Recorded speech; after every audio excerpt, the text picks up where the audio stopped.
remembering a certain phrase Lillian said. "Who you're working for?" Emilio turned his head, briefly making eye contact with Marionette, who squinted at him. He shivered as a cold chill went up his spine. Turning back to Lillian, he gestured towards the black-haired woman and uttered in a hushed tone, "Her! Don't tell me who I think she is." Within the brief glance he made, Emilio had made out the obvious features of the woman, black hair and red eyes. And if he recalled the last conversation he had with Lillian, it fitted the description of someone he should avoid. Lillian smiled a bit, noticing the slight shiver Emilio had. It seemed like he remembered what she had told him. "Perhaps. I'll leave it up to your assumption." The rabbit then glanced at the Raveness attire. "I must say, though, you are quite dashing in that suit of yours." Emilio's attire consisted of a black suit and pants with a tint of dark blue to them, a white buttoned-up shirt, and a bluish-black tie. "Didashing. Em flattered." Emilio smiled timidly, rubbing the back of his neck, still rather affected by Lillian's beauty. The memory of having a nosebleed due to Lillian's appearance back on the ship was still apparent inside his mind, embarrassing him every time he remembered it. Marionette, who had just overheard Lillian call Emilio dashing, found herself eyeing the Night Raven with increased scrutiny, her eyes narrowing even more with what she heard next. "I, too, have to say that uniform of yours looks very charming on you, Miss Lillian." "You think? Well, thanks." After waving off the women who were trying to speak to her, Marionette began to walk over to Lillian. Emilio held his chin, taking a few glances around at the garden before shifting his gaze back to the maid in front of him. "How about you and I take a walk around? We might be able to find something that catches your eye here. Maybe even an Evacharm flower.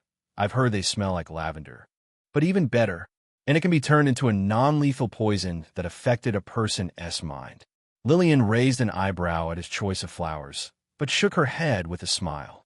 "Sorry, but I'm only really interested in roses. Not these types of flowers, and especially not that flower." "Okay. Well, that's fine. We can still find something that catches your eye here, somewhere." Emilio persisted, unknowingly causing Lillian's face to twitch. Persistent, Lillian thought. "You do know that attendants don't count as a member of a pair or for a group, right?" "All right.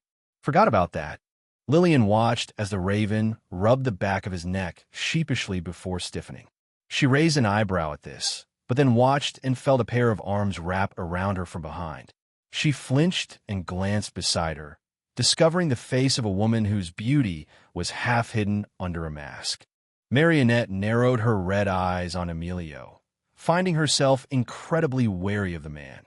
He seemed a bit too close to Lillian and seemed to take an interest in the rabbit. "Hey, I see that you're doing talk with those ladies." "MHM, Marionette responded blandly, eyeing Emilio, who had begun to tiptoe the opposite direction from Marionette, evidently frightened by her presence. Seeing this, Marionette internally snorted. Having overheard the words he had asked Lillian, the assassin asked, "You wish to walk with Lillian? How about I come with you?" It seemed like the two of you had a lot to speak about. Both Lillian and Emilio paused and turned towards the assassin with a look of disbelief. "Huh. X2, and this here is where the Evernight flowers of my family grow." Damien led a group of nobles over to a large patch of flowers surrounding a large white garden pavilion. The flower he called an Evernight flower had a thin and almost waxy green stem with dark petals that emitted a dark purple glow. At the center of the flower was a dense, amethyst-like pearl. The nobles around the flowers took a curious knee and breathed in the scent of the flowers, after being told they were safe. They had a faint but potent smell of lavender that made their lips curl upwards in joy. "These are beautiful. I don't think I've ever heard of Evernight flowers before." "Same here. And my family has a history in flowers in the West. In fact, these flowers look closely similar to Evacharm flowers. Now that you say that, I think you are well, that's because our family used Evacharm flowers as a reference." Damien chimed in, walking over to them with full confidence about his flowers. "While these flowers do exhibit close similarities to Evacharm, they truly aren't. In fact, these flowers are more of a pet project of one of my siblings." after spewing out more and more information about the Evernight flowers till the noble's suspicion died away. He brought them over to sit in the benches of the White Pavilion. "How about a drink, everyone? I'm sure you all are parched after such a long drive and such." Sliding over wine glasses on the table to each noble, Damien summoned a wine bottle from his spatial ring before popping open the cork. He then held the mouth of the wine bottle beneath his nose, taking in a deep whiff. After that, he pulled the wine bottle away from his face and frowned. Damien pushed back in the cork before fetching another wine bottle from his spatial ring. When the smell of it finally seemed right, Damien smiled and began to pour everyone a glass. "I'm sorry for the wait. I seem to have pulled out the wrong one." Stepping away, Damien held up a glass of purplish wine towards everyone. "I do hope you all enjoy this wine, for it is a personal favorite of mine to give to others." While some nobles narrowed their eyes at that piece of information, even growing suspicious of the wine, they soon drank at the moment Damien took a sip. "Oh wow, this is really good. Isn't it? It has such a rich taste." One by one, everyone noble drank the wine before Damien's eyes, whose pupils seemed to curl upwards into a smile. "You must tell us where you got this wine from, Sir Damien," a noblewoman asked, receiving a gentle gaze from Damien. Of course, of course. In fact, what you are drinking right now is the sap extracted from these Evernight flowers. Delicious, isn't it?" As he continued to converse and give facts about Evernight flowers, he caught a glimpse of a stray man around his age standing far from the pavilion, still engrossed in the sight of the Evernight flowers. Walking over, Damien offered the stray noble a drink.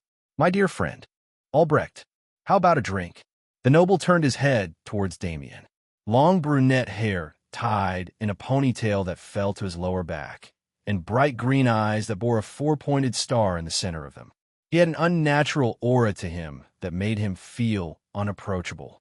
However, if there was one thing interesting about him, it was the fact that he was one of the 6 great prodigies in Damien's dear friend, Albrecht von Hohenfall. Isn't a tradition to save the names at the end? You follow tradition. Since when? Damien smiled, crouching down beside him and patting his shoulder amiably.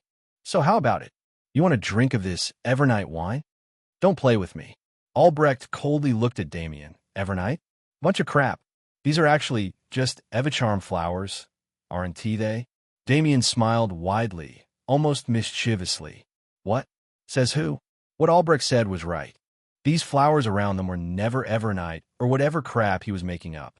They were actually Evacharm, but because the fools who called themselves nobles were tricked by his confidence, they were tricked into drinking what was essentially a poison that made them more susceptible to be charmed. A poison he was highly resistant to. Chapter 585. Just a casual walk? This sure is a lovely garden. Lillian laughed half-heartedly with a crooked smile.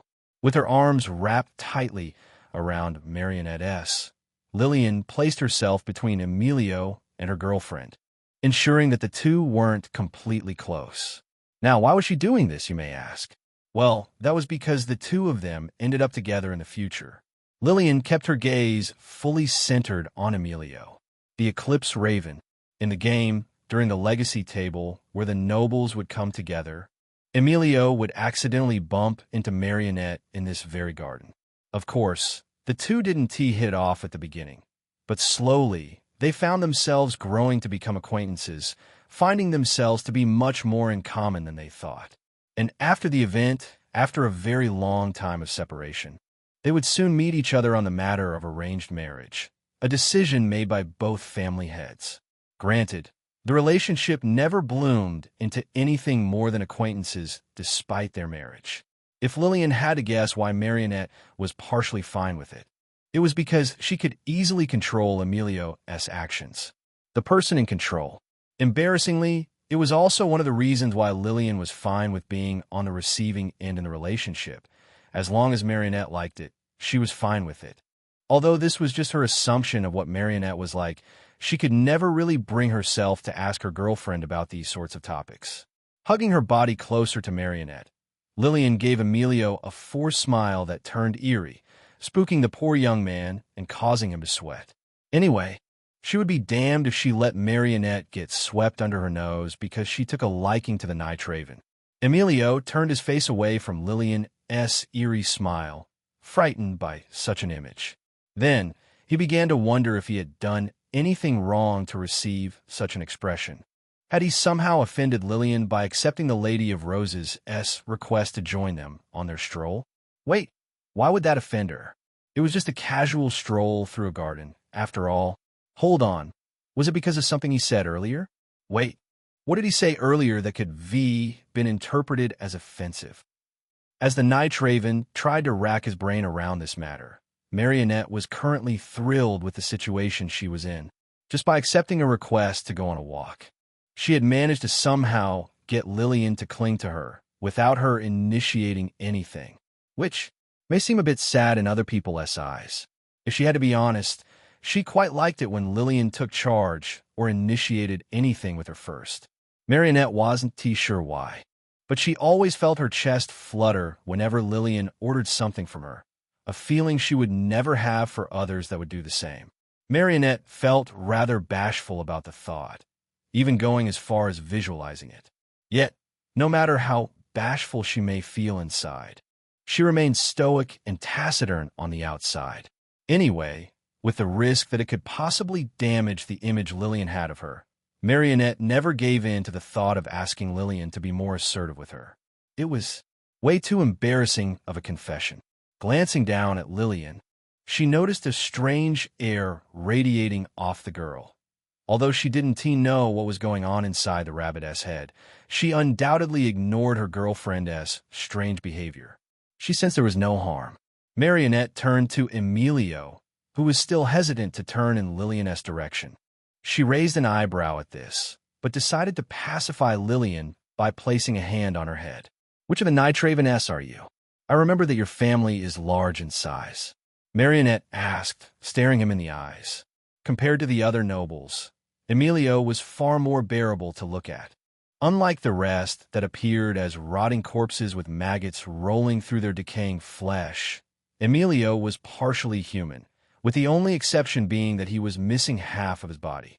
Hearing Marionette's question, the Night Raven turned to the Roselle, momentarily relieved with the recession of Lillian's piercing gaze.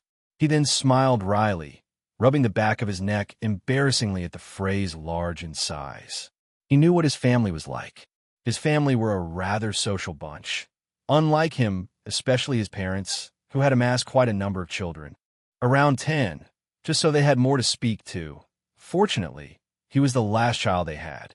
As Emilio was about to answer, he then widened his eyes. How did you know I was a Night Raven? Simple. Marionette stared at him before glancing at Lillian. My servant told me. I did. Lillian responded, confused. She didn't recall telling Marionette about Emilio going to this event. Marionette nodded. You did. Somewhat. In actuality, Marionette just pieced it together. It was that difficult to guess what background Emilio belonged to. Lillian and Emilio knew each other. This event was for esteemed nobles only, and Lillian had told her everything about her time in her trial.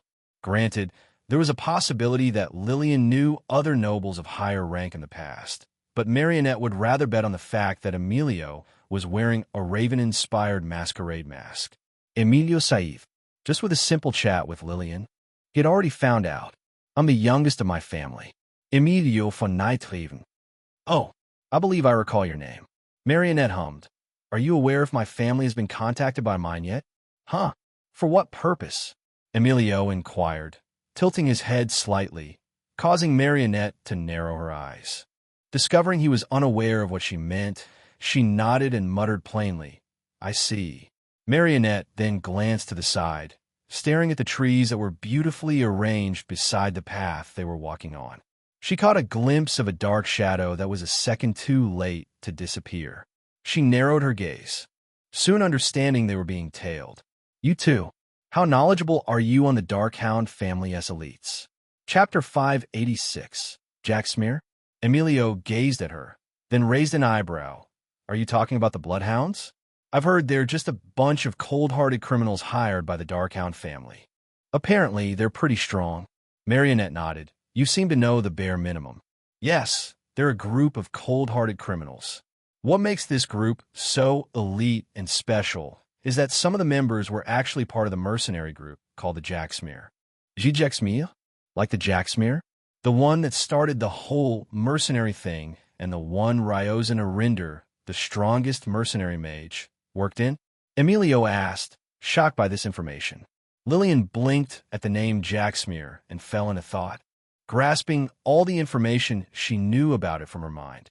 Jacksmeer, a name derived from the word of an old dialect that meant to dirty one's hand beyond washing, has been known to commit many infamous deeds in the early modern era. Been rumored to exterminate an entire bloodline because they made a single offense to one of its members, making a siege on an entire fortress guarded by mages, even going as far as attacking an entire city, etc. It was such a large group that it was split into 3 divisions named pillars, each overseen by a powerful tier 4 mage. Rumors had it that these 3 powerful mages were under the orders of a tier 5 mage, but that was never confirmed. The Butchers, the Black Ledgers, and the Pale Circle, each division known for a single purpose: frontline, intelligence, enchant, and forge. Their reputation in the early modern era was so wide and bloody that even a newborn would be taught to fear the name and to avoid coming in contact with any members of the group.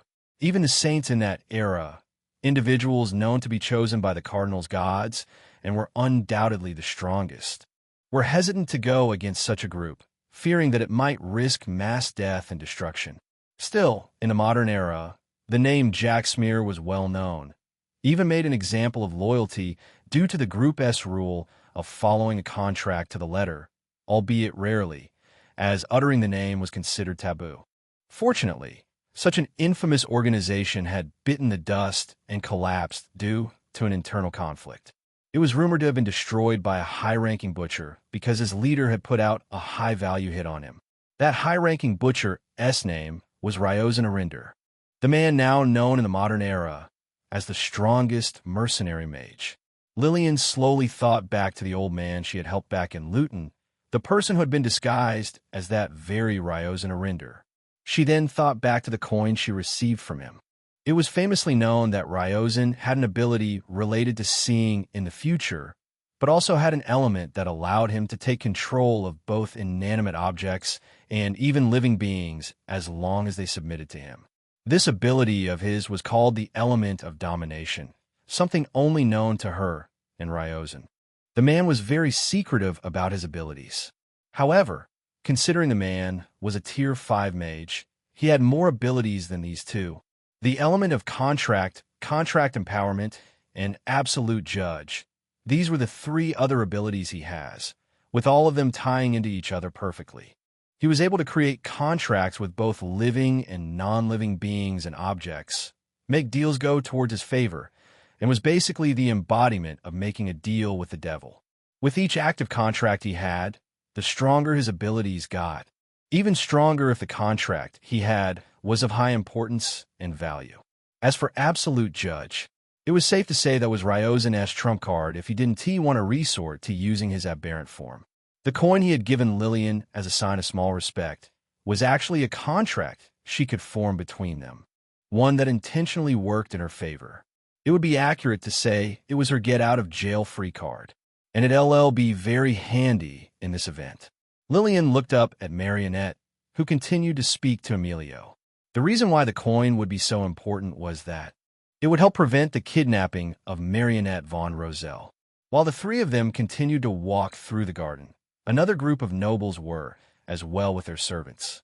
Ref yawned as he glanced at Nolstra's princess, Sylvia von Silversteel. Having entertained her in a pleasant conversation over royal affairs, having known who they were since first sight. If the second prince had to be honest, he would rather stay single and alone as long as he could lie in his bed. This was already his second time at this particular event, having first been forced here when he was 18. And unfortunately, his father was rather upset that he didn't get close to anyone. He sighed and rubbed the back of his neck, depressed and tired. What a drag. His favorite show was airing today, but because it was always in the morning, he never had time for it. needing to watch it afterwards. There was a huge difference between watching it live and watching it afterwards. Well, to him at least. I've heard that recently your family had a little internal political conflict. How is that going? Sylvia asked plainly, snapping Ref out of his thoughts. He scratched the back of his head, slightly annoyed at the thought. It's still going on, but has very much died down compared to what it was at the beginning. Saliva glanced at him and nodded. I see. Fortunately, I don't really have that kind of issue, but I do wonder what it is like. Ref shivered and slowly shook his head. It's not a pleasant experience. The second prince was no stranger to paparazzi, but the number of questions and camera flashes he was hit with gave him a long-lasting scar that furthered his desire to stay in his bed. The second prince was a fan of Ludenese cuisine delivered straight to his door. Oh, I just want to be cuddled up in my bed and not have to interact with anyone. Ref, who thought he was thinking out loud, twisted his head back around and found a purple-haired woman smirking at him, having completely read out what he was thinking down to the letter accurately. Do you mind? Huh, you can't expect me not to, right? Did I get it right? Did I? Millis leaned in curiously, grabbing the woman's face and pushing her back. Ref sighed. Since meeting this woman, he had been surprised time and time again by her incredible ability to sense and predict things. Enough to the point he thought it was an ability. Unfortunately, his own prediction was wrong. Millis' skills were just that good. Good enough to where Millis had even named it.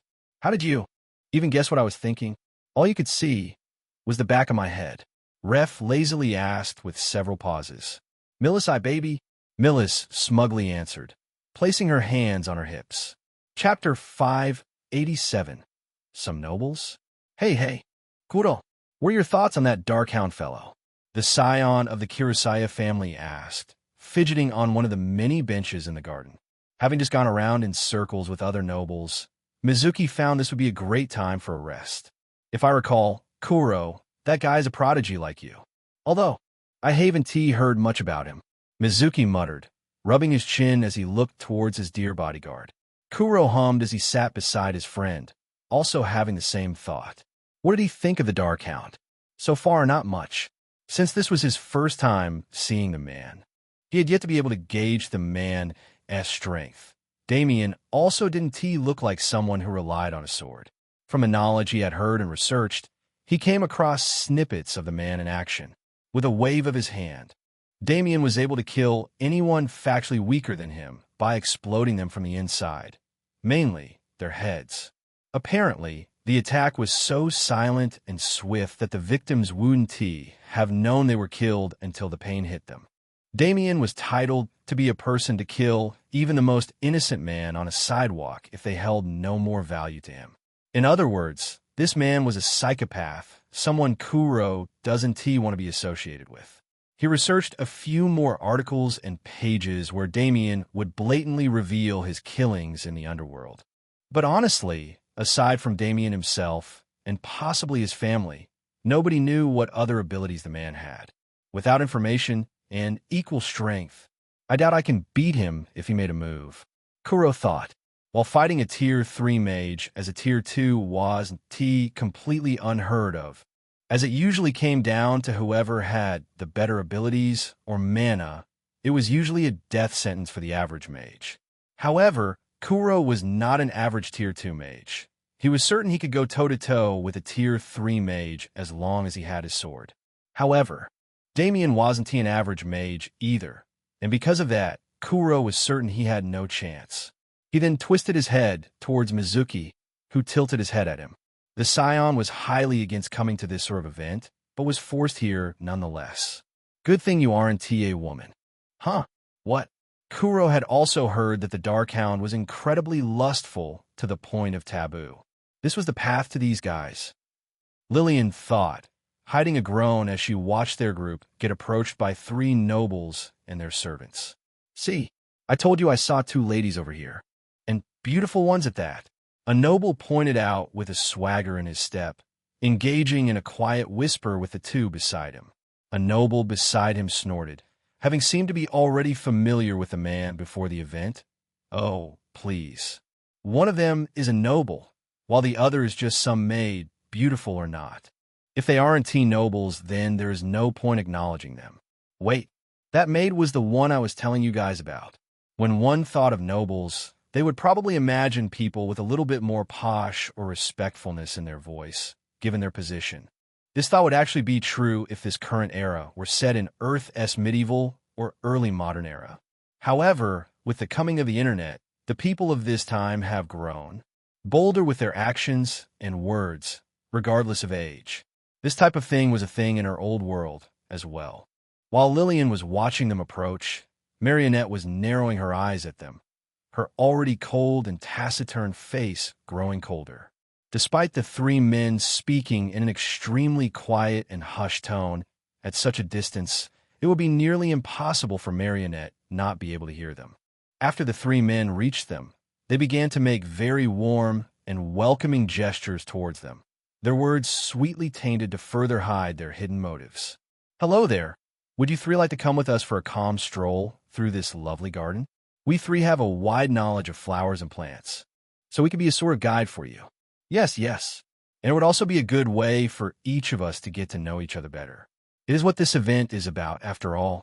Lillian looked at the two who made an attempt to get her and Marionette, as well as Emilio, to join them on a walk.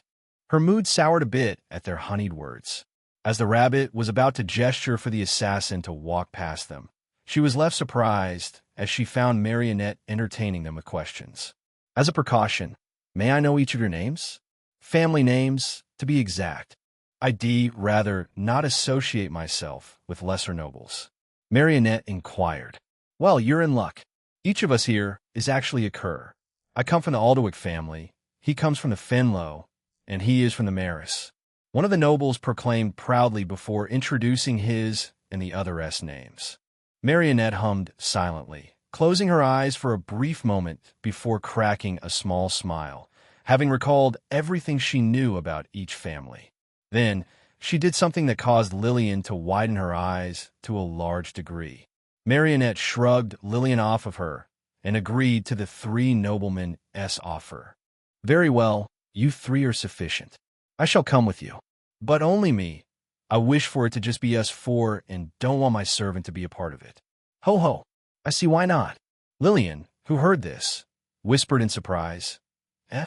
With his hands still lingering in the air from where Marionette's arm used to be, she watched as Assassin walked off with the three nobles, who cracked a large and welcoming smile that left her stomach churning. "Ashi, Marionette," Lillian whispered, watching as Marionette turned around the corner with the nobles, leaving without her. Unable to sense Lillian's sadness inside, Emilio leaned in and whispered, "Are you sure you two are dating?" "I don't think couples are meant to leave their couple behind to walk off with other me." Lillian slowly turned her head towards the Night Raven and tilted her head eerily, looking at Emilio with dark eyes as she muttered, "Do you want to be strangled?" Chapter 588. What is she up to? Lillian let out a deep sigh as she walked beside Emilio, finding herself feeling down and also confused over Marionette's decision to leave her behind. It was one thing to interact with people like them, but it was also another thing to actually walk with them. Scratching the side of her head, Lillian thought, what was Marionette thinking? There was most likely a reason why her girlfriend would walk off with those nobles, other than just walking past them. Unfortunately, Lillian had yet to decipher the reason why. There's no reason to be upset, Miss Lillian, Emilio said, walking beside Lillian and finding the air around them to be awkward. If you are worried about Miss Roselle, then I am certain she can take care of herself if needed. That way, you can't be punished for not being able to protect her. Lillian slowly twisted her head in Emilio's direction, her eyebrow raised as she scrutinized his face. Was he trying to cheer her up?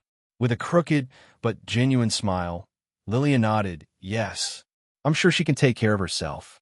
However, what upset her wasn't the idea that Marionette may get injured, but the fact that she was left behind. Ding, ding, ding. The two of them paused as they looked to the sky, looking around as a resounding clatter of dings echoed across the garden. The striking of bells it sounded like. Emilio tilted his head at this, perplexed by the sudden noise. Was something going to happen? He then looked to Lillian and found her walking towards another path, gesturing for him to follow her. The noise that they had heard was actually a call back to where they all previously gathered. This call wasn't told to anyone beforehand. It would also mark the end of this part of the event. I think it's been around an hour and 15 minutes. Lillian sighed again, thinking back to Marionette. Hopefully, she can figure her way back. Soon, they reached the location where everyone first gathered before exploring the wide garden. Besides Damien and his group of nobles, not many people had arrived. Lillian found herself unsettled by the way Damien seemed to act around the nobles who hung around him. The way the people felt inclined and comfortable to follow his words made Lillian turn away. Evacharm poison. Evacharm poison worked, not as a lethal poison, but as a substance that throttled a person's love hormone, heightening their love to bring out the effect of them becoming easily charmed. The moment Lillian turned away, she felt a chill crawl down her spine as she felt Damien give her a curious glance. Lillian glanced back at him reflexively, locking eyes with the Darkhound and sensing a hint of desire deep within his pupils. Damien soon turned away to entertain his guests. Nasty, Lillian thought, her muscles spasming despite not being cold. Did he already set his sights on her? She hadn't even interacted with him once, and she was intending to keep it that way, if possible. But I doubt I'm going to get away without talking to him once.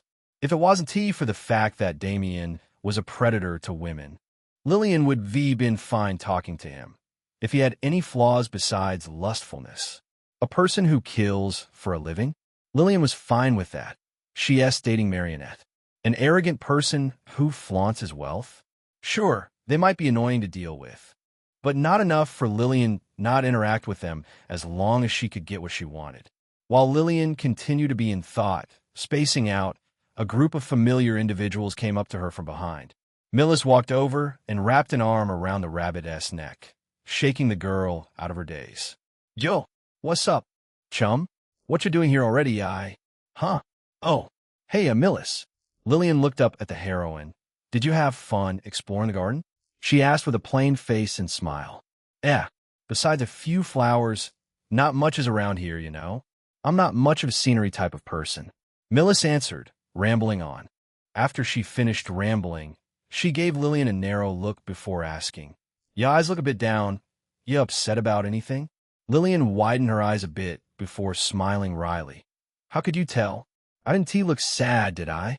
I'm a master at noticing things, my dear bestie. Millis puffed her chest out with a silly smile on her face, causing Lillian to give her an odd look. Lillian then sighed. There was no point in asking about anything regarding Millis's uncanny ability for detection. So, what got you so down? Lillian scratched the side of her cheek. Marionette kind of left me behind for some reason. That's it, really? Millis tilted her head, but then said, "Oh, she left you behind without telling you why? I guess that kind of explains why you and Red Eyes were alone." Are you saying that you saw Marionette on your way here? Walking onto some isolated path with some dudes. Millis answered, her eyes squinting as she rubbed her chin. "Ya ain't being cucked, are you, Lillian?" "Vuvuka." "No, of course not." "Well, I highly doubt I am, at least," Lillian exclaimed, finding herself rather agitated by the idea. But anyway, did you see what she was up to? Millis looked at Lillian silently for a brief moment before shrugging. "Nah, no idea. I did grab a look, but then got bored when nothing happened." "I see." Lillian sighed again. What was Marionette really up to? She didn't remember Marionette being this social enough to form connections or talk with people at this event. In fact, she remembered Marionette doing the complete opposite. Seeing Lillian in thought, Millis hummed before shaking the girl awake, pointing towards a random direction. "Hey, look, pal. Ain't that you girl over there?" Lillian immediately jolted awake and looked towards the pointed direction, finding Marionette walking into the square they were all in. She was alone. Millis then watched as Lillian bolted out of her presence and rushed over to Red Eyes. Marionette calmly made her way into the square, looking around as she found a multitude of people here. It seemed she had managed to find her way back. I wonder if Lillian is here. On her way to this location, she had failed to find a trace of Lillian's tracks. Upon looking around, She was met with the sight of a pouting rabbit quickly approaching her. Marionette tilted her head at this, confused by the expression she was receiving. Millis watched as Lillian reached the assassin, managing to overhear the girl speak in a pouty tone. The heroine laughed internally as she heard this. Soon, she shifted her gaze to Marionette, who found herself perplexed as to why Lillian was so upset with her actions. She had yet to tell Lillian what she had done. The assassin caught a glance of Millis in the corner of her eyes and locked gazes with the heroine, her eyes narrowing. Millis narrowed back for a split second before cracking a mischievous grin as she waved back slowly. When Lillian had asked her if she knew what Marionette was up to, she had actually lied when she said she didn't know. Millis, in fact, knew what the assassin was up to and was even there when it happened.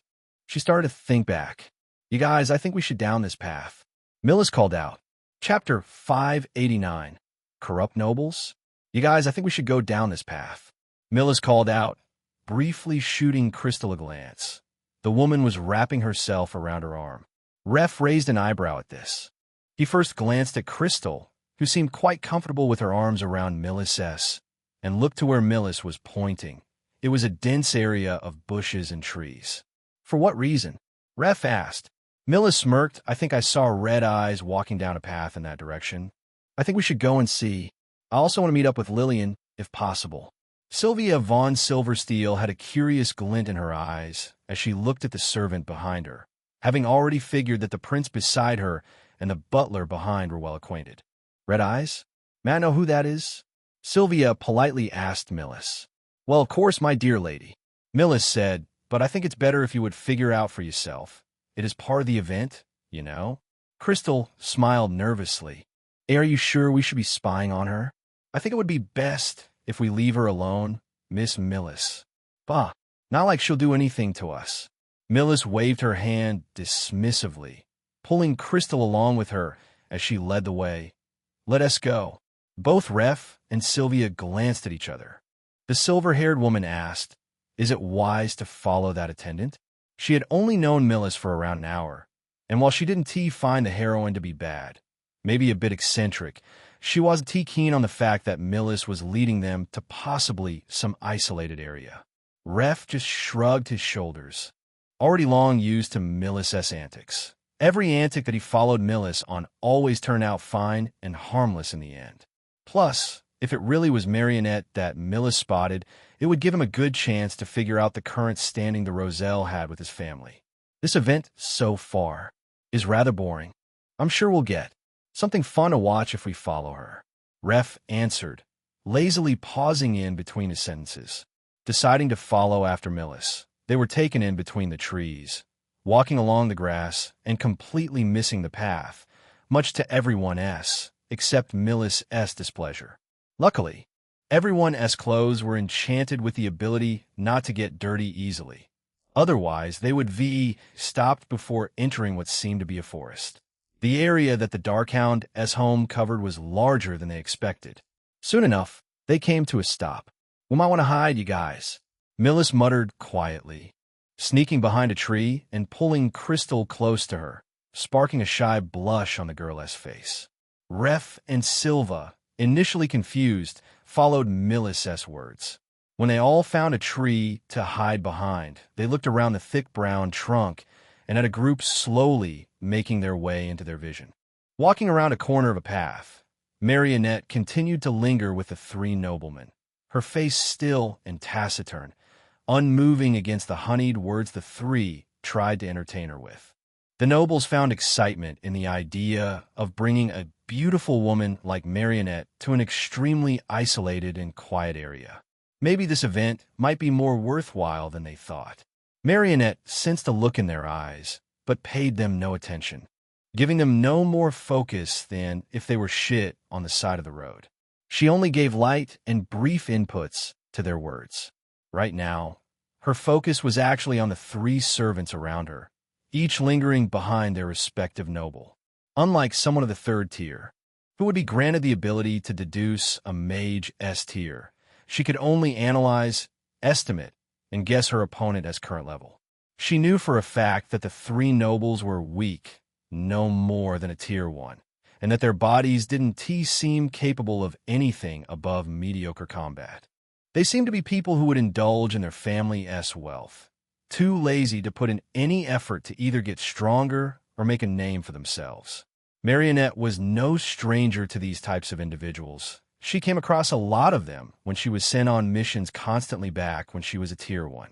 Anyway, despite not giving them her full attention, Marionette did make an effort to chime in and comment, just enough to where she could receive a bit of their trust. Her time with Lillian improved her abilities in conversations. When she got to know about them a bit more, and had managed to pull them to a more isolated location, far enough that echoes and noises can't reach those back in the garden, but also to where the stares she received from the darkness subsided, the gazes from the bloodhounds of the Darkhound family. They must be thought nothing bad was going to happen. Sensing this, Marionette felt a chain around her wrist unlock for the moment. It shouldn't take long for what she was about to do. Although she had now sensed a few other gazes on her, they came from behind the trees. She narrowed her eyes at this, but found the gazes to be familiar in some way. She would deal with them later. Marionette took a look at the three nobles' attire and managed to catch a glint from deep within one of their shirts. It was shiny. Marionette narrowed her eyes. It wasn't jewelry or anything like that. In fact, it felt more like the lens of a very small camera. Unfortunately, she wouldn't be able to tell from this angle. Shifting her eyes away from it, Marionette turned her head to look at one of the nobles. Do correct me if I'm wrong, but the Alderwick family runs a side business in the form of a charity, correct? To assist children in need in more rural areas? The son of the Alderwick family smirked as he placed his thumbs beneath the lapels of his suit, smug to hear that the beautiful lady was knowledgeable about his family. Yes, we do. In the area that my family owns, whenever we have an event going on, we would always spend some time to gather funds from our town as people. It's merely our way to say that we believe even the children way below that of lower class are capable of many things. He then sighed. The thought of those pure children having to sleep on dirty streets and alleyways brings sadness to my eyes. Marionette nodded. Her face remained unchanged. She turned to the son of the Fenlow family. I've heard the Fenlow family have a strong business in the pharmaceutical and medical industry. Apparently, one of the towns your family owns seemed to be undergoing quite the crisis. What was it again? A plague? The son of the Fenlow family scratched behind his ear, embarrassed. His eyes shone with a worried light. Ah, yes. That plague that struck countless ailments on the townsfolk, from large black pus under their armpits, severe coughing and headaches, to more. Right now, we are doing our best to contain and cure it, while gathering funds to achieve it. Currently, we have yet to discover where the plague originated from. And Mitchum, Marionette nodded briefly, her face remaining unchanged again as she turned to the son of the Maris family. Your family is a family of law. Am I correct? The son of the Maris family nodded slightly. You are quite right. My family is a proud family of judges and lawyers. Purpose to give the common folks a chance against nobles who use their wealth to cheat. Marionette listened to each one of the nobles' answers and found herself internally cringing at them. The way they spoke so highly about their family in tones that spoke volumes made her ill.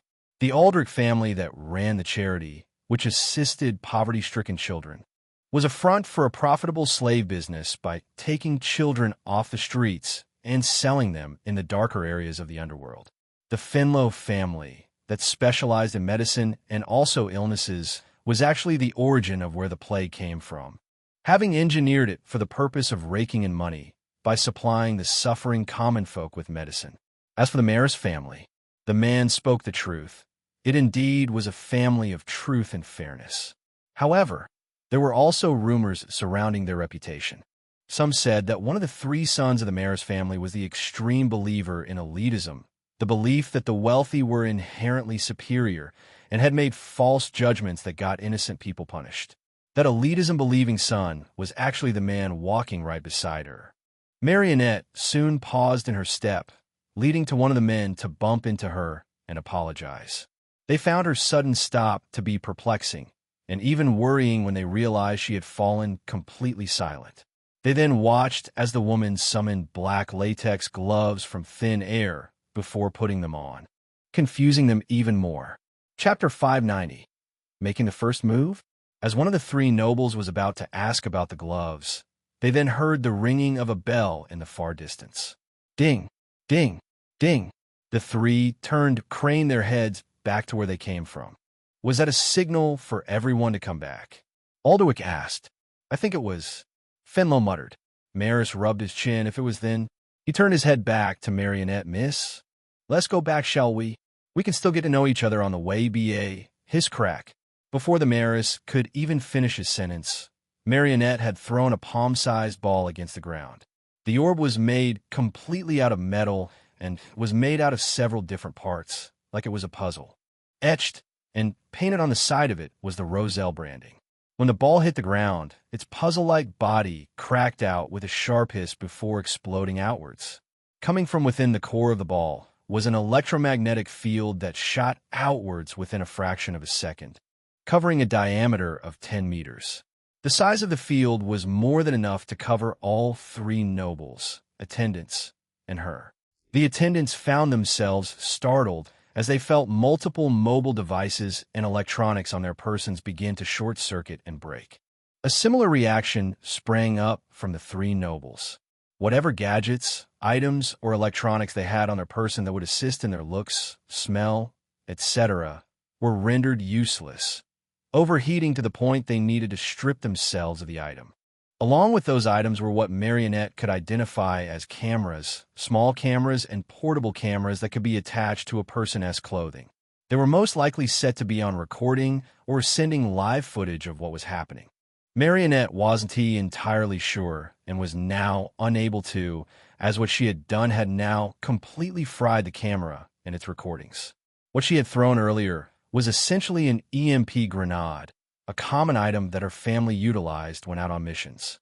Luckily, like any sane person with a spatial storage, Marionette had already tossed everything electronic into there. However, it seemed like, besides their phones, the three nobles weren't so fortunate. They backed away from their electronics that laid broken on the ground, their faces morphing into shock before writhing into anger as they looked towards Marionette. What is the meaning of? The Alderwick shouted, but was quickly interrupted as Marionette suddenly sped over to him, at a speed his body couldn't react to. With a swift twist of her body, Marionette spun and kicked the side of Alderwick's chin, knocking him immediately unconscious. The two other nobles widened their eyes immediately, shocked by the sudden attack. Taking an immediate step back, they threw all the questions they had in mind and took a defensive stance. However, right before they could utilize their magics, abilities, shards, or even order their bodyguards, Marionette had already knocked them both unconscious with her kicks. Well, they were what she had hoped. Before Marionette could make her way over, she was immediately intercepted by the three attendants, who had now processed that she was hostile. The first placed his hands on the ground and manipulated the stone path beneath Marionette's feet, causing it to become fluid and uneven, with the intention of making her lose balance. The second sprouted wings before taking to the skies, her body wrapped in a wind that boosted her speed. She soon summoned a full set of bronze-colored armor, a shield, and a spear, making her appear like a Valkyrie. The third was covered in a rigid, black armor that closely resembled that of a rhinoceros beetle, soon summoning a large battle axe, which he wielded with ease. The two nobles weren't idle, either, summoning all sorts of items onto their bodies before targeting Marionette with their element, water and fire. Time slowed down. Marionette glanced around, her pupils blurring as she analyzed the situation and her position. After constructing a plan of self-defense, Marionette briefly thought without panic. I should have stretched first.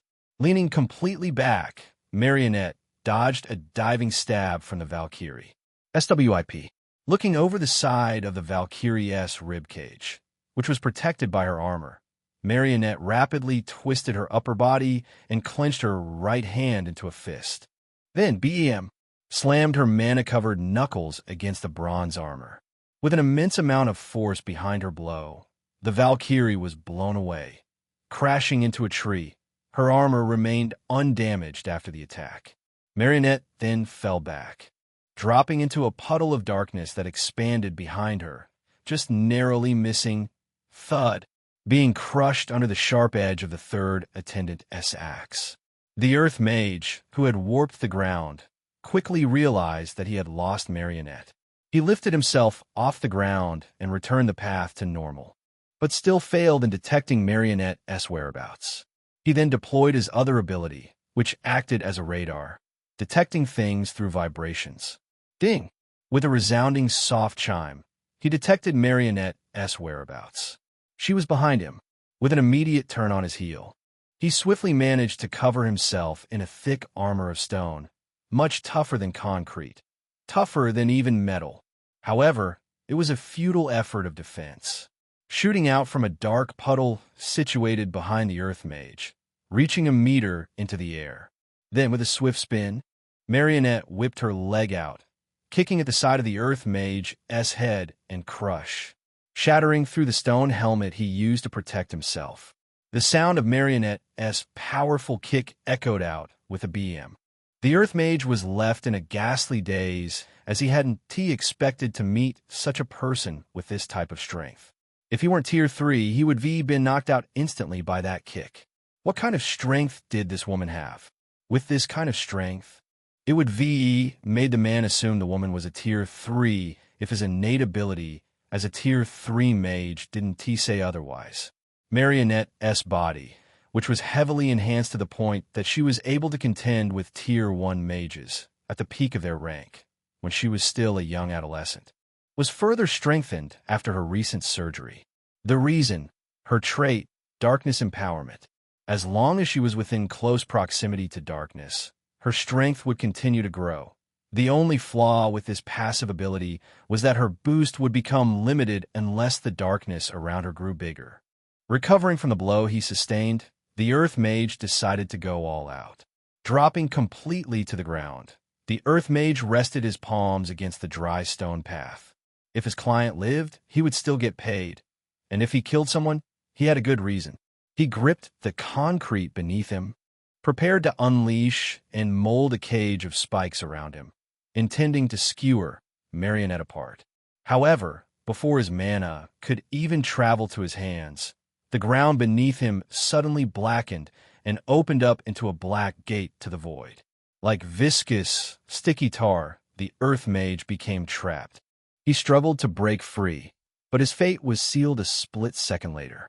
Marionette flipped in the air before dropping and kicking downwards, knocking the mage deeper into the dark abyss until he disappeared completely.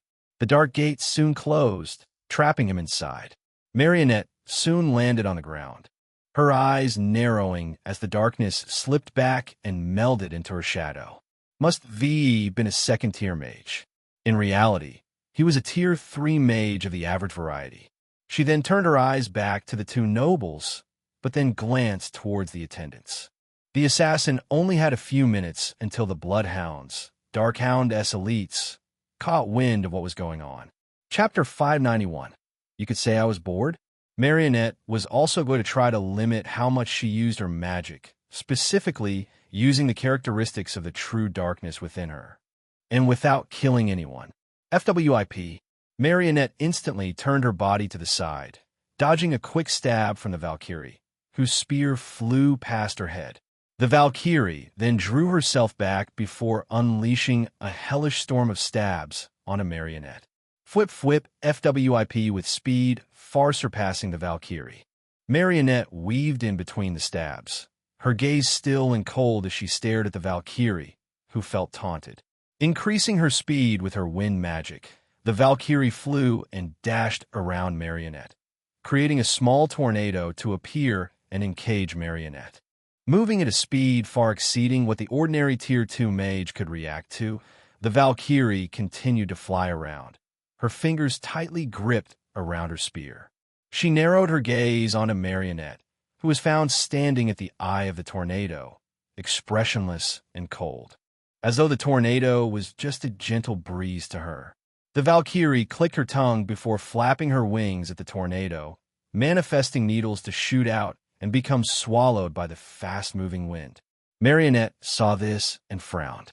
Her eyes darted around, carefully noting every needle found within the tornado. She then raised her hand towards an incoming needle. Hovering outside the tornado, which began to be filled with dirt and leaves, the Valkyrie waited for a few moments before flying in. With her spear stretched far out in front of her, she pierced through the dirty wind, targeting the woman at the center of the tornado. By now, Marionette should become a pincushion of her needles, right? Through the open visor in her helmet, she watched as Marionette nonchalantly turned towards her without a single needle embedded in her face. Instead, all the needles she had manifested were actually found in between the woman's fingers. The Valkyrie instinctively raised her forearms in front of her face. Marionette flicked her wrist, chucking the needles at the Valkyrie's face before making her next move. Clink, clink, clink, the needles knocked against the armor wrapped around the Valkyrie's forearms, dealing no visible damage. After she lowered her arms, she was met with the sight of Marionette leaping into the air. The next second later, she felt a hand around her throat.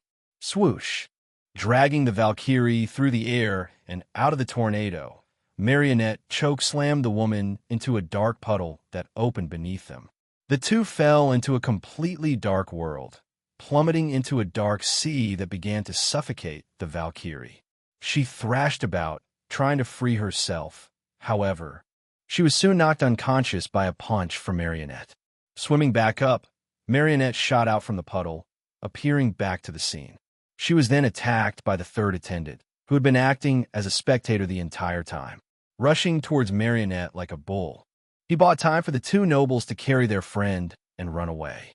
Appearing in front of Marionette, he swung his axe down, intending on cleaving her in half. Unfortunately for him, Marionette was just too fast. Swish crush! The armored warrior's axe fell like a lightning bolt, heavy and strong, splitting the ground. Once he lifted his axe, he felt a blow, knock against the side of his helmet. Marionette, who had delivered a quick blow to his head, felt the black chitin helmet bend inwards. A second later, the helmet flexed outwards with a burst of mana, pushing her back with a force equivalent to the strength she used behind her attack. Marionette stumbled with a calculating look in her eyes. Reflection? The man grinned behind the mask of his helmet, seeing as his armor's enchantment worked. The monster that he slayed for this item was called a flex armor repulsion beetle. Like someone fixing their denicar with a wet plunger, he was able to fix all kinds of dents with just a push of his mana. The result afterwards would be a repulsion equal to what caused the dent in the first place. Because of this ability, the armor was rather easy to dent, but that didn't mean its level of protectiveness was any less than a full suit of metal armor. As the armored warrior was about to swing his axe at Marionette, he was once again struck on the head by the assassin. Bam! Feeling the armor flex inwards before popping back out, Marionette was once again pushed back, the force of her attack reflecting back on her fist. However, with a stubborn look, Marionette stood her ground and began to unleash a flurry of punches onto the man's black beetle armor. Bam, bam, bam, the armored warrior took it head on, grinning smugly and cockily under his helmet. He watched as Marionette suffered from the force behind her own attacks and thought, was she an idiot? Why was she attacking him over and over again despite knowing the result? Was she insane? He shook his head mockingly and moved to end it. However, when he did, he caught a glimpse of an obsidian dagger appearing in Marionette's hand. A second later, his entire armor was covered in light and deep slash marks. You reflect blunt attacks, but not slashes? Another moment later, swish, swish, swish, he was sliced out of his armor, with his shard turning into a cloud of glass shards. He was left defenseless, unprotected. He was then, taken out the moment his armor was destroyed. Marionette slammed her fist against the side of the man's head, knocking him out instantly. After swallowing him in her darkness, Marionette frowned. For nobles of more esteemed families, they had hired rather weak bodyguards. It made her think she was moving into a trap. Marionette looked around her, gazing at the mess they made, noticing the nobles had already ran away. Marionette sighed, then deployed a mana pulse that covered an area large enough to detect the runaway nobles, but also the spectators hidden behind the trees.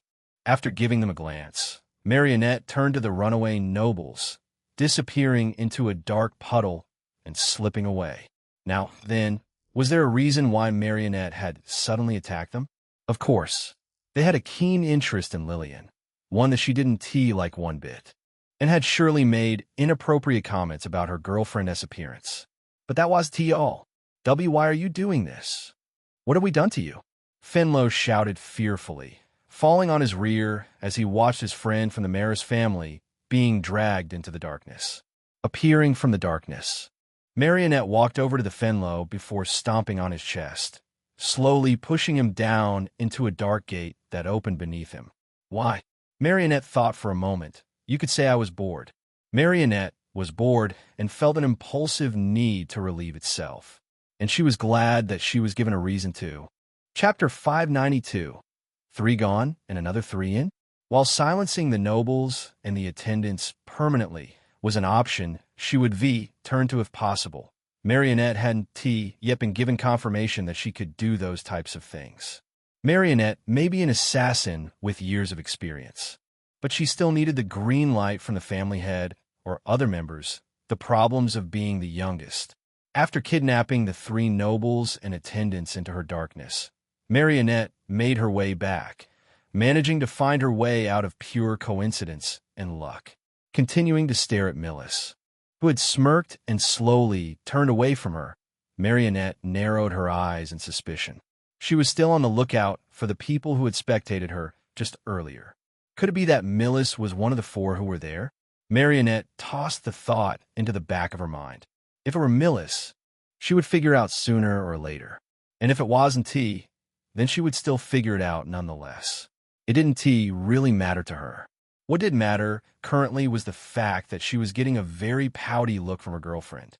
Shifting her gaze back at the rabbit, whose cheeks were puffed out, Marionette tilted her head, still rather confused by the look she was getting. Could I ask why you seem to be upset? Lillian's face twitched. She then spoke in a strained voice. Upset? No. I'm not upset. I wonder where you got that from. Her pouty cheeks deflated. I just want to ask what you did and where you went off to with those 3 guys. Marionette thought of a response, soon giving one a couple of seconds later. Nothing. Nothing happened, really. As for where I went with them, it was but a casual stroll. Oh ho, nothing, eh? Lillian smiled crookedly. If it was really nothing, then what was the reason for me to be left behind? I'm sure you still remember that I'm your attendant, currently, right? I'm supposed to be following you around, you know? While Lillian was sure that nothing major, besides Damien poisoning the other nobles, would happen, she couldn't be absolutely certain. Plus, if the Roselle family managed to somehow get wind that she wasn't properly doing her job, it would more or less be a bad thing. Marionette, sensing an ominous aura radiating off of Lillian, smiled slightly. She continued to stare at Lillian, leaning the side of her face in her hand with a warm look in her eyes. Under normal circumstances, I wouldn't have left you alone. This one wasn't one of those circumstances, and I'll be sure to tell you about it when we get to our temporary residence. Then she leaned in, placing her finger underneath Lillian's chin and slightly pushing it upwards, causing their faces to be dangerously close. Marionette whispered, and also, when did you get so seductively possessive? Possessive? Lillian stammered, her crooked smile becoming wobbly as she pulled her face back, embarrassed. Who said I was being possessive? I was just concerned that something would happen to you while I wasn't there. That's all. Watching as Lillian turned her face away with a visible blush, Marionette chuckled, leaning into the girl's ear. Choo! After a soft kiss against Lillian's ear, which caused the girl to stiffen, Marionette whispered, There's nothing wrong with being possessive over me, Lillian. In fact, I encourage you to. I'd rather our feelings for one another not be so one-sided. So, Marionette paused for half a second before breathing. So do love me more. Lillian blushed intensely, her eyes and lips wobbling. She reflexively took a step away from Marionette before being pulled in by the hand. Grabbing onto Lillian's hand, Marionette interlocked her fingers with the girl, making sure the two were firmly connected. And like the final hammering to a nail, she said, "Just like how you are mine, I am yours. Nothing will change that, Lillian." Lillian, who was gazing up into Marionette's beautiful red eyes, felt her face getting hotter and more embarrassed by the second under the assassin's determined gaze. She then pushed her face against Marionette's shoulder, hiding herself, her ears reddening. "I love you," Lillian muttered, her voice muffled. Marionette smiled softly. "I love you too, Lillian." After a while, all of the nobles of the event soon arrived at the location. And noticing this, Damien quickly stepped up to call out to everyone. "I see that everyone is now here.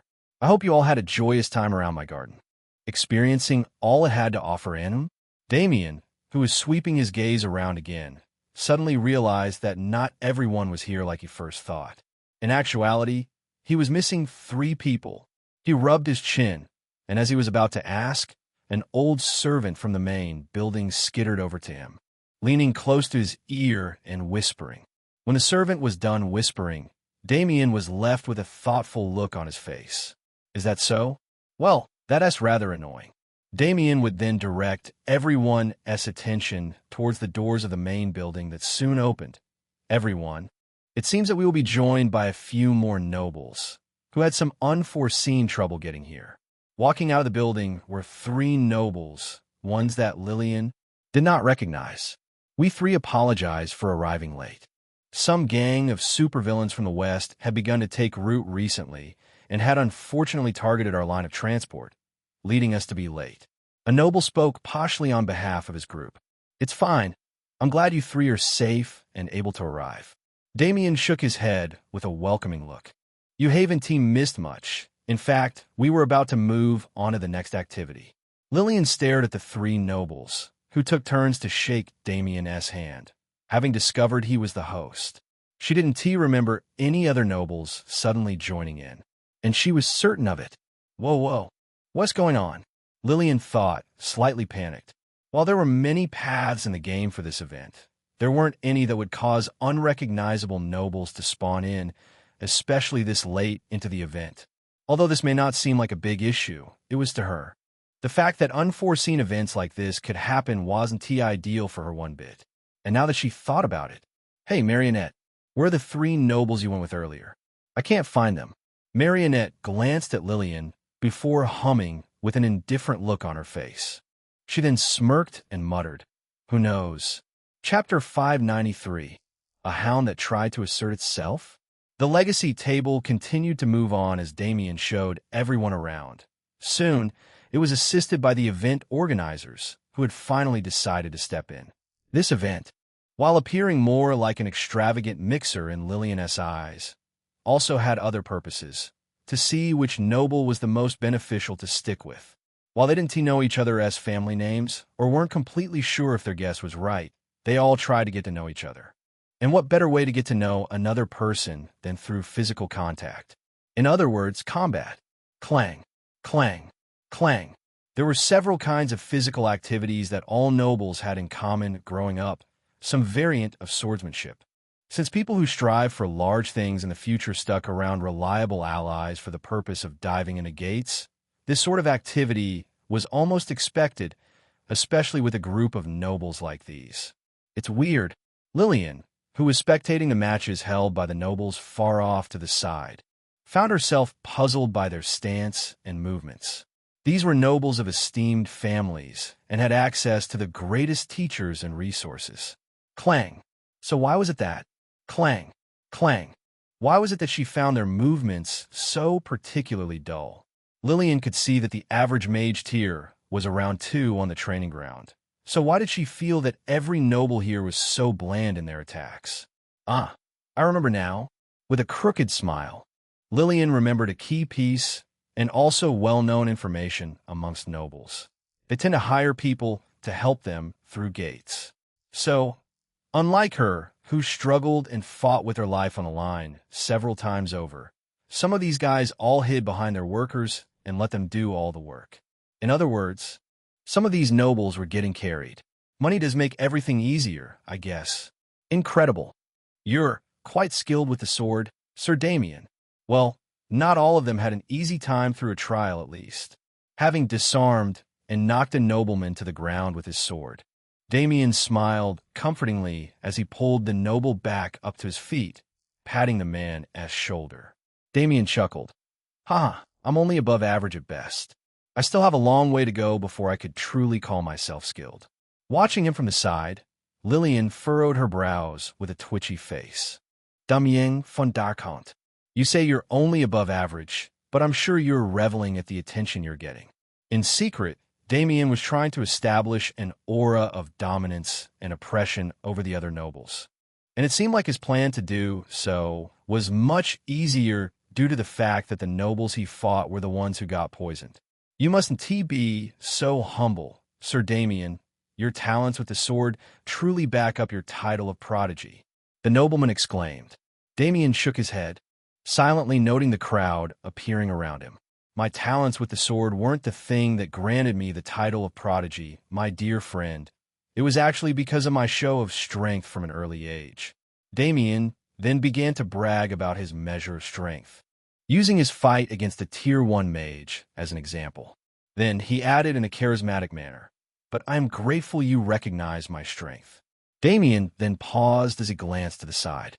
In fact, I think we have a prodigy of the sword here with us today. Off to the side, Mizuki, who had been trying to get to know the noble ladies around him better, found himself the target of attention. Walking over to him, Damien smiled as he held a hand out to the scion of Kurosawa. You and I haven't yet been acquainted, correct, Sir Kurosawa? Mizuki shook his hand, his lips smiling wryly.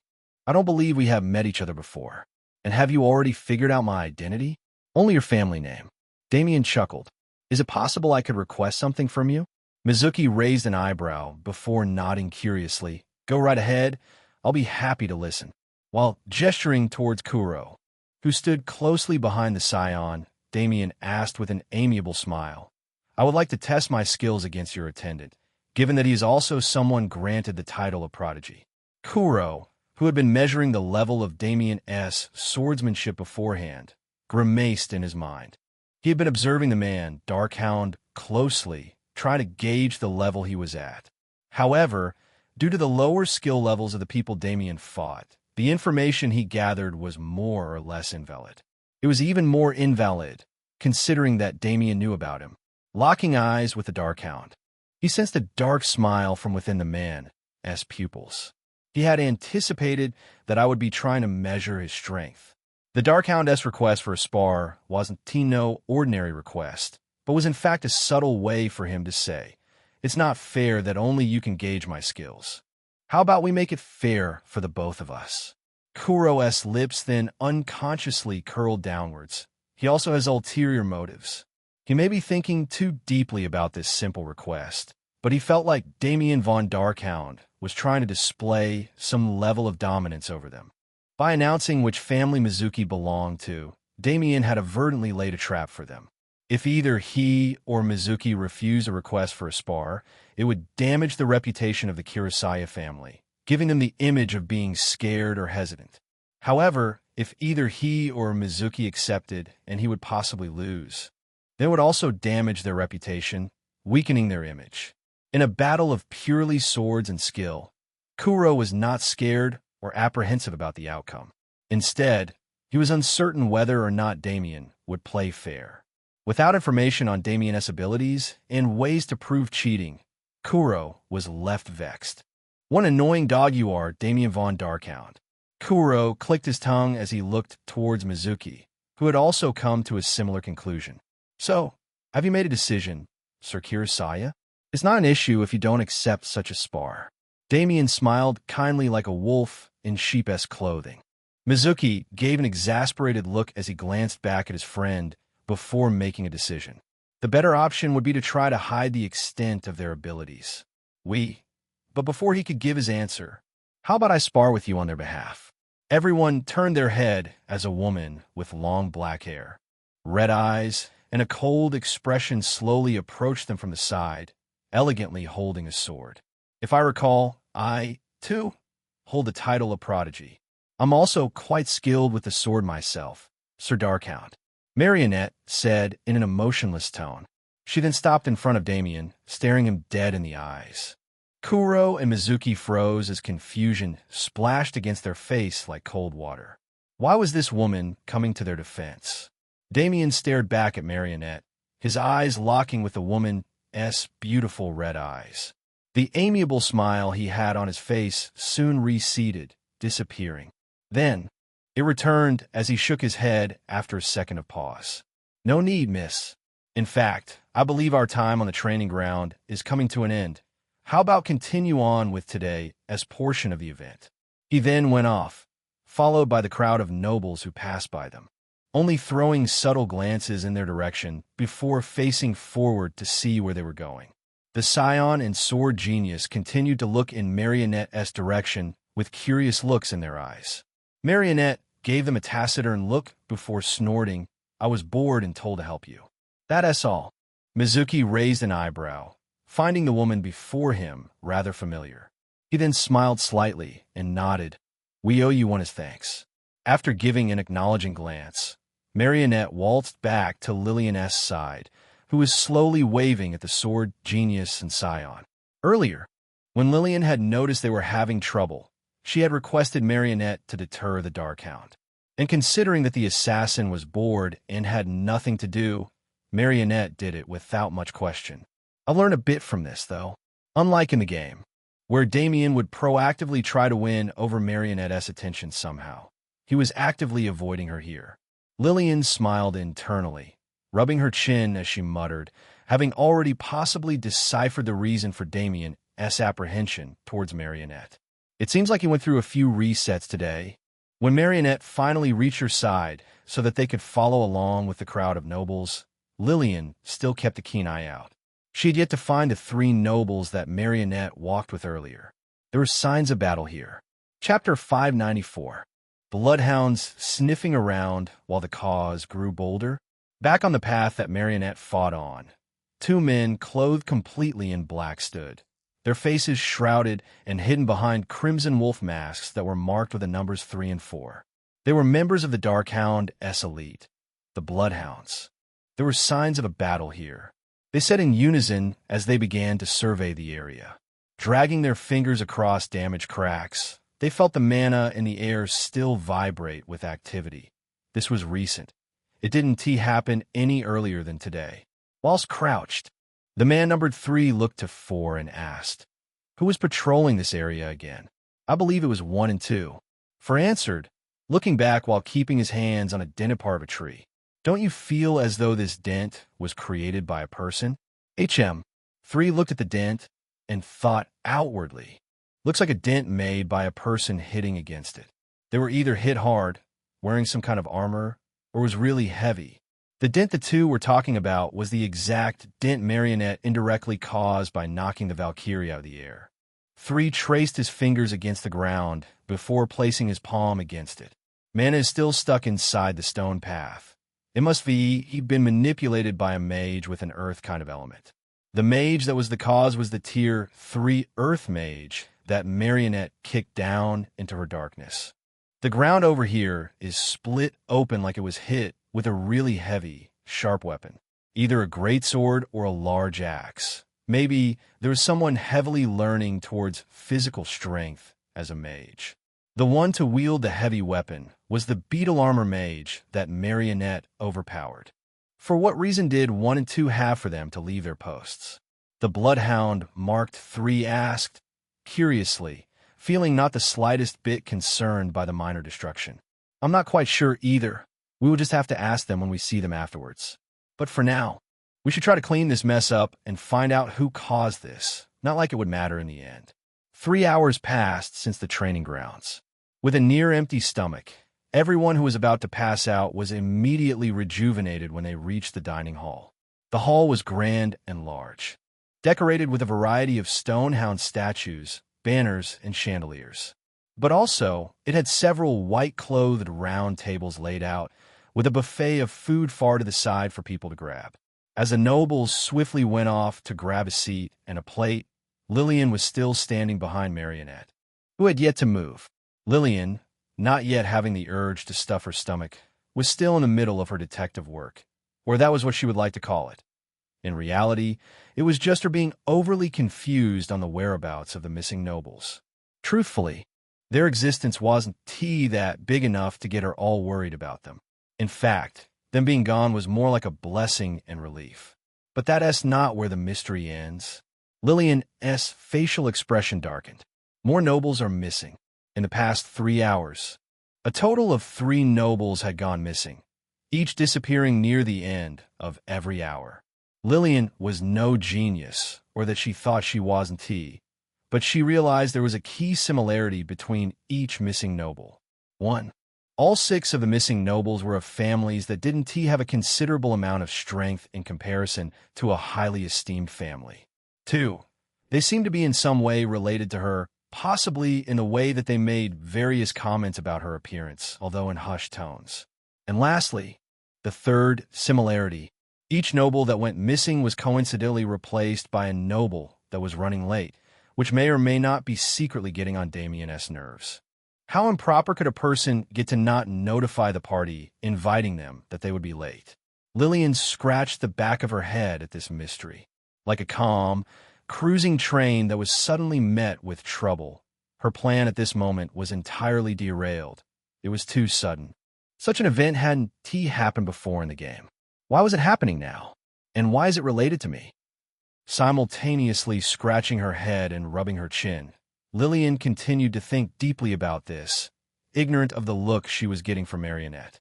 A piercing gaze filled with love, infatuation, and extreme intensity that only Marionette's red eyes could give was settled entirely on Lillian's figure. The assassin then glanced away when she felt a burning prick in her forearm. Looking down at a spot just beneath her left sleeve, Marionette found a faint, trickling dark line crawling underneath her skin. Her vein was blackening. The true darkness must be stirred slightly from her use of magic, maybe trapping the nobles and their attendants in her darkness, which could be stirred its slumber. Fortunately, it seemed that only one of her veins was experiencing this for now. But how long would it take for the darkness to spread? She was still uncertain. No wonder my mind is growing hazier. Marionette frowned internally, still keeping an outward, emotionless expression. For when she first used her magic today, she had felt a seed of fogginess stir and grow in the corner of her mind, sprouting its roots to try and enroach her mind like a parasite. Unbeknownst to her, the more the darkness spread, the more her mental cognitive functions would temporarily deteriorate, specifically, the area of her mind that dealt with reasoning and decision-making. And just like her father said, she would grow more and more susceptible to her dark impulses the longer she suffered from the true darkness's effects. How long would it take for her to give in to her urges to kill someone? Close. She was getting close. It was their fault for getting closer to another person's attendant. Marionette pulled down her sleeve, her eyes flashing with a look of annoyance. Actions without consent get met with consequences. Common sense, is it not? She judged, even if she was going to do the best that she could to hold herself back. It was much harder to resist when, "Excuse me, miss, but I must say you are quite the stunning servant. Who do you work for, may I ask?" "Huh. Well, nobles after nobles tried to grab at Lillian's attention, which solely belonged to her. Seeing Lillian already confronted by another noble, Marionette felt her blood boil as she strided over. Millis, who was sticking close to Crystal Ker, watched as Marionette deterred the noble from afar, stacking her plate high with food. Her eyes glimmered at Marionette's hidden display of possessiveness and smirked mischievously inside. She was rather bored earlier, so why not make it a bit more fun? Chapter 595. Incredible Food? Millis began to pull a few strings together, specifically people with her amazing charm. While this was happening, Lillian was outwardly groaning. Why were people so inclined to come up to her? Marionette, having just shooed off another noble with a cold glare, looked towards Lillian, who was smiling wryly at what happened. Lillian soon turned to Marionette, her smile instantly fixing itself at the sight of her girlfriend. "I think it's best we get something to eat before everything runs out." The assassin hummed a bit. With a few glances around at the food, the hall, and the still unoccupied tables, Marionette soon gave a nod. "Good idea." Chuckling for a moment, the rabbit moved first, but was soon pulled back. Lillian turned around and looked down, watching as Marionette's slender arm wrapped around hers. Lillian then looked away a bit, her cheeks growing slightly pinkish. She then reciprocated the intimacy by leaning against the assassin's side a bit.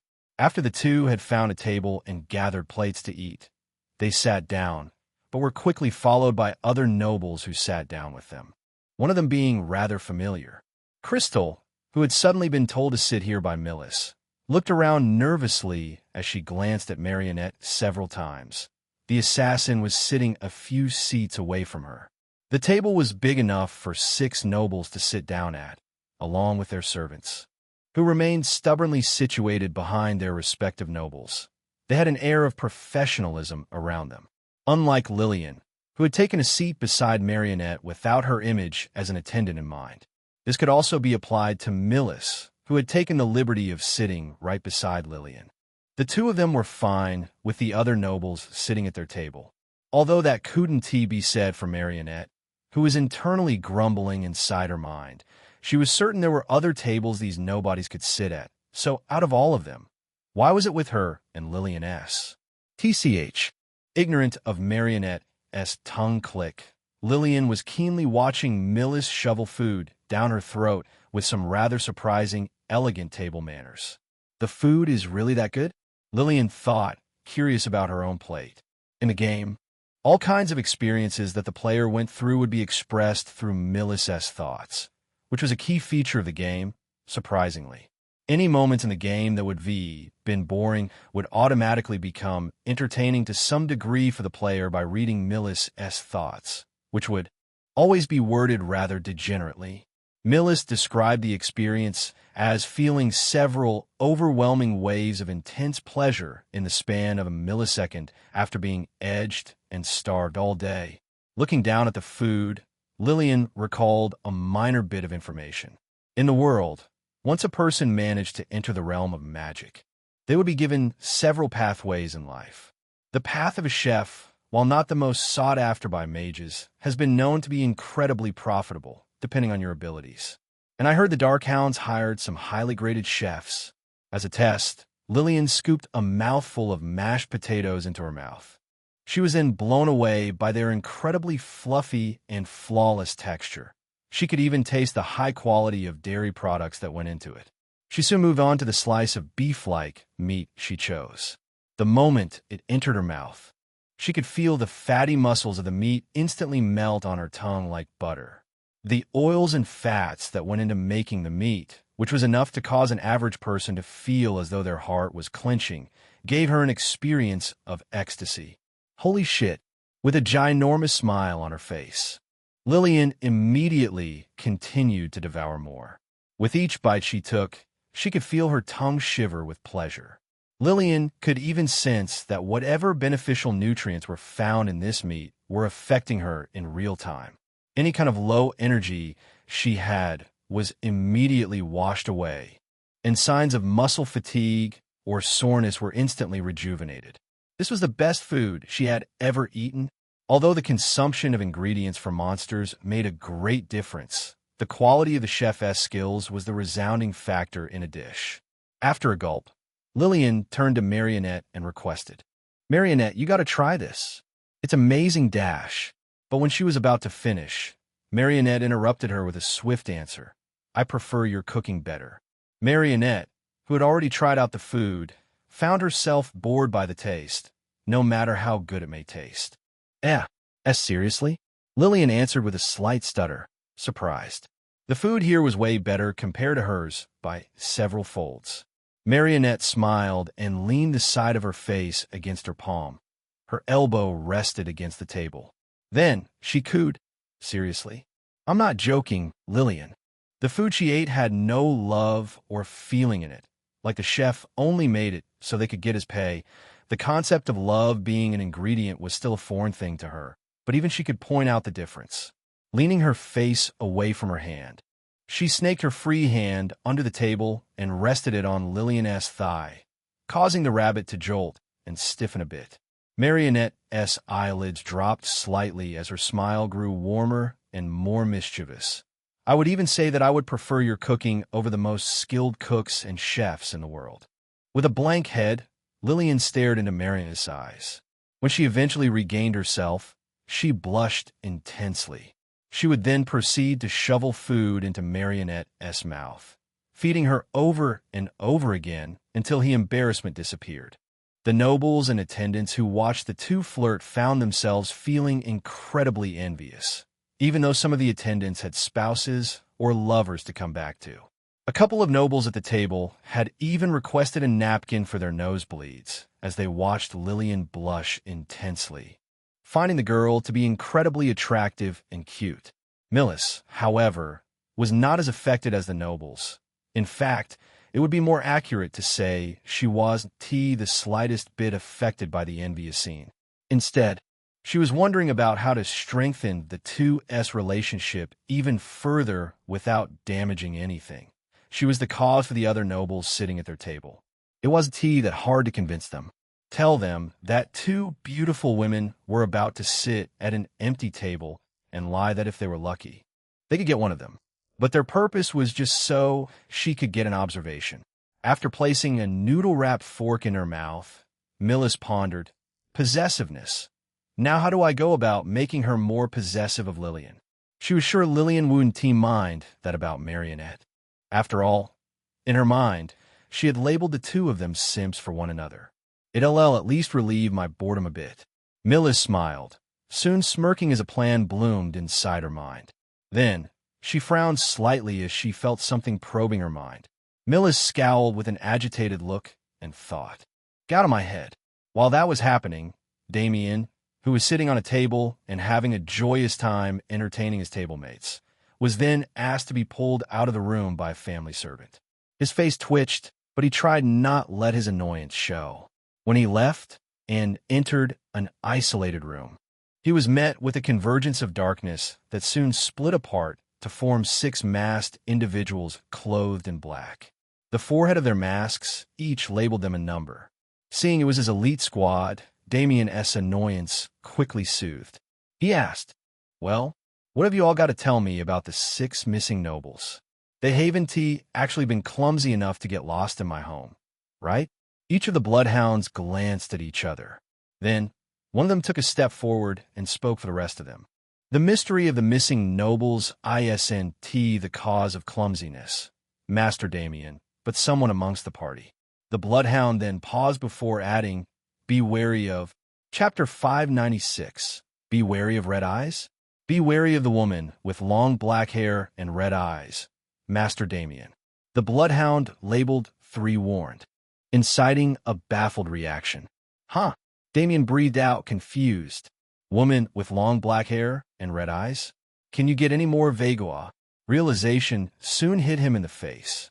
Folding his arms, he made a thoughtful expression, rolling back through his memories earlier today, which caused his mood to sour even more as he placed an unconscious hand over his chest, finding it painfully burning to the touch. Damien scowled besides Albrecht and made a few royals at the event. TCH, so that woman is the cause for all of these idiots going missing? I should be known.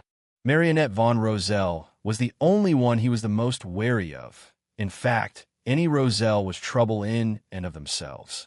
However, she was also the one he was most interested in. Beauty, status, strength, ruthlessness. She had all that he desired in a woman. The bloodhound waited until Damien's mood had regulated a bit before answering. That we are not sure. Huh? Damien raised an eyebrow, visibly perplexed. Then, why did you tell me to be wary of her?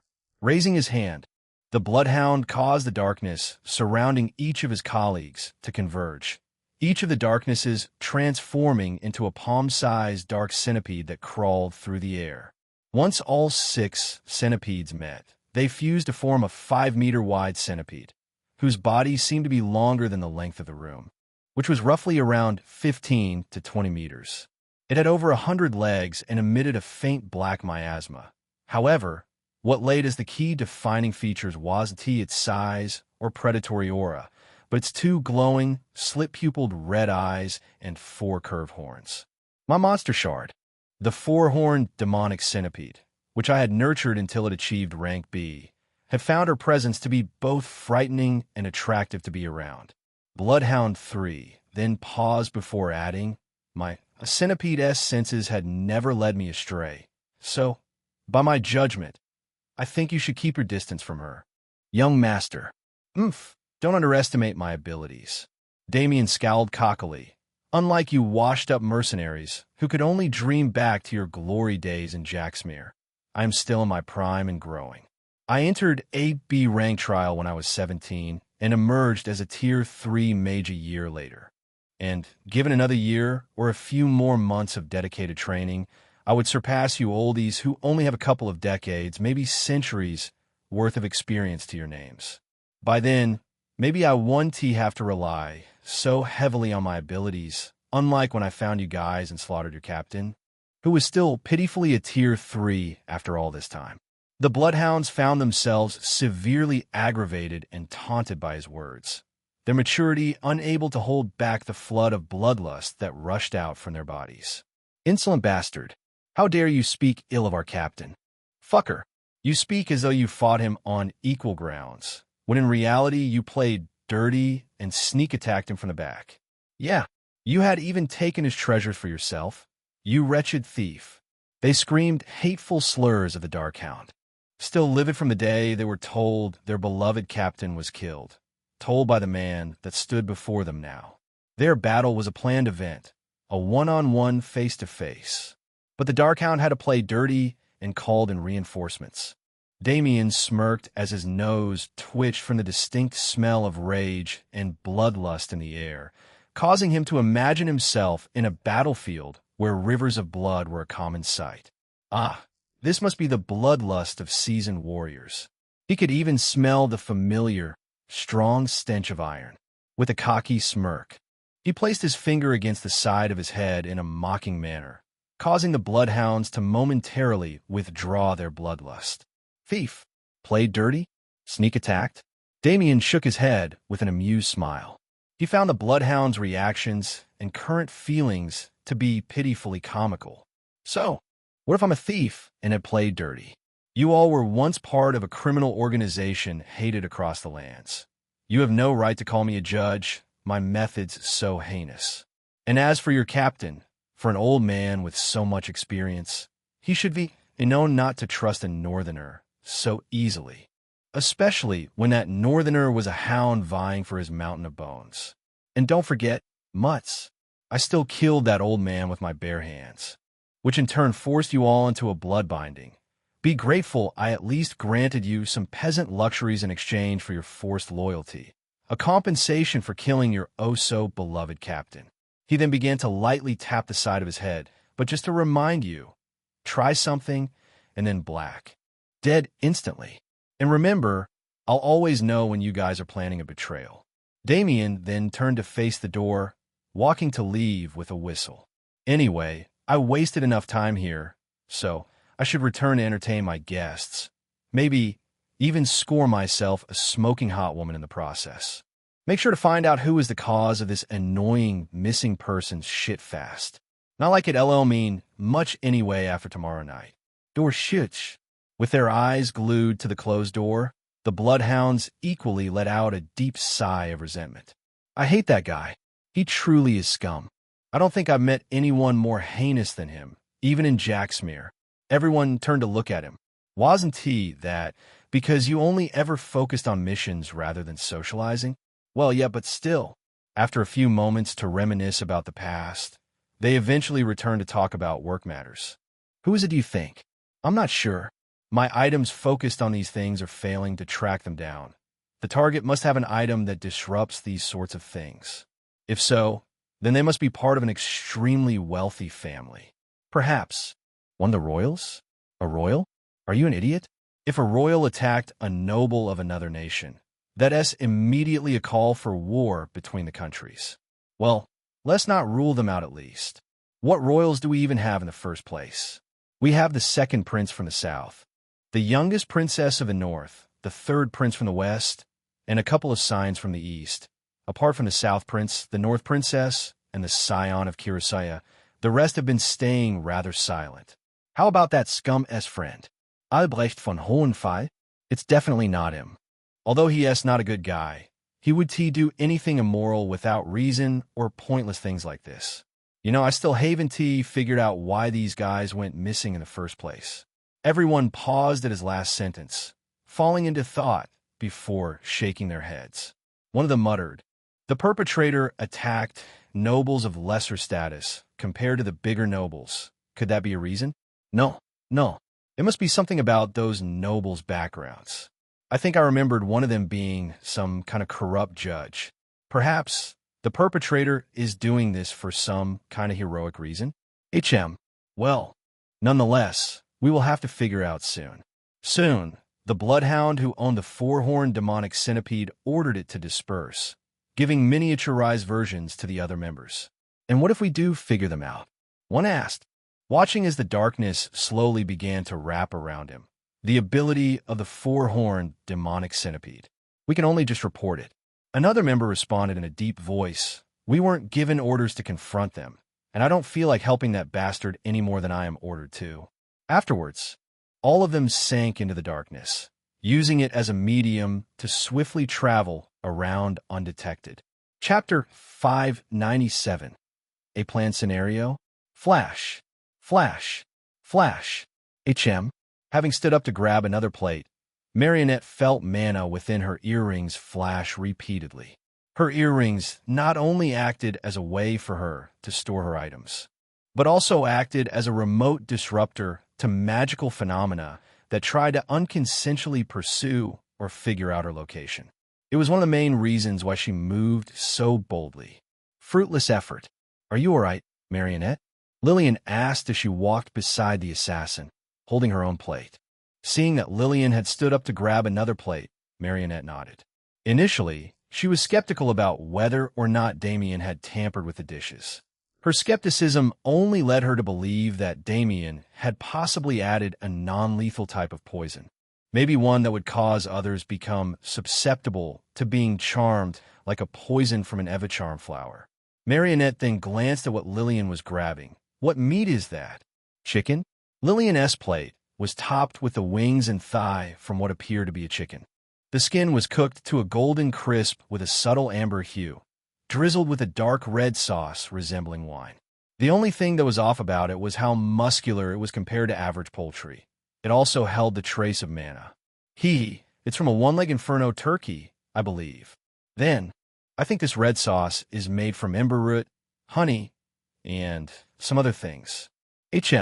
You're rather knowledgeable on this topic, Marionette muttered, not knowing her words could be taken another way. Lillian, however, knowing that Marionette didn't mean it that way, nodded exaggeratedly. "I was a big eater back then." "Is that so? Anyway, it sounds good. I'll gladly feed you some when we get back to our table."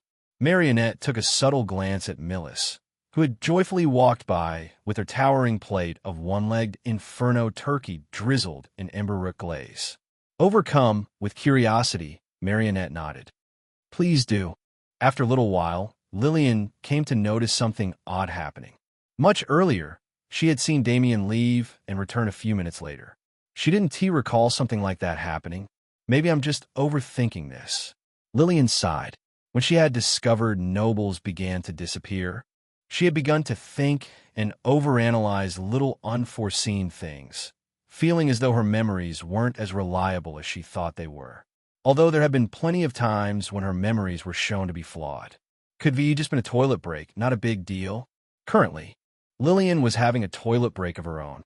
For some fortunate reason, the Darkhounds had a large restroom reserved for only women, and the same for the men. When Lillian eventually finished her business, she was abruptly met with the sight of 5 noble women walking towards what she thought to be the restroom, with one of them being more or less dragged while the others cackled. Glittering realization clouded Lillian's eyes. I remember this. In the game, There were several scenarios where the players were given choices and opportunities to expand their harem. This was one of such scenarios, a typical rescue the damsel in distress. Lillian watched as the lady was dragged inside the restroom, briefly locking eye contact with her and being reminded of the woman's rather dashing beauty. She stood at a height of around 5'7" and had long, wavy, pale gold hair that was meticulously tied in a ribbon that was soon about to become undone by the rough pulling of the lady's hair. The woman also had an incredibly beautiful dress, Lillian Ker, because Lillian was dressed as a servant. She was ignored, not completely, though, due to her profound beauty. If I remember right, this person goes to the same school as me, but scored much lower in the entrance exam. The woman got around a C. While Lillian continued to delve in her memories to smooth out the details, she didn't realize the look of realization Aurelia had in her own eyes. Wait, I know you owe. Shush and get in, one of the noble women said, carelessly pushing Aurelia in before quickly shutting the door. Lillian saw this, but more or less disregarded it. Apparently, the family that Aurelia came from owned a highly reputable fashion company made from the silk that originated from somewhere only they knew. These bullies were going to try extract the information for themselves. And at this moment, Aurelia's attendant must be busy trying to escape the attendance of these bullies, who were ordered to not let her follow after Aurelia. The rabbit sighed again, this time in a more exasperated and fed-up manner. Honestly, these guys are around 18 to 19 years old. Bullying is such a pathetic thing to do, especially around this age. As Lillian was about to return to Marionette, her ears twitched at the ruckus and cries inside the restroom.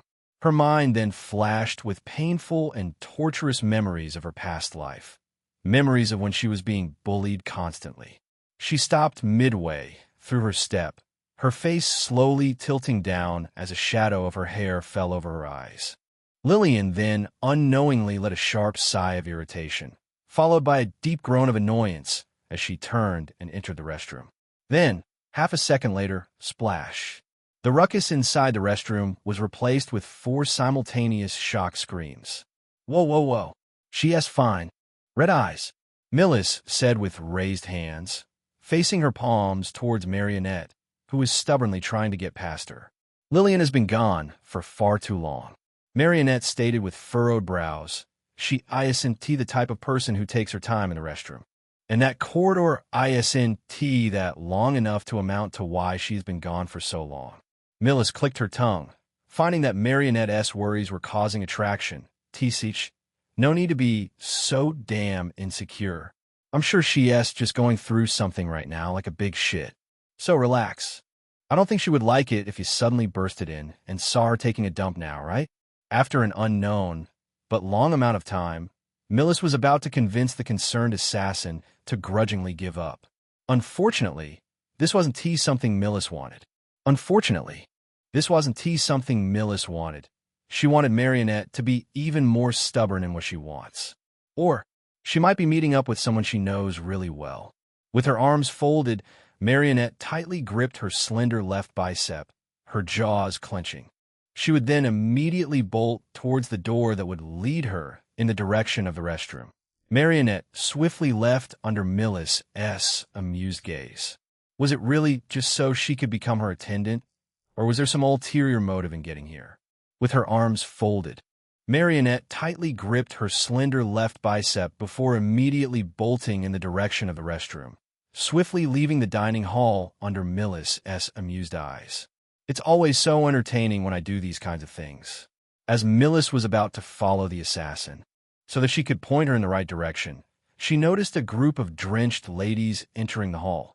Immediately, gathering the gazes of all 35 nobles here, point one with their beautiful dresses completely soaked, their black eyeliners now appeared as inky tears as they ran to Damien, who became shocked by their appearances. He was then told a twisted report of what happened. It went along the lines of after helpfully guiding a girl to the restroom, they were suddenly attacked by a servant with white hair and blue eyes. Damien, who analyzed the report given, fell into thought as he tried to recall someone with these features, even asking about how beautiful they were to filter it down.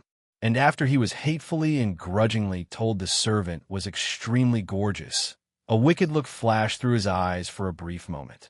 Once he had soothed the noblewoman's turmoil, he immediately left the dining hall again, leaving the atmosphere that used to be joyful and calm. Having watched this in person, Millis decided against following after Marionette. She instead grinned widely, as she couldn't help but feel excited about when they got back. Oh, this might be even more fun. Millis's thoughts then were soon broken when she found that more food was brought out. In total, there should be 40 nobles. I had decided to change what originally was 24 to 40, mainly because I thought it made more sense given the reputation of the event. Chapter 598. Making friends hasn't ever been easier? We'll get you back for this. Door Schlem. Lillian watched the bullies run away with a look of indifference. Such a cliché line, she thought, soon turning to Aurelia, who was found sitting on the ground in front of a toilet, her face drenched in its water. The rabbit watched as the noblewoman coughed heavily, trying to expel the water that clogged up the inside of her nose. Afterwards, she would grip the rim of the toilet bowl before throwing up. All the food she had just eaten was emptied from her stomach. Lillian's gaze softened. Her eyes filled with pity. She sympathized with the woman. Imagine eating to your heart's content before being forced by the urge to throw up because your face was dunked in toilet water. She had experienced that several times, and each time it happened, she would always be left hungry afterwards. Subconsciously, Lillian had begun to pat the woman's back, comforting and waiting for her to finish. When Aurelia eventually pulled her head out from the toilet, she quickly got up to go wash her face at the sink, unfortunately, washing away her beautiful makeup. Fortunately, her face still remained beautiful with or without. Whilst turning off the tap, she turned to Lillian, allowing the rabbit to get a better look at the girl's soft hazel eyes. Aurelia gave Lillian a deep, appreciative look. Thank you for, helping me out? Aurelia muttered, greatly embarrassed. You really didn't need to go out of your way for someone like me. Lillian snorted and waved her hand dismissively. Pushed, I'd be a bad person if I didn't help you out. And I'm glad to help. The rabbit then tilted her head. We got to the same school, don't we? It only makes sense that I would help you out. I also just dislike bullying in general. Lillian then paused for a split second. How are you feeling anyway? Anywhere hurting? Or maybe a bit of hunger? Pulling a white towel from her spatial storage, Aurelia smiled self-deprecatingly. Besides my hair, nowhere really hurts. As for hunger, the woman lowered a hand down to her stomach, feeling it grumble out of dissatisfaction. I might be a bit hungry, rumble. Aurelia's face slowly turned red as the noise from her stomach resounded surprisingly loud. She became deeply embarrassed. Lillian couldn't help but chuckle at this. I'm glad it's just that. We still have some time left for you to eat. But first, would you like me to help fix your hair? Oh, no. You don't have to. It's fine already. Having made her way behind the woman, Lillian gently grasped the woman's hair before meticulously trying to return it back to how it used to look. You really should fight back, even just a little, Lillian muttered partway through, unconsciously feeling a sense of protectiveness over the bullied victim.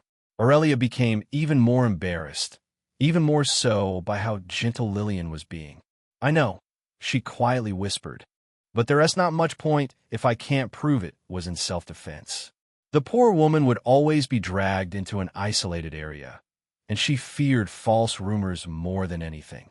Lillian's gaze turned softer, even perhaps motherly. There is always some kind of way to get proof. A video recording of them doing it is good proof. But what if they said I fabricated it? Aurelia responded, having already thought of doing it. Then, you can choose to get even more proof. Lillian answered, tying the last lock of Aurelia's hair. Patting the woman's shoulder, she walked over to her front. If gathering evidence still fails, or if you're too uncertain, Lillian gave a pure and innocent grin. Just beat them up until they're too scared to mess with you. Simple, sometimes violence is the answer to things. Aurelia still appeared uncertain. But what if I get in trouble with the disciplinary committee? The student council, I mean. The use of abilities against other students is prohibited. Hearing this, Lillian S. wide grin slowly morphed into a genuine and caring smile. If anyone from the student council confronts you, tell them Lillian Ker Arias told you to do it. I'll be sure to handle it. The woman tilted her head, confused for a split second, before a thought popped into her head. Could it be that Lillian was hinting that she had deep connections to someone on the student council? She had heard rumors circulating around that Lillian had close connections to the student president, otherwise known as the second year, Beatrice Kurzerkin. Maybe Lillian was implying she could pull a few strings to allow her some ease, in case she got into trouble. While in her thoughts, Aurelia soon snapped awake upon seeing Lillian stretch out a hand for her meat. Our academy is for those who want to learn and secure their future. We can't have people set out on sabotaging others to disrupt that flow. So to use my name if you find yourself in a sticky situation, I have quite the reputation at school. Aurelia found herself stunned at what she heard. She knew about Lillian. In fact, she heard about the girl almost every day at school. She would always hear about how a beautiful Tier 2 mage with white hair in the top class performed exceptionally in every lesson they were a part of. From academics to practical work, everyone made it sound like she was capable of doing everything. Another thing she heard about the most was that she always hung around Marionette von Roselle, who would be taken first place in the entrance exam if it weren't for Lillian. And she knew firsthand how powerful the Roselle was, for during the horrific invasion of the academy, she was rescued by the black-haired woman inside the girls' dormitory. To say she was envious of Marionette's strength would be an understatement. Despite coming from a wealthy background with plenty of resources, she wouldn't say she had the best talent when it came to magic. So that meant she would have to rely on networking with people to get what she wanted in the future. Humans were social creatures, so to do anything with efficiency, she would need allies. Especially an ally where they would be considered the top of the food chain in their year. With a determined look on her face, she grasped Lillian's hand and nodded strongly. Then, I hope you don't mind me using your name a lot when we come back to school. MHM, I would mind at all. I see. Then, please do take care of me, big sister Lillian. Be big sister, eh? Lillian smiled wryly at what she heard. She remembered that Aurelia would tend to refer to those she saw as close and safe to be around with familial titles, regardless of age. Already see me so close? Lillian narrowed her eyes slightly before relaxing. It's to be expected. Aurelia was one of the people who had taken a swig of Damien's wine. Thus, any sort of close interaction with the girl would double in effect when it came to gaining their trust. Her little gesture earlier of tying the woman's hair was all so she could get closer to her. It's always helpful to have a few friends around in every industry, just so she could cash in favors or make requests. In this case, making friend with Aurelia would possibly allow her some line into acquiring high-quality clothing, possibly even at an enormous discount or even free. Making friends truly hasn't ever been easier than this. Well then, little sister, your big sister will happily take care of you. After Aurelia applied a few products on herself to make her appear appropriate and fine, they left the restroom. And Aurelia was about to ask questions in hopes of getting to know her new big sister, specifically, why she was in a maid uniform. The maid finally decided to stop hiding and step out from the restroom. They were met with a despicable young man with steel gray hair. Damien von Dachaunt. Chapter 599. Being confronted? So, the maid finally decided to stop hiding. Damien muttered with folded arms. Slowly pushing his back off the wall he was leaning on, Lillian paused in her step, standing still. Her abruptness caused the woman beside her to also slow down to a halt with a curious look in her eyes. Aurelia looked out from around Lillian's side before quickly bowing her head at the sight of Damien. Greeting, Sir Damien. She then glanced up at Lillian's face, expecting Lillian to show Damien the exact same level of respect. Instead, however, she found the rabbit giving Damien a wary, narrowed gaze. Unlike Aurelia, Lillian wasn't one bit surprised at the unexpected appearance of the young man. In fact, she had been expecting him the moment she saved Aurelia. She watched as Damien calmly tilted his head, looking around her and settling his gaze on Aurelia. Greetings to you, too, Mississippi. I hope this maid here hasn't done anything terrible to you, huh? Terrible? Aurelia repeated, confused. And no, it's quite the opposite. Actually, you see, these 4 girls brought me here and wanted to quickly clear up the misunderstanding. Aurelia spoke, but was unfortunately interrupted partway through. There's no need to lie for this maid's behalf, dear kind miss. I've already heard all I needed to know from the 4 that helpfully guided you here. I said food? Aurelia stuttered, even more confused. Where on earth had he gotten the idea that those bullies had helped her out of kindness? There was a mistake. Lillian continued to watch like a spectator as Aurelia seemed to try to clear up the misunderstanding that Damien had about it. So they did lie.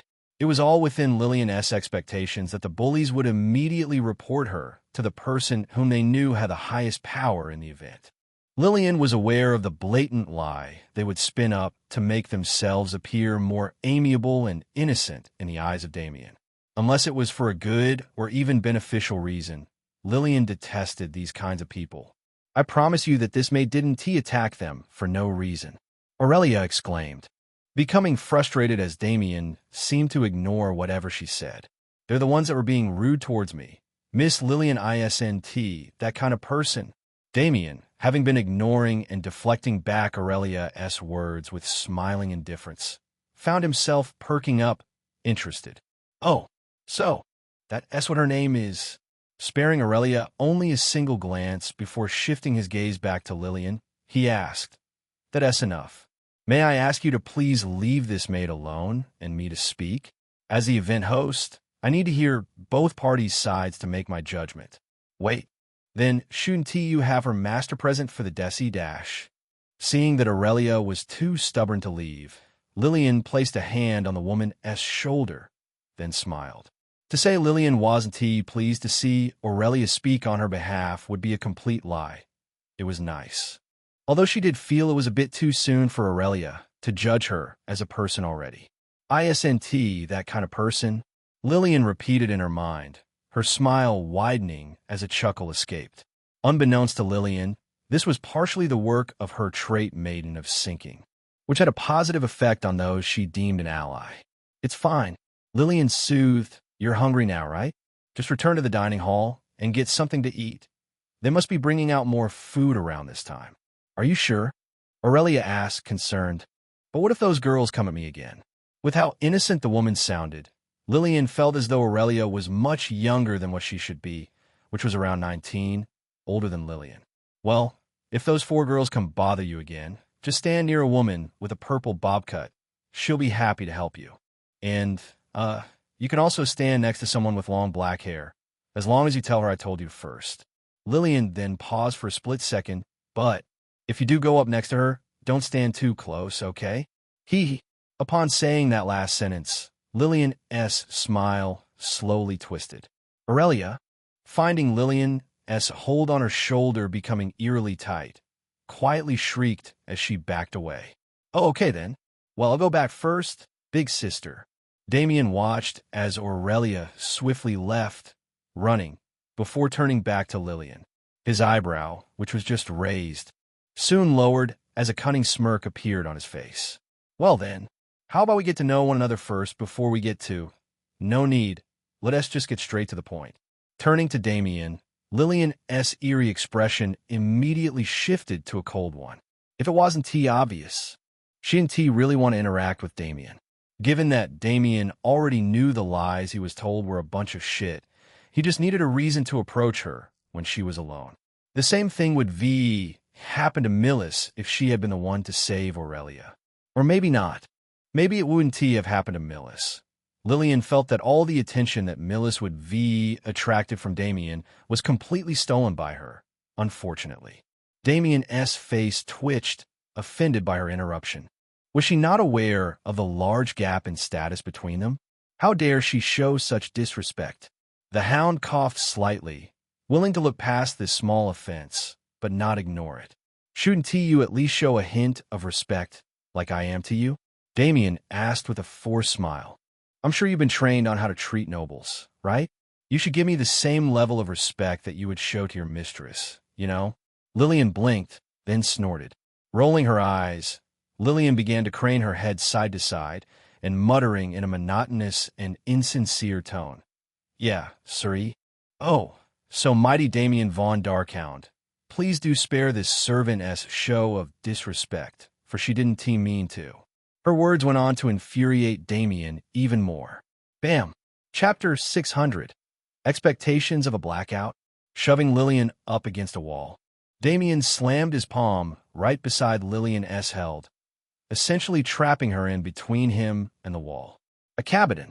With cold indifference, Lillian looked up, locking eyes with the hound, who gazed down at her.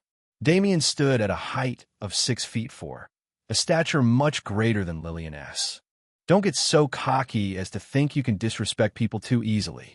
Damien frowned deeply. Just because you work under one of the 4 pillars of the underworld, don't think you can ignore the most basic of courtesy.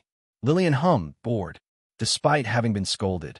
Lillian chose to show a lack of politeness or respect. Her only show of politeness was expressed through hiding her yawn behind her hand. As much as she wanted to shove Damien back, she knew such an unwarranted act would do her more harm than good if he somehow proved she attacked first. It was better to stick with what she could expect.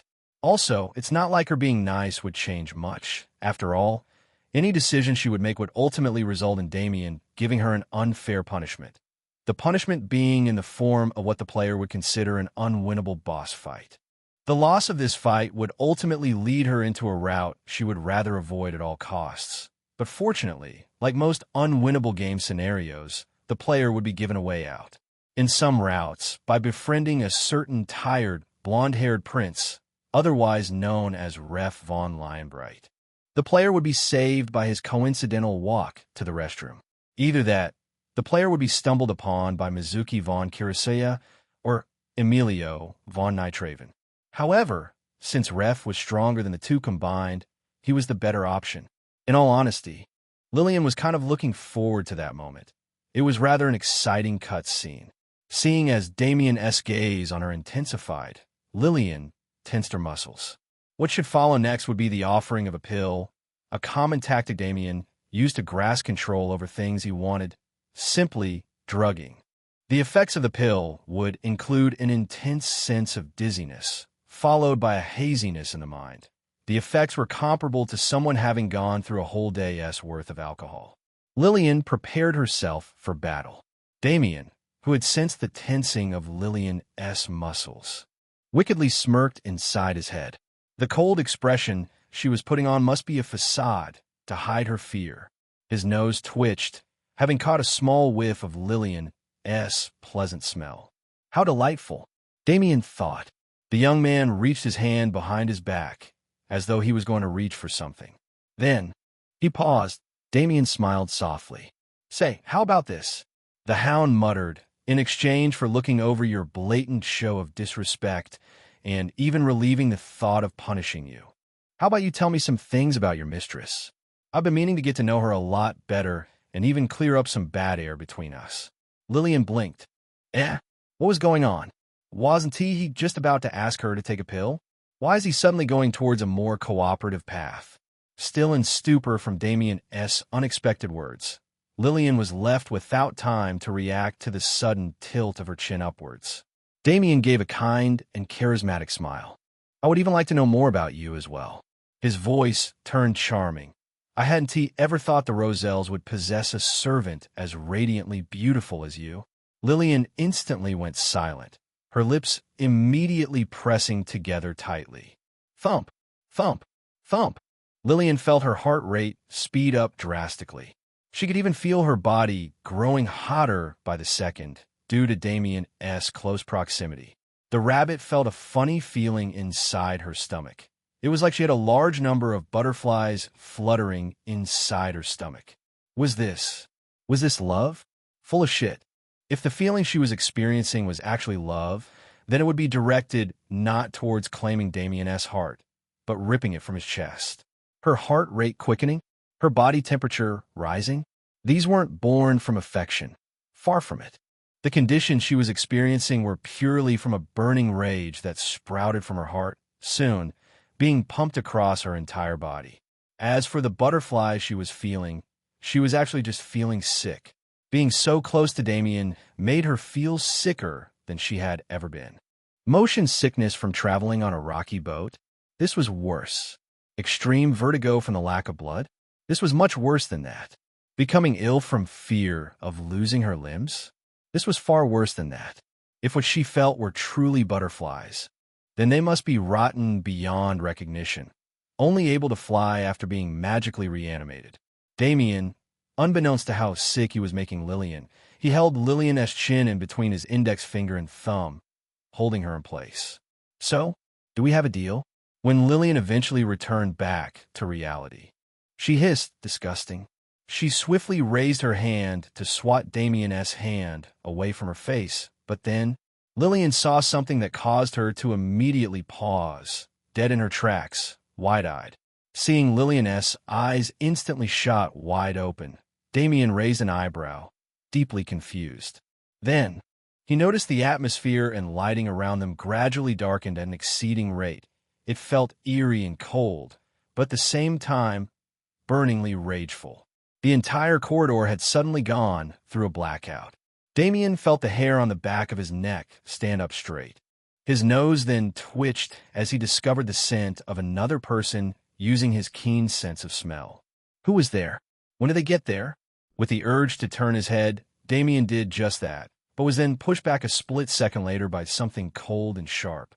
Such strength, Damien thought, shocked by the force pressing against the side of his head. If he had been a regular person, whatever that was pressed against his head would pierce straight through his skull. Even with the physique of a Tier 1 mage, he was sure he wouldn't be left uninjured. Although struggling to turn his head, Damien managed to shift his gaze to the culprit. More specifically, the thing pressed against the side of his skull. It was a long, black, jagged, and crystalline barrel of a revolver. It had 6 individual chambers, completely filled with bullets after the last glow of the handgun's golden runes pulsed with mana. His eyes shot wide open in shock before slowly narrowing. This was the first time he had a gun to his head. Whoa, whoa, whoa. What with the suddenness, my friend? We weren't doing anything bad here. Damien smiled, slowly crawling his gaze up to the person's face. How about we all just get along, and I knew I should be a closer eye on you, you filthy dog. Damien froze instantly. A woman? Was he being held at gunpoint by a woman? But wait, why was it he felt such strong familiarity with her then? Finally reaching the woman's face with his eyes, Damien was left in utter shock and even fear what he saw. The woman's face was completely shrouded in a mask of absolute darkness. It had no gaps or flaws. The mask held no other curve or shape except for being completely flat, making it appear two-dimensional and frighteningly alien. And while the mask seemed to refuse to reveal any of the woman's features, it wasn't completely successful. For where the woman's eyes would be were 2 glowing red orbs that swirled with extreme intensity. The light radiating from her eyes was filled with such pure hatred that it caused even Damien to pause. In all of his years, he had yet to see a look as intense as this one, even when he had stolen countless women from their partners. He could already feel the thick smell of bloodlust coming from the woman, which was shockingly comparable to the bloodlust he felt earlier from his bloodhounds. Who was this person? Lillian, who watched as Damien locked eyes with the glowing red eyes, subconsciously thought, is that Marionette? Marionette, who had arrived to see Damien detestably pressing himself against Lillian, found her terrible burning itch in her hands that one stop, and the itching one stop until. To think you would pull something like this so soon, even calling you retarded isn't enough. Until she used Damien's own blood as soothing cream. For even those with retardation have their limits of idiocy. Bang! At the sound of a gunshot, Damien moved with extreme haste, managing to dodge a point-blank bullet before disappearing off into the darkness. Lillian, having immediately taken a step to calm the raging Marionette, hold on dash, watched as her girlfriend disappeared in the blink of an eye.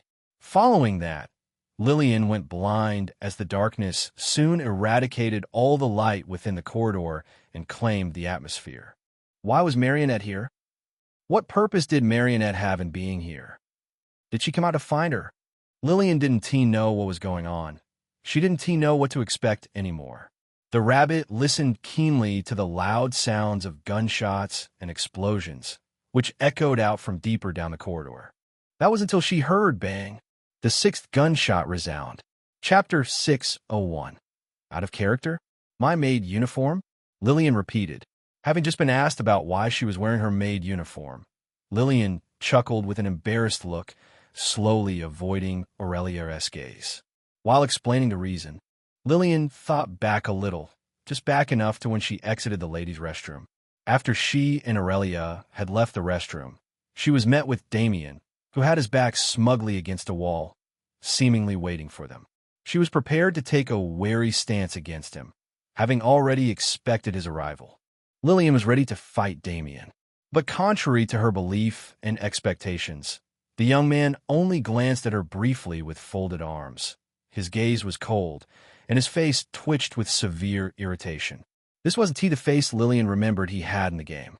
Afterwards, Damien would turn his head towards the corridor he had come from. He would then push himself off the wall and walk away, silently. This version of him was out of character. It was strange.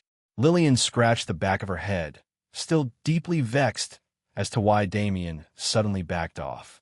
This was the part where the player would either accept his drug or get into a fight with him.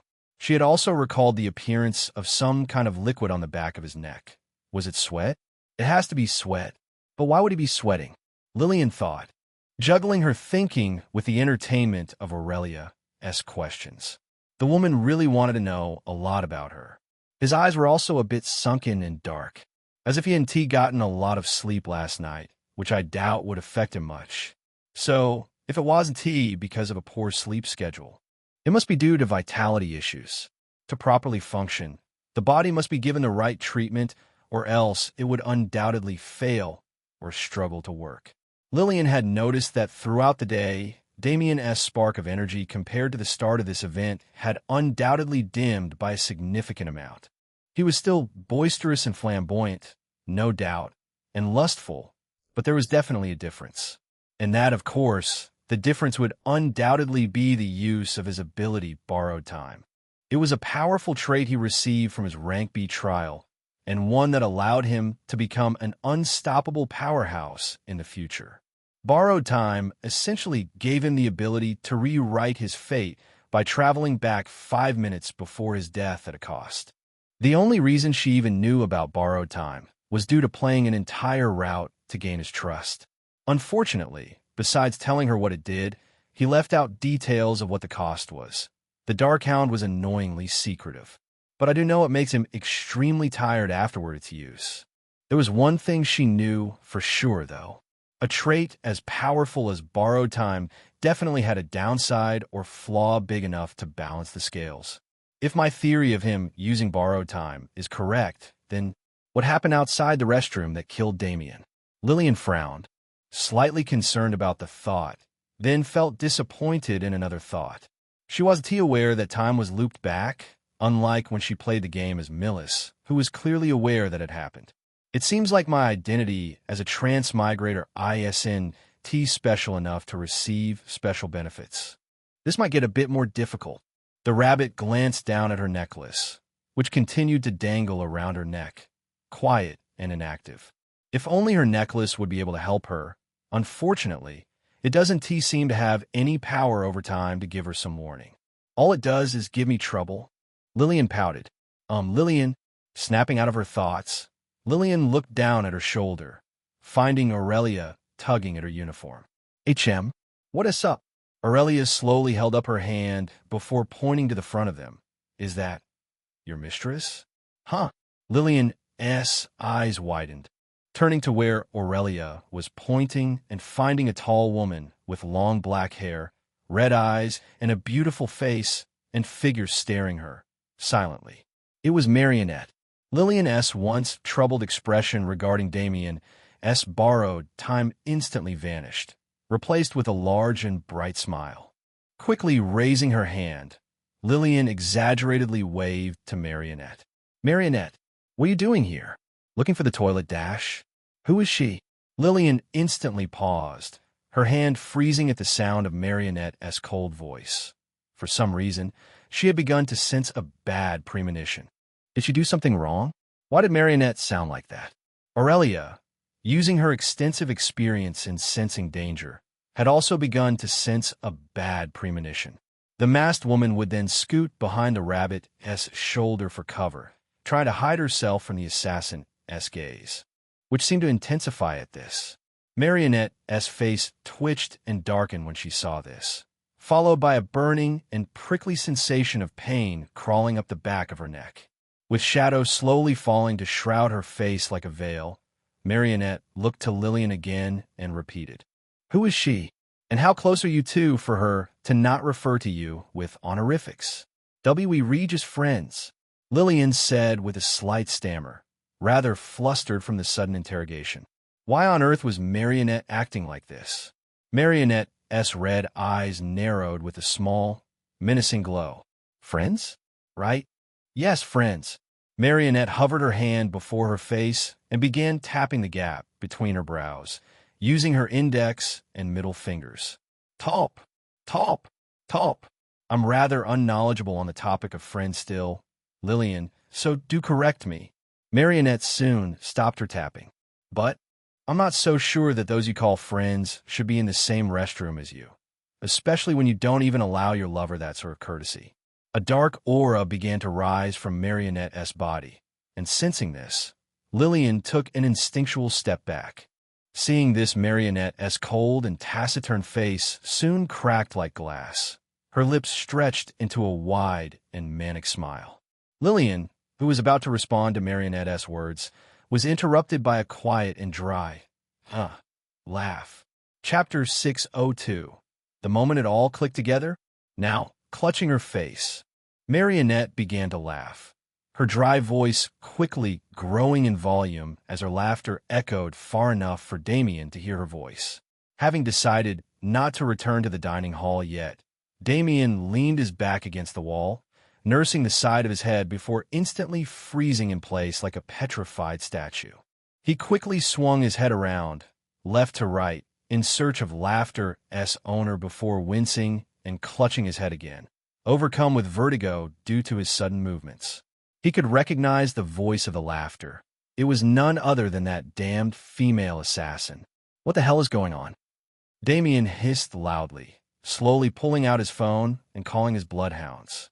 Before the voice on the other side could say anything, "I want all eyes on Marionette von Roselle this instant, do you hear me?" Damien had already given out his orders, and prevent her from doing anything rash. While that was happening, Lillian was rooted to the ground from shock as she watched Marionette continue to laugh, her voice growing more crazed by the second. Ha ha! She hadn't ever heard Marionette laugh like this before, or sound as crazed. Something is definitely wrong. Lillian shouted inside her head, noticing Aurelia hid behind her even more in the corner of her eyes. Marionette noticed this as well, causing her laughter to soon come to a quiet stop. Then she began to mutter ominously, "I understand it now. The reason why you wanted to come to this place. The reason why you wanted to linger around these disgusting nobles. To think it was all so you could meet with some woman behind my back. That's not the reason at all." Lillian shouted, hurt by Marionette's insinuation. "Why would you think such a thing, Dash? You give me nothing else for me to think." Marionette yelled back, continuing to clutch her face tightly. "You even prevented me from coming with you to the restroom. Prevented me from making sure you're okay. But to think it's all so you can meet up with some bitch. Who's trying to take you away from me?" Lillian became stunned at Marionette's emotional outburst. Was her girlfriend jealous? Aurelia, sensing that her presence was causing trouble, whispered to Lillian, "Is it best if I leave, Lillian? Maybe. Try to see if you see a N01 leaves." Within a fraction of a second, Marionette threw a dark javelin towards Aurelia's head, intending on ending her before she even moves. Unfortunately for her, Lillian had already moved to intercept the weapon, knocking it away with a strike of her knuckles and sending it shattering through a window. Aurelia flinched in fear, unable to react to the entire sequence, and only awakening to the sound of the window shattering. Lillian's expression was serious, growing more serious by the second at what she was looking at. With furrowed brows, Lillian lowered her hand to her side. The skin of her knuckles reddened from striking the javelin. She looked towards Marionette's face, which was finally exposed, no longer covered by the woman's hand. Crawling up the woman's neck and reaching her cheeks were several distinct black veins, still increasing in length as time went on. At this moment in time, Marionette was now becoming strongly affected by the true darkness's effects, leading her mind to create several impossible scenarios and making those thoughts branch into more impossible scenarios. The true darkness was attacking her hidden insecurity. However, the true darkness wasn't the only one at fault for causing her to think this way. For it to force her into creating these thoughts, it would need her to have something in mind first. Millis's words. She might be meeting with someone she knows really well. These were the words Millis told her.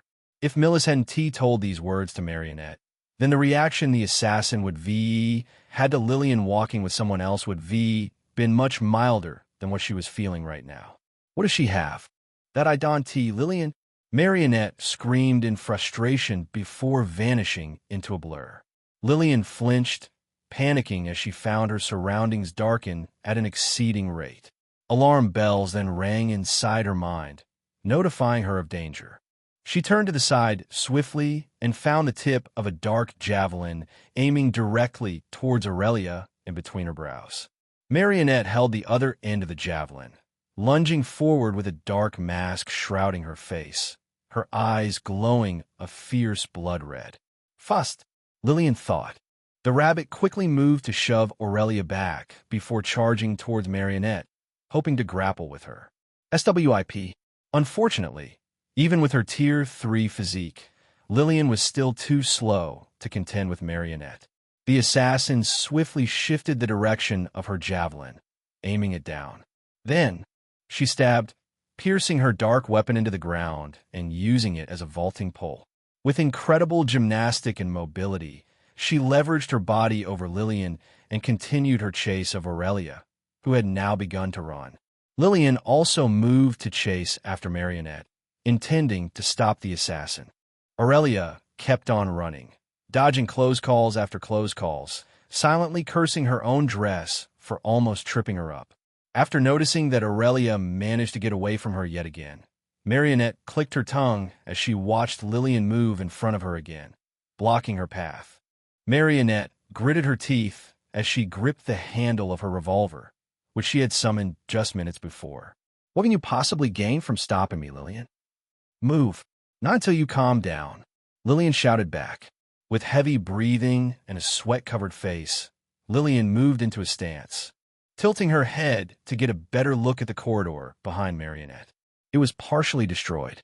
At some point, Marionette had gone to use the revolver she was gifted to kill Aurelia, thus leading to countless explosions along the corridor.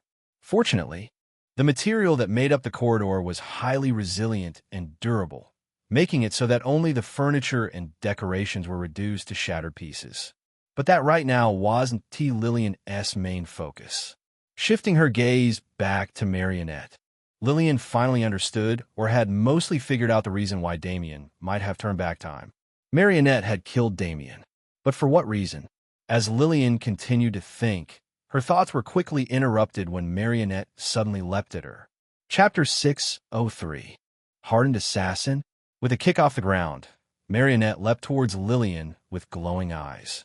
Seeing this, Lillian immediately raised her arms, prepared to take on the assassin. She knew Marionette wasn't doing all of this in the right mindset. She was being controlled. Although Lillian didn't know how or why Marionette's current condition had progressed up to this point, all she could do now was restrain her beloved girlfriend and administer her blood. Using her magic, Lillian created a tall wall of water behind herself, several meters thick enough that Marionette wouldn't be able to barrado it easily. With her mind split into creating the wall and also watching Marionette, Lillian took a step forward, intending to meet the assassin head-on. With how Lillian was right now, having reached Tier 3 and having a body tempered against several kinds of life-threatening obstacles, she should be able to contend with Marionette, even without her items. That was what she thought. Schwupp, fast. In a fraction of a second, Marionette suddenly bridged the gap between them with a speed even she couldn't react to. Simultaneously, she had even noticed her surroundings had become exceedingly dark. With only so much speed and time she could muster, Lillian instinctively tilted her body to the side, dodging the barrel of Marionette's revolver, who aimed for her head. Amidst her dodge, Lillian became shocked. Did she really just aim at her? At the head, even? This wasn't a simulation. As Lillian screamed this inside her head, Marionette, who had anticipated that Lillian would dodge, vanished into the darkness. Despite the strong clutches the true darkness had over her mind, Marionette's ironclad will to prevent any harm towards Lillian would still reign supreme, taking priority. Flustered by Marionette's disappearance, Lillian twisted her head side to side. She had lost her. Crap! Lillian shouted in her mind before sensing the burrowing through the wall she created. With a quick turn on her heel, Lillian turned back, finding a large dark hole through her wall. She widened her eyes, shocked, but also dumbfounded at her own forgetfulness. Lillian had forgotten that Marionette could utilize the true darkness itself to get through her wall. Shit! Lillian moved towards the hole. How naive was she to think she could contend with Marionette? Tier 3 this and Tier 3 that. Even as a Tier 3 mage, the player would struggle to contend with Marionette. Darkness empowerment. The more there was darkness around her in both quantity and density, the stronger Marionette grew with no visible limit. On its own, unless you had another ability or item to get it to work. The only other way to make use of this trait would be to use it at night. However, in the hands of someone who had the ability to create and control darkness itself, on top of her enhancements, battle experience, and talents. This was one of the things that allowed her to fight those above her tier. The fact that she had managed to get this specific trait again must not be a coincidence. Lillian took a step forward towards the hole, but the moment she did, time suddenly slowed down for her. A humanoid frame appeared behind her. Snaking under her armpits, a pair of arms wrapped around her chest. Marionette held Lillian from behind, hugging her tightly as she leaned into Lillian's right ear. She then whispered, "For all the things I did for you, this is how you repay me. Lillian? Hurt. This is all still a misunderstanding dash." The rabbit stiffened, freezing in place as Marionette pulled her head to the side, forcing her way into the crook of Lillian's neck, making her flinch and shiver. Sniff! Sniff! Marionette's nose twitched several times, taking in Lillian's scent before completely burying her face into the rabbit's neck. Sniff! After having recovered and fully processed what Marionette was doing, Lillian immediately designated part of her mind to create a prison around them. This was her chance. However, her actions didn't go unnoticed. While rubbing her face into Lillian's neck, Marionette tightened her hold around the rabbit's chest, then muttered quietly, "If you think I'll let you go and let you walk into someone else's arms, then you're too naive, Lillian." The second after she said that, Lillian felt her body become light as she was lifted into the air, becoming disoriented as the top of her head was now parallel to the ground. It was a Russian suplex. Bending her body back with amazing flexibility, Marionette slammed Lillian into the dark puddle that opened beneath them. The two disappeared, but only for a few seconds. Marionette pulled herself out of the dark puddle, shrugging off the sludge of darkness that clung to her, followed by Lillian, who was completely encased in a thick black cocoon. Not knowing where she was, Lillian tried to break free by thrashing about, which was unsurprisingly ineffective. The assassin watched as the black cocoon stretched irregularly from within, recognizing the cause to be because of Lillian's struggle. She then turned around, moving indifferently to the hole she created. Stay there and wait for when I get back. Just know when I return, I will have a punishment in mind for your actions. Marionette's eyes glowed menacingly as the black veins crawling up her neck deepened and webbed outwards. The assassin then dived through the hole. Her path was now without obstacles. Shit! Lillian squealed from within the cocoon, then began to call out for her girlfriend, Marionette. Marionette, don't do this. After a while, without response, Lillian's face darkened. She needed to escape. Stopping her useless thrashing, Lillian quickly covered her entire body with her parasitic element, which, upon contact with the dark interior of the cocoon, began to drain the mana held in its structure. Since all magical constructs needed either a constant source or storage of mana to exist, all she needed to do was take away the thing keeping it together. On the outside, the darkness that made up the cocoon began to dissipate, breaking apart. Eventually, Lillian was freed. Thud! Plummeting a meter to the ground, Lillian let out a soft groan before immediately getting up. She needed to move. Quick! However, the moment she got up to her feet, she froze in fear as a HHH. Bone-chilling shriek resounded from much further down the corridor. As someone, please help. Trisha. Lillian dash. Shit. Lillian subconsciously shouted, summoning her black short sword and boosting her speed. Following that, she sped down the corridor, hoping to get there in time. Aurelia crawled back on the ground, distancing herself from a tall woman shrouded in darkness. Her eyes were blurred with tears as she held her hand fearfully at Marionette. At the tip of her fingers, thin lines of silk shot out with desperate speed, in hopes of keeping the bloodthirsty assassin back. Unfortunately, they did little to nothing as they were quickly severed with a blade of darkness. Swish! Aurelia watched as the strings glided to the ground. Fear gripped her heart even tighter, causing intense panic. As someone, Aurelia shakily muttered, someone, please help. Trisha? Lillian dash. Marionette flashed forward and swiftly kicked the side of her ribcage, crack, causing her to fly into a wall. Thud! With her back slumped into the wall, Aurelia wept and sniveled, clutching the side of her chest. Were her ribs cracked? Aurelia wasn't too sure, but felt like it. However, all that she was certain of was that it hurts. Marionette lowered her leg to the ground and made her way over slowly. Who do you think you were to call out her name? The assassin coldly spat, raising the barrel of her gun. Bang! Kaya! Aurelia let out a shrill cry as the arm she used to clutch her side got blown off her shoulder. Soon, the adrenaline began to take effect, but that wasn't enough to calm the creeping sense of death breathing down her neck. Ha! Ha! Ha! Aurelia breathed in rapid, deep breaths, trying to calm herself down as her hazel eyes began to glow slightly. Her emotions were in turmoil. In all her life, she hadn't experienced pain like this before. Even with the bullying she experienced, she had an easy sailing. She had even been given help through her trial, allowing her to stay away from the majority of harm. Marionette swiftly kicked Aurelia again, shattering through the other side of the girl's ribs and sending her through the air, leaving a trail of blood along her flight. The assassin cocked the hammer of her revolver again, then fired bang, blowing off Aurelia's other arm before she could even hit the ground. Thud! Watching as Aurelia hit the ground, sprawling and crying in pain, Marionette walked forward, following the trail of blood along the ground. She was indifferent to Aurelia's cries, courtesy of her flaw.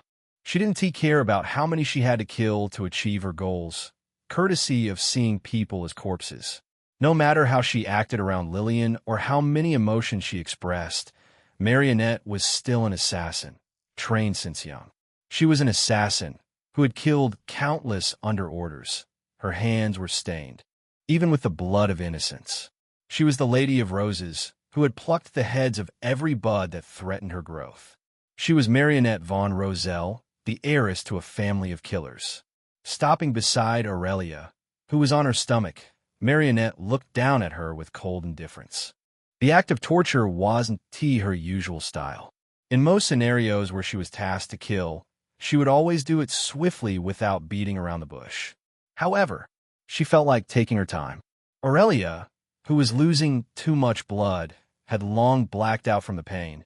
It was too much for her. Perhaps this was her body's way of saying that it gave up. An instinctual decision that could be seen in most animals, who were left with no choice but to submit themselves to their predators. Marionette slowly raised her right black heel above the woman's head. Then, stomped down. Chapter 604. Weighing the pros and cons. Clang. Marionette's cold and indifferent eyes gleamed with a glow of surprise. Something had stopped her. Getting a better look, Marionette discovered 5 swords intersecting beneath her heel, which would undoubtedly crushed Aurelia's skull. She narrowed her eyes and looked up, finding herself surrounded by 5 masked individuals, who were clothed completely black apart from their crimson dog masks. Cease your current actions and step back, miss. They were the bloodhounds. Marionette's eyes glinted menacingly, too stubborn to back down. Pushing her heel against the intersecting swords, Marionette coldly asked with a sharp glint, "And what if I don't?" Her words caused the bloodhounds to give a sharp glare in return. "Then you would pay the price." With their combined strength, they pushed Marionette back with a flick of their swords. Marionette stumbled back, quickly regaining balance. It seemed that even with her increased strength, she was still easily pushed back, not like it was much of a surprise. She watched as one of the 6 men knelt down and began to wrap Aurelia in a soft, warm light. He was healing her. This caused Marionette's face to twitch, annoyed that her efforts in gravely wounding Aurelia were wasted. Upon taking a subconscious step forward, Marionette watched as the 4 bloodhounds that focused on her immediately shifted into a threatening stance. How annoying! Marionette frowned, gripping the handle of her revolver. First, it was Lillian who impeded her, but now it was the bloodhounds, with the only difference being that this bunch were far more troublesome to deal with. They were all a tier higher than her. The tier of a mage was information that was usually kept secret to prevent your enemies from getting the surface level of your strength. But if one were to live for over a century and had once belonged to an infamous mercenary organization, then information about their strength would eventually come to light, depending on how active they were. Fortunately, this group were rather open about their strength. All tier 3s. These men weren't people Marionette could contend with and win so easily. In fact, she was certain she would lose. Marionette's eyes shone with a dark brilliance as crimson bloodlust soon began to exude from her figure. The bloodhounds noticed this and immediately exuded their own bloodlust to overpower Marionette's.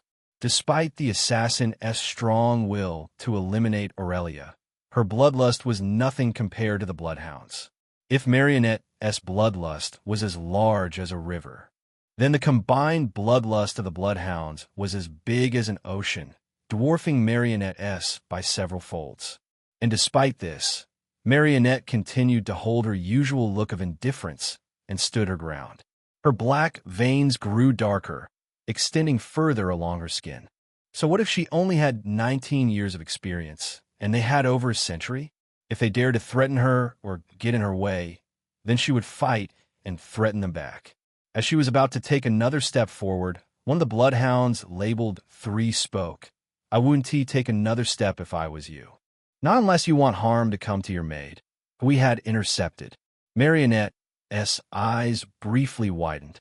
She scanned each of the bloodhounds and realized something.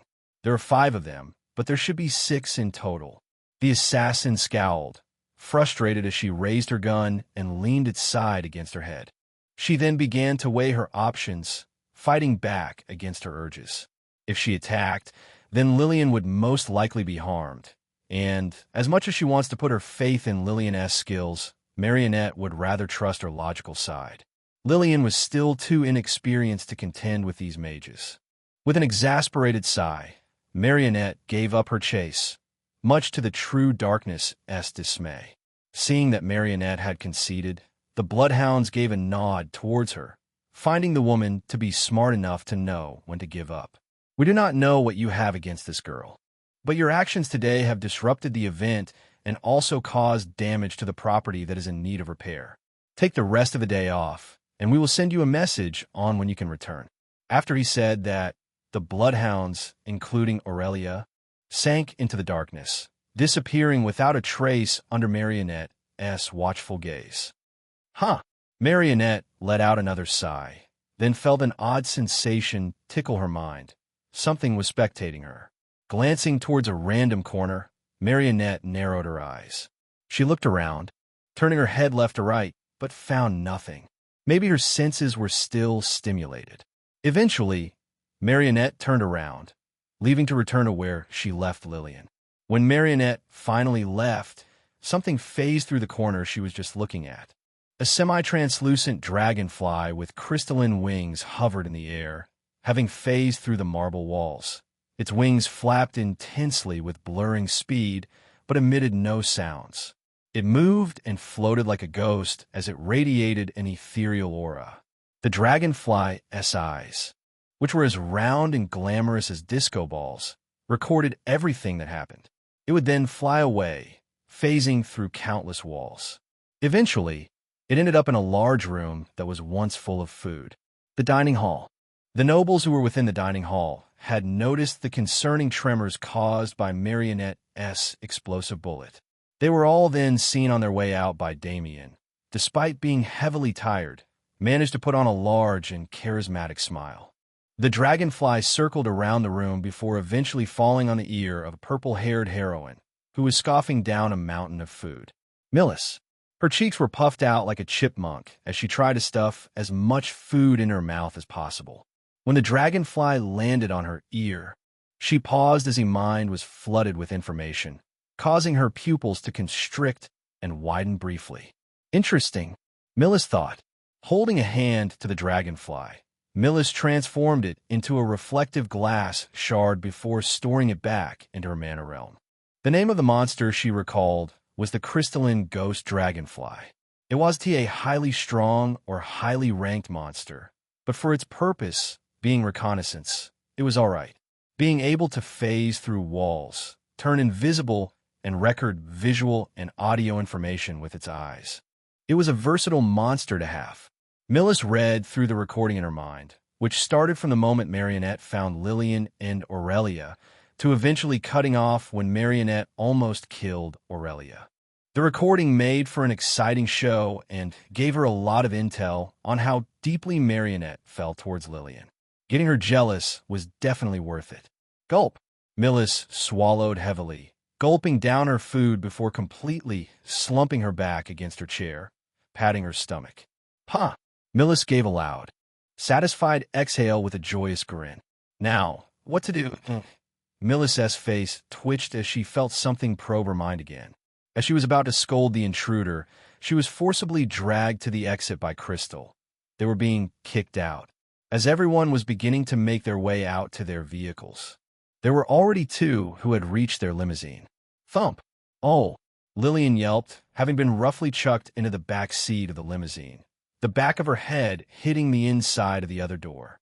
Lillian winced and nursed the back of her head before shouting, "Hey, what was that for dash?" Thump! The rabbit immediately zipped her lips as she glanced to her left, finding Marionette's hand pressed against the window beside her head. Marionette hovered her face above Lillian's with a deep frown, slowly closing the door with her darkness. With her back up against the door and Marionette over her, Lillian was effectively trapped. The rabbit blushed when she watched the assassin lean closer to her face. Lillian turned her face away shyly, causing Marionette to narrow her eyes dangerously. She then shifted part of her attention to the voice coming from the limousine's speakers. "Where to miss?" Alara asked, having woken up to the sound of the doors opening. She was taking a lovely nap, which was unfortunately interrupted much sooner than she had expected. From what she was told, today's event would end in around 10 to 20 more minutes. "Take us to the provided temporary residence." Marionette's voice resounded from her side of the speaker. With a turn of the key and a change in gear, Alara got the limousine to start moving. Sensing that the car was now in motion, Marionette raised her hand towards the ceiling and pushed a button, making it so that whatever noises in the back seat wouldn't make it to the front. Then, she shifted all of her attention back to Lillian, who still remained facing away. This annoyed Marionette a bit. Placing both of her hands on either side of Lillian's face, she tugged and pulled back Lillian's attention to her, making it so she wasn't looking away. Then she muttered, "Now then, I think someone is in need of knowing who she belongs to." Lillian blushed, then stammered, "Yeah?" Chapter 605. Trapped in the back seat. "Yeah." Lillian stammered in shock, scooting back even further from Marionette, who drew nearer by the second. The assassin had a predatory look in her eyes. "Why you keep backing away, Lillian?" Marionette asked, taking off her mask. "Why do you act so fearful when I get closer? Are you hinting that you don't belong to me?" Lillian felt Marionette's hold on her face tighten, further limiting any thoughts of escaping. With little room to shake her head, Lillian immediately cleared up the misconception. No, I'm not scared," Lillian shouted, then added in a partially hurt tone, "and of course not. I'm yours, so stop thinking I'm not." Lillian dropped her gaze to the black veins crawling up Marionette's neck, worried. She remembered that each second that they remain exposed, the true darkness would cause its host unbearable, burning pain. Before Lillian knew it, her hands were now hovering a centimeter away from Marionette's neck. Slowly placing her fingers against the assassin's skin, Lillian traced and caressed each individual dark line, silently hoping her touch would soothe Marionette's pain for just even a second. "How did you grow so big?" Lillian whispered, speaking to the dark veins. "Tonight has been such a mess. From Nobles going missing, to Damianus looping back in time, and Aurelia almost being killed. Luckily, she was given quick treatment, a piece of information Marionette told her on their way to the limousine. It was a huge relief that Aurelia would be fine. Hopefully, they'd administer some kind of memory wipe of what happened." Lillian thought, knowing it was just wishful thinking. She just hoped Aurelia wouldn't be too traumatized. "And it's all your fault." Lillian gently dragged her fingers over the dark veins with resentment in her eyes. If it weren't for Marionette's condition suddenly worsening, she wouldn't have abruptly attacked Aurelia. Eventually, Lillian pulled her hands back before looking up at Marionette, who was quietly staring back, unmoving with an emotionless face like a statue. This unsettled Lillian slightly, but she decided to internally shake her head at this. These types of stares and expressions were already things she'd gotten used to. Marionette, seeing that Lillian was now done inspecting her neck, leaned closer in to capture the girl's lips, but was unfortunately stopped by the rabbit. Lillian raised a hand between their faces, her cheeks glowing a light pinkish. "Hold on. Let us calm you down first by treating your conditions. After that we can start to, Lillian whispered bashfully, after pulling Marionette's hands away from her face. Lillian reached behind her uniform and pulled down the zip slightly, not enough to where her entire uniform comes apart. Then, she tilted her head far to the side before pulling against her collar and giving Marionette a better view of her exposed shoulder. "Since you don't have fangs to suck my blood like a vampire, just biting my shoulder would have to do for now." Lillian slowly turned her head away. "Close enough, right?" Marionette hummed, narrowing her eyes to where they became half-lidded. She then leaned in, with both her hands raised and placed on both shoulders. Marionette moved her lips closer to Lillian's exquisite skin, which was as smooth and flawless as polished jade. Lillian, who still had her face turned away, felt Marionette's warm breath brush against her skin. Lillian then prepared herself for the incoming pain. Despite having gone through countless painful experiences, it didn't mean she was completely tolerant of pain. Last time hurt a lot, Lillian thought to herself, remembering back 2 nights ago when Marionette bit into her shoulder. She couldn't say it was the most pleasing of experiences she had in comparison to the other bites she had, but she didn't mind it, knowing it was for a reason. Sensing something wet, solid, and partially sharp make contact with her skin, Lillian braced herself. But then, "Jewel, what made you think I need to calm down?" Pressing her face against the side of Lillian's neck, Marionette refused to sink her teeth into Lillian's flesh to retrieve her blood, shocking the rabbit, who instantly sat up. Hold on. Can't this wait after you? I don't need your blood, Lillian. Marionette muttered, opening her mouth and gently dragging her tongue up Lillian's neck, causing the girl to freeze and shiver like I asked earlier, what made you think I need to calm down? There's nothing wrong with me.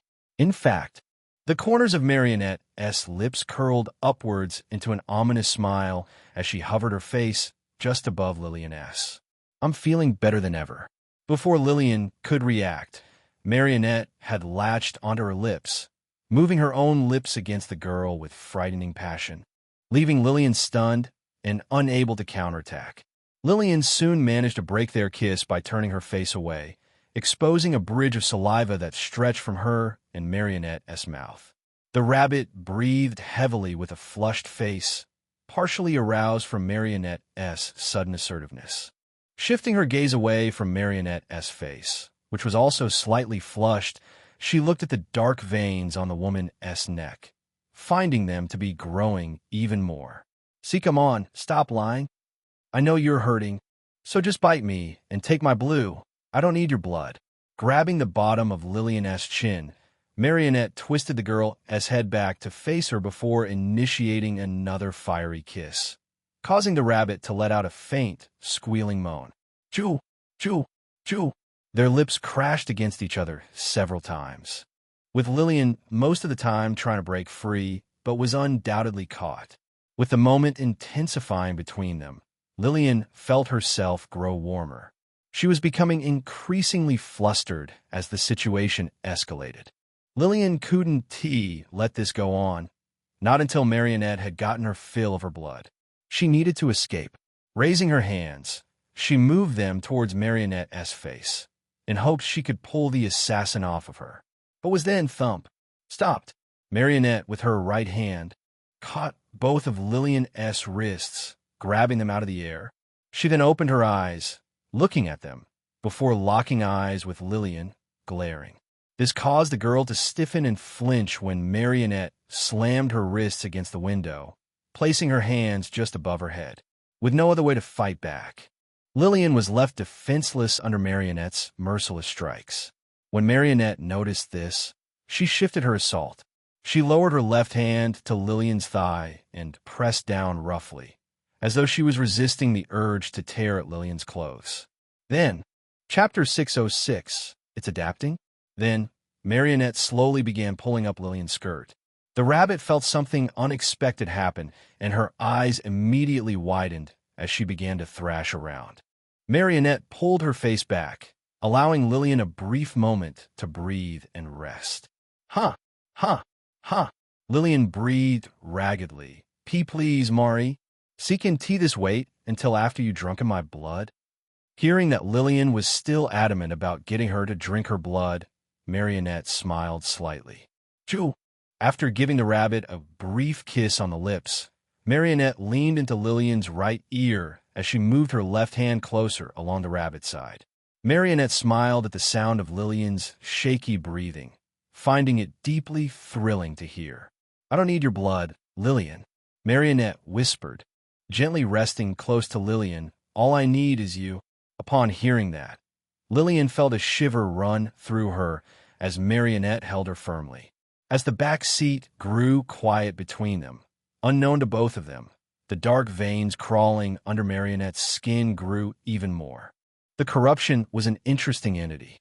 Despite being born from the corpses of deceased gods, they were anything but divine or holy.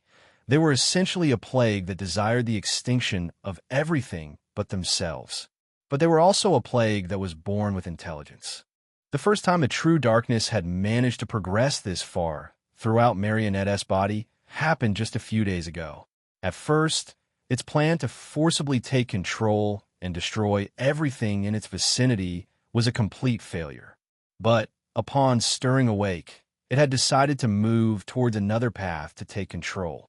Causing extreme pain to its host was only an instinctual method for it to achieve control, by distracting them long enough for them not realize it had spread throughout their body. Unfortunately, Marionette's tolerance to pain was unlike that of the average mage. And on top of having the ability to control darkness and having a special physique, such instinctual methods weren't going to work. Thus, W8 Mari didn't MMPH. It had decided to amplify Marionette's obsession with Lillian as another way to distract her, while at the same time dropping the method to inflict Marionette with pain. It was adapting. Alara frowned a bit, finding the limousine to shake more than needed. The road wasn't too bumpy, and the limousine didn't seem to be operating weirdly. Turning around, she tried to get a glimpse of the back seat, but found the window into it to be blacked out. Did the Lady of Roses not want her to see what was going on in the back? I've also not heard any noises from back there. They must be talking about something important. In her mind, Marionette was a person with a strict and logical mentality. As long as it assisted her, she would use whatever it was to achieve her goal, but only if it didn't negatively impact her. She was also a strong and capable mage with a name largely known throughout the southern sector of the underworld. So whatever needed the privacy button pushed must be extremely important, not to be known, even to personnel of the Roselle family. Thus, with deep respect for Marionette in mind, Alara continued on driving, ignoring the shakiness caused by whatever was happening in the back. Eventually, they had reached their destination. A small mansion that was encircled by a metal fence gate was their temporary residence. After being let through the metal fence gate and moving into the driveway, everyone soon exited the vehicle. Alara, who was about to open the doors for her passenger, watched as the door was pushed open by itself, more accurately, by Marionette. Upon getting out of the car, Marionette took a look at her surroundings with a stoic face. Following close to her exit, Lillian also got out, but there was some slight difference. Compared to Marionette, whose dress was creased out and her hair clean and straight, Lillian was a partial mess. Her uniform was slightly disheveled and wrinkled, and her hair was a mess. Lillian's face was also partially covered in sweat and flushed red. Her breathing was completely ragged and heavy, as if she had engaged in a long session of cardio. Alara raised an eyebrow at this, but decided just to sigh, assuming the girl was extremely tired for the day. Lillian was still new to the job, and she had most likely been through a lot in the event, getting lots of attention due to her looks. Alara knew how troublesome it was to deal with stuck-up nobles. But even so, Alara watched as Lillian clung to Marionette's arm for support. A maid shouldn't be so clingy to her master. After inspecting Lillian's condition, Alara shifted her gaze to Marionette. Taking a look at Marionette's neck and face, she narrowed her eyes at the dark veins, quietly noting it. But she was then noticed by Marionette, who gave her a sharp look. Coughing into her fist, Alara led them into the mansion, which had other people in it, servants, to be specific. The day before coming here, they were given the layout of the mansion, so, with that knowledge, they had sent servants from other branches to come here. Later, when one of the servants had finished giving them a tour around the entire mansion, Marionette, Hey Mari, swooped Lillian off her feet. Holding the rabbit in a princess carry, Marionette declared, "I'll be taking Lillian with me to our living quarters. And unless it's urgent, please don't come to find us for the night." After saying that, Marionette left Alara to her own devices, tightly holding onto Lillian, who clung onto her shyly. Lillian wasn't sure if it was really the true darkness's fault, but I don't know what is happening. She felt that Marionette was more assertive than usual. Chapter 607. Punishment through metal bindings? Bite me. No, Lillian grumbled, her face wrinkled with displeasure. Currently, the two were alone inside a large and spacious room with several pieces of furniture, desks, mirrors, a large round table, a king-size bed, etc. It was all a person could ever ask for in a room. The Darkhounds had taken their time in making sure everyone would be comfortable with the homes given. Truly an accommodating bunch. After briskly carrying Lillian into the room and making sure there wasn't anything suspicious planted within it, Marionette was suddenly thrown onto the bed by the rabbit, thus leading to their current situation. With her rear planted on Marionette's hips, Lillian sat on the assassin, who was lying down straight. her head resting on the soft pillow of the bed. Continuing to watch Lillian try to convince her, Marionette sighed in a tired tone, while being partially amused by Lillian's displeased face. I've already told you I want to bite you, and that I don't need your blood. Ifine, please try to understand that, Lillian. The rabbit grumbled again. How could I possibly think you're fine when you almost killed someone? Especially when you haven't been given any orders that you can. Lillian knew that in order for Marionette to be able to go through with taking a person's life, she would need to be given permission by someone in the Roselle family. Either that, or it was necessary to preserve her life. The Roselles weren't bloodthirsty monsters who would randomly kill people for no reason. Instead, they were reasonable to a certain extent, as long as it benefited them. They were just a bit odd, that's all. Marionette blankly stared at Lillian, blinking with an expressionless face, completely indifferent. So, she was a threat. Huh? Lillian raised an eyebrow, greatly puzzled. How was she a threat? If I recall what happened correctly, which only happened just a few minutes ago, you were the one who attacked her first. Marionette's dark veins shifted a little bit. The assassin's eyes narrowed slightly at Lillian's words before relaxing. Then, with her face still displaying indifference, she asked, "Doesn't it matter? She was a threat to both of us." Marionette then paused for a brief second before asking, "And if I recall, that woman was clinging to you a bit too much. Why is that?" Swiftly changing the subject, Marionette asked, "You do realize that you shouldn't allow anyone other than me to do that, right?" "Oh, come on." Marionette. Lillian bent her body forward and planted both her arms beside Marionette's head, gripping the pillow underneath the assassin. "Aurelia was only doing that because you were scaring her," Lillian argued with a frustrated face. "And I had only met her today." "Aurelia? HM? So that's her name?" Marionette outwardly thought. Then she argued back, "That woman was clinging to you before I even got there, so that invalidates your point. And you two couldn't have possibly gotten close enough to where she was comfortable enough to cling to you." Lillian's face twitched. "You're being unreasonable here. Marie, and what if something happened to you?" The rabbit paused at the assassin's interruption, becoming even more confused. What are you trying to say?" Marionette frowned. "I'm trying to say, what if something happened to you?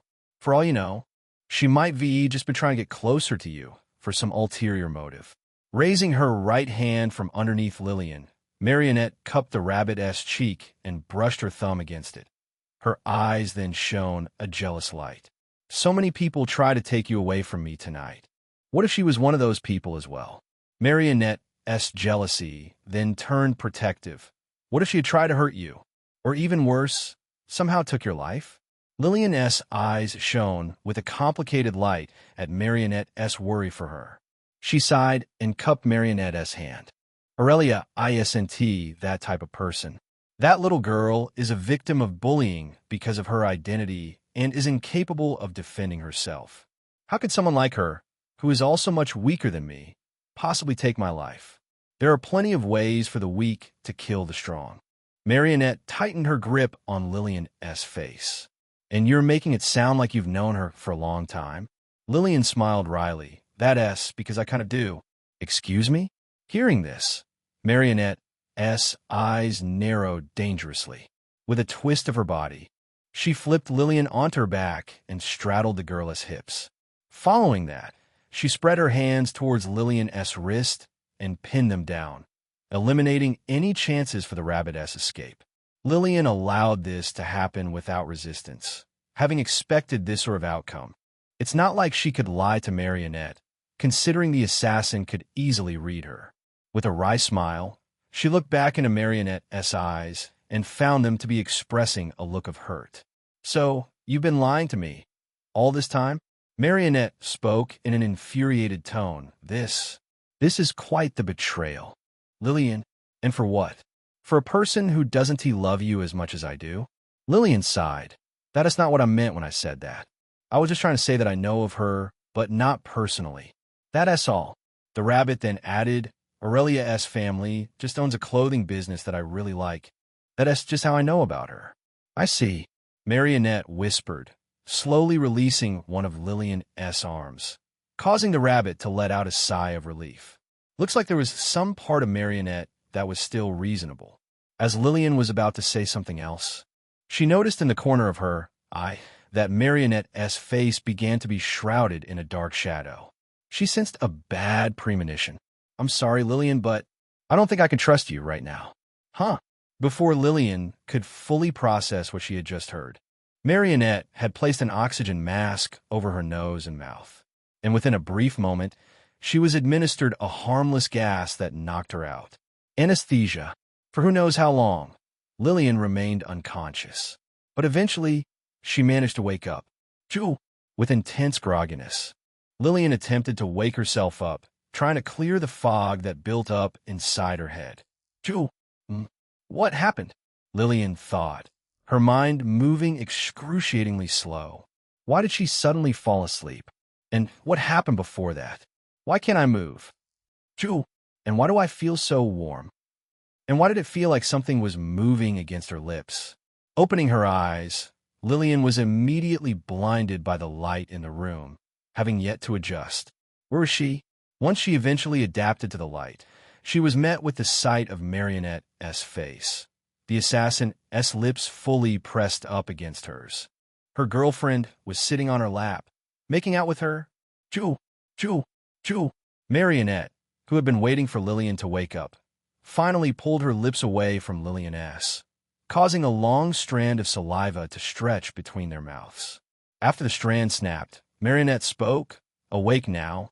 "I see. I hope you didn't mind me indulging myself while you were sleeping." Upon hearing Marionette's question and snapping out of her grogginess, Lillian immediately took a look around her surroundings, widening her eyes. She was in a room approximately 10 meters long and 20 meters wide, strapped to a chair, bound by chains. The light was slightly dimmed, as though it was losing power, and the walls were covered with strange devices of the same type. That wasn't the only thing that was strange about the room, for besides them and the chair, the room was completely empty. Where on earth was she? I don't particularly mind, but I would prefer you doing it when I'm not chained to a chair. Lillian chuckled nervously, fidgeting in place. "And how long have I been sleeping for?" Around 1 to 2 hours. Lillian widened her eyes. "And what about where we are?" "We're in the basement." Lillian shuffled in her seat again, causing the chains wrapped around her body to clatter against each other. Lillian glanced at the chains, growing more and more concerned about her situation. She wouldn't have ever expected that she would be bound to a chair, by Marionette no less. "Ashi, can you get me out of this chai dash?" "I refuse." Was this some kind of rough play? Lillian thought, having assumed Marionette wouldn't suddenly chain her for any malicious reasons. Wait, how would she know about that stuff? Lillian brainstormed a bit before eventually coming to one conclusion. Millis definitely had something to do with this. Wait, would she be the kind of person to talk about this stuff? Lillian didn't even need a second to think. She definitely is. Although Lillian wasn't the type of person to try new things, she felt like the person who would be bound should be given more context on what was going on, especially in a situation like this. Marie, if you wanted to do these types of things, you could just asked, you know? Lillian chuckled, fidgeting in her seat again.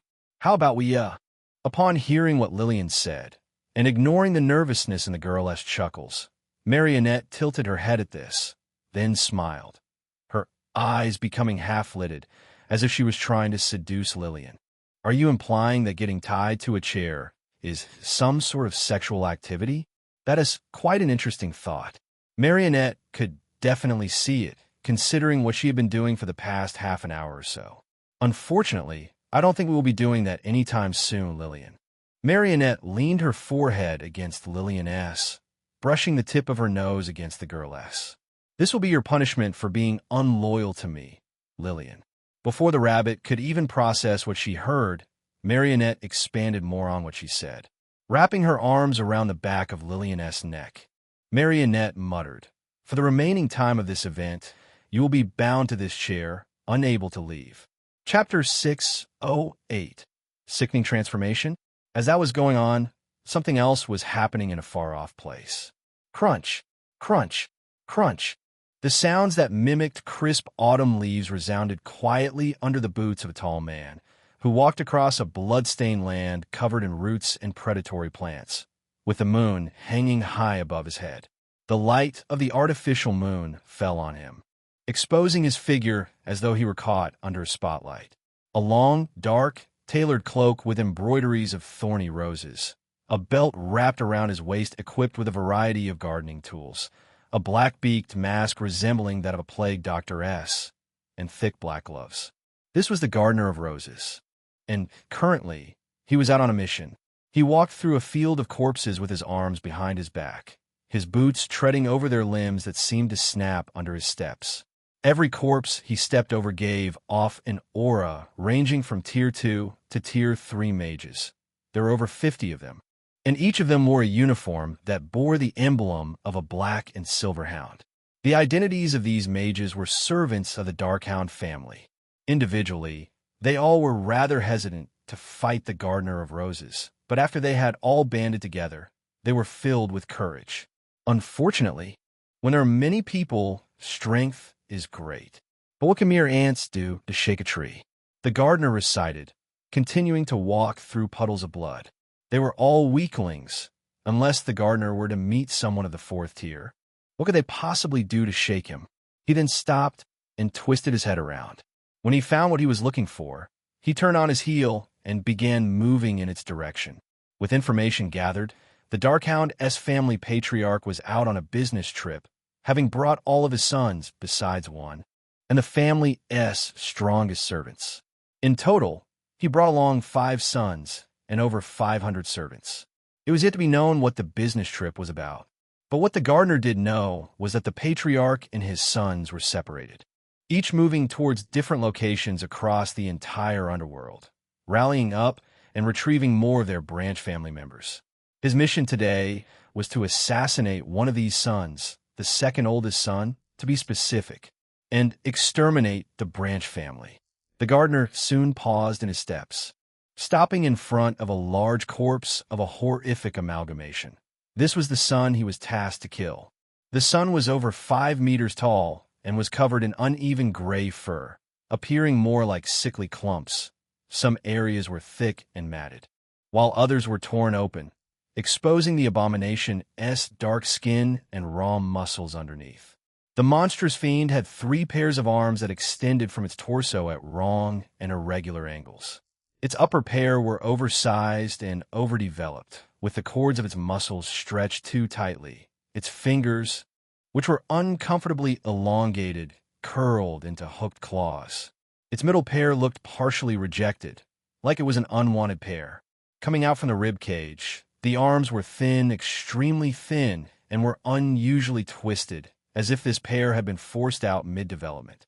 But the lowest pair was the strangest of all. Crouching down, the Gardener of Roses took a closer look at the arms that seemed to move on their own.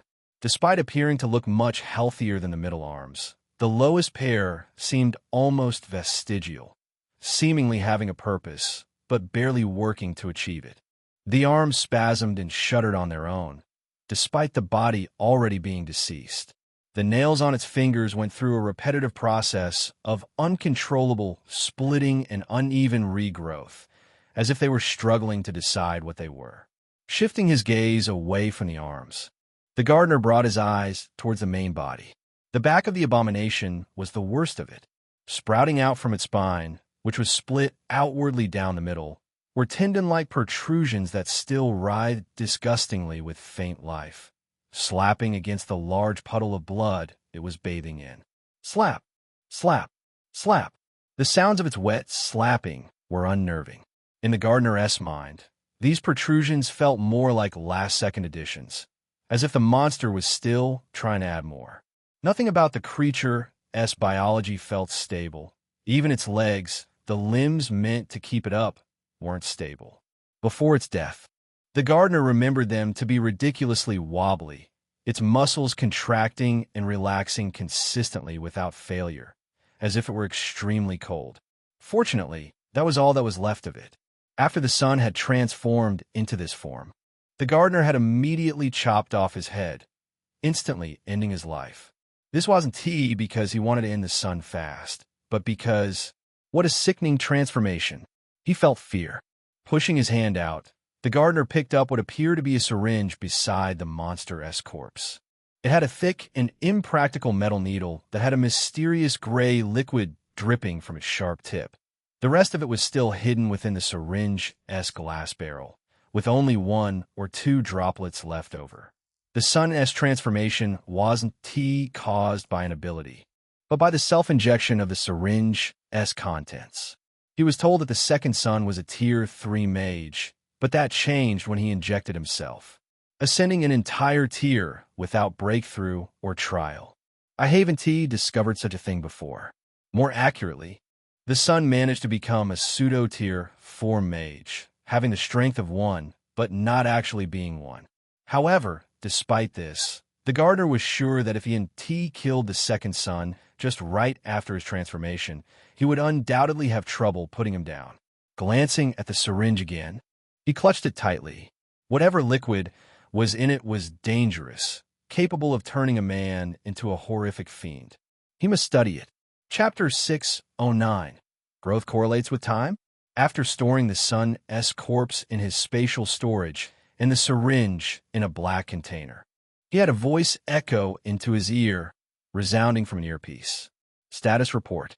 The voice belonged to his brother, Merrick, otherwise known as the Crown of Roses and the current head of the Roselles. Placing his index and middle fingers on the side of the earpiece, the gardener answered, "Target eliminated. I have also collected an interesting item that is in need of research. Is what you found a syringe, perhaps? You're aware of it?" The gardener asked in surprise. Merrick hummed in confirmation. Veil of Roses had encountered one as well, along with Thorn of Roses. We have yet to get any report back from Blades of Roses, but I suspect he might be dealing with them as we speak. I see. What's the situation on your side? The head of the Night Ravens and I are having issues tracking down the Patriarch. We're suspecting that he may have employed some kind of measure to disrupt detection. For the past week, the Roselles and Night Ravens have been working together to take down the Darkhounds. The two families were close in relation, but had never joined together on a scale this large. Well, not in a long time. To be accurate, this team-up had only formed when the Night Raven contacted them one day, having been informed that the Darkhounds were in cahoots with the Cult of Jesters. Apparently, the Night Raven's informant was one of their very own. Even if the information about their cahoots were to be false, it still links to our theory about their relationship with the Cult of Jesters. It's better to just wipe them out now than to be sorry later. How is my daughter's condition thus far? HM? The gardener raised an eyebrow. Your daughter? Huh? Theoretically, her condition should be stable as long as she continues to take her lover's blood. I see. I still find that treatment unorthodox, but I suppose as long as it works, it's all right. Crown of Roses whispered. I still believe my idea of her adapting to it would been far more effective, rather than having her constantly taking suppressants. The gardener commented, if she were to ever rampage, just one of us would be enough to suppress her. The Crown of Roses fell silent on the other side. But a second later, he spoke. The corruption, unlike some may think, is a living thing. Merrick paused for a split second before continuing. It was said that anything that holds godly essence will eventually give birth to intelligence in some form. And like all living things, the corruption ages as well, growing smarter after each passing year. And the smarter it gets, the more likely it is to grow to become a threat. Being the host of the corruption is torturous enough. Having to endure its full, brutal attempt to take over your mind is far more than what I want her to go through.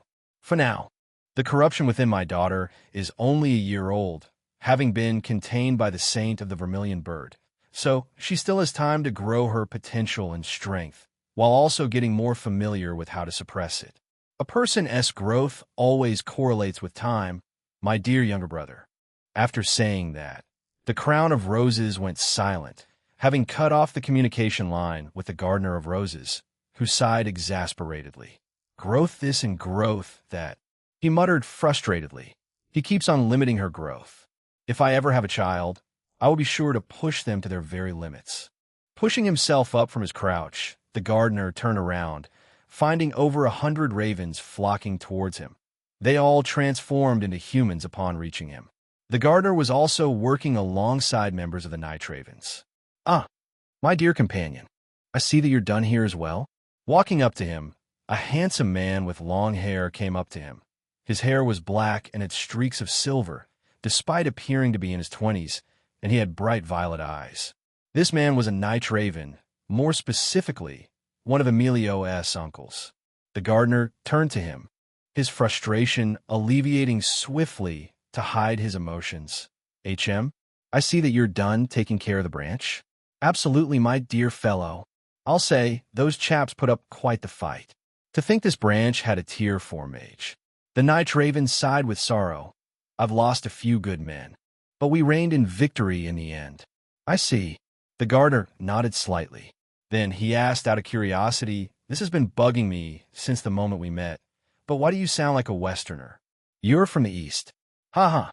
The night raven chuckled. "Well, my dear fellow, even though I'm from the East, I don't have an Eastern name, do I?" The night raven chuckled. "I'm also quite a fan of the cultures in the West. It's truly a sublime place to go to for vacation. But only if you're able to tolerate all those villains. Those runts are always trying to cause a ruckus." As the night raven continued to talk, the gardener slowly began to regret speaking to him. He remembered the reason why he hated interacting with the night ravens. It was because they're always so chatty. Lillian gulped at what she heard. This was her punishment? Being tied to a chair? For the entire event? The rabbit moved her arms against the chains, finding them to be nothing special. What stopped her from breaking free? Seeing that Lillian was rather confused about the punishment she laid out, Marionette smiled widely. "Try and use your magic to break free." Upon hearing this, Lillian narrowed her eyes and willed her mana throughout her body. Then, she manifested a blade of water in the air, intending to slice through the chains that bound her. But when the water blade appeared, the devices on the walls brightly lit up. And when they did, the water blade she created suddenly evaporated. This caused Lillian to widen her eyes. Chapter 610. Control and Imprisonment?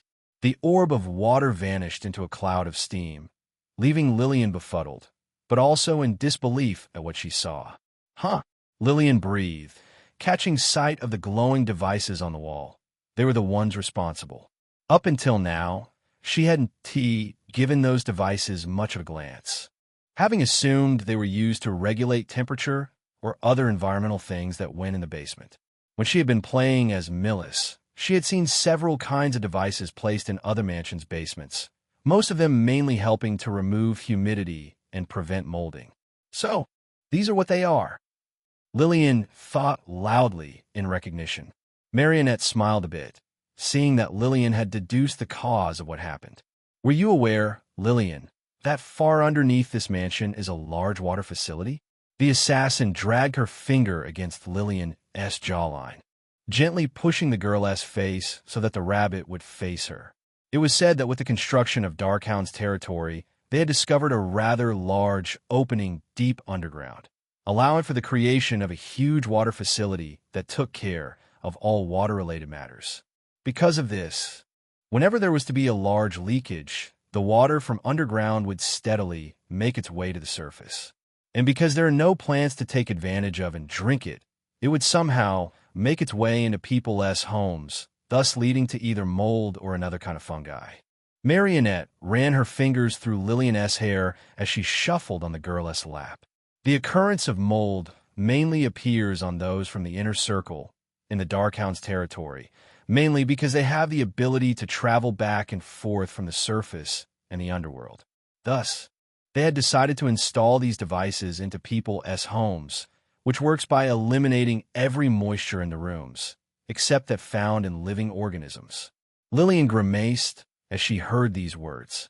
Slowly shifting her eyes from Marionette's face, she took a look at her girlfriend's entire body, more specifically, what she was wearing.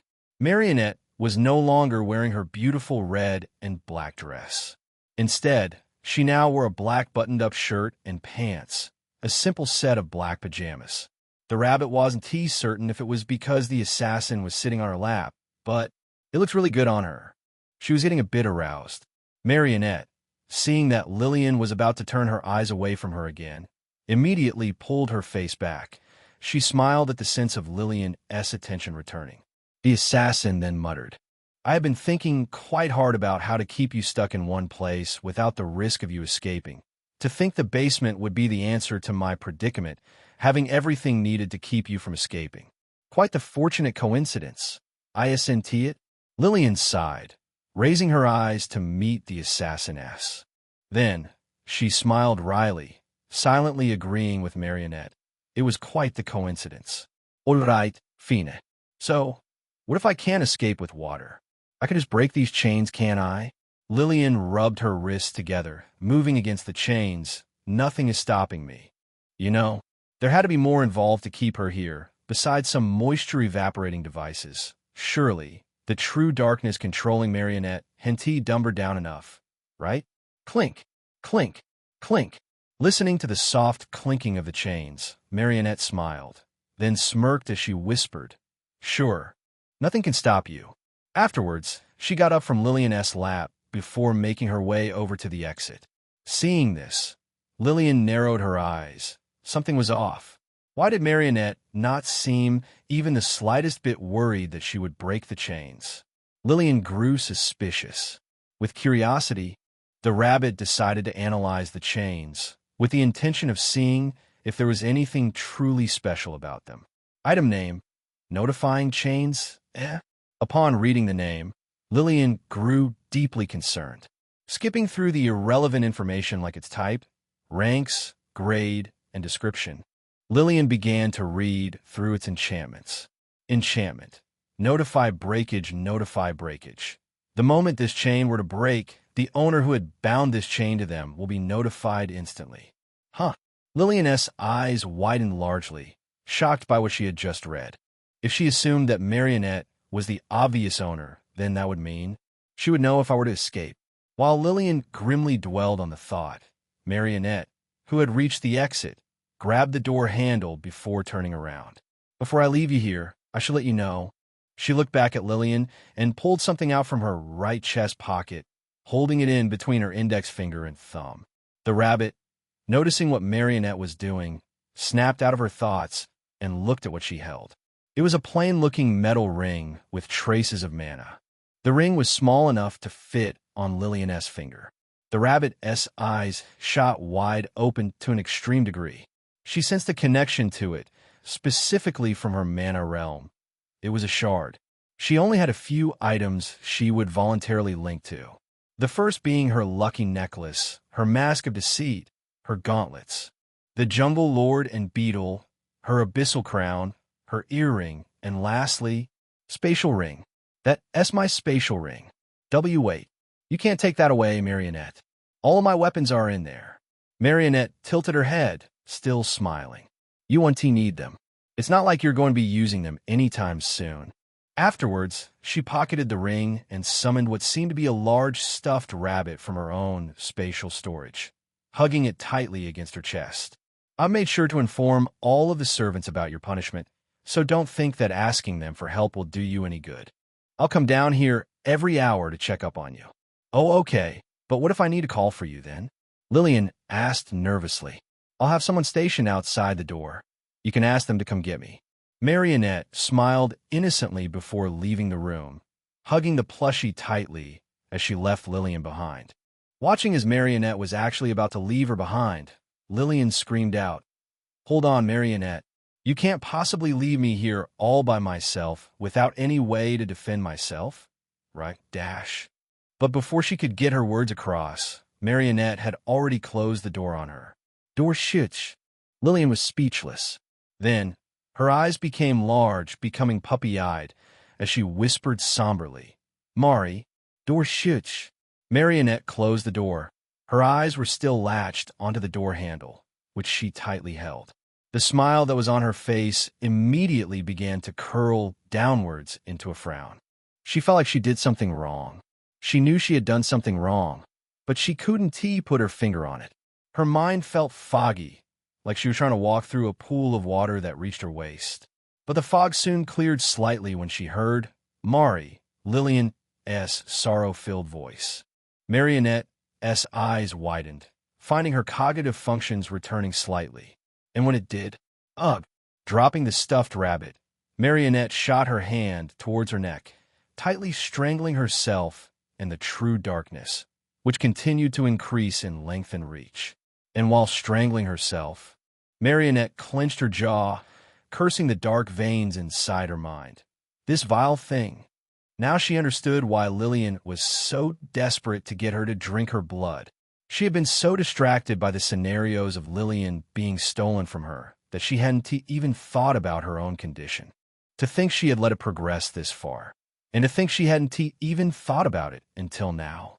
Marionette continued to strangle herself, using her magic to force back the darkness inside her veins, even able to make progress. It was no longer near her face or jawline.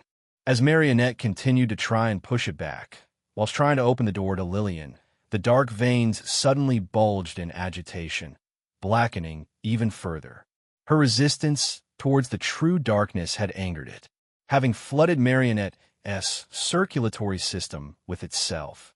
The true darkness suddenly pulled itself back, reducing its progress of control back to zero. Marionette's veins returned to normal. Had the corruption just given up? The assassin didn't know, but she shouldn't stop to think about it. So, as she was midway into turning the door, she felt a tingle in her spine, more specifically her spine. Having just pulled itself back, the true darkness suddenly changed its direction of attack.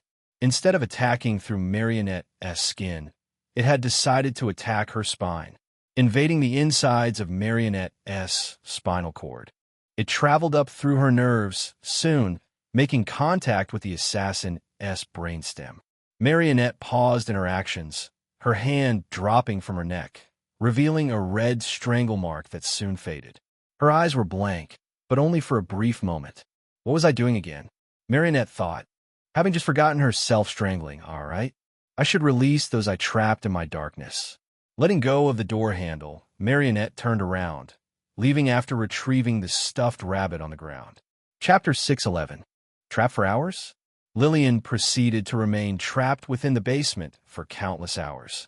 But fortunately, Marionette continued to stay true to her words, visiting her once every hour. Sometimes she would stay for as long as half an hour or as little as a dozen minutes. Watching as Marionette left the basement again, Lillian grumbled, deeply agitated. She moved against the chains binding her to the chair, trying to free herself as she shouted in her mind. I hate this chair. Lillian wanted nothing more than to snap the chains. But she knew the moment she did, Marionette would find out. The rabbit sighed deeply, then went into thought.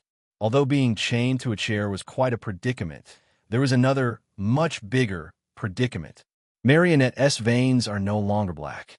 Unlike before, when the darkness in Marionette's veins was visibly seen crawling up her neck.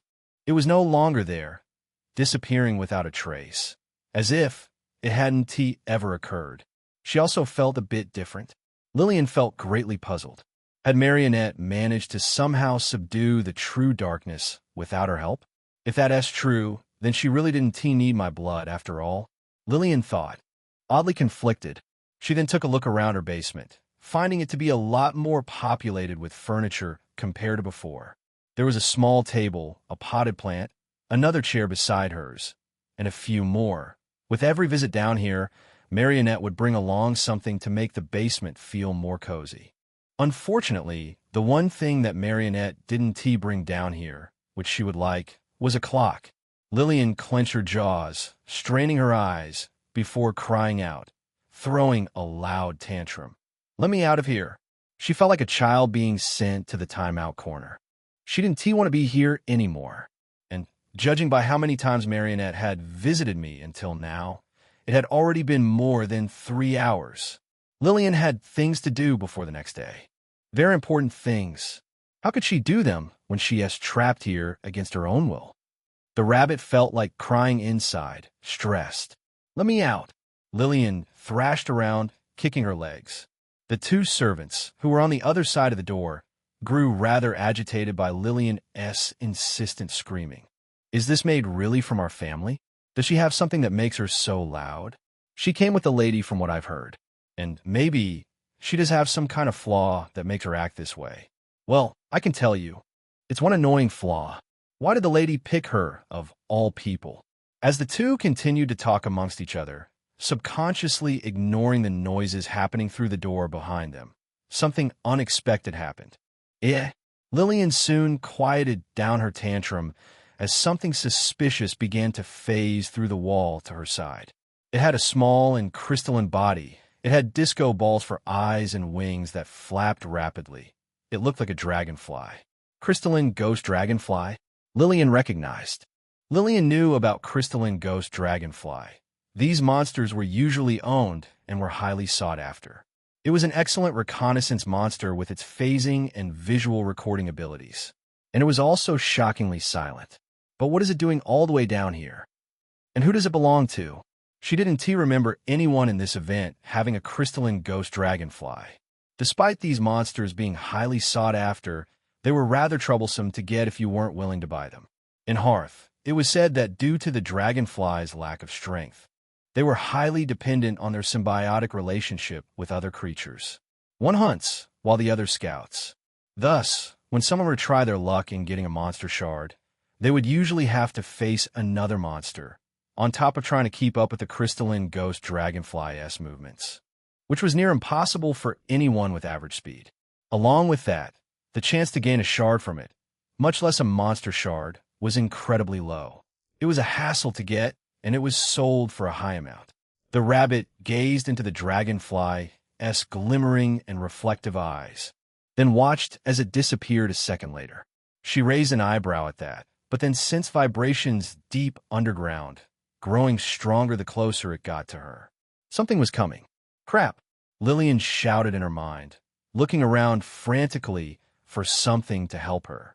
She was then reminded that this damn chair. She was still chained. Clink, clink, clink. The clattering of the chains around her echoed around the room like jingle bells. Damn it. Split between the decisions to break free and to stay chained up, Lillian decided on another option. Summoning a reflective glass shard into her hand, she prepared to summon the jungle lord the moment she got attacked. Fortunately, that scenario wouldn't come. Drilling and popping out from the ground, a woman with purple hair appeared in the room. It was Millis, pushing herself out from the ground. Millis dusted herself off before looking around, her golden eyes scanning over each individual thing in the room. Eventually, her eyes landed on Lillian. With a bright smile, the heroine greeted the rabbit. Hiya, Lils. What you doing here all alone, eh? Millis leaned forward, invading Lillian's personal space and inspecting the chains. The heroine rubbed her chin in thought before smiling mischievously. Am I interrupting anything? You know you're meant to do these kind of stuff in the bedroom, Rigdash? It's not anything like that, Lillian said angrily, explaining what happened. After watching Millis bob her head up and down, nodding, Lillian then asked, It's quite fortunate that you're here. You know, I actually wanted to ask you something. Oh, Millis tilted her head. What is your question, bestie? Lillian narrowed her eyes. Did you say anything to Marionette? Anything weird at all? Anything that might be given her some strange ideas? Millis's ears twitched as she heard this question. The heroine placed her hand under her chin, thinking. Then, she smiled and crossed her arms behind her back. She responded with, Chapter 612, Acting Separately from Herself? Nope, Millis said, smiling innocently as she placed her arms behind her back. I don't remember telling Red Eyes anything that could been weird. All I remember is her walking off to find you. The heroine then tilted her head to the other side, still having her mischievous smile. Did you assume I might said something that could gotten you in this mess? Lillian stiffened and sighed. I did, sorry. Bah, no need to be sorry, Lils. Millis waved her hand dismissively. If you were tied to a bed, though, then I would definitely had something to do with it. The heroine chuckled after saying that, garnering a deadpan look from Lillian, who then sighed again. What are you doing here anyway? And was it your crystalline ghost dragonfly? Yep, it was mine. Do you know how long it took me to get that? Millis ranted, recounting how long she spent getting it before saying, As for what I'm doing here, you weren't answering your phone. Lillian tilted her head. Did you need you for anything?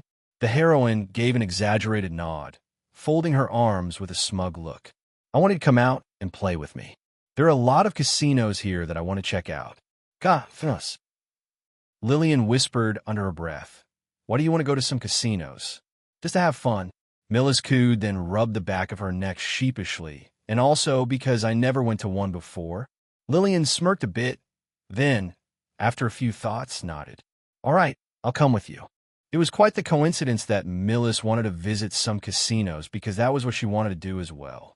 Circulating throughout the first, mutt, and second, pooch, rings of the Darkhound territory, there was a dangerous syringe capable of turning people into monsters, powerful ones at that. Advertised as strong miracle stimulants, these syringes provide individuals with a large temporary increase in power, while secretly hiding the risk of transforming into a horrid abomination. Currently, it's only being supplied in small doses, just enough to bring out a person's latent potential and strength, but not enough to turn them into disgusting monsters. It was like an affinity pill, except it had a lot more risks to it. At this moment in time, the syringes supplied were merely prototypes, but that would change the next morning when the distributors would be sent the latest version. This version granted an even bigger boost in strength, but an even higher chance of turning into a monster. Tonight, Lillian would like to eliminate these distributors before morning, hopefully decreasing tomorrow's difficulty. Millis, hearing that Lillian had agreed to join her, jumped with joy. Really? This is going to be so rad. The heroine then stopped and looked at Lillian's current state. But we should probably get you out of these chains, right? I already got a solution in mind for that. Appearing from thin air, the rabbit summoned a mystical-looking crown on her head. It was a deep black color and had neon blue outlines along its sharp edges. The Drowned King's abyssal crown. Using the crown's soul split enchantment, Lillian separated her soul from her physical body. Phasing through the metal chains, Lillian's soul hovered beside her body, floating gracefully. The rabbit's soul appeared as a bright cyan blue and looked to be partially covered in heatless flames, similar to the Drowned King, except less majestic and regal. For the past few hours that Lillian spent trapped here, the rabbit had spent them thinking of ways to escape without leaving behind any traces. She couldn't break the chains, or else Marionette would be alerted. She couldn't leave with her physical body due to Marionette consistently checking up on her every hour. So, separating my soul from my body is the only option, Lillian thought. Lillian willed her soul to open her eyes. And when it did, she found herself looking through another perspective. The feeling was weird and abnormal, like she had another pair of eyes that were detached from her body. The very moment that Lillian tried to twist her head around, she was assaulted by a variety of sensations she hadn't ever felt before. Lillian felt her senses were far more sharp, but also more vulnerably sensitive. She could sense a calm energy permeating through the air, surrounding her on all sides like she was underwater. It was mana. There was a common misconception about how a person wielded their mana. Some believed that as long as they had a mana core, they would be able to mold and use mana as they saw fit. But that was wrong. It was actually the person's soul that did all the work. The mana core was just an organ that refined the raw mana in the air into refined mana. Just like how a person breathes air into their lungs so it could create oxygen. Only the human soul can make use of mana. Lillian's soul looked down at her hands, finding the sight of them being blue rather alien. After seeing that Achis Maris, in the form of a harpoon mark, was still on her left palm, she turned her attention elsewhere, specifically the mana lingering around her. She waved her hand around through the air, feeling the mana brush against the surface of her hand like air. Only the soul can interact with mana directly. Such was the relationship between these two, because even the soul was a type of energy as well, closer to mana. The human soul is also like a nerve. It is incredibly sensitive and vulnerable, and damage to it can be permanent depending on the circumstances. A person could even go as far as to think the physical body was actually just an organ of the soul itself, made so that the soul wouldn't experience any harm, like the skin of a person's body. This was because the moment that the soul was destroyed, there was no coming back. Even resurrection wouldn't save you. Lillian's soul turned to look at her physical body, which still operated separately from it. This was because as long as her soul wasn't destroyed or rendered inactive, Lillian would still have control over her physical body, no matter where she was. Looking at her soul, Lillian stared at the crown that was once on her head, now hovering just an inch above her soul's head. After checking that her physical body seemed to still operate as usual, she turned to Millis, who had already widened the hole big enough for the two of them. Chapter 613. Spiritual Fashion? You ready to go? Millis asked with a tilt of her head, having widened the hole large enough for the two of them to enter. Lillian thought for a moment before shaking her head, her physical body mimicking her gesture. I look a bit too eye-catching. Let me put something on. Currently, Lillian was not yet proficient enough or had any knowledge of how to manipulate her soul. Thus, she needed something to wear, and something that would undoubtedly last her for a long time. In the next second, Millis watched as Lillian plunged her hand into the air before pulling out a midnight blue hooded robe and donning it.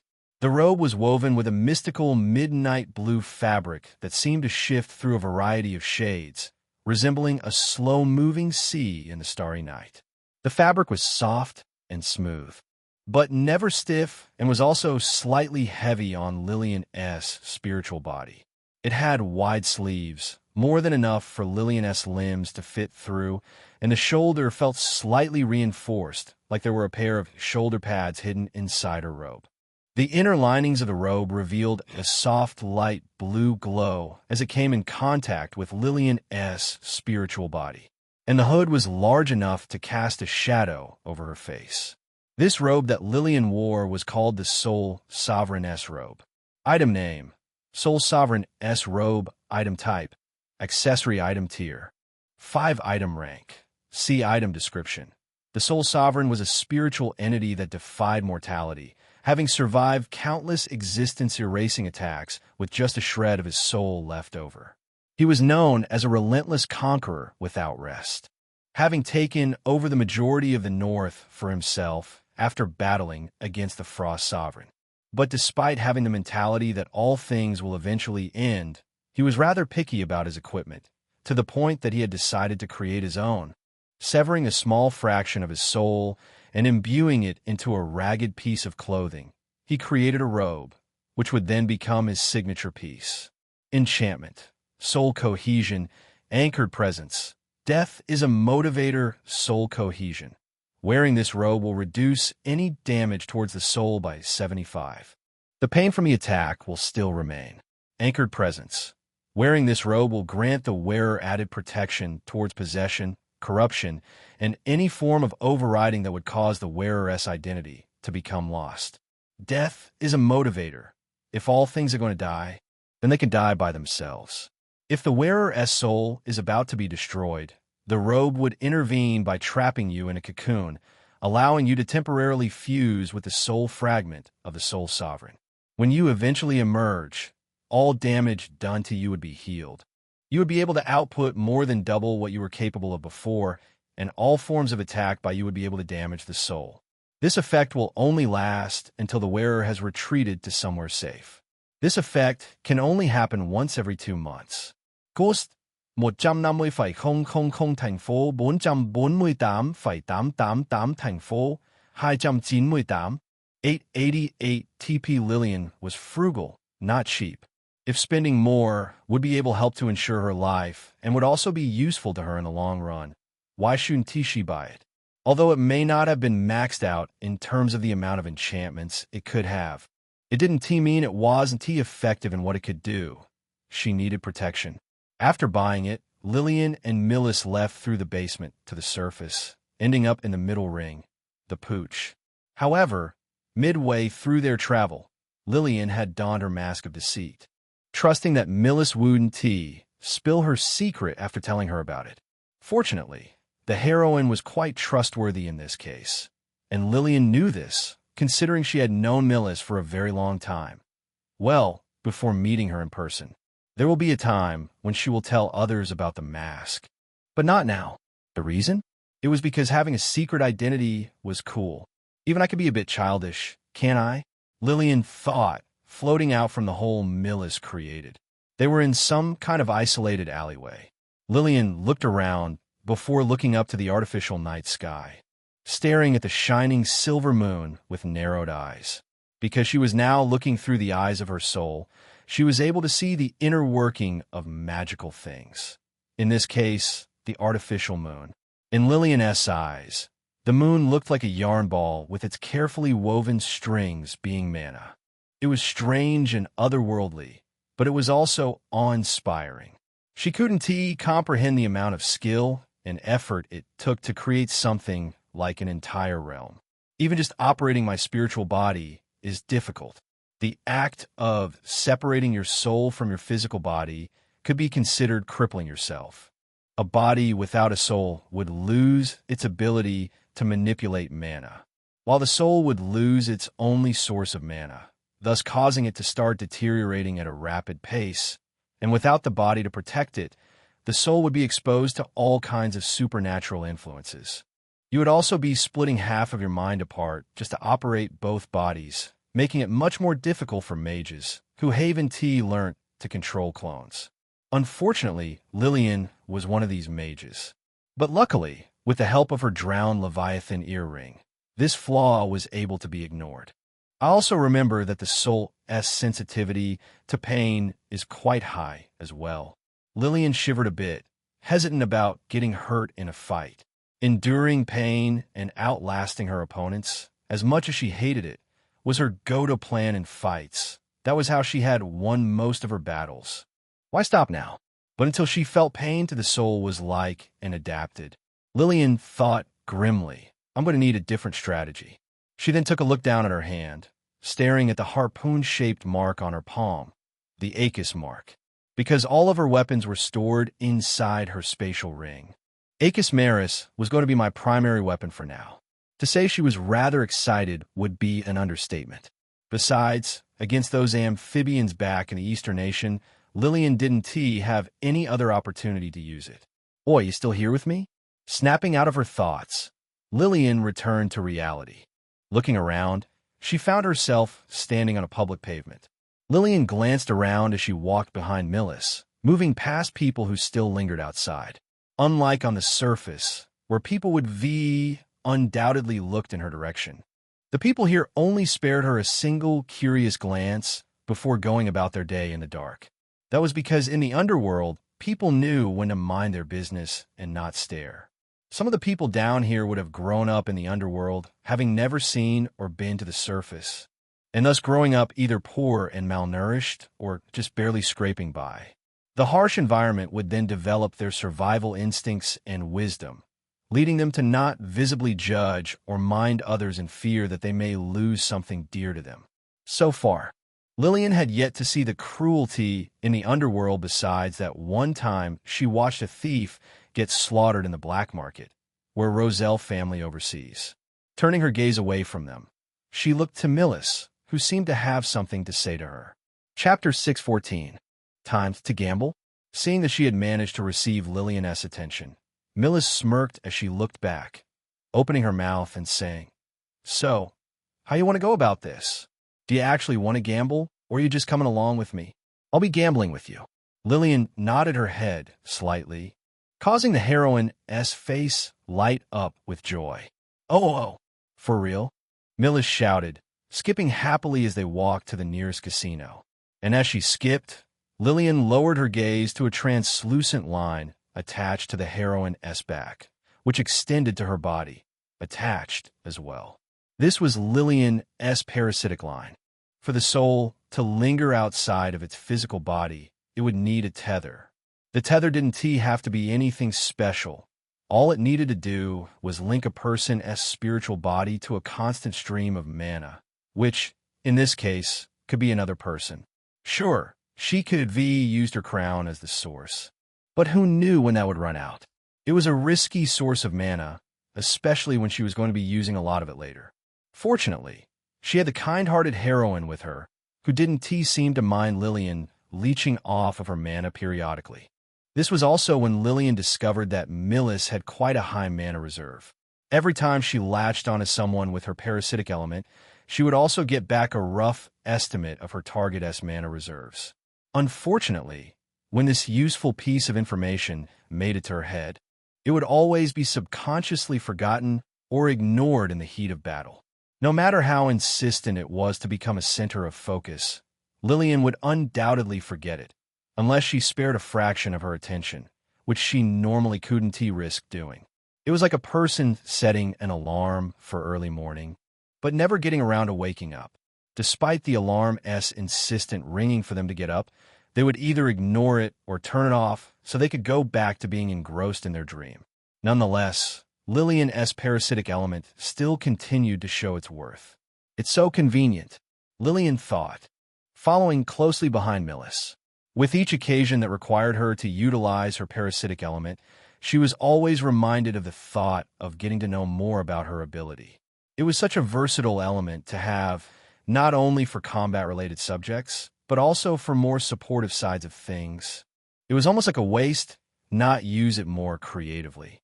Unfortunately, learning will have to wait for another time. Lillian didn't quite have the luxury of being able to practice and learn more about her element at this moment. After a few more minutes of walking and more curious glances, both Lillian and Millis reached the entrance of a casino. The Golden Wish Pond was what it was called. Once Millis showed her ID to the guard stationed outside and introduced Lillian as her subordinate, they were allowed in. This was the plan they had come up with along the way here. At first, the guards weren't on board with the idea of letting Lillian in. However, with just a leak of her aura, they shrank back. They were just some low-tier mages. Although their job paid well, it was enough for them to incur the wrath of a much stronger mage and possibly lose their lives. Death was more of an occurrence in the underworld. Lillian, who was adamant about not revealing her identity, walked past the two frightened guards, not minding her current position. She was fine with acting as a subordinate. Millis is a good boss after all, well lore-wise. In the game, it had been stated by countless figures and characters that Millis had an air of charisma and trustworthiness, causing people to feel inclined to listen to her. And later on in the story, she would become an incredible leader. But Lillian knew this was just the work of her main character aura, the thing causing those around her to feel comfort in her presence. I wonder how well it's affecting me, Lillian thought briefly. The reason she was so close to Millis, was it because she wanted to, or because she wanted to? Lillian sighed and threw the thought to the back of her mind. It wasn't relevant enough right now. And if she had been honest, she also had a similar aura herself, due to her Maiden of Sinking trait. As long as there was water around her, or there was enough humidity, an ordinary person around her would feel inclined to get closer to her, just so they could feel the calm-inducing aura she gave off. After being let in, the two were blinded by the luxurious sight inside. The interior was large, and the ceiling was supported by pillars. It had an open second floor that was guarded by railings. An entire casino was bustling inside. Lillian glanced around. Tall slot machines were arranged in several lanes. Most were back-to-back and were being occupied by individuals trying their luck to win big. Card and betting tables were scattered around in numerous numbers, always surrounded by people, no matter what. There were more, but Lillian's attention soon fell on the sight of a man being dragged out of the establishment, thrashing about to try and get free as he shouted profanities. Bunch of cheating fucks, get off of me. I didn't fucking cheat. So give me back my money.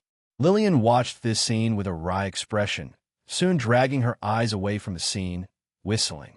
She can sympathize with the man to a degree, but not enough to feel bad for him.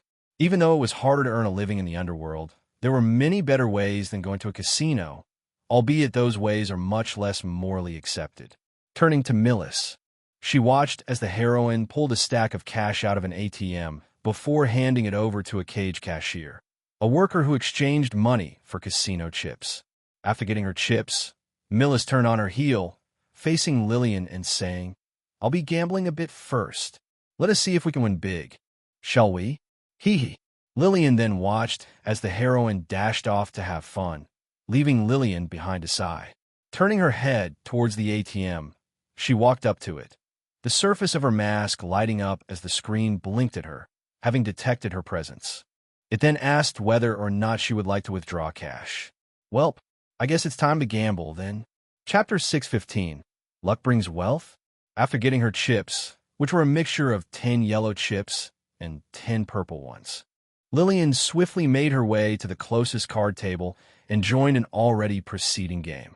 The plan was simple. To find a man supplying the syringes to the public, Lillian first needed to win a lot of times in the casino, to the point that she would be kicked out for suspicion. Afterwards, if her luck was good, she would be approached by the man, who hoped to convince her to follow him into his cove for an exchange. Just like gambling, this sort of event could only happen through good luck. And luckily, Lillian knew no one luckier than herself and possibly Millis. But unfortunately, for that luck to shine through, she needed to deal with this first hurdle. "Excuse me, but it is against the rules for you to wear a mask at the table," the card dealer stated, staring at Lillian as he shuffled the deck.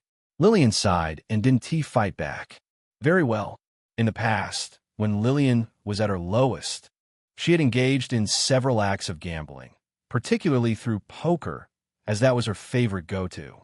Slot machines and other gambling options that relied too much on luck were out of the question for her, since she quite enjoyed playing the person instead. Due to her usual intoxicated state, Lillian would always be underestimated by the other players, making them believe she had a bad hand. Fortunately, that wasn't always the case. But after I got a job and started playing World of Millis, I stopped all of that. Besides drinking and a little bit of smoking, she had abandoned most of her bad habits and addictions, gambling being one of the hardest addictions to give up. The thrill was just too exhilarating for her back then. Anyway, since cards are off the tables, I guess slot machines or roulette tables will have to work. Lillian chose to go to the roulette table. Since the roulette was all about luck rather than skill and playing the man, it was a lot more lenient about masks and other identity-obscuring ways. In a game of roulette, the rules were simple. You were given a roulette table that had either 37 or 38 pockets for the roulette ball to land in. The more pockets there were, the worse the chances a person had of winning. Fortunately, there were only 37. You would then be given the option of either placing a bet on a single number, a group of numbers, the color red or black, or whether the landed number was even or odd. The lower the chances of you winning, the more you win back. And in this case, Lillian would be betting on a single number. Sliding a purple chip over the number 18, Lillian took a step back. As a precaution, she would only bet the lowest valued chip she had on her. 500 semis. Let's see if my luck is actually any good. After seeing that Lillian and the other people around the roulette table had placed their bets, the croupier smirked as he gripped the rim of the wheel. With a strong pull, he spun the roulette wheel clockwise, causing a soft and mechanical clicking noise to resound. Click, click, click. Afterwards, the croupier gently laid the ball on its track, the rim of the wheel, and rolled it counterclockwise. The ball would then begin to pick up speed as it circled around the rim of the wheel, rolling down the rim's slope design before dropping down and hitting a small metal deflector. Then, it began to bounce around the numerous pockets inside the wheel, drawing the surrounding people's attention. Please go in 8. No. Go in number 24. I need the money. Please go in 32.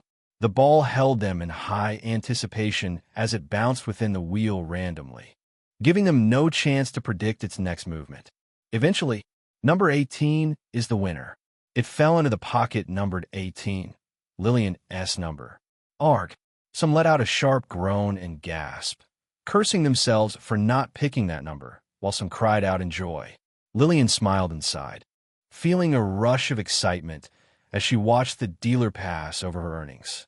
From this single bet, she had 17,500 semis in total with her original bet, she got back a whopping 18,000 semis.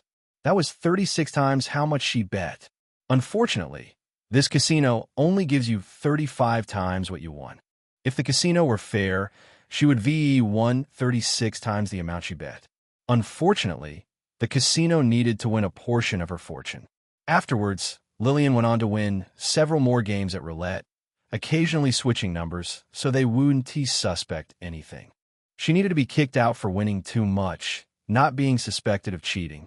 Although, that is a reason to get me kicked out, even if it is a false suspicion.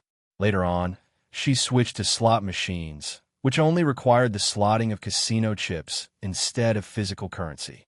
Every now and then, she would come upon Millis, who was rather skilled in card games, having won most of her earnings from them.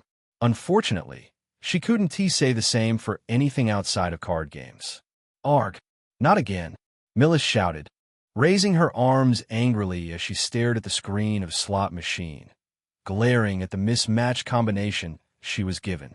Lillian chuckled behind Millis, finding amusement in the heroine's exaggerated reactions. Occasionally, she did have to lend Millis some of her earnings to continue playing. But that wasn't such a big deal. If I total up everything I won, I have gained over 900,000 semis. Lillian was quickly nearing the 1 million mark, and eventually, she reached it, even going beyond that. Jackpot! Jackpot! Jackpot! Lillian curved her lips into a wide grin beneath her mask, watching as the screen of the slot machine flashed with colorful lights. Hee hee. Chapter 616. Some people just can't handle setbacks? What? 5 million? Why, yes, sir. Sitting behind a desk was a tall, white-suited man in a large, lavish office. Behind him were two black-suited guards. He was a wealthy man, displaying from head to toe several kinds of jewelry ranging from rings to necklaces, even piercings, and was the owner of the Golden Wish Pond, the casino. The casino owner rubbed the side of his head with a wrinkled face, in disbelief as he stared at his underling, who stood fearfully before his desk. He had just been given a report of a suspicious individual in his casino. The casino owner scratched the side of his head, his face twitching. "And you say this person could likely be cheating?" The underling gulped. The person had been reported to not lose even a single time throughout their stay here. "And they had reported to have been here for about an hour, sir." "I see," the casino owner muttered, interlacing his fingers together into a net. Then, he let out a large and deep sigh of indignation. "So, they know how to play cards, all right, fine. Just cut them off and kick them out." For someone to win that many times and not lose once, the casino owner had confidently assumed the individual was a skilled master with cards and manipulation. He couldn't let them continue. Strike the iron while it's hot, as the saying goes. "Unfortunately, it was actually cards, sir." "Huh." He had assumed wrong. The underling gulped again, shaking under his boss's intensifying stare. "They have reportedly been playing with our more luck-based activities, like slot machines and roulette wheels, BAM. "Bullshit," the casino owner interrupted, slamming his hand against the table in rage. His eyes were wide and filled with bewilderment. How was something like this possible? Losing a large sum of money was something he had wholeheartedly prepared to face in the business. After all, no one can predict the luck of others easily. He had been willing to let the person slide and continue playing, in hopes of winning back his losses. However, to win that much in a single hour without losses, that's absurd. The casino owner shouted in his mind. There was no way someone couldn't lose at least once on his slot machines, unknown to anyone but himself and programmers. His slot machines were made so that each new person who occupied them would have their chances of winning be lowered repeatedly. If this report is true, then I can't let them go on any further. He had big dreams. One day, he was going to move his establishment into the inner ring, hoping to expand his pond and be able to fish in more of the bigger whales. Right now, his power wasn't large enough to contest with the other casino owners, who would, without a doubt, crush him the moment he set foot in that ring. So, he needed to bide his time here and use what little money the people in the middle ring had to grow his strength. He couldn't let his progress take setbacks because of some person's heavenly luck. As he recounted over his plans, he was soon pulled out of his thoughts by another jaw-dropping report. Apparently, another person had earned a large sum of money. They also seemed to be closely related to the other individual. The casino owner exploded in both rage and grief at this news. He then shouted with spit flying out of his mouth, "Get them out of here!" After Lillian and Millis had cashed in their chips, they were swiftly approached and escorted out of the casino, just like the man before them, except in a more reserved and peaceful manner. That was because they left without resistance. Millis giggled creepily as she looked at the screen of her phone, reading the amount of money she had in her bank account. In just an hour, she had made over $2 million in profit. Unless she were to go crazy and buy various items, she doubted she would need to work a day in her life. With a bright smile, she turned to Lillian.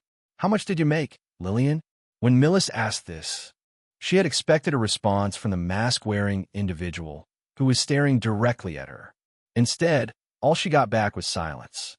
She raised an eyebrow, tilting her head cutely with a confused look in her eyes. Then, she took a step forward, trying to peer through Lillian's eye holes.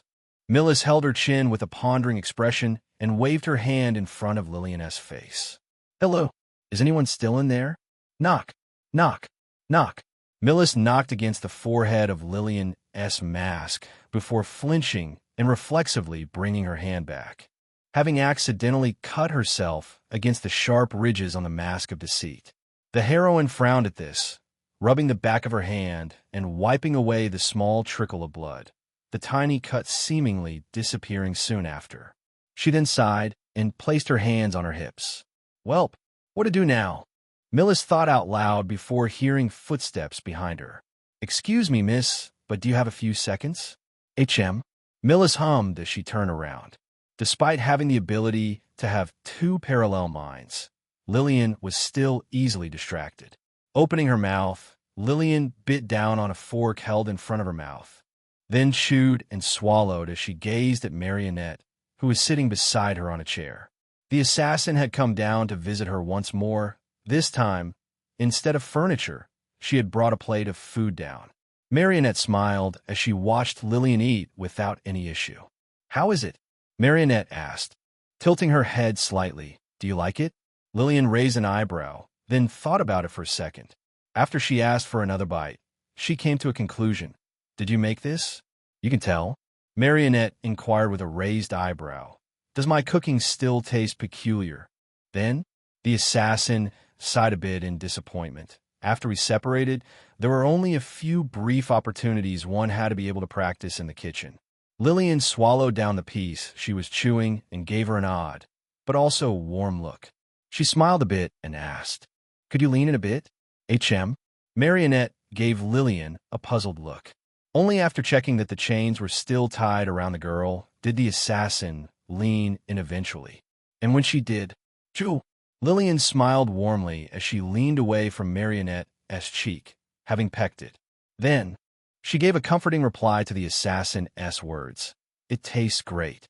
The fact that you made an effort is more than enough." Lillian giggled a bit, "And I'll still happily eat your cooking anyway, even if it tastes bad." Marionette slowly held a hand over where Lillian kissed. She then slightly turned her face away from Lillian, as a pink hue slowly appeared on her cheeks. A complicated light glimmered in her eyes. "For someone who is chained, I would expected you to resent me a bit, regardless of whether this was a punishment or not." The rabbit chuckled, amused by what she heard. "If you're trying to make me resent you, then it's impossible. But I'm a bit angry at you still." Lillian pouted at the end. Marionette smirked with a slight snort, also amused by what she heard. Then, stiffened when she felt Lillian lean her lips closer to her ear. Lillian whispered, "Although I'm a bit angry, all of it will go away if you get a taste of my blood and let me out of this chair." The girl still wasn't fully convinced that Marionette had fully subdued the true darkness. Upon hearing this, the assassin chuckled a bit and shook her head. "I'll think about it." After that, she continued to feed Lillian what she made before leaving. When she later returned the plate and utensils to the kitchen, Marionette continued to wander down the corridor, trying to find a specific room. And as she struggled with her poor sense of direction, she couldn't help but think back to Lillian's sudden closeness. The blush she had earlier returned as her ears twitched, partially excited by the particular memory. Afterwards, she cleared her head when she finally reached the door she was looking for. And when she did and opened it, let us return back to what we were doing, shall we? It was a room that could only be described as a repurposed torture chamber. Chapter 617. The Salesman? Lillian returned to her spiritual body and found herself in an unfamiliar room, hovering just above a seat. Her current position made it seem as though someone had struggled to get her seated, but eventually gave up after a few tries. Where the hell am I? Lillian thought to herself. She looked around, surveying her surroundings. It was a medium-sized room that was dimly lit with candles. It had an eerie atmosphere and felt incredibly shady to be in, especially with how the wall to her left was hidden under a dark curtain. For some odd reason, she felt this place was strangely familiar to her in some way. Before I got distracted, I remember that both of us got kicked out. She recalled that because of her and Millis's suspiciously high win rate at the casino, they were forced to exit the establishment. So, would that mean we're in the salesman's den? Lillian thought before shaking her head. No, he has at most a 10 chance of spawning before the player. There's no way we got him on the first try. In the game, due to the salesman's low chance of appearance, the player would constantly need to visit other casinos. And only by flaunting your wealth would you increase the chances of the salesman catching wind of you. The rabbit continued to look around, eventually turning beside her. And, you finally awake now? Locking eyes with a golden-eyed heroine. Millis, who had noticed Lillian stirring awake from her sudden state of inactivity, smiled broadly, locking eyes with the rabbit, who felt relieved at the sight of her. Lillian chuckled slightly, rubbing the back of her neck sheepishly. Sorry about that. I got a little bit distracted. Hearing this, Millis pouted deeply as she folded her arms. You got me all worried and scared with how still you were. I was starting to think you somehow kicked the bucket. Sorry. Lillian apologized again. Could you fill me in on what happened? Millis's pouty expression soon dissipated, becoming replaced with a grin. Bet alig. So, basically after we got kicked out, some salesmen came over and the heroine filled Lillian in on what happened, garnering a variety of hidden, surprised expressions from the rabbit. She did everything. After the player manages to attract the salesman's attention, they would be approached by him and taken to an unknown location. Then they would need to answer various questions from him just to soothe his suspicions about whether or not they were some kind of police. To think that we were so lucky to attract the salesman on the first try, and to think that Millis had already answered all of his questions. Lillian's eyes blinked with a complicated light, having been prepared to go through a gauntlet of slot machines and roulette wheels. She then shook her head internally, staring at Millis, who seemed to tilt in her head cutely at her focused stare. Although Lillian didn't know how Millis knew what to say, that didn't matter. This was still a good thing. However, there was just one thing that Lillian had to speak up on. Millis watched as Lillian raised her hand, moving it slowly towards the side of her face. The heroine widened her eyes, then cupped both of her cheeks, feigning a bashful look as she turned to the side. With a silly smile, she said shyly, "Oh my, you want to do this here, Lils? You mustn't Lils, even if you're frustrated. You got to think about Red Eye's dash. What the hell are you assuming?" Oh, Lillian pinched Millis's cheek and harshly pulled it, causing the heroine to squeal in pain as she tried to get Lillian to let go. The rabbit narrowed her eyes scoldingly. What were you thinking to follow some person you didn't know? Lillian scolded, pulling again. What if they did something to us? The spiritual soul was fragile and vulnerable. Although Lillian was wearing the soul sovereign robe, which gave a 75 damage reduction against her spiritual body, she would undoubtedly still feel the unreduced pain. Oh, Millis cried out again as she gently grabbed at Lillian's wrist, trying to get the rabbit to let go. I get it. Now please let go, Lils." After Lillian finally let go, Millis cupped her reddened cheek, nursing it with a pouty look in her eyes. "This is abuse." Millis sulked quietly, feeling wronged. Lillian couldn't help but smile at this, even letting out a small chuckle. The heroine pouted at Lillian's chuckle. When she was about to raise her head to get a good look at Lillian, she flinched, feeling a hand land on her head, patting her. Lillian patted the heroine with a smile behind her mask before looking over the heroine's head, her eyes narrowing as she found a line of seated people. When the player finally gets past the salesman's wall of questions, they would then be taken to an underground waiting room to queue for his wares. With a row neatly arranged against a wall, a line of people sat, waiting impatiently with disheveled appearances and a sleepless look in their eyes. Lillian didn't expect much from people in the underworld to know how to make themselves appear presentable. But with how these guys looked, they appeared more like they had been going through an extreme level of relapse. And that was exactly what it was. The rabbit felt every single individual in this room, besides Millis and her, was a mage no higher than Tier 1. Using her heightened senses for mana, Lillian looked towards a partially decrepit mage and narrowed her eyes on his mana core. The singular shell wrapped around the man's mana core was wrinkled like a raisin and was steadily losing its solid structure and approaching destruction. This was the work of the syringe, and because of its current state, it was steadily shrinking in mass, in turn, gradually decreasing the man's overall mana reserves. Lillian grimaced with a dark expression. "It's failing." The mana core was an organ. No matter how many ties it had to the magical aspects of this world, it was still an organ. Thus, it was still prone to failure. Just like the liver of a man's body, if exposed to too much abuse, which in this case would be alcohol, it would start to fail and eventually die. This was the same with the mana core, but what the man took was far more harmful than alcohol. There are many ways for a person to overabuse their mana core, usually in the form of forcing their mana core to refine more ambient mana for use. This type of abuse was normal, especially in highly intense and stressful environments like life and death scenarios. Luckily, if left long enough to rest, it would heal. Fortunately, Lillian never had to push her mana core that hard with the help of her parasitic element. And even if it did, she had always been able to rest in between. While Lillian continued to inspect the man's mana core, the decrepit mage began to show more signs of relapse. He frantically looked around the room, pumping his legs up and down erratically as he rubbed the side of his shoulders, feeling rather cold. He was impatient. It has been days since he had his last syringe. At first, he was hesitant and even suspicious of the mysterious contents of the syringe, especially when the man selling it was someone he didn't know. But after being shown what they could do, he was immediately hooked.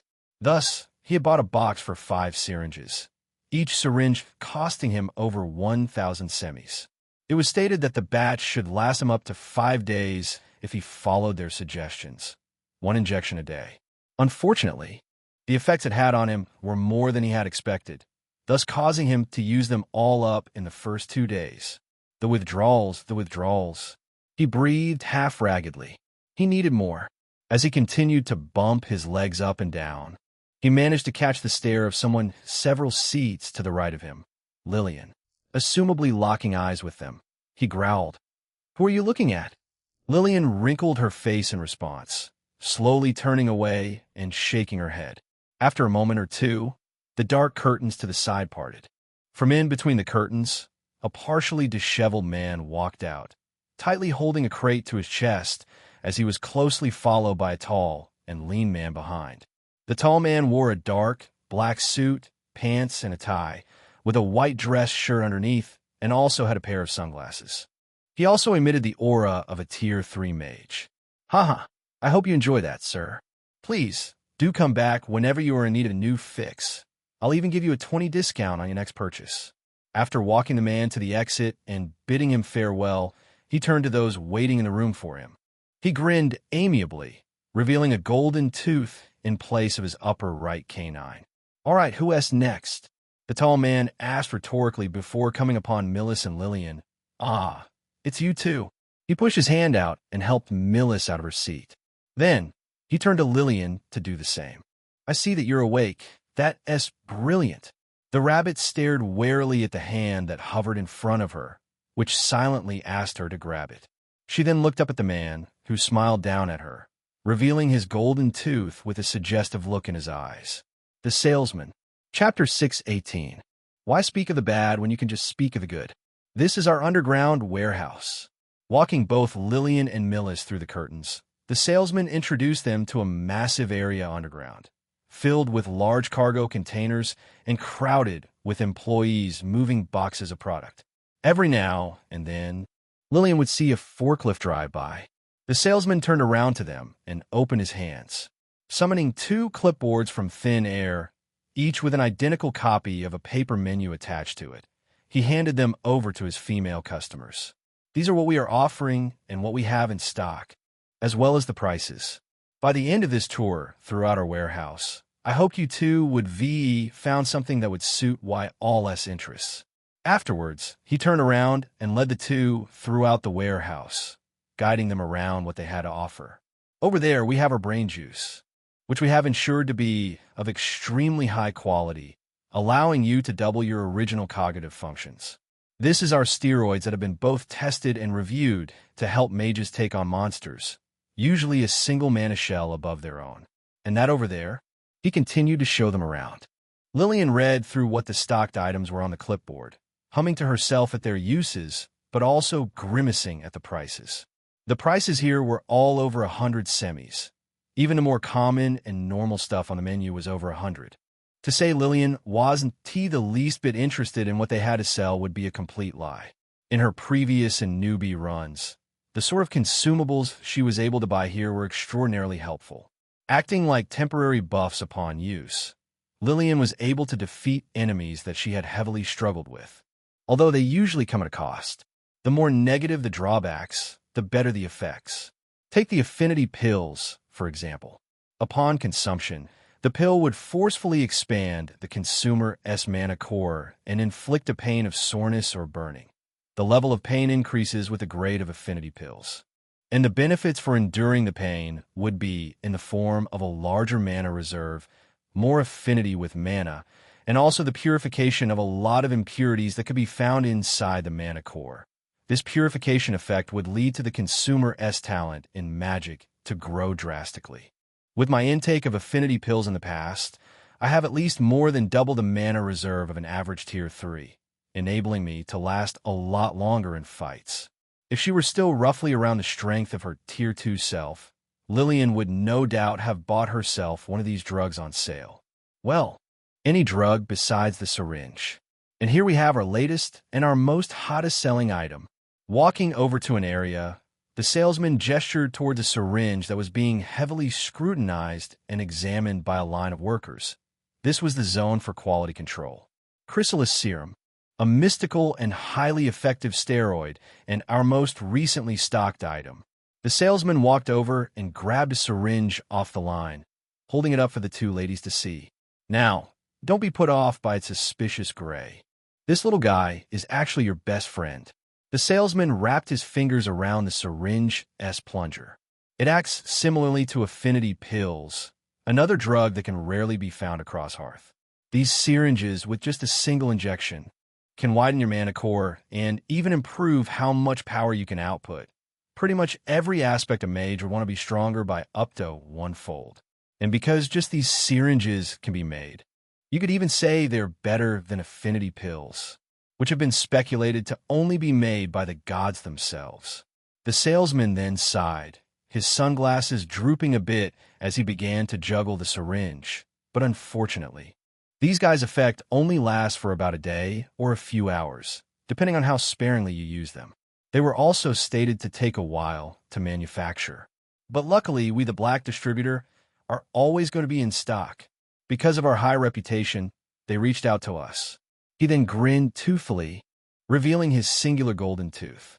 And oh boy, I'm glad that they reached out to us, because this singular product is our most hottest selling item here. Everyone wants a piece of it. Everyone in the world wants a piece of it. In the last 2 weeks, it has made over double what our other items have made in total. Did you know that we supply the lords of this territory the Chrysalis serum too? They even approved it. Millis tilted her head a bit, staring at the syringe with a curious thought. But surely, a drug like this hurts the body, right?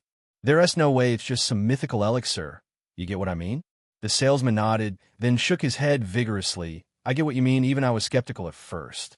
But besides some level of heavy withdrawal, you should be perfectly fine.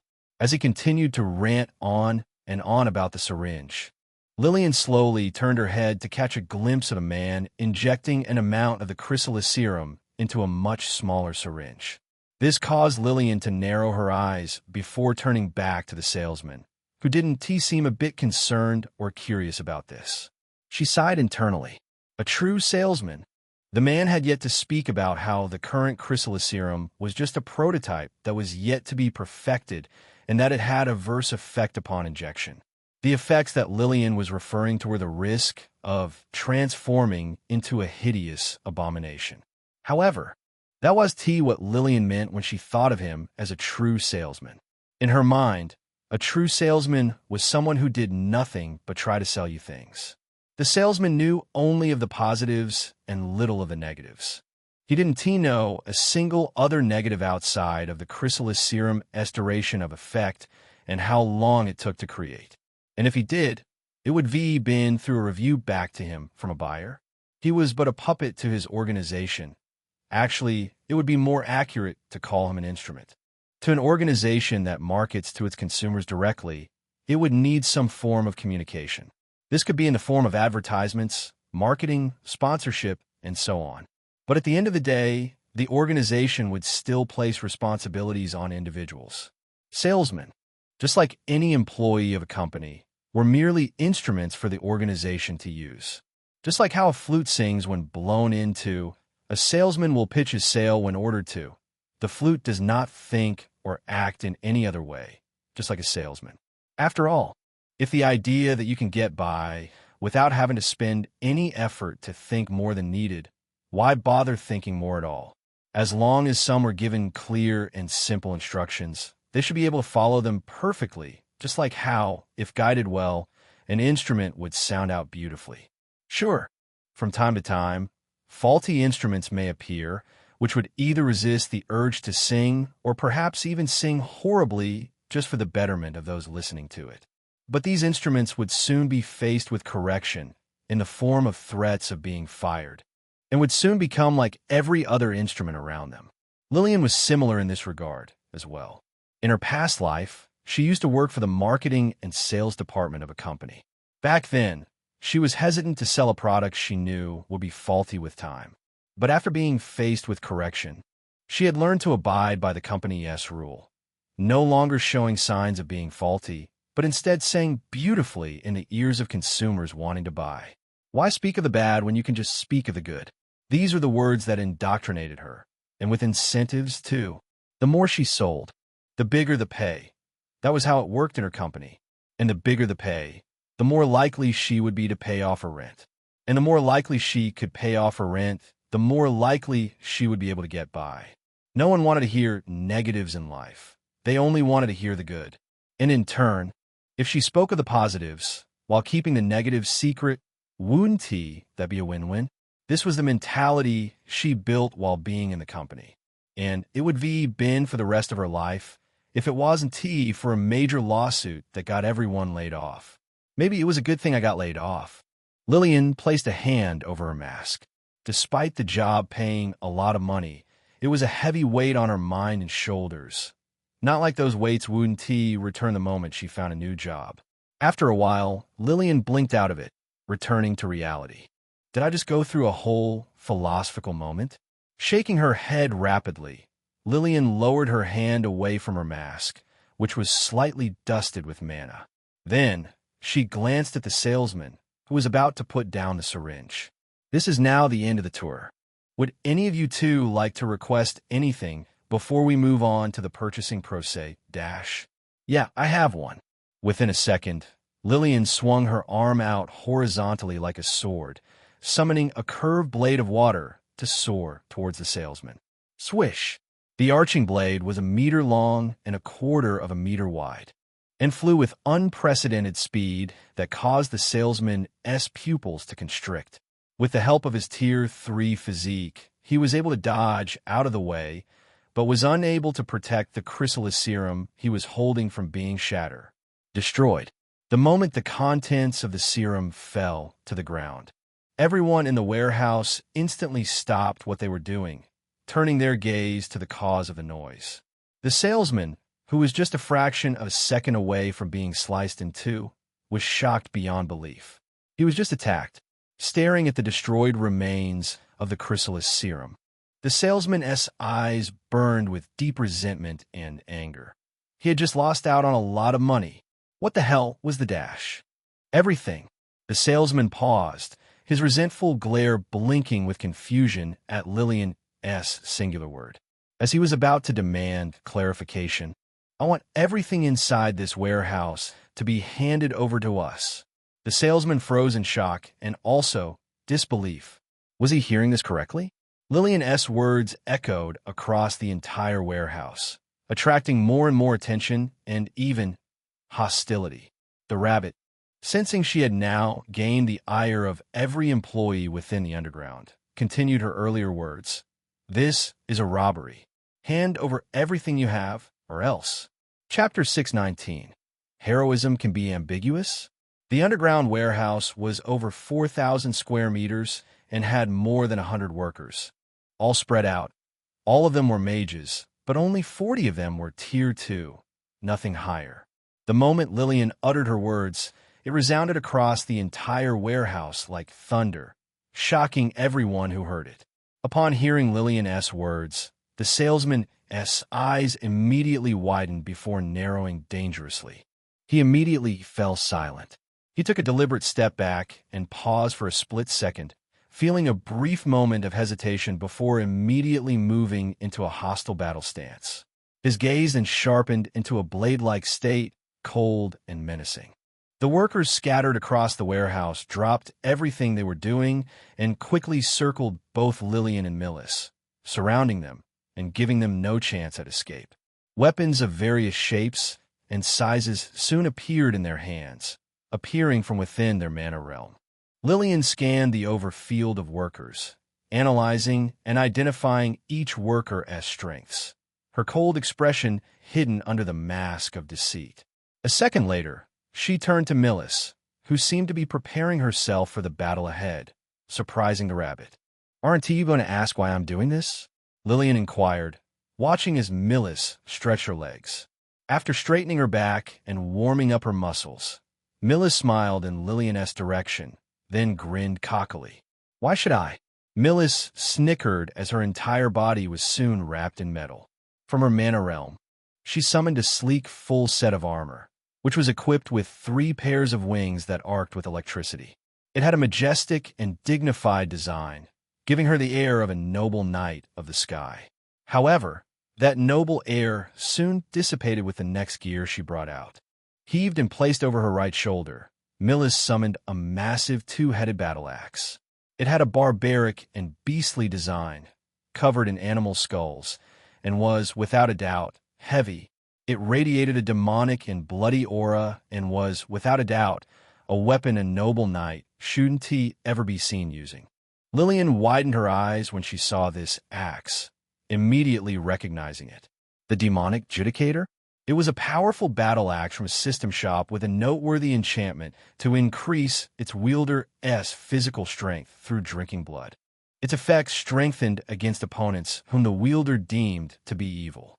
However, the downside to this weapon was that, unless the wielder was mentally strong, it would slowly begin to corrupt them with bloodthirsty madness. Although it was still a good weapon, Lillian judged Millis's decision a bit, and even began to show clear signs of concern. Then, she sighed and shook her head. "If she spirals out of control, I'll chain her down." Millis lowered her body into a fighting stance, gripping the handle of the demonic judicator. Then she said, "These guys are obviously selling bad product without any shame. If you want to play the hero, why don't I join you?" Lillian's ears twitched at Millis's words, which only continued to travel into her mind.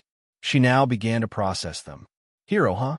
The corners of Lillian's lips tugged into a small smile. The title of hero was an ambiguous one.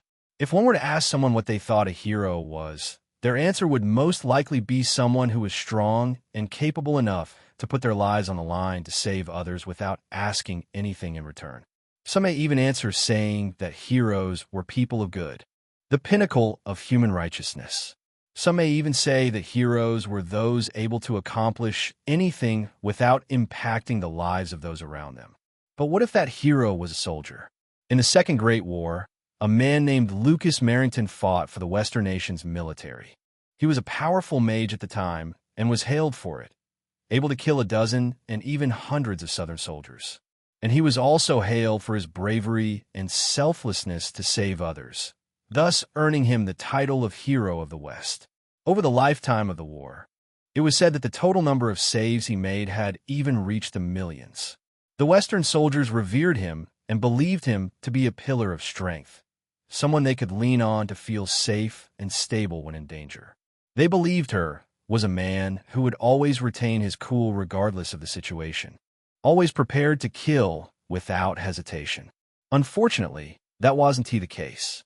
Lucas Merrington was a man filled with an abundance of emotions that no one knew.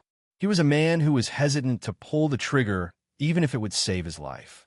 He was a man who ruminated over each and every death that was caused by him. There were even times when he broke under the pressure from war, having to be excused under the excuse of preparation. But unfortunately, he didn't give himself enough time to heal. There were people counting on him. How could a hero leave those still in need waiting? Just like everyone around him, he too thought of himself as a hero. No, it was more like he was happy to adopt the role as a hero as long as those around him could feel comfortable in his presence. He continued fighting, his reputation for his strength and heroism skyrocketing. All the higher-up Western soldiers knew his name. All the Western civilians knew his name. Even those outside the Western nations began to take notice of him. But then, everything took a massive turn. Near the end of the Second Great War, rumors began to spread that Lucas Merrington had slaughtered an entire shelter of orphan children. Children who weren't of Western blood. It was said that there were over 50 orphans at that shelter. And eventually, this rumor was proven true, causing Lucas Merrington to become a scorned figure for his evil deed.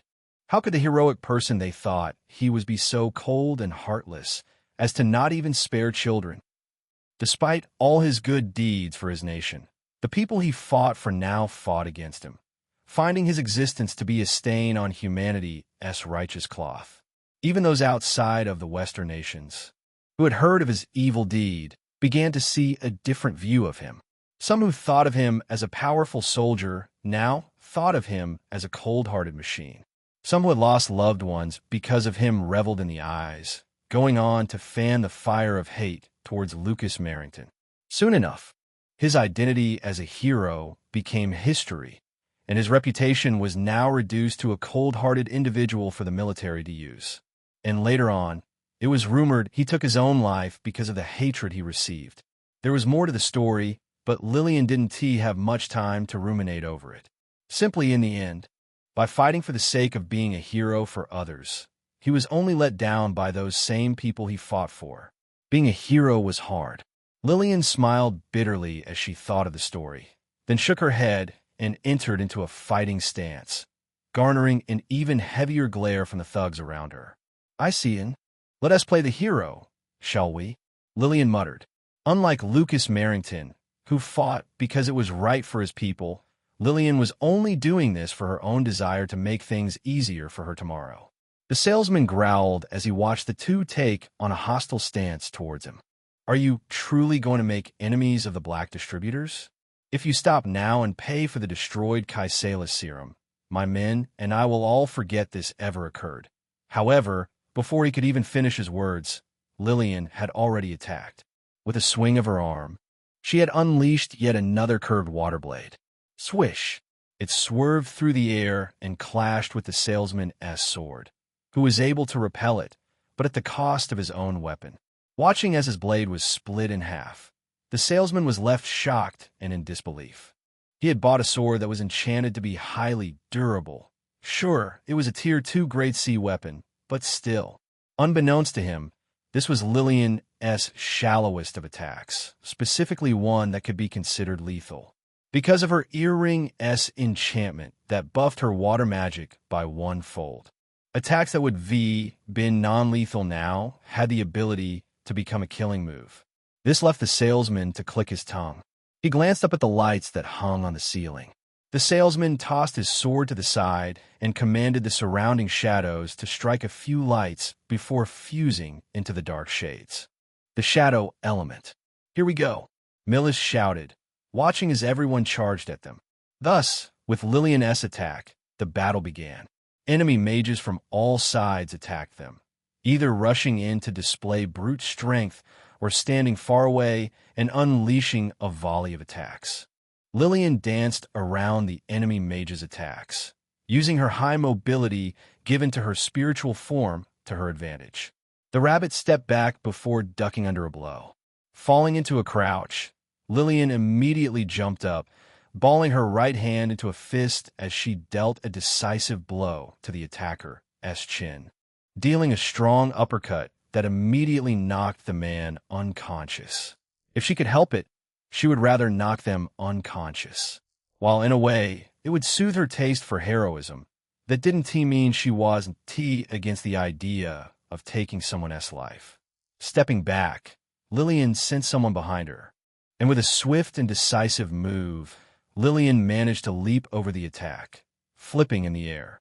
Because of this, she was now exposed to 2 long-range attackers from afar, who immediately began to prepare their attacks.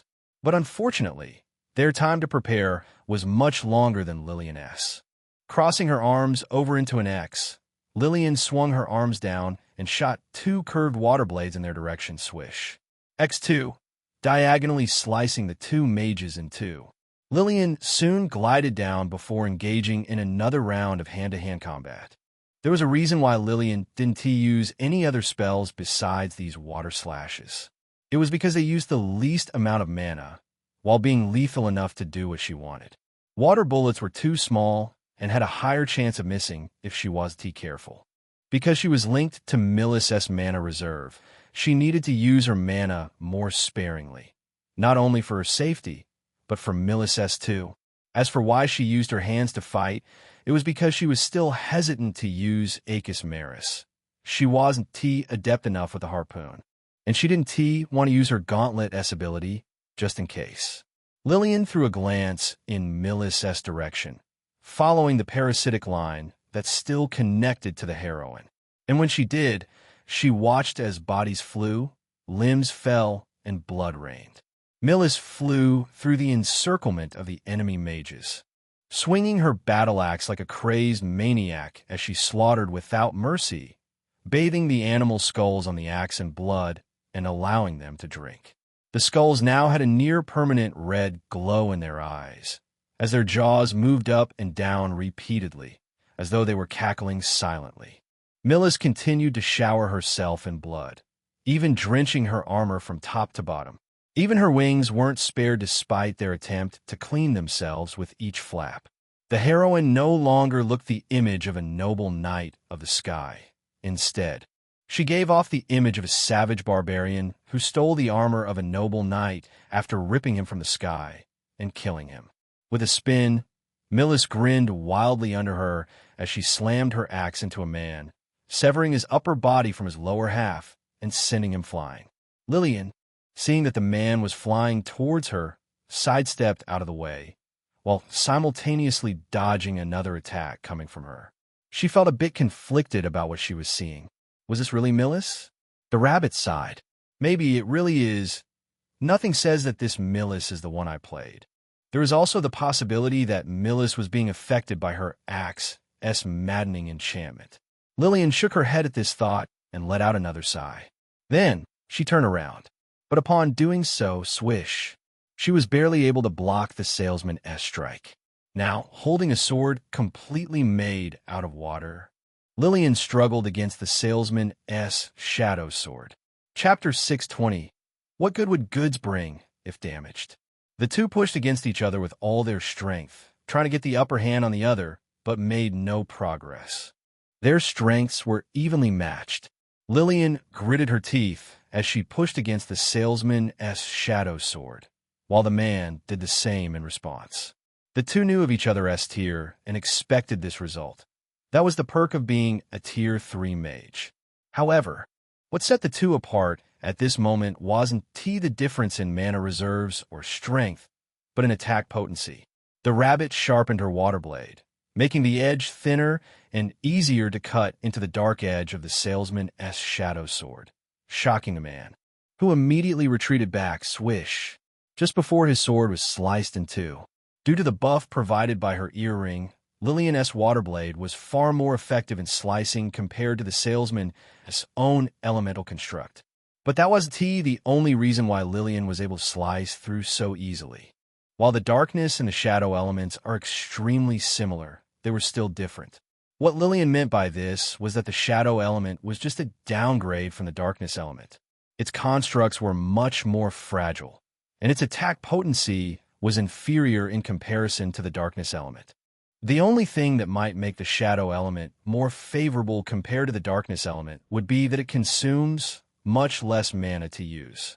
The salesman scowled as he looked at his sword.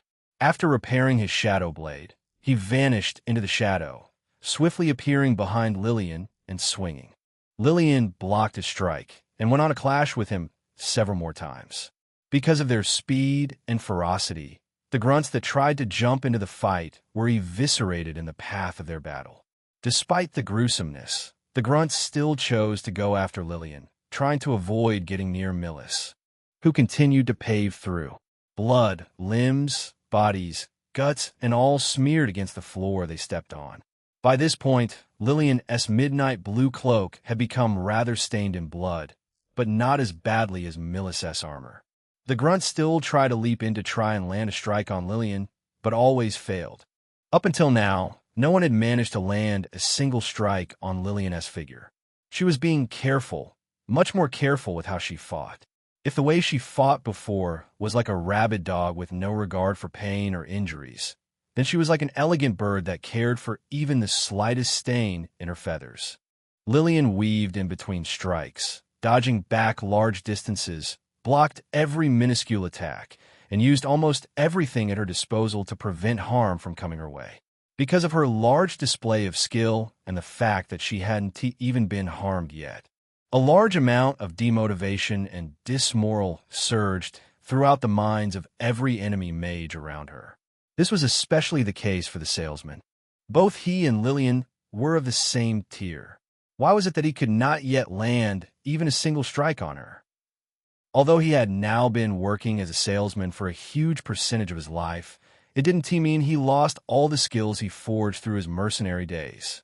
Throughout this battle, and while he was touring Lillian around, he had already identified that Lillian was a woman, given the outline of her chest. Not like it was going to help him one bit. Swish! Lillian slashed at the salesman again, causing him to step back instantly to dodge. But in that brief moment of retreat, Lillian swung her other arm out, sending forth a wide, curved water blade over 2 meters long. She wasn't going to take chances in trying to knock out another Tier 3, especially when he was considered a mini-boss. She needed to kill him. Swish! The curved water blade soared through the air like a bird, locked on the salesman's position, and quickly narrowed the gap between them. Several thoughts and decisions flashed through the salesman's head within the short time he had left.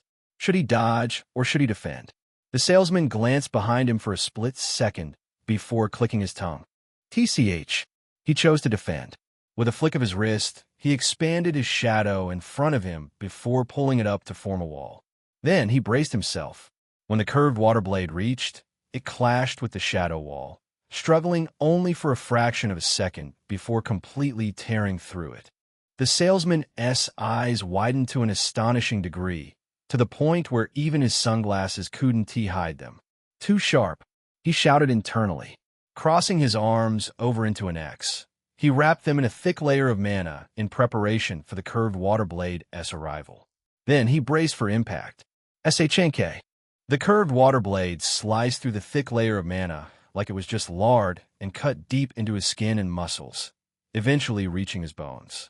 But when it was just about to completely take off the salesman's forearms, it stopped, having lost most of its momentum due to the wall and layers of solid mana. It had lost a lot of its attack potency, thus leading it to crumble apart and become a small puddle on the ground. The salesman breathed sharply and raggedly as sweat drenched his forehead. With his arms dropping to his sides, seriously injured, he thought, to think she managed to get through my defenses? I've never heard of a water mage with this level of attack power before. In all of his mercenary years before becoming a salesman, he hadn't ever fought a water mage that could deal this much damage. If he had to rank them out of all the other natural elements, then he would rank them at the bottom. In his mind, he only met water mages who acted as support. Sure, there were some offensive water mages he fought in the past, but none of them was able to hurt him to this degree. Although, the situation compared to back then and now were a lot different. There was a reason he didn't dodge, even when he could. Lillian, who still had her arms stretched out from her attack, looked behind the salesman and found a tall wooden crate of goods. Because of where they were, the salesman couldn't afford to allow damage to occur to the products. If anything happened to them, then he could only kiss his job goodbye. It was because of this very reason that he had been sparing a portion of his attention on leading their battle somewhere else. Lillian smirked outwardly. She was an obvious threat, and yet he still had the confidence in thinking he could still win against her with all these restrictions. This made her laugh lightly. Cocky bastard. Although Lillian thought this, she respected the effort somewhat. The salesman, having now almost fully healed from his wounds with the help of a healing item, watched as Lillian swung her arms again. But this time, instead of at him, swish, swish, swish, she attacked the goods. Without even time to think, the salesman instantly absorbed himself into the shadows and leapt to intercept each curved water blade, seriously injuring himself in the process. The thugs around them tried to intercept them as well, but failed to do so with their meager magic. With blood dripping across his entire body and severe injuries plaguing him, the salesman watched as a tower of crates crumbled from Lillian's attack. His eyes went bloodshot as they began to flicker with light. He then yelled angrily, "Aren't you trying to rob us? Why are you damaging the goods?" Lillian could only scoff at his question, stopping briefly before continuing. Only after destroying a few more containers did she answer, "Fuck the goods, that's why." Chapter 621. Little damage, yet made a shocking result? The salesman's eyes widened again. At this rate, he was on the path of having his eyes pop out because of Lillian's incomprehensible words. He could stutteringly breathe the word, "Huh?" In response, "B but why dash?" The man immediately shook his head wildly, freeing himself from his puzzlement. Then, he turned to see what he could salvage and protect from being destroyed. But before he could move to try to prevent any more damage to the goods, he was hit hard in the center of his chest, leading all of the air in his lungs to instantly shoot out. Pwaft!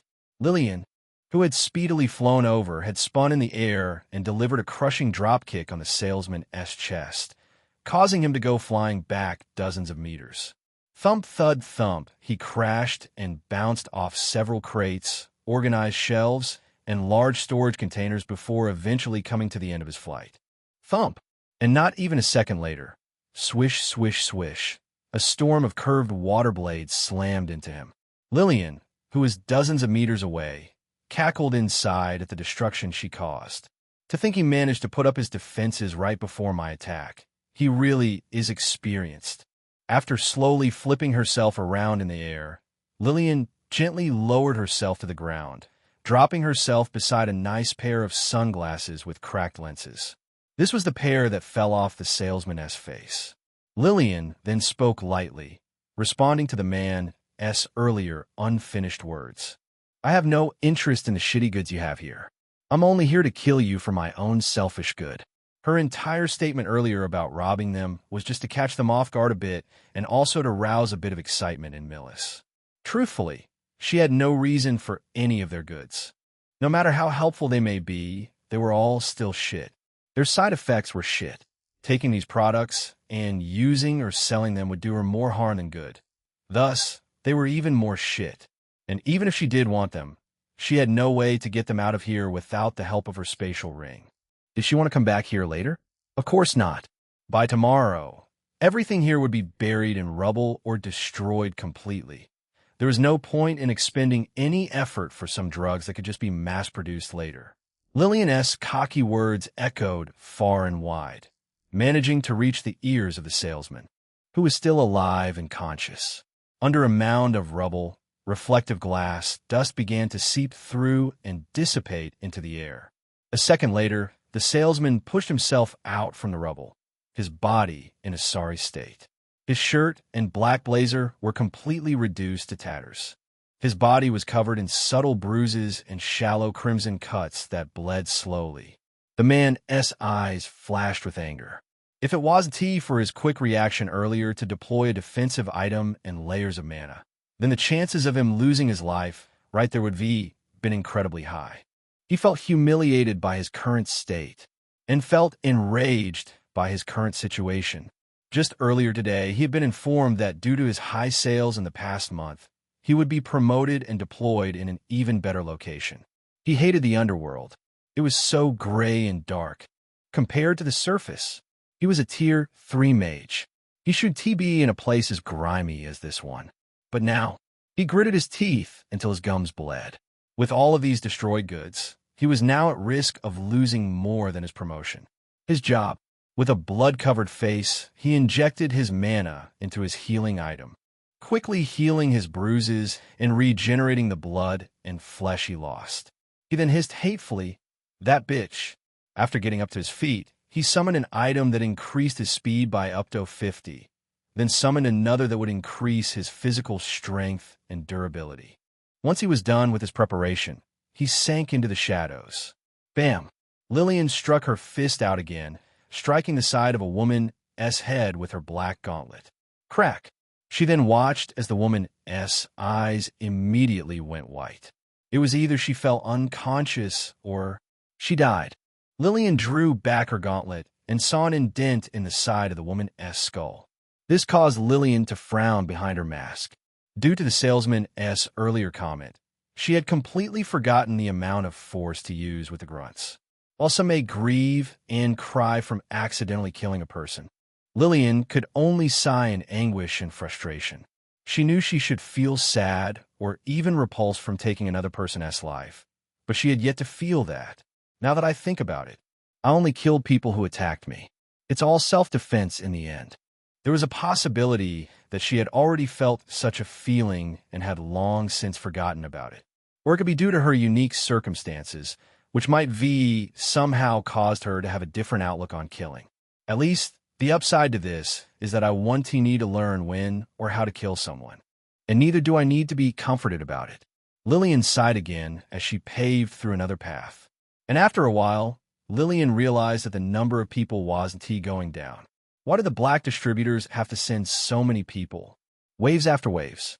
More and more reinforcements arrived to take the dead or unconscious place. It's a classic mechanic in games. Doesn't matter, Lillian thought, ducking and weaving under punches to get to her destination, while simultaneously leeching off the mana of the enemy mages. She had only realized that her options for mana weren't limited to Millis, but any she came in contact with. By doing this, she was able to take the pressure off of Millis, while in turn allowing her more freedom for attacks. Rushing through the crowd, Lillian made her way to the area that held the chrysalis serum. At some point during this battle, everyone would begin to utilize the chrysalis serum, growing in strength and eventually transforming into monsters. Once Lillian eventually reached the spot, barely able to weave by without damage, she settled her gaze on the area with scattered syringes. Because of the battle, the crates that held the syringes were turned over, leading to a majority of the syringes to tumble out. There were both large and small syringes. The larger syringes were the ones supplied by the Cult of Jesters, while the smaller syringes were the recommended dosage. Unfortunately, besides the one Lillian destroyed earlier, none were damaged. Lillian swiftly raised her hand, preparing to unleash an attack that would wash away and hopefully destroy all of them in one go, but instead stopped and paused in shock. The crates that carried the smaller syringes were tossed into the air by shadows, causing all of the chrysalis serum to fly out and rain down.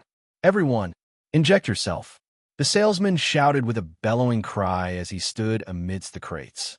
"I'll pay for all of the damages. So, inject yourself and kill these damn bitches." The salesman continued, speaking profanely as he tossed another crate of recommended dosages into the air. Lillian's pupils constricted. Not good. Raising her hand upwards instead, Lillian prepared to destroy the syringe falling out of the sky. But before she could, she quickly raised both arms in defense. Bam! With a shocking sudden burst of speed, the salesman landed a powerful kick on Lillian's arms, causing her to wince. Lillian's face warped as an intense force shot through her gauntlets and into her arms. What the fuck? The rabbit was flung back by the kick, becoming airborne as she hovered above the heads of the enemy mages. Lillian watched as everyone, including the salesman, injected a small dosage into his arm, but ignored him a second later. Taking a look down at her arms, she found them to be shaking from the resulting force she received. Although the kick was indeed strong, it shouldn't have warranted such a reaction out of her, especially not when she had her gauntlet to absorb most of the force. It was like two people took hammers and began smashing down on her arms. If her soul had muscles, then she felt they would become as swollen as balloons. She even feared that if the salesman had taken the syringe before kicking her, then the pain she would felt would been akin to having her bones crack. This pain, and for such little damage. It was ridiculous. Was the soul truly that much sensitive? The salesman, sensing Lillian's hesitation to move, kicked off the ground and leapt towards her, brandishing another shadow blade and slashing at her. Lillian's eyes flashed with light as she immediately conjured a blade of her own, clashing with the salesman in the air. Swish! X2 Chapter 622. Practicing air movement? Millis continued to swing her axe wildly, while utilizing the wings on her back to make her appear as a blur, slashing through a crowd of enemy mages. But as she did this, she had certainly noticed the difficulty increase. After injecting themselves with the syringe, the thugs were now suddenly filled with more energy and mana, allowing them to pull off attacks that required Millis to block. Due to Lillian requiring her mana to stay alive, Millis had been using her mana sparingly, to the bare minimum. Thus far, she had yet to use her earth element or any other abilities. The only time she used her mana were to either fortify her defenses or to increase her physical strength, the latter happening rarely due to the existence of her axe, which continued to supply her with a large amount of strength. At this moment in time, Millis had the strength comparable to 2 entire elephants. More if she used her mana. Tearing through the waves of enemy mages, Millis turned her eyes to the battle happening in the air. Swish, swish, swish. Lillian swiftly maneuvered herself through the air, dodging the salesman's speedy lunges at her. The rabbit felt slightly disoriented. Since this was her first battle in a spiritual form, she hadn't yet been able to fully adapt to her newfound mobility, specifically the weightlessness of her body. Even though her earlier moments against the grunts gave her useful experience, Lillian still felt like a balloon with no sense of direction of where to move or complete control over her flight. Because of the attack she blocked earlier, Lillian's last shred of curiosity for enduring attacks was completely stripped away. For such little damage to affect her, Lillian's fear of being hit grew exponentially. Fortunately, her instincts were enough to pull her out of harm's way, but Lillian didn't know for how long. That was because too fast. The salesman was too fast. The salesman was a Tier 3 mage, but unlike the one that Marionette fought, he was stronger. Sure, Earth mages were usually known for their sturdiness to endure attacks, but he was different. He was experienced. Like any logical person, he bought items to cover his weak spots. Injured? He bought a healing item. Unable to endure strong attacks? He bought a defensive item. Too slow? He bought a mobility item. Some people in this world only think of one thing: to have strength strong enough to pummel anything in their path. But what was the point if he didn't last long enough to show off such strength? Individuals in this world have become too reliant on others. Parties usually have 5 individuals. 1 to endure attacks, 1 to heal injuries caused by the attacks, 1 to deal with the attacks, another for auxiliary purposes like storage, buffing, or mobility, and the last to substitute in for the tank in case they went down. This was the usual setup for a well-rounded team. However, just because the trials required you to work together with others didn't mean you should disregard options outside of your role. Having grown up in the squalors of the underworld, the salesman knew that depending on others wasn't the most optimal decision in such a harsh environment. After all, in a place where murder can be covered and no one would know your name the day after, the only thing people could depend on was the benefits of their actions and results.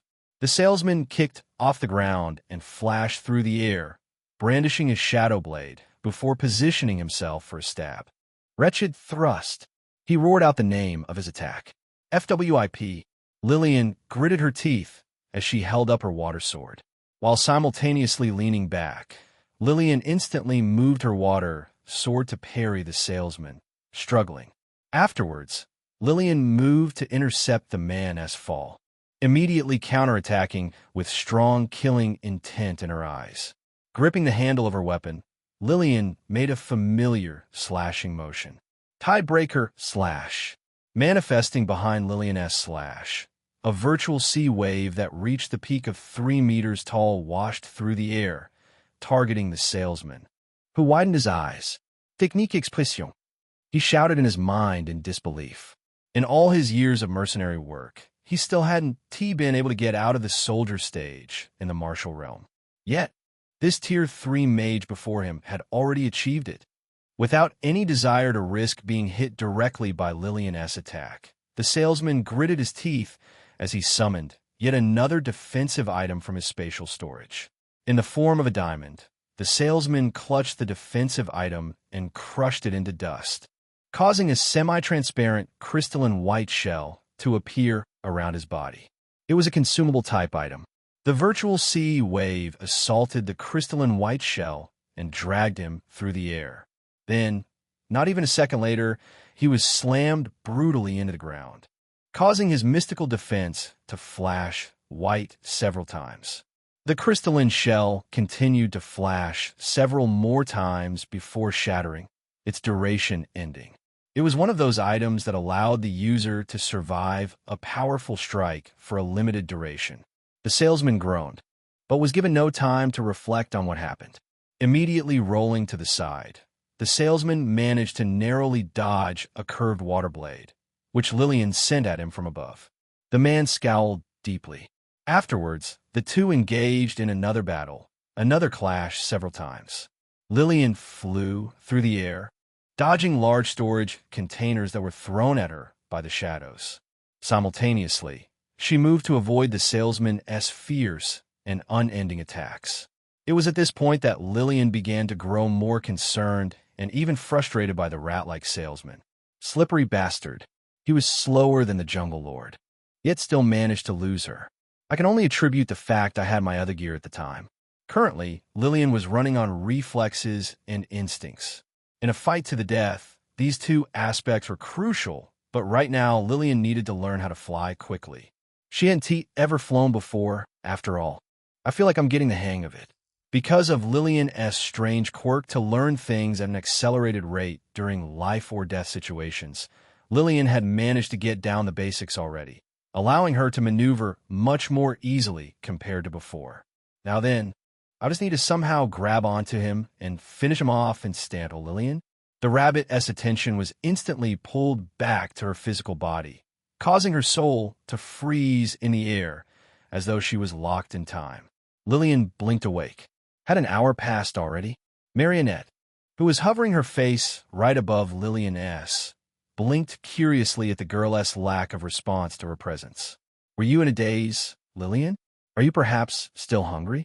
Do you possibly need something to drink? Or are you bored? Marionette asked, inquiring with a multitude of questions. Lillian smiled crookedly, watching as the assassin sat in the chair beside her. Then, She smiled warmly, trying to hide the crookedness as she muttered in response. I am fine. I was just daydreaming a bit and just got lost in it somehow. Is that so? MHM.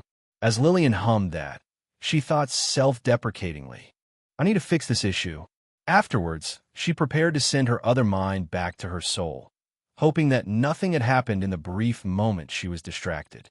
But then, drip, drip, drip. Marionette raised an eyebrow as she watched a large amount of sweat begin to pour out of Lillian's face, dripping without any visible end. This caused the assassin to become incredibly concerned, and as she was about to ask what was wrong, she watched as Lillian thrashed in the chair violently, even being able to knock herself over before crying out loud. Chapter 623. Soul pain is no small thing. Falling onto the ground, Lillian thrashed wildly, unable to hold back her voice from screaming out loud. Her eyes were wide, even becoming bloodshot.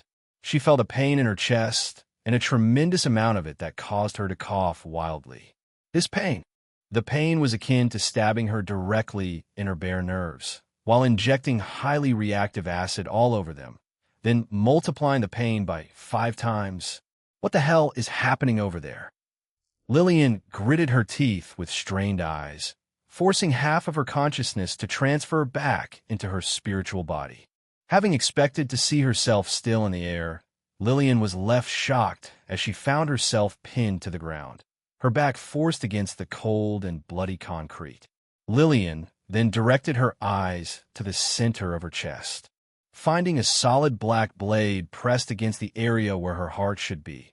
Having pierced through the fabric of the Soul Sovereigness robe and managing to reach an inch into her body. The Soul Sovereigness robe was not a piece of armor. Although it was a Tier 5 item, it was still just a regular robe that was imbued with a small fragment of the Soul Sovereigness soul. And given that it had an item grade of C, it was unlikely to remain completely fine against the salesman's all-out stab at her chest. Lillian continued to groan in pain, her voice leaking out as the salesman tried to push the blade even deeper into her soul. Crouching over Lillian's body, the salesman grinned widely and also proudly, relieved to have finally landed a lethal blow on the girl's body. He had even begun to assume that Lillian might have had a dodging type of ability. Watching as Lillian began to thrash around in pain, the salesman hissed hatefully, pinning her down further. Damn squirmy bitch, you're the reason why you're in this mess. Now, accept the consequences of your actions. Pushing his shadow blade deeper into Lillian's wound. The salesman smirked smugly, his golden tooth glinting with content. This was what he had been trying to achieve. He had a specific set of abilities all tailored towards inflicting the maximum number of flesh wounds on his opponents. Although his 3 abilities were all shadow-related, 2 of them were actually related towards blood. By inflicting flesh wounds on his enemies and causing them to bleed with his shadows, he would cause them to experience a painful illness that activates instantly. It would swiftly erode their mind, their nervous system, and more, eventually causing their entire body to become paralyzed if they don't manage to stop the bleeding, which was an impossible task because each flesh wound he caused Wound T be able to heal unless he died or allowed it. With these 2 abilities combined with an item that made the wounds he caused bleed more, he was eventually given a moniker, the Bleeding Shade. Lillian, feeling the shadow blade wiggle inside the small wound on her soul, cried out with a ghostly shrill, AHNNGH. The salesman's pressure on her wound caused the pain she felt to aggravate and spike fiercely, eliciting more and more pain. NNNGHH. Partially ignoring Lillian's cries, the salesman clicked his tongue and shook his head slightly. This is all your fault. It's all your fault that we're in this mess. So face the consequences of your actions, he muttered in a disappointed tone, after fully blocking out Lillian's screams. He continued to force his blade deeper into Lillian's wound, but then stopped. The salesman frowned deeply. It's not moving. It felt like he was trying to push the edge of a knife into a piece of stone. Why was his shadow blade not moving any deeper, with the frown still on his face? The salesman lifted his sword out from Lillian's chest, noticing that it took barely any time to get freed. This perplexed him a bit. He was certain that he used an appropriate amount of force, and his earlier lunge that caused them to be in this position was definitely enough to pierce a hole through any mage's chest. Unknown to him, the cause of confusion was the work of the soul sovereign S robe with its 75 damage reduction to the spiritual body. As long as it remained in Lillian S' soul, it would continue to protect her almost just as well as any piece of armor. The salesman clicked this tongue, having yet to figure out the reason. He then went to try again, holding his shadow blade right above Lillian S' heart. She was too much of a threat to play around with. He needed to kill her now.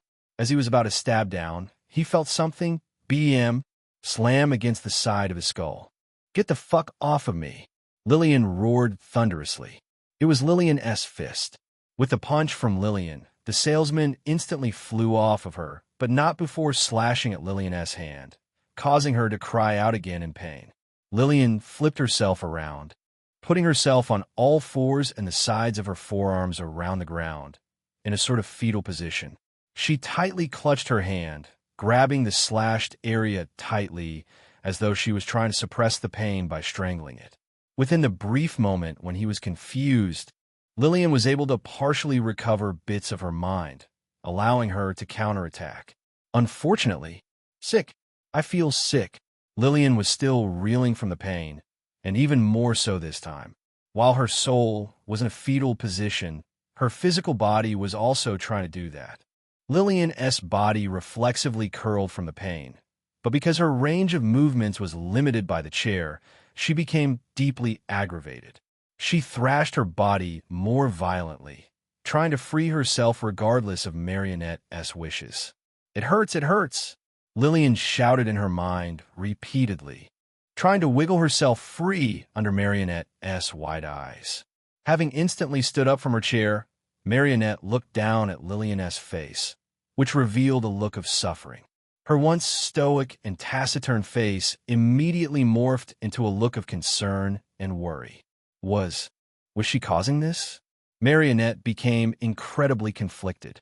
Although her chaining Lillian up was to punish the rabbit, she ultimately didn't want to cause harm to her.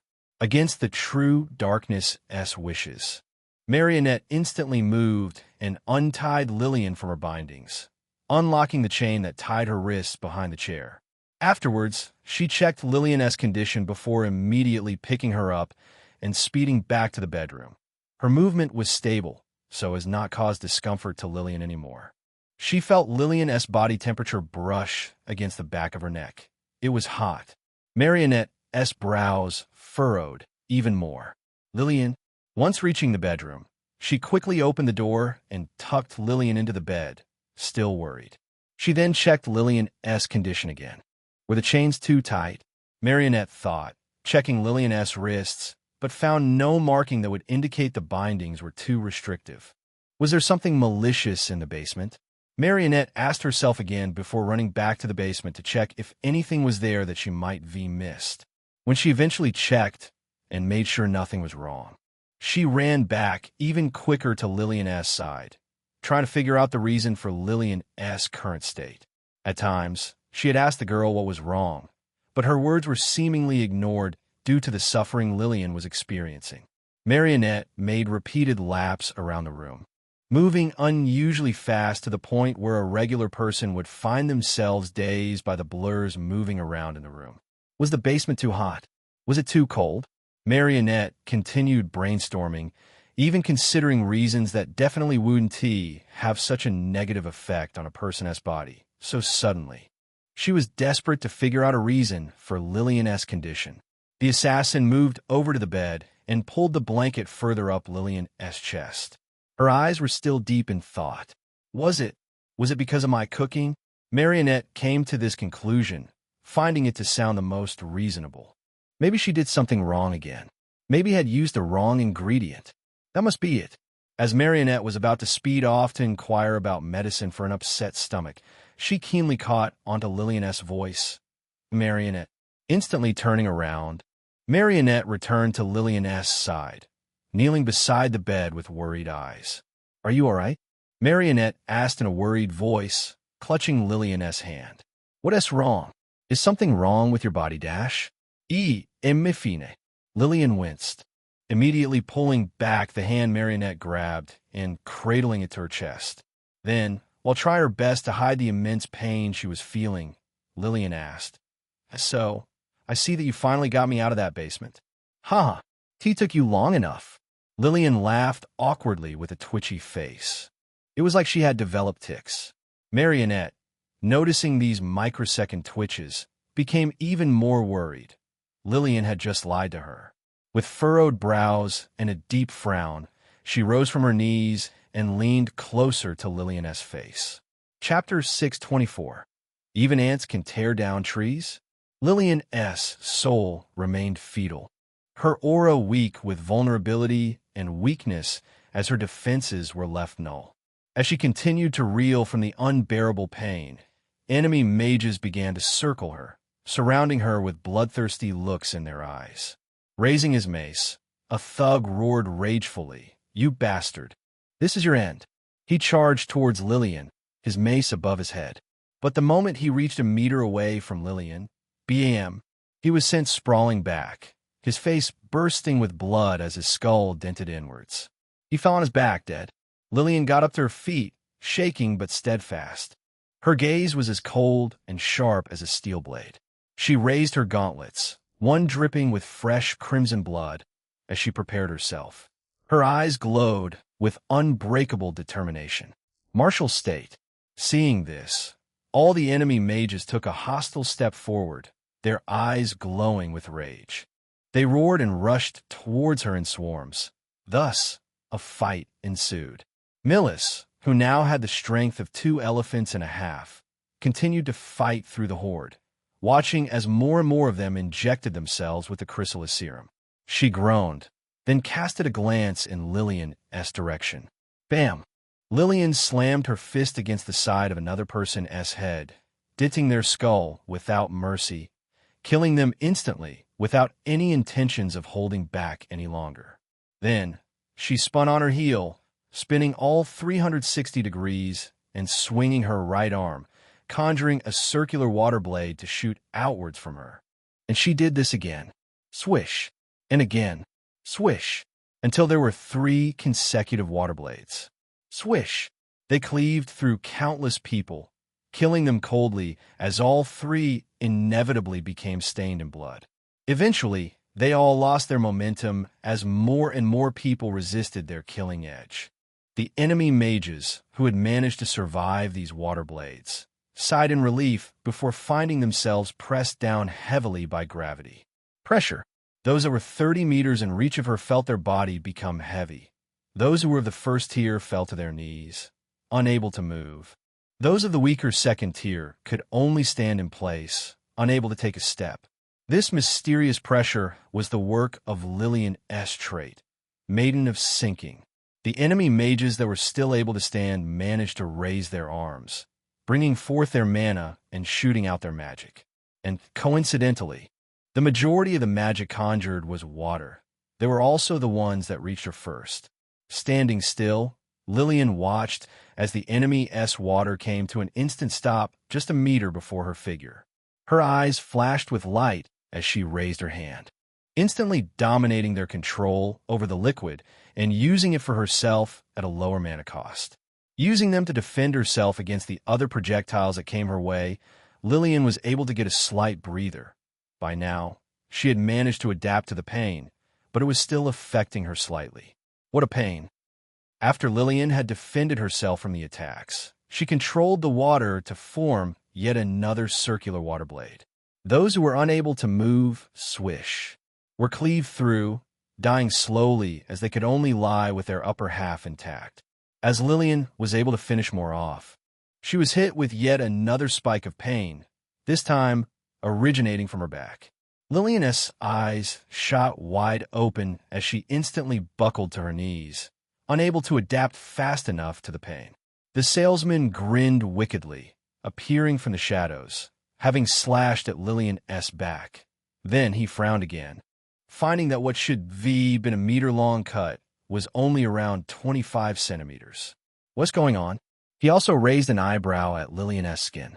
Looking through the cut he made in the girl S. robe, he found the girl S. back was unusually blue and ethereal, while also partially covered in flames of the same color.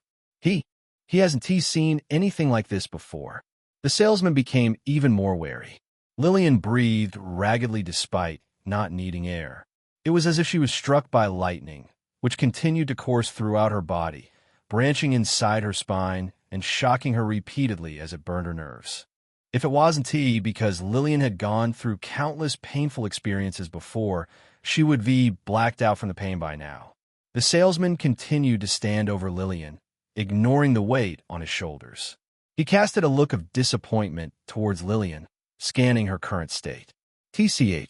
This was who he was losing to just mere moments ago? The person who was going to lose him his job?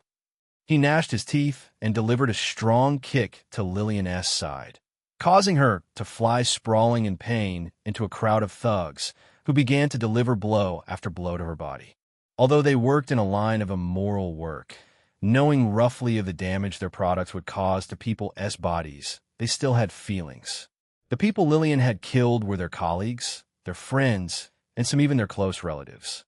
These close ones had families to come back to, wives, children, elderly parents who were still alive. But now they were dead, all because of Lillian S.'s selfish desire. This was the cruelty of the world, be it on the surface or the underworld. Monsters weren't the only enemies of humanity, for humanity itself was its own enemy. Lillian S.'s spiritual body was tossed into the air, now in a sorry state. Her robes were more ragged than before, the edges of her robe were more tattered than before, and her mind was both left ragged and tattered than before. The spiritual body had one upside when enduring damage. It had no blood to bleed, no muscles or skin to bruise, and no bones to be broken.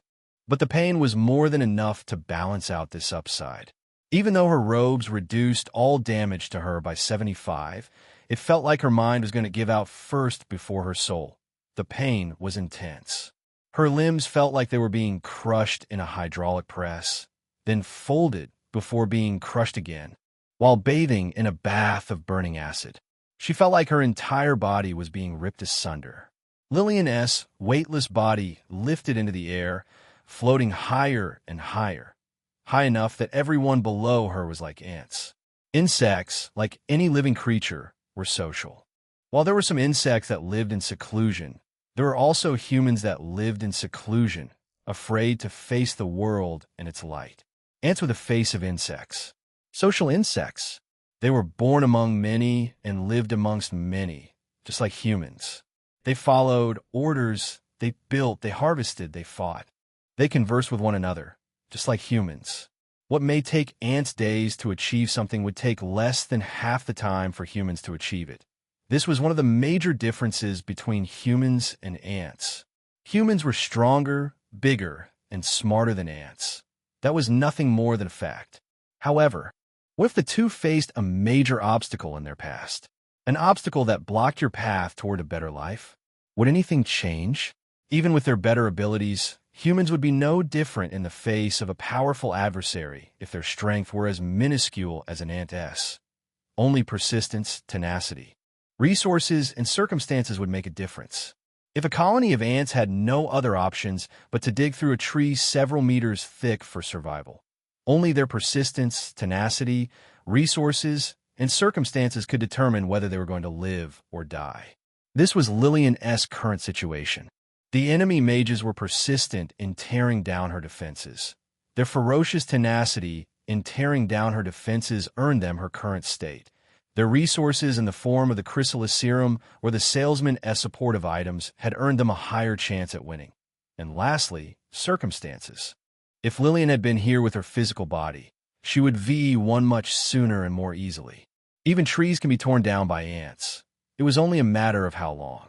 Shooting out from the shadows, the salesman leapt into the sky, soaring with his shadow, sword in hand.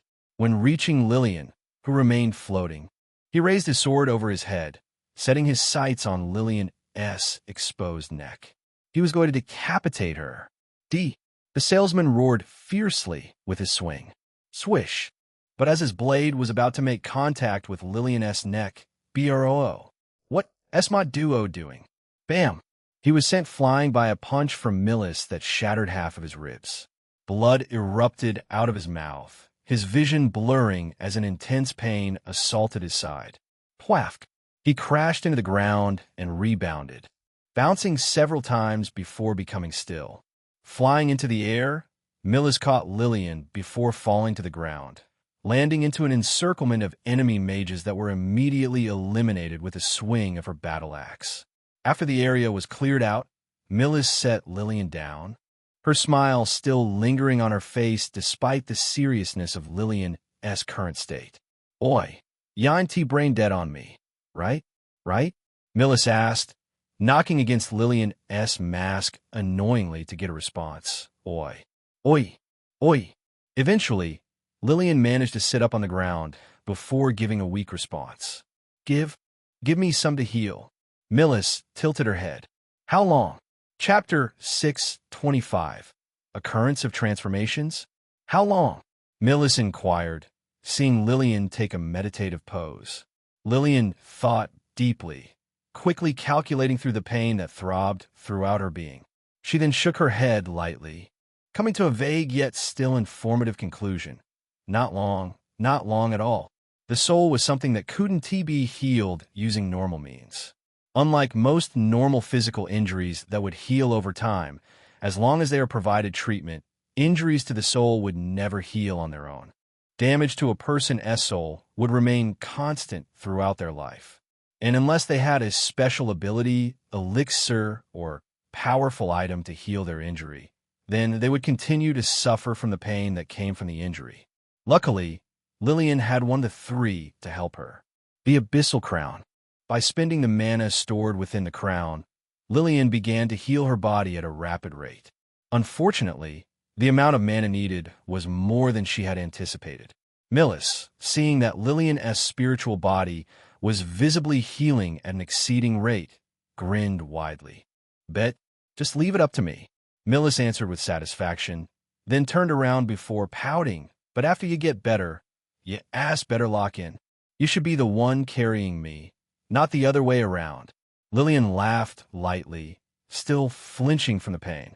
Then, she fell silent to focus on her recovery. Seeing this, Millis immediately went back to fight, except this time, with a goal to protect Lillian. The salesman, who had managed to get up to his feet, tried to utilize his healing item to soothe his pain. Unfortunately, all he could heal was the massive bruise in his side, as his item was incapable of healing broken, shattered bones. He hissed in anger and annoyance before quickly running over to the chrysalis serums. Swish! Millis swung her heavy axe and crushed the heads of two men. Due to her immense strength and strong suit of armor, which she acquired from the rank B monster that attacked her blimp, she was able to deal with the enemy mages flawlessly. She flapped her wings and caused arcs of electricity to spring towards the nearest thugs, shocking and frying them alive, killing them instantly. Against these thugs, Millis was like an unstoppable executioner of the skies, who fought and killed without mercy. A monster. Eventually, fear soon got the best of everyone around her, causing them to turn and leave. I am getting out of here. Yes, screw this. With so many of them dwindling, their morale was at its lowest. But that was until the salesman tossed another crate into the air, filled with chrysalis serum. The difference with this crate compared to last time was that it was filled with bigger syringes. Everyone, do you want to let all of our brethren die in vain because of our weakness? The salesman cried out. If you do, then run away like the cowards you are. But if you wish to remain to avenge our fallen comrades, then inject yourselves and kill these bitches. Those who caught the syringes stopped, while some pocketed the syringe and instantly ran away. Some instead took the chance to inject themselves first before running, hoping to increase their chances of running. But unfortunately, upon injecting themselves, they began to transform. Under Millis' eyes, she watched as a man underwent a gruesome transformation. His body was forced to grow an extra 2 meters, causing him to become incredibly hunched over. His jaws and eyes grew larger, while the hair covering his body began to fall out. His fingers also began to grow horrifyingly longer before slowly hardening into claws. These changes made him not only terribly disfigured, but also more dangerous as he had suddenly ascended into a tier above. Tier 3. He continued to undergo more rapid changes, but Millis soon had to pry her eyes away from the horrific scene. This was because she was suddenly swarmed by these disfigured humans. Those who hadn't injected themselves were left in horror as those around them transformed into things of nightmares. What the hell is going on? Most of the enemy mages were left unable to process what was going on, thus leading to their demise as the speeds of these abominations were quicker than they thought. Crunch, crunch, crunch. They were eaten. It's the syringe. It has to be. Then, there were some who were smart enough to figure out the cause of their colleagues' sudden transformation. Unfortunately, their intelligence wasn't enough to allow them to escape being devoured. Crunch, crunch, crunch. James. It's me, please, Don T. Lastly, you had the small percentage of people who tried to reason with the disfigured people, either trying to beg for their lives or trying to pull them back from their monstrous selves. Unfortunately, their hope was left crushed as their bodies were left crushed in the jaws of the monsters. Crunch! Desperate cries and fearful yells echoed across the underground warehouse as horrific abominations ran amok inside, killing people they once knew and devouring their remains. Millis could only laugh nervously as she was swarmed on all sides, trying to get them away from Lillian. The heroine swung her axe, but then watched as Clang, one of them, was able to parry her strike. Her eyes went wide with shock. Whoa, these guys are quite strong, Lils, you should totally wake up and help me. Millis started with nervous laughter. Despite having the strength of roughly 3 elephants, Millis was struggling to force back these abominations. She was shocked to find her strength was being matched. Although their bodies didn't look like they should function, they had a surprising amount of strength. But not only that, they could even use mana as well. Millis watched as a disfigured monster was suddenly lit ablaze, still moving without pain. It still had access to its fire element. This made Millis' face pale a bit, her face becoming crooked. Freaky fuckers, she cursed. Amidst the fighting, Millis accidentally let one through her defenses. And immediately paid the price for it. Bang! With a fierce and powerful blow to her side, Millis was sent flying into the center of a horde. Lillian, who had been sitting behind Millis to recover, was now defenseless. No way to protect herself. Stampeding towards her, a disfigured monster raised its right claw high up into the air, whilst opening its maw wide open, revealing its blood-stained fangs that were used prior to devouring a manhole. With Lillian sitting before it, still and unmoving without any display to defend herself. The monster's predatory instincts shouted for it to attack. And thus, swish, it did, but not before quickly paying the price for it. While calmly opening her eyes, she raised both her hands with her palms facing each other. Then, she uttered 2 words, Acus Maris. Chapter 6:26. Harpooning to cull monsters? Acus Maris. In the blink of an eye, the Acus mark on her left palm exploded with light. Pinching the Acus mark, Lillian began to pull out a 2-meter-long harpoon made from black wood streaked with shimmering silver veins with a matte black metal tip that became a deep bluish-gray near the base. She then grabbed its shaft, gripping it tightly with rejuvenated strength. With her body now back to its peak, Lillian moved with explosive speed, dashing towards the disfigured monster with a bloodthirsty look in her glowing eyes, while at the same time activating her gauntlet's ability. She gripped Acus Maris with one hand and stabbed forward, her arm exploding with mana and strength as she muttered, Lunge of the Abyssal Fawn. Within a fraction of a second, a gigantic spectral maw of a water beast formed around her arm, and the harpoon, like her harpoon, decided to take on the form of a leviathan. Then, when her harpoon eventually reached the monster, who only had enough time to instinctively react by raising its arms, The spectral beast snapped shut with a boom.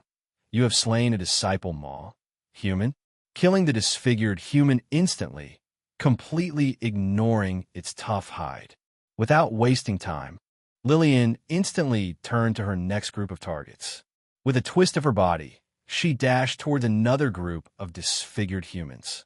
She adjusted and lowered her grip on Acus Maris's shaft before grasping it tightly.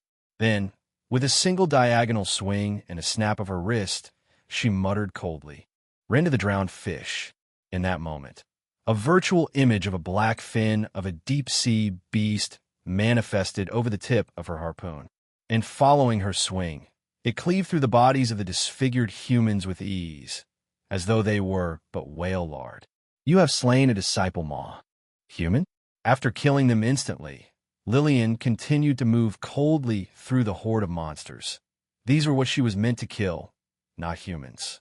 Her movements were swift and deadly as she continued to kill many after a first, sometimes even killing some with a single attack. You have slain a disciple Maw, human? You have slain a champion husk, human? There were previously over 70 disfigured humans, those who had either thought they had a chance to eliminate Millis or injected themselves out of fear. But upon her awakening and recovery, she had already culled over half of their numbers. Her speed was immense, surpassing Millis, even with all of her strength. This wasn't just because Acus Maris was a high-tier weapon, but also because of the Drowned King's combat style. It was a swift combat style. It was a deadly combat style. And it was a combat style filled with techniques that were meant to kill in a single strike. For someone who only ever uses her magic to defend herself, this was an excellent combat style for her. Lillian leapt forward and pierced through the skull of a disfigured human, killing them instantly. You have slain a disciple Maw, human? Cool. The rabbit then glanced to the side, finding a bright, shining light that radiated an intense amount of heat. Lillian snorted and yanked her harpoon free before activating Acus Maris's first enchantment, Binding of the Drowned. Acus Maris's silver veins flashed with light as a powerful suction akin to a whirlpool manifested at the harpoon's metal tip.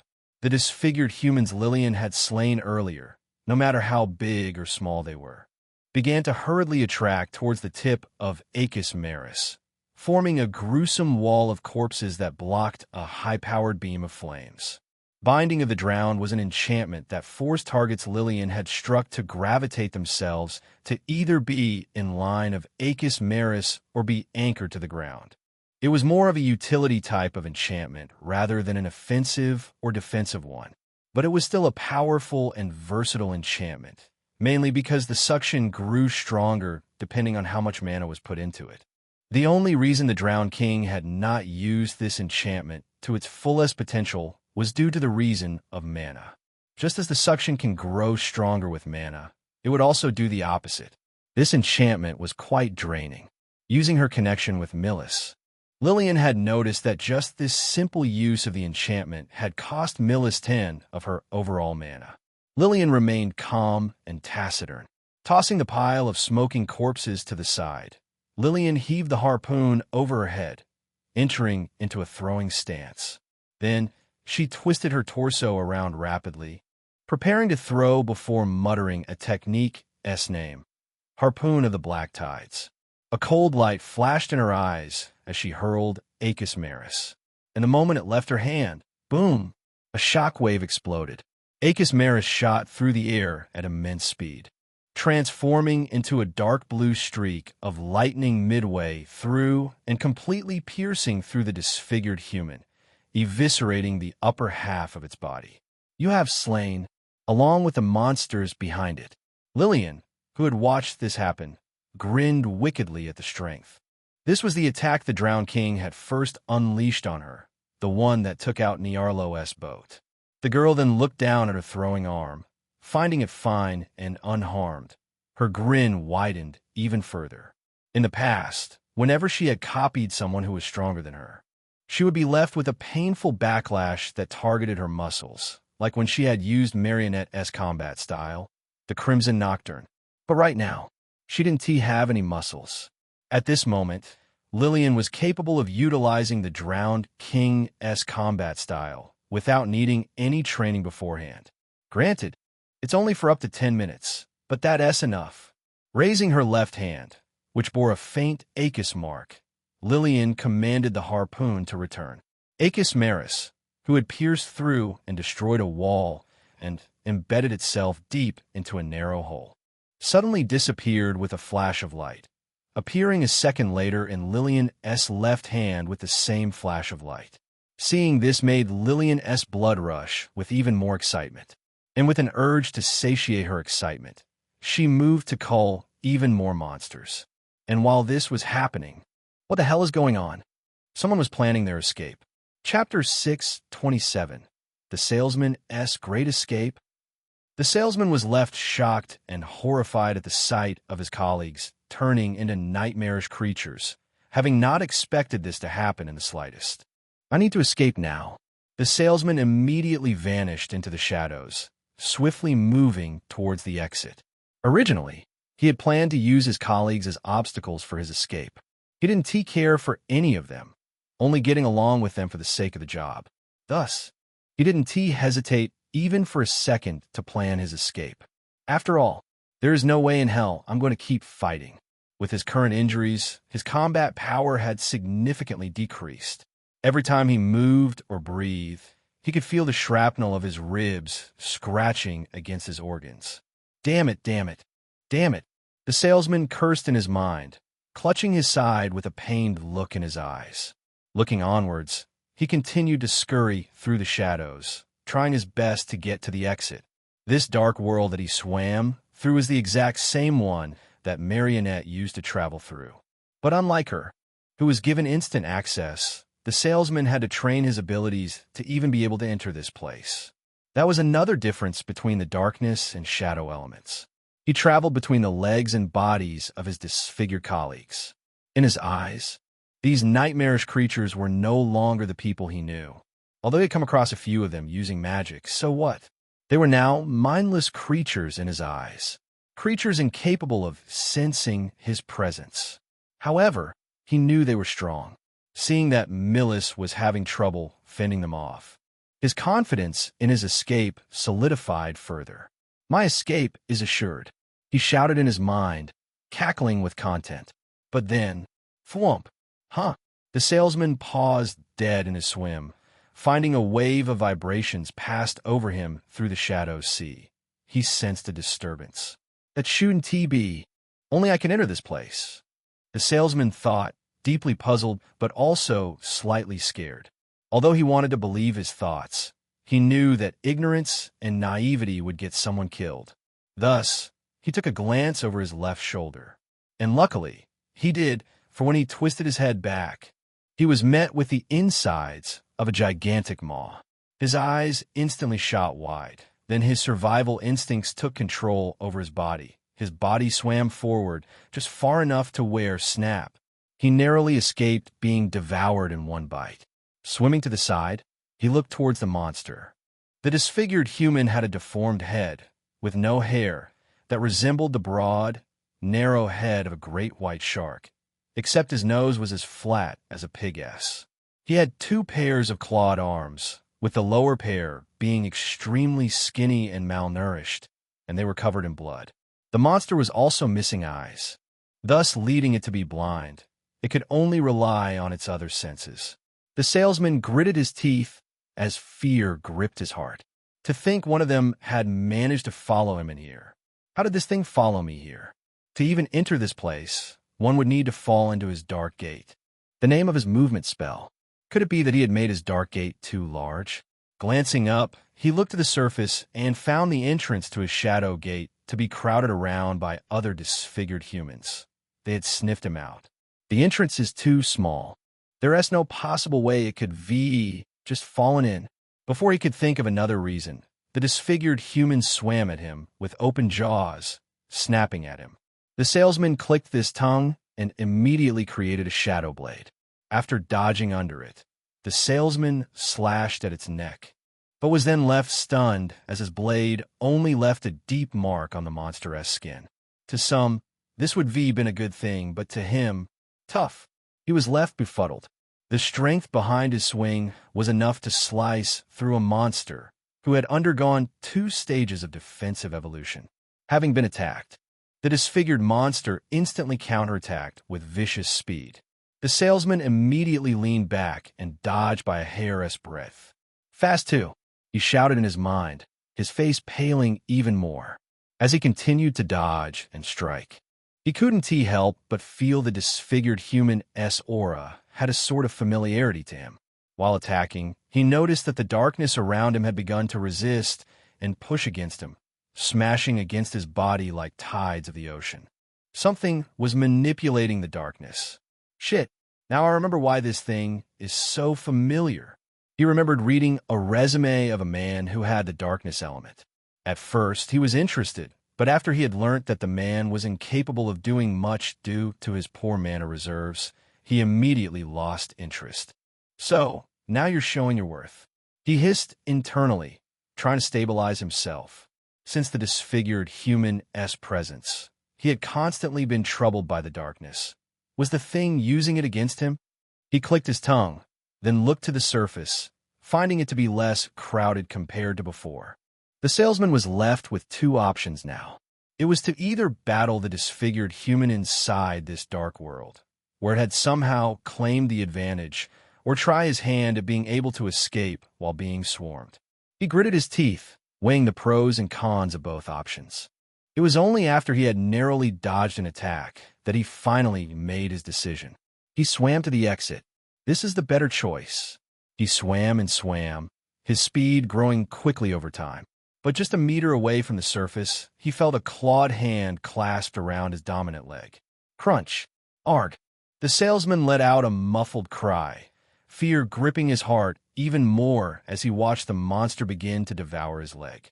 The feeling of his muscles being gnawed through and his bones being crushed inside the monster's powerful jaws. It was an experience he had undergone too many times.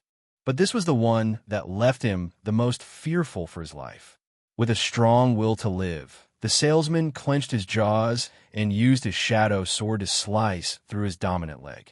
After managing to do that, he used the monster's face as a platform to propel himself faster to the exit.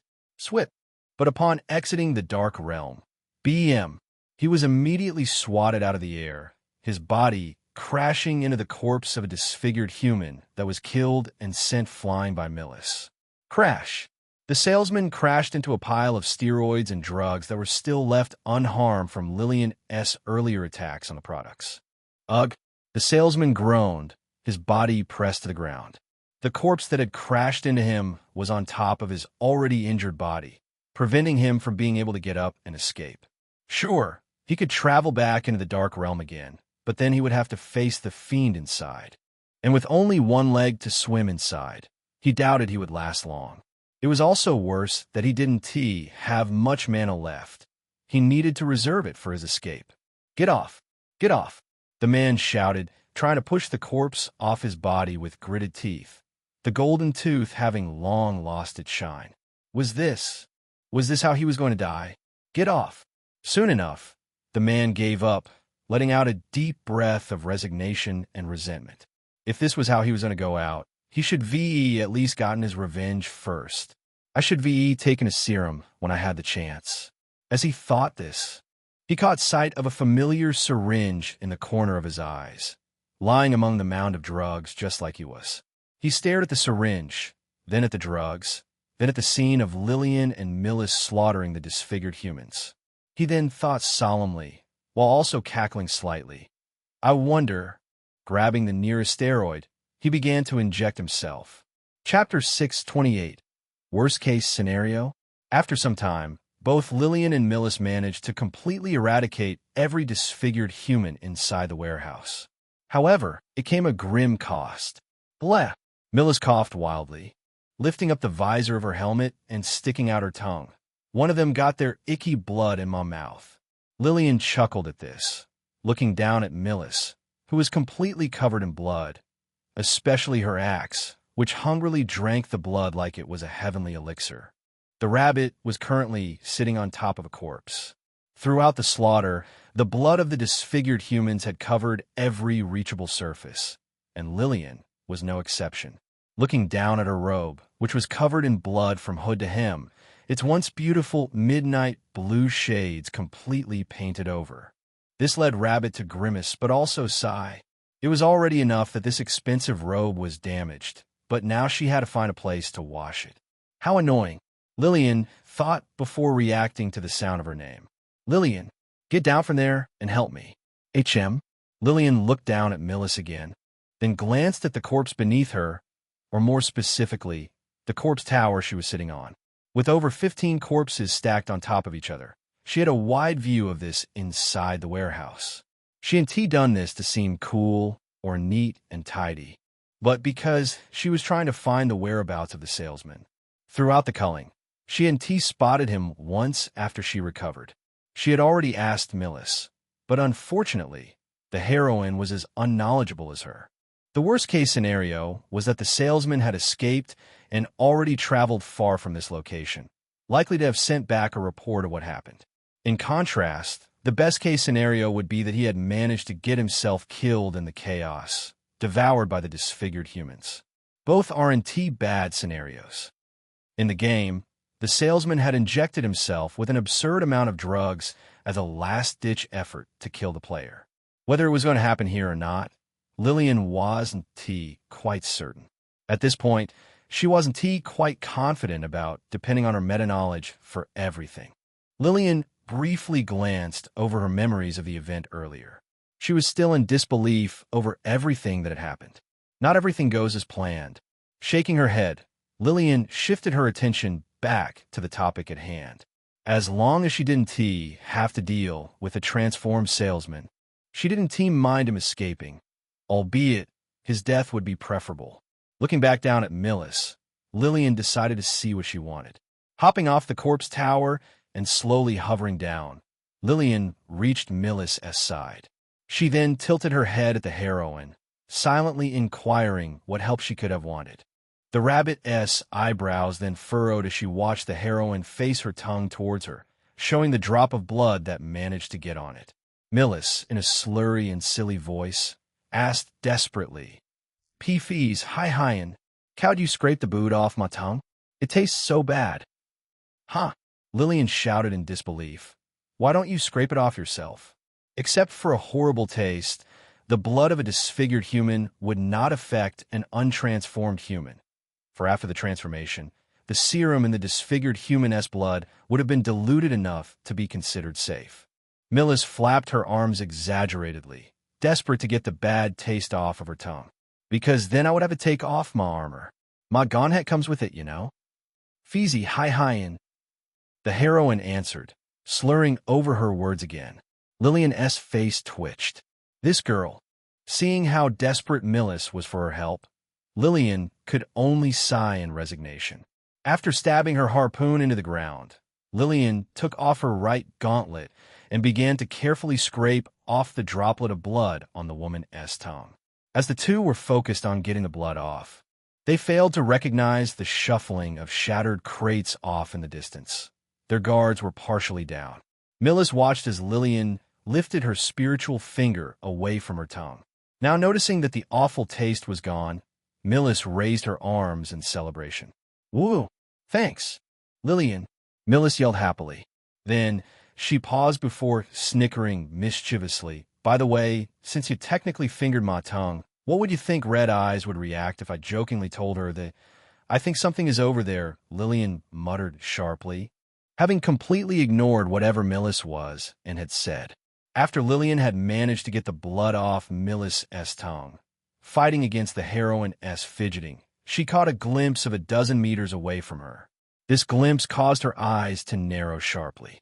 Before Millis could even respond to Lillian's statement, she watched as the rabbit instantly picked up Acus Maris and Harpoon of the Black Tides, hurled it towards the suspicious location. Boom! The harpoon mimicked the form of a dark blue lightning bolt, which was closely followed by a virtual tidal wave of great size.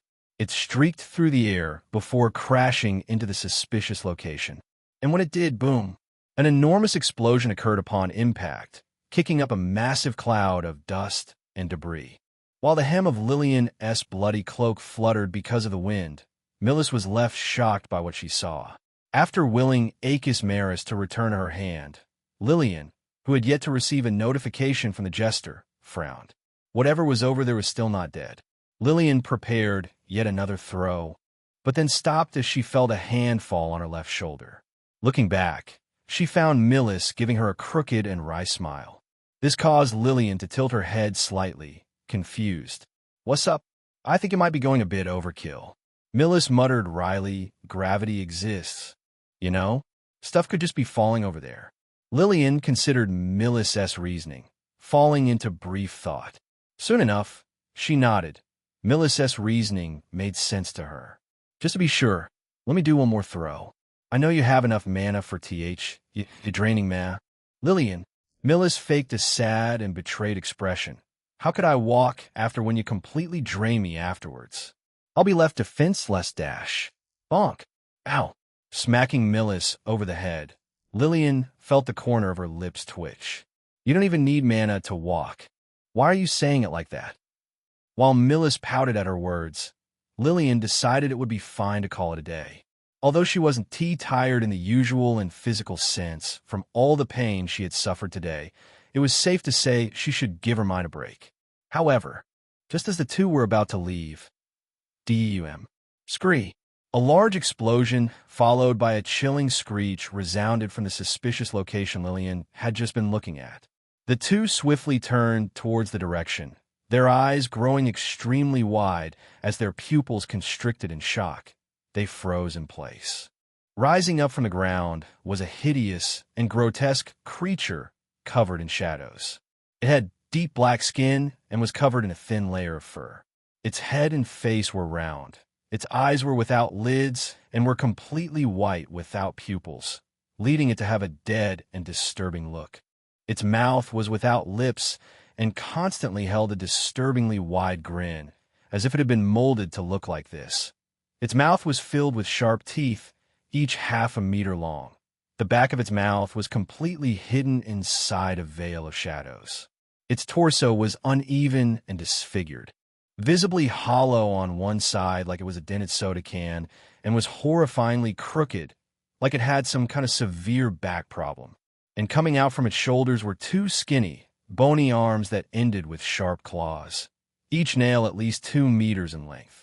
The arms were long and seemingly flexible, presumably capable of wrapping around an adult elephant twice. However, that wasn't where it ended.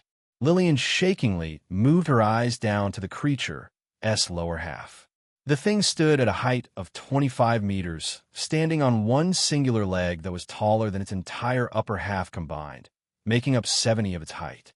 Lillian could feel her skin crawl as she remained frozen in place. Her eyes locked with the thing's white eyes. It still remained unmoving. Thump! Thump! Thump! She felt the monster's predatory aura leak out to the surroundings, soon reaching her. The aura she felt from it was comparable to the obsidian Dark Knight she fought back at the Dragon's Den in the Eastern Nation. Thump! Thump! Thump! No, it's even deadlier.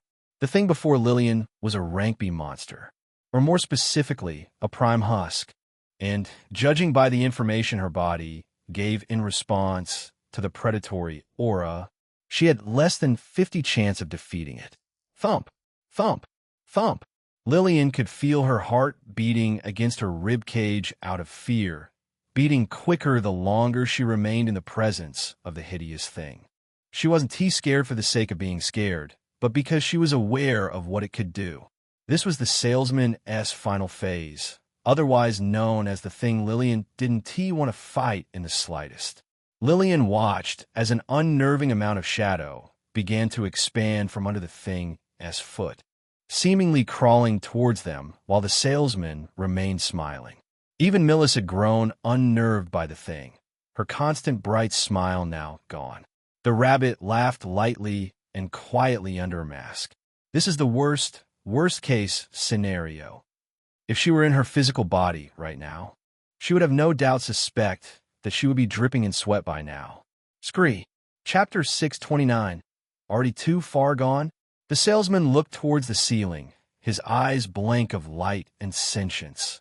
His arms remained dangling by his sides.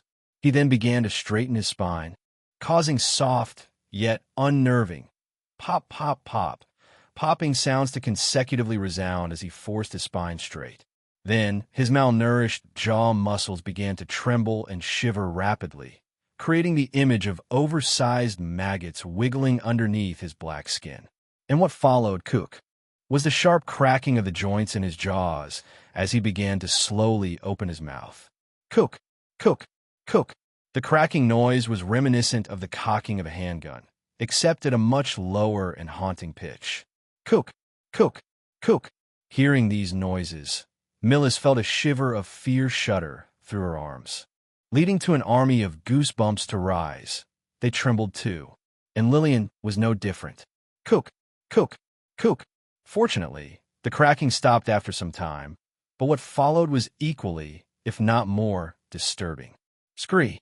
From within its mouth resounded a screech, his voice deep and scratchy, the sort of sound you would receive by scraping a brick against a car door. It was an extremely haunting cry, enough to where Lillian's bluish spiritual body seemingly paled a sickly white. The flames that partially covered her body stiffened, dying down as if shrinking from fear. Lillian wouldn't blame them if they did shrink due to such a thing, for she, too, was afraid.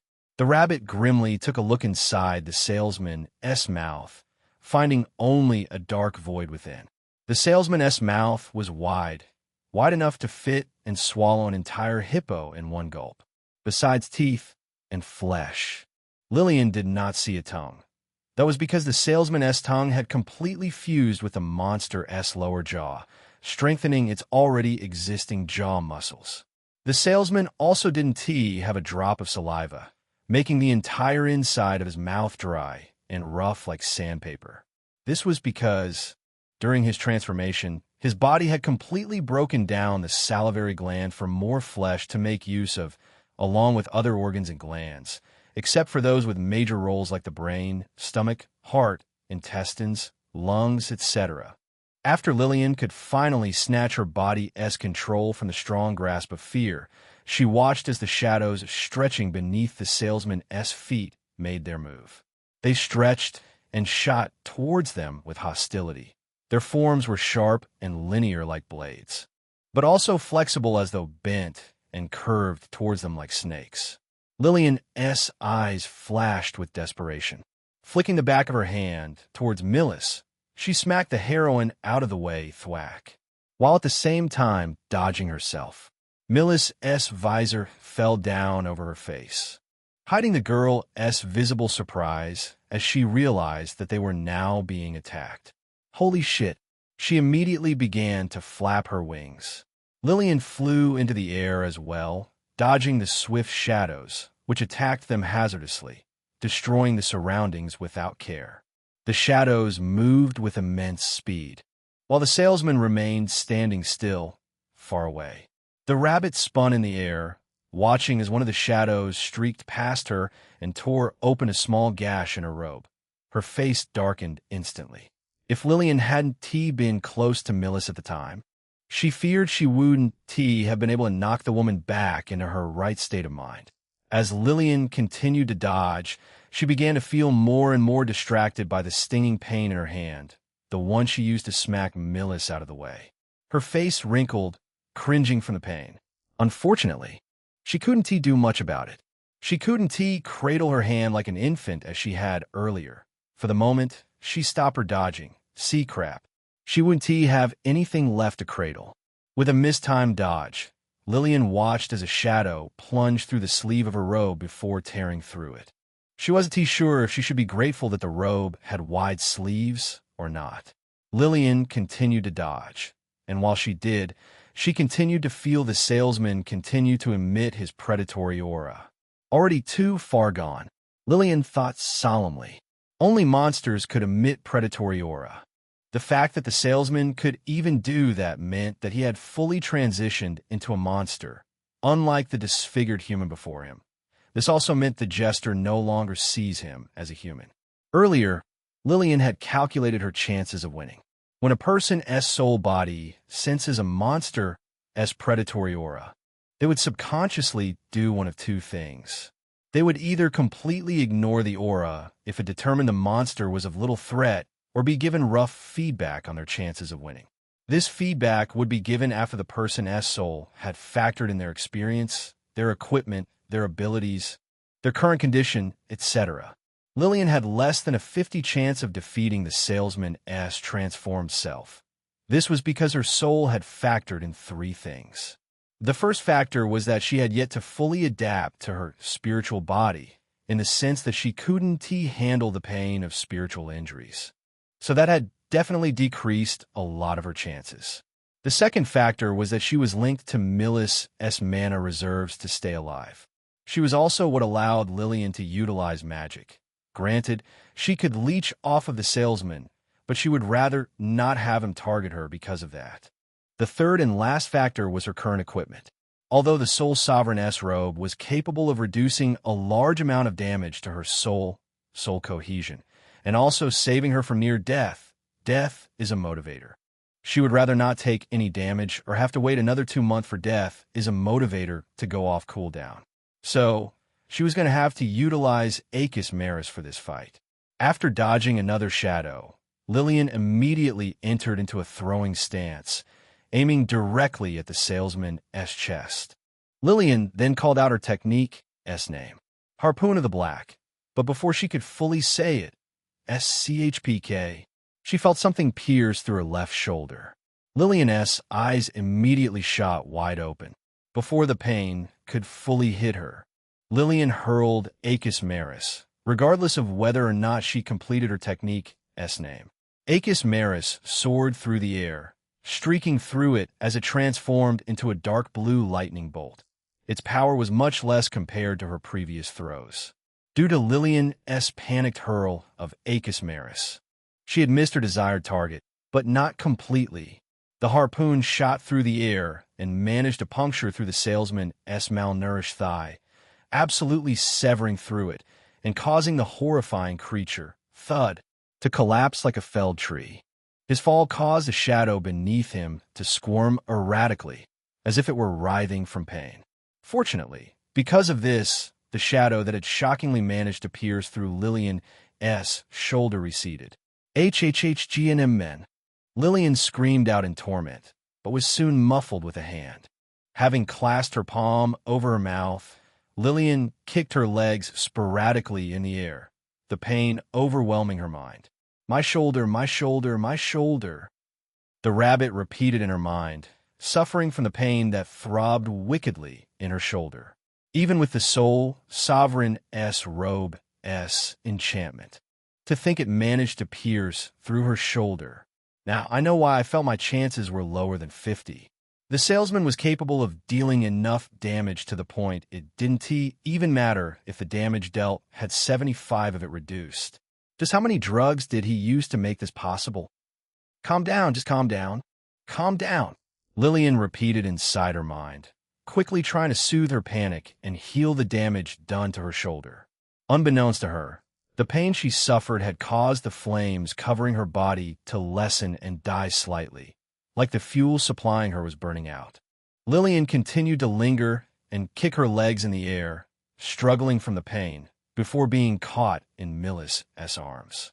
Carrying her in a princess carry, Millis brought her to the ground. The heroine pushed up her helmet's visor, revealing a solemn and serious expression in her eyes, as well as a wry smile. You look like you huttin'. Don't like being gone from you, dear woman? Lillian groaned loudly as she fell out of Millis' arms, falling onto her legs as she soothed her shoulder. She then responded with gaps in her voice. Not particularly, but my body is with her, so it's fine. After muttering that, Lillian subconsciously placed her hand over her mask before injecting it with magic. It doesn't hurt. The pain doesn't hurt. There's no pain. Simultaneously, as Lillian did this, she summoned a reflective glass shard in her hand, which flashed with the reflection of a crowned Wendigo. The Jungle Lord. Chapter 630. Jungle Lord versus Disfigure Human. The Jungle Lord was once one of the three guardians on the Three-Temple Island. He guarded the jungle god-s temple for many years, having usurped the position for himself in the past, and acting as a protector for the small dwellers that lived around his arena. He was a powerful foe, one that took Lillian a large amount of effort to best. That was because of his overwhelming speed. If it hadn't been for Lillian's items of the time, she feared she would have been unable to react fast enough to his movements. Fortunately, she wouldn't ever have to fear for such a thing, for the Jungle Lord was the one who lost their inevitable battle, thus crowning her as the victor, but also his master. Lillian flashed her hand out, tossing the reflective glass shard before her. Spoof! The glass shard exploded into a cloud of glass dust, soon vanishing with a shimmer, leaving behind a tall Wendigo with a jagged bone crown fused into his deer skull. He had long, skinny arms that ended with sharp bone claws and legs that resembled a deer, if it had managed to evolve to being able to stand on its back legs. The Jungle Lord had black skin and appeared extremely malnourished, not due to the lack of food, but because this was how he had evolved to deceive his enemies. The Jungle Lord was a fighter first and a guardian second. If he could trick his enemies into fighting him due to his frail-looking appearance, why shouldn't he do it to quench his boredom? Lillian watched as the Jungle Lord twisted his head side to side, scoping the area before settling his gaze on the salesman, who remained on his stomach still, his eyes still focused on them without any display of emotion, except for his disturbing grin. The rabbit stared at the back of her Wendigo, finding it to be hidden under a wide black blade that was strapped to his back with a rope of vines. The regular greatsword, once a boring-looking weapon, was now a menacing weapon that made enemies who saw it second-guess their choices. It was broad and sharp.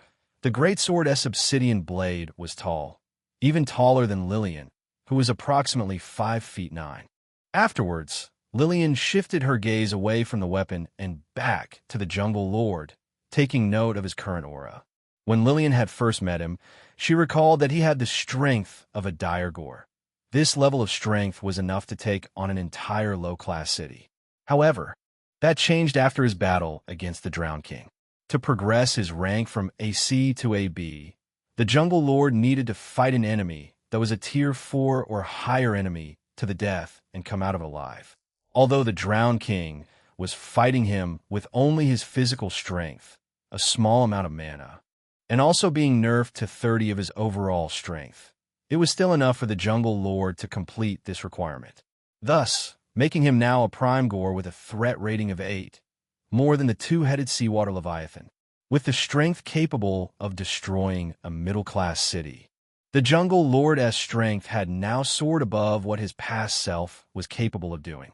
And thus, even if I had my other items, I doubt it would go about the same as last time, Lillian thought.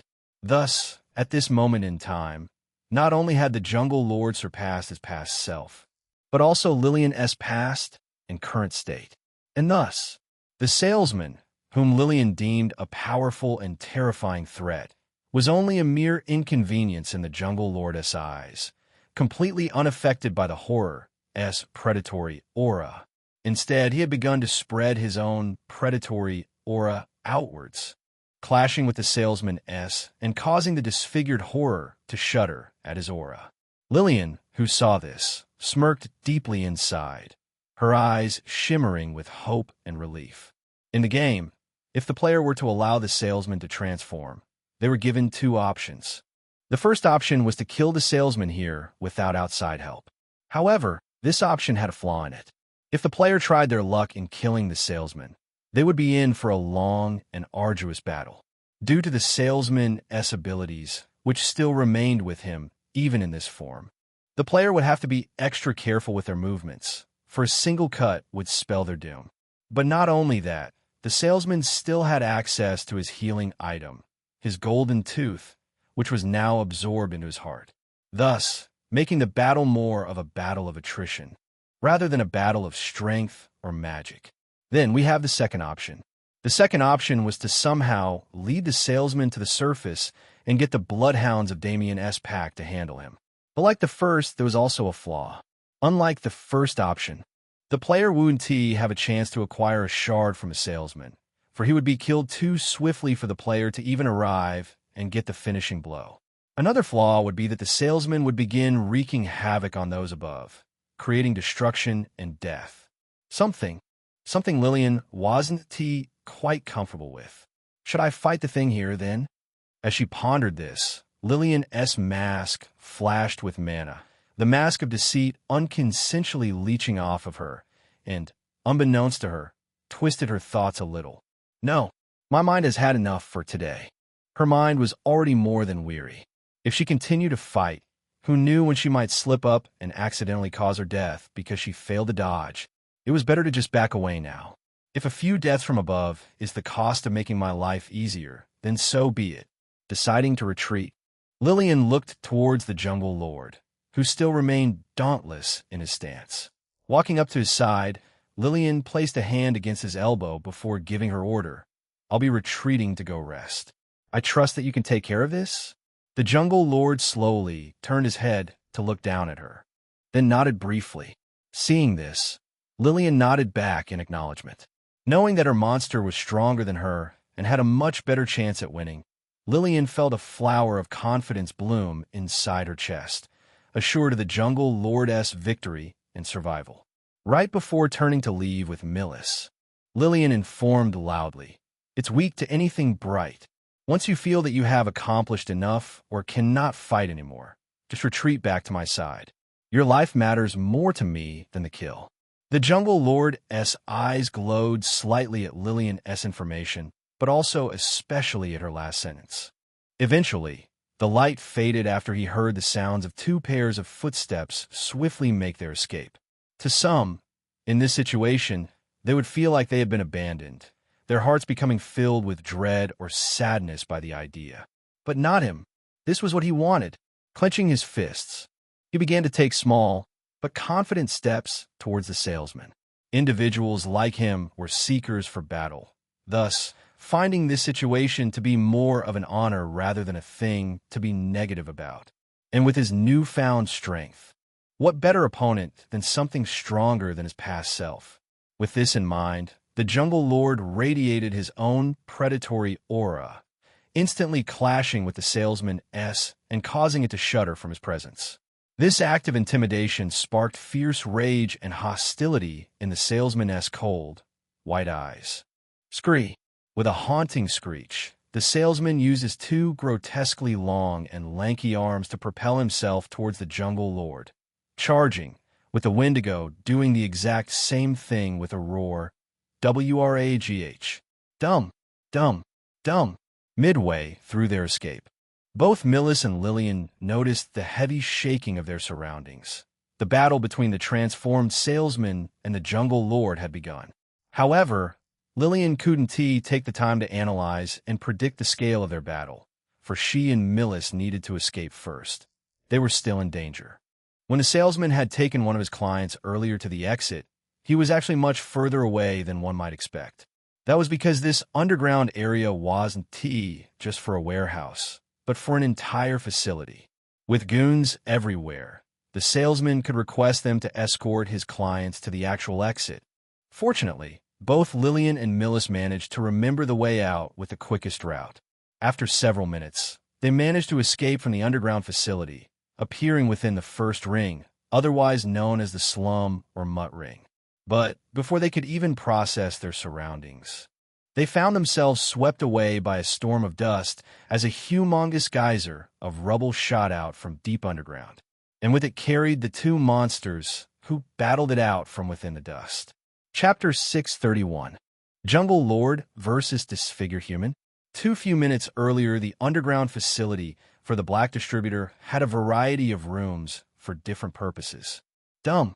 One for menial tasks and human resources. Dumb.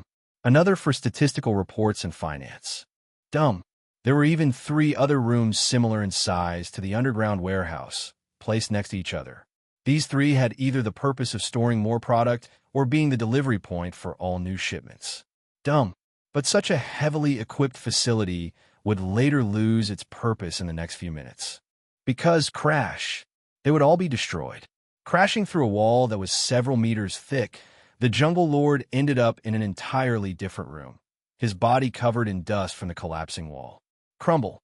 He shrugged his shoulders, removing the dust from his body. Pop, pop, pop. While cracking his neck, Jungle Lord's eyes glowed, staring at the huge cloud of dust hovering around the area of the wall he broke through. The glowing orbs acting as his eyes seemingly narrowed, sensing something large approaching the wall on the other side.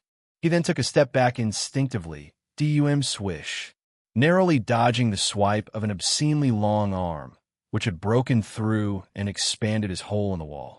His eyes trailed the clawed hand that barely missed his body before watching as the hand swiftly retracted back into the wall, causing a powerful gust of wind to blow apart the cloud of dust, revealing one of the salesman's pupilless eyes, followed by a soft and disturbing sound akin to laughter.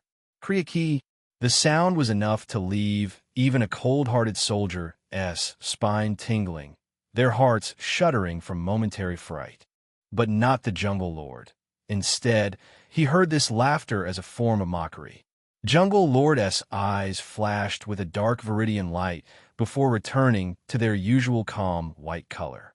He then watched as the salesman backed away from the wall before slamming through it with its entire body, shattering the wall apart like it was glass, and in turn, revealing the rest of its body.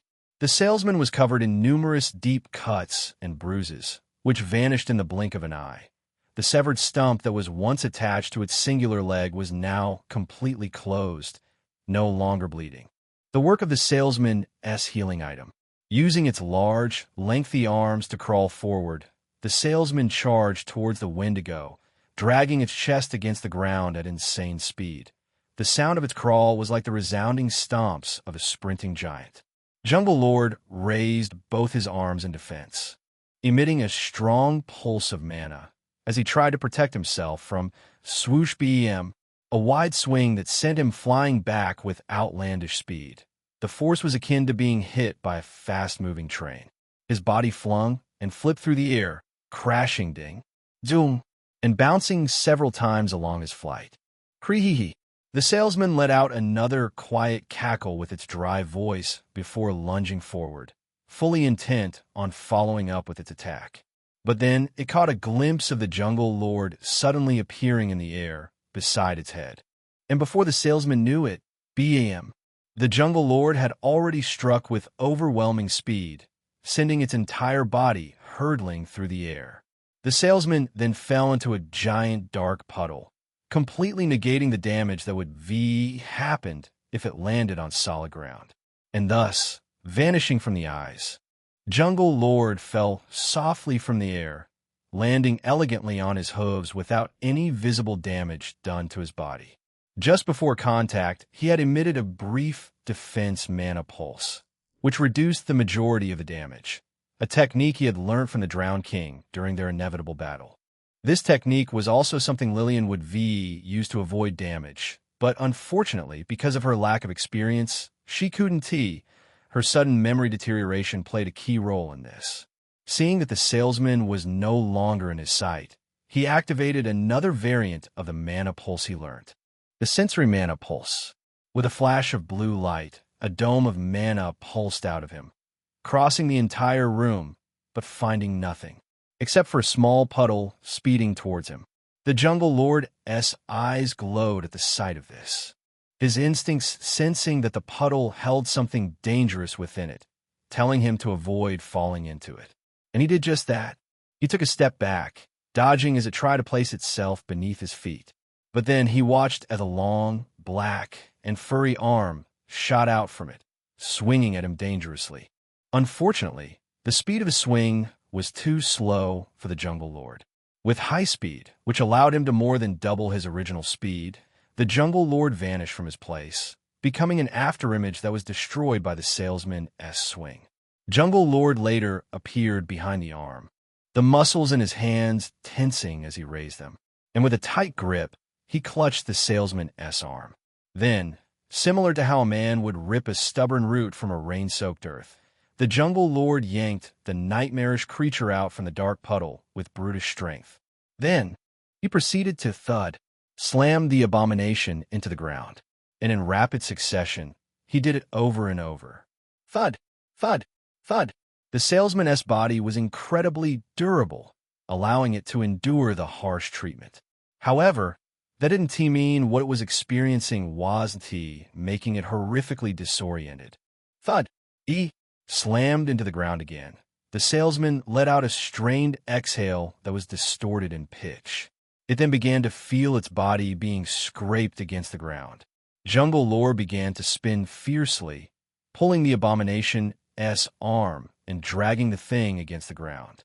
After 2 full spins, the Jungle Lord tossed the thing towards a wall crash, and ultimately causing it to crumble as another room was revealed behind it. Crumble. He watched as the entire wall began to crumble, the dust cascading down like a humongous waterfall.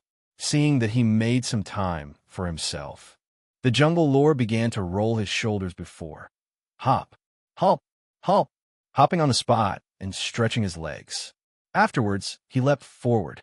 The salesman, who had managed to swiftly recover and get up, pounced towards the Jungle Lord, intending to strike him out of the air, but was too slow to react to the Wendigo's blow. Bam! Later on, the two engaged in a brawl, going blow for blow, as their bodies endured and regenerated at high speeds. Their movement was blurringly fast, and their strikes ripped through both stone and metal alike with ease. The fierceness of the battle was at a point where even the average Tier 3 mage would begin to struggle processing what was going on. Bam! Bam! Bam! Despite the salesman's sheer size advantage, the Jungle Lord's strength and speed were more than enough to make up for it, allowing him to go toe-to-toe with monsters several times greater than his size. Unfortunately, this didn't mean that the salesman didn't have other means to gain advantages over the Wendigo. Plummeting down on the salesman's face, the Jungle Lord later, kicked off the nightmarish creature before leaping towards a nearby wall.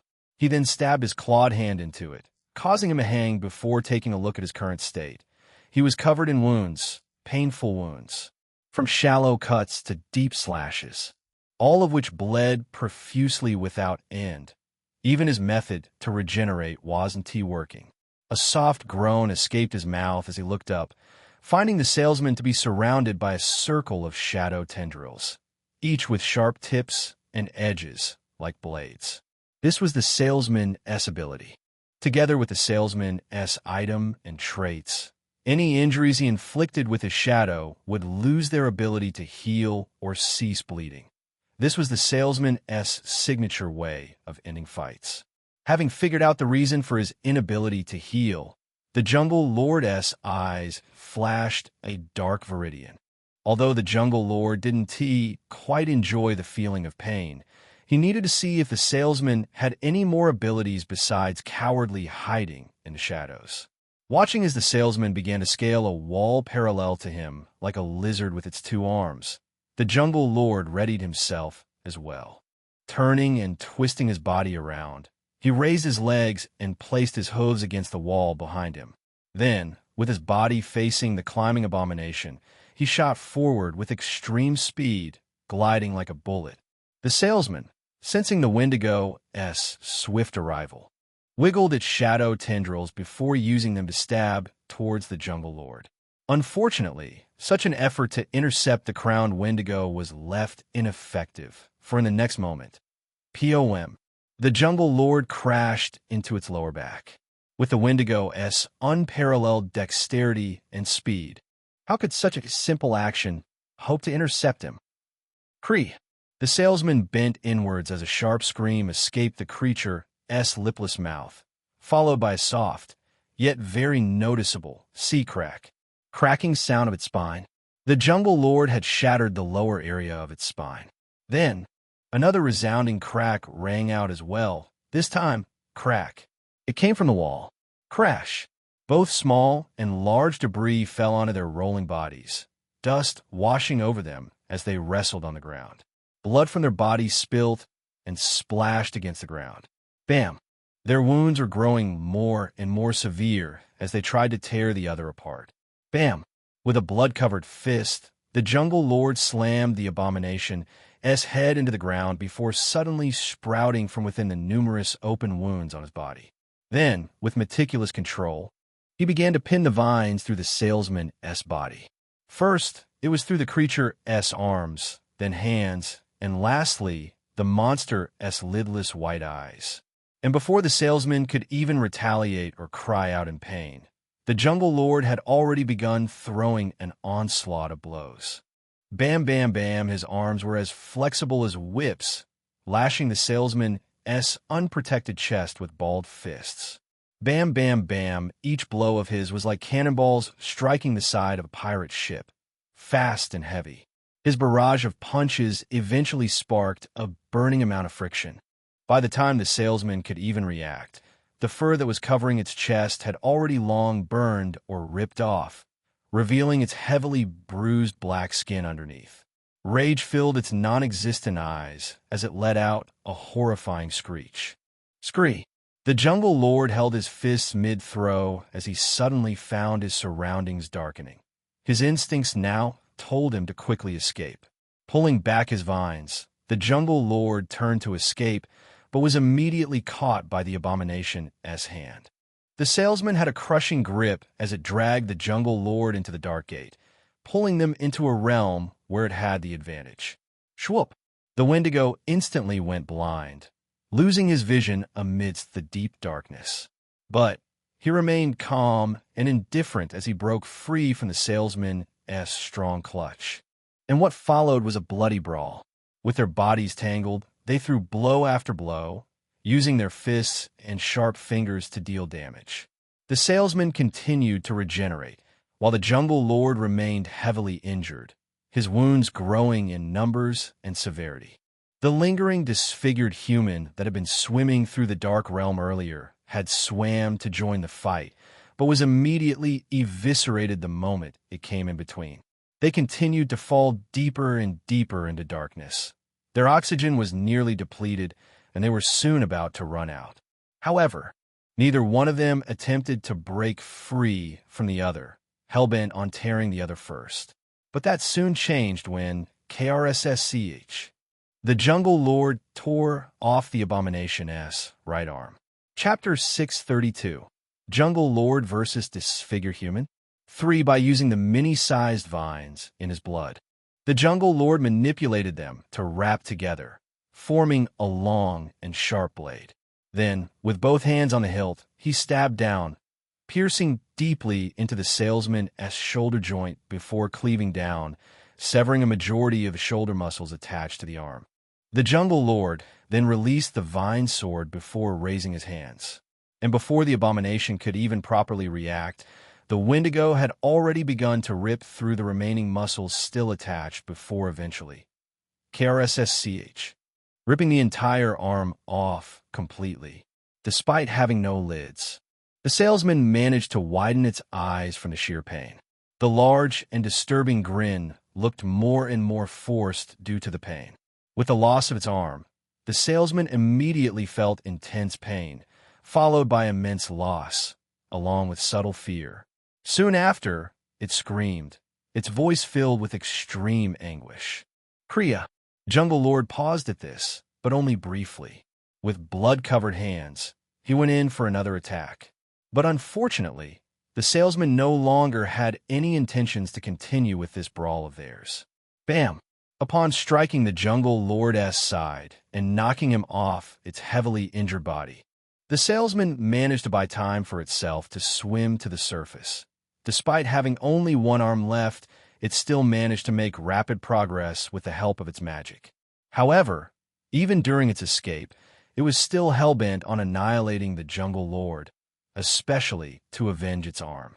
With a surge of mana, it commanded the surrounding darkness to attack the jungle lord, who remained floating in the darkness, blind. In the past, controlling this darkness would have been impossible for the salesman. He had the ability to control shadows, not darkness, after all, to differentiate his shadows from other similar elements. He needed to improve his affinity with mana enough to enter the realm of Mana Kings, the same realm Niarlo Farland had achieved against his fight with the Drowned King. Unfortunately, his talents weren't that high enough to accomplish such a thing. However, that was before he took the chrysalis serum, which, with enough dosage and time, managed to improve his affinity, eventually rocketing him into the next realm. The darkness struck the jungle lord and began to tear through his flesh and bones, lashing and stabbing like bladed whips and spears. The severity of the jungle lord's injuries was more than enough for the average mage to succumb to. But that wasn't the case for the crowned Wendigo, for he was no average mage nor monster. For while he was the temple guardian for a lesser god, he was still a guardian, a lord, shielding his heart from being destroyed. The jungle lord began to regrow his limbs at an exceeding rate using vines. The injuries caused by the darkness were healed nearly instantly.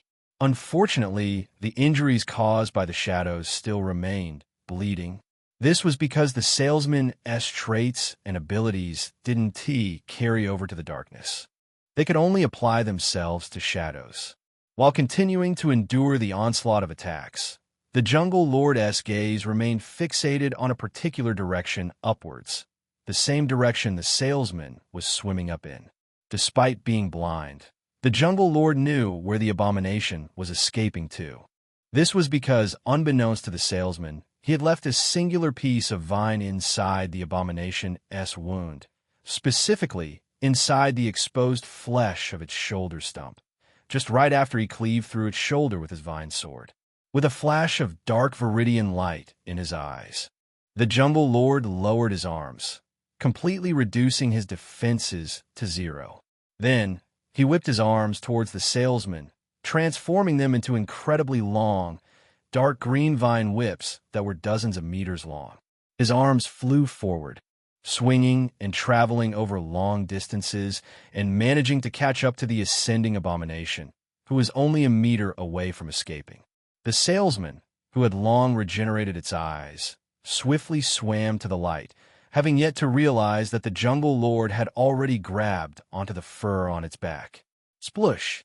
Pulling itself out, the salesman let out a huge and deep exhale, relieved to have escaped, as it immediately commanded the healing item within its body to activate. With its wounds healing rapidly, the monster quickly turned around and closed off the dark gate, further increasing its peace of mind. It was safe. As long as it didn't open the dark gate again, it would remain safe and out of danger. That was what it thought. Still sensing the jungle lord's aura, the abomination shook with fear. It swerved its head left and right, trying to locate the Wendigo before eventually looking up, its jaw dropping slightly. Having slingshot himself out from the darkness, the Wendigo flew into the air, his arms fully stretched out to the sides, as though he was trying to mimic the wings of a bird. The salesman shook, its sharp fingers subconsciously digging into the concrete ground as terror flashed in its pupilless eyes. It was scared. It was not the jungle lord's match. It needed to run away. Filled with fear and self-preservation, the salesman turned to flee, intending to flee by returning to the shadows. But then, the jungle lord clenched his right hand. Krusk, Krusk, Krusk. With a single gesture, he summoned an army of vines to burst into the room, coming from the 3 neighboring rooms, including the one they were in. The vines were sharp, long, and flexible, capable of piercing through metal and especially SCHNK, the salesman's skin and fur. They pierced through several different areas of its body, each one eliciting a horrific scream. Later, the very same vines began to haul the poor monster high up into the air, as if to pay tribute to a mystical deity. The jungle lord soon made his way under the disfigured behemoth, allowing himself to get drenched in a monstrous blood. The warm liquid leaked into his open wounds. Throughout the battle, the volume of blood the jungle lord had lost was enough to kill a regular person.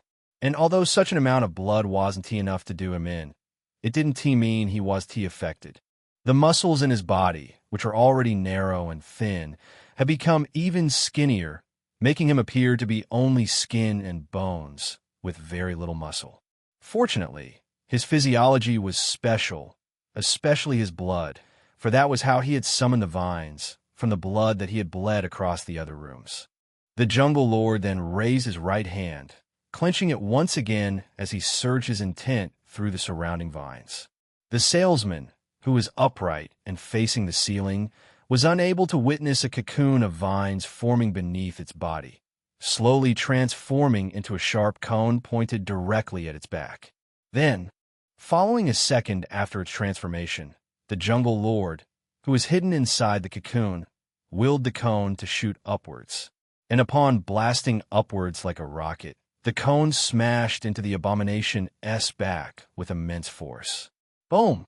The vine cone slammed the abomination against the ceiling, causing it to crumble and give way, but that wasn't where it ended, for the cone continued to push upwards. Layer by layer. The vines continued to push the salesman further up through the earth, shattering through both stone and metal pipes along the way. Pipes that connected to the water facility deep underground. Eventually, boom, they reached the surface.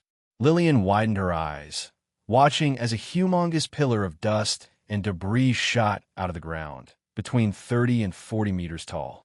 Chaos erupted. Houses began to collapse, and people ran for their lives, screaming with panicked confusion. However, that wasn't what Lillian was entirely focused on. Instead, she was focused on the jungle lord emerging from his vine cocoon to continue his brawl with the abomination in the air, swinging both his fists wildly. The impact of his blows was loud enough that even Lillian could faintly hear it. What the hell? Lillian shouted in her mind when she had summoned the jungle lord to fight in her stead. She hadn't anticipated he would bring the salesman to the surface. They definitely had enough room down there to fight. To think he brought it up here? Lillian hissed slightly, watching as the people around her ran for their lives, in danger. Scratching the side of her head, Lillian felt an arm wrap around her neck. Coming up the girl's side, Millis stated with a broad and heroic grin, "Come on, Lils. These people are in danger. Let us hop to it and get to Savon, my sister-in-arms." Turning her head, Lillian watched as Millis scurried off to evacuate the nearest person. A corner of her lips curled upwards at this, smiling. Lillian then thought, it's either I save people or I help kill the salesman. Deciding that the former option was the safest, Lillian scurried off as well. Bam! Bam! Bam! The jungle lord continued to deliver blow after blow, bashing the teeth out of the salesman.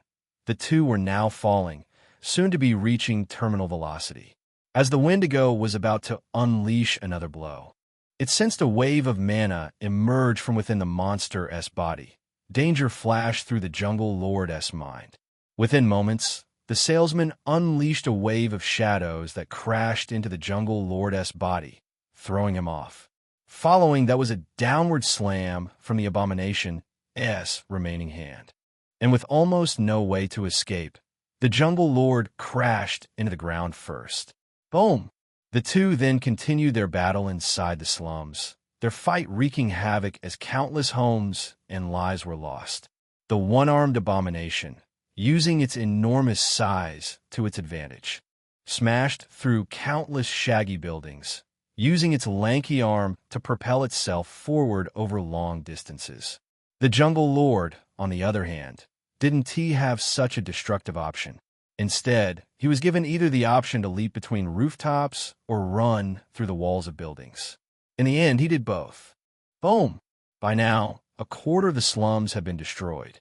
With a swing of its arm, the salesman swatted away a cluster of houses, using their destroyed remains as a way to push back the jungle, which was not far away. Now that they were in the open, the salesman became trickier to deal with, using the environment in its favor to move around. And with only one singular arm left, it became even more desperate to preserve its life. The jungle lord leapt in between the gaps of the thrown debris, smashing through any he couldn't avoid. Then, he landed on a rooftop a second later, his fall causing a dent in the roof. He knew the power of desperation firsthand. It was an emotion he deeply felt while facing the drowned king.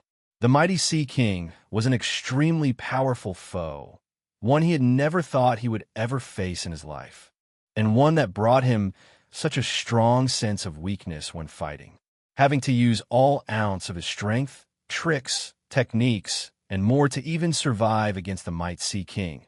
The Jungle Lord knew to face the salesman's desperation with caution. And that's why, when he saw the monster send forth a humongous shadow wave, he remembered back to the advice he was given. Light was its weakness. Gripping the handle of the regular greatsword on his back, he severed the vine rope that held it in place. Then, he began to imbue his mana into the weapon, causing the edge of its black blade to crackle with electricity. What followed was a tall slash of glowing yellow electricity. It instantly crossed the gap between him and the shadow wave and cleaved through it with ease. Following that, SKREH was a deep laceration over the salesman's chest. While electricity wasn't truly light in the sense, it was sure darn close enough. With another swing of his greatsword, the Jungle Lord began to slash his weapon over and over again, until it began to look as though his slashes were interlacing with one another. The fourth technique of the Deep Sea Hunter. Drowning Net. Chapter 633. Jungle Lord versus Disfigured Human. For within moments after the technique's completion, a humongous net of electrifying slashes surged forward, moving at unprecedented speed, destroying and burning everything in its path. The salesman, who was in line to be hit, couldn't he avoid such a high-speed attack? With its only hope to take it head-on, it surrounded its body in shadows, bolstering its defenses for the worst to come.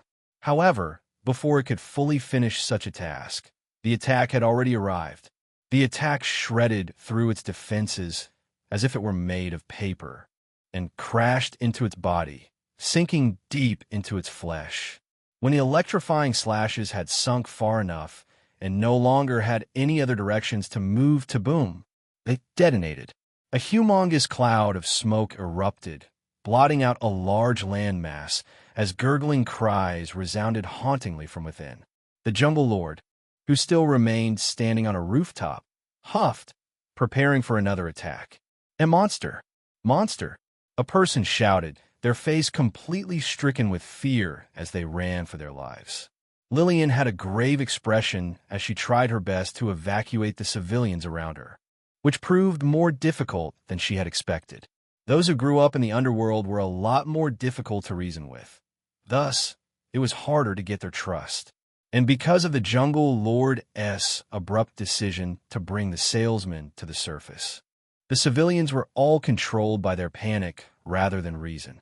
And usually, when panic was present, there was always chaos. How annoying. "Oi, get your hands off him, you weirdo."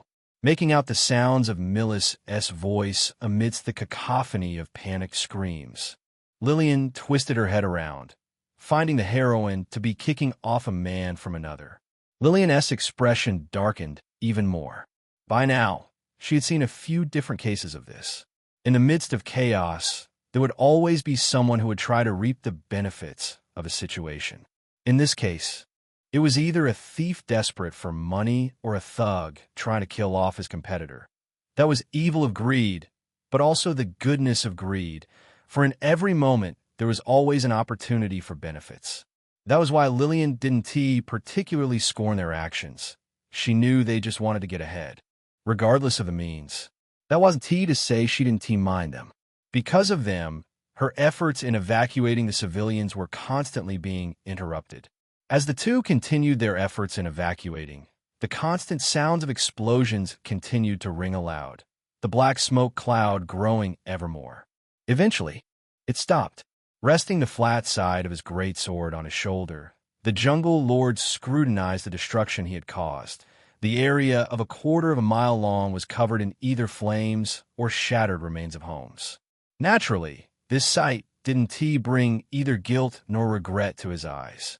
Instead, he was waiting for the salesman to exit the dense veil of smoke. And when it did, he knelt down on the roof with a dark viridian glow in his eyes. Escaping from the tower of smoke, the abomination crawled out pitifully. Its singular arm had the texture of charred wood, and its fur was completely set on fire. Electricity continued to jump around inside its exposed wounds. Due to the severity of its wounds, the strength in its body was now rapidly depleting even more. Its hope to escape was lessening by the second. Using its healing item again, the salesman could feel its mana take a dip as well. Due to the constant need to heal its injuries, it was rapidly depleting its mana. Originally, if the salesman were his normal self, it would take a large amount. But that was only because of his size. Unlike his current form, which had sustained injuries more than a few meters in length, he hadn't ever sustained an injury that stretched taller than his entire body. The abomination was running out of both mana and will to keep on fighting. Using its white eyes, which were now partially stained in blood around the edges, it looked towards the jungle lord. Hatred and dread filled its eyes. The Wendigo pressed his hooves against the rooftop, flexing the muscles in his legs as, with a burst of explosive strength, he shot forward, soaring through the air like a bird. Swoosh! And with blurring speed, he appeared above the abomination without it even realizing. Then, without any intention to let it get up, the jungle lord unleashed a flurry of slashes in the air. Boom! Boom! Boom! Electricity flashed through the air, smashing down hard on the salesman, who jolted back from the painful impacts, covering the back of its head and neck. The thing was subjected to a hellish rain of attacks. The desperate fear in its heart began to become diluted with the feeling of rage and humiliation. How was it that something so much smaller could force it into such a state? How was it that it couldn't best the Wendigo, no matter how heavily it struck? Was it just weak? No, it wasn't weak. It was just that its opponent was far stronger than itself. No matter how mindless and foolish a creature may be, there was one thing every living being had in common: a sense of pride. And right now, any thoughts of escape the salesman were replaced with one goal. Attempting to escape would only scar its already shattered pride. Therefore, if it was going to die today, regardless of how it could defend itself, why shouldn't it expend every last bit of resources to drag its killer along with it? The forced grin on the salesman's face became more exaggerated as a suicidal look of madness painted its lidless white eyes. Swish! Scree! With an electrical slash, the jungle lord severed the last remaining arm the abomination had left. It was now rendered disabled. Lillian, who managed to catch a glimpse of this from afar, sighed in relief. The battle was most likely almost over. With a random thought, she turned to Millis. But what she found was, Millis? Nothing. The direction in which Lillian would find Millis was without a heroine. Lillian subtly widened her eyes at this. Twisting her head left and right, Lillian was left deeply perplexed. Where had Millis disappeared off to? The rabbit frowned. Just because the battle was near the end, it didn't mean they could just disappear somewhere without telling the other. As Lillian was about to venture off to find the heroine, she felt a tug from her right hand. With a glance down, she met the large and innocent eyes of a small child. Messy blonde hair, dark eyes, sunken cheeks, and skinny limbs. The child looked no younger than 5 years old. Lillian felt her frown deepen even further, her heart clenching the moment she heard, "Have you seen my mommy?" "Oh, how about we go find her, shall we?" With maternal instincts, Lillian instantly knelt down and picked the child up into her arms. She was going to need to postpone her search for Millis. Thump! Falling onto the abomination's back, the crowned Wendigo calmly waltzed his way over to the back of the behemoth's neck, unserious and relaxed. Then, with a dark viridian glow in his eyes, he raised his great sword over his head, prepared to deliver the finishing blow. But then, shwoop! He watched as shadow blanketed the land around him. Within the radius of 2 miles, shadows extended from underneath the abomination, covering the land and plunging it into darkness. The jungle lord's eyes returned to their usual white glow. He was stunned. He hadn't expected such a large-scale move, especially with how weak the salesman appeared. Was it trying to dive into the shadows again? No. Such a move of this size didn't look like any preparations for escape. In fact, It looked more like a last-ditch effort to harm him. And he was right. The salesman knew that diving into the shadows would be a meaningless expenditure of mana. Without limbs, it doubted it would get far, and it doubted that it could capture the jungle lord into the dark realm. Thus, it was going to do something else. It was going to self-detonate. Any monsters be rank and above, mages included, were capable of self-detonating. By purposefully overwhelming the shells of your mana core and destroying the entire magical organ with their mana, they would essentially explode with energy equivalent to how much mana they had left. This method required a lot of time to prepare and was only ever commonly used as a last-ditch effort to kill your enemies. Even the bravest of men Wu Ti try to attempt this unless backed into a corner. That was because, on the unlikely chance you survive the self-detonation, you would be permanently crippled from ever using mana again. A destroyed mana core cannot be treated or fixed. Not even the jester would be able to help you. An example of someone who was close to self-detonating was the previous headmaster of Luton S School of Prestigious Magic, Starbringer. If he hadn't been killed before preparing for his self-detonation, he would VE destroyed the entire academy realm, bathing it in a sea of hot flames. This was the same thing the salesman was going to try to do. Watching as even the body of the salesman became a darker shade, the jungle lord's eyes flashed back to their dark viridian glow. Danger. Without knowing what the salesman was doing, the jungle lord leapt back, his instincts telling him to run far. But before he could get far, the shadows blanketing the land suddenly drew back into the salesman's crippled body. His form grew even darker, becoming intimidating. A few dozen seconds was all that was needed for a self-detonation to happen.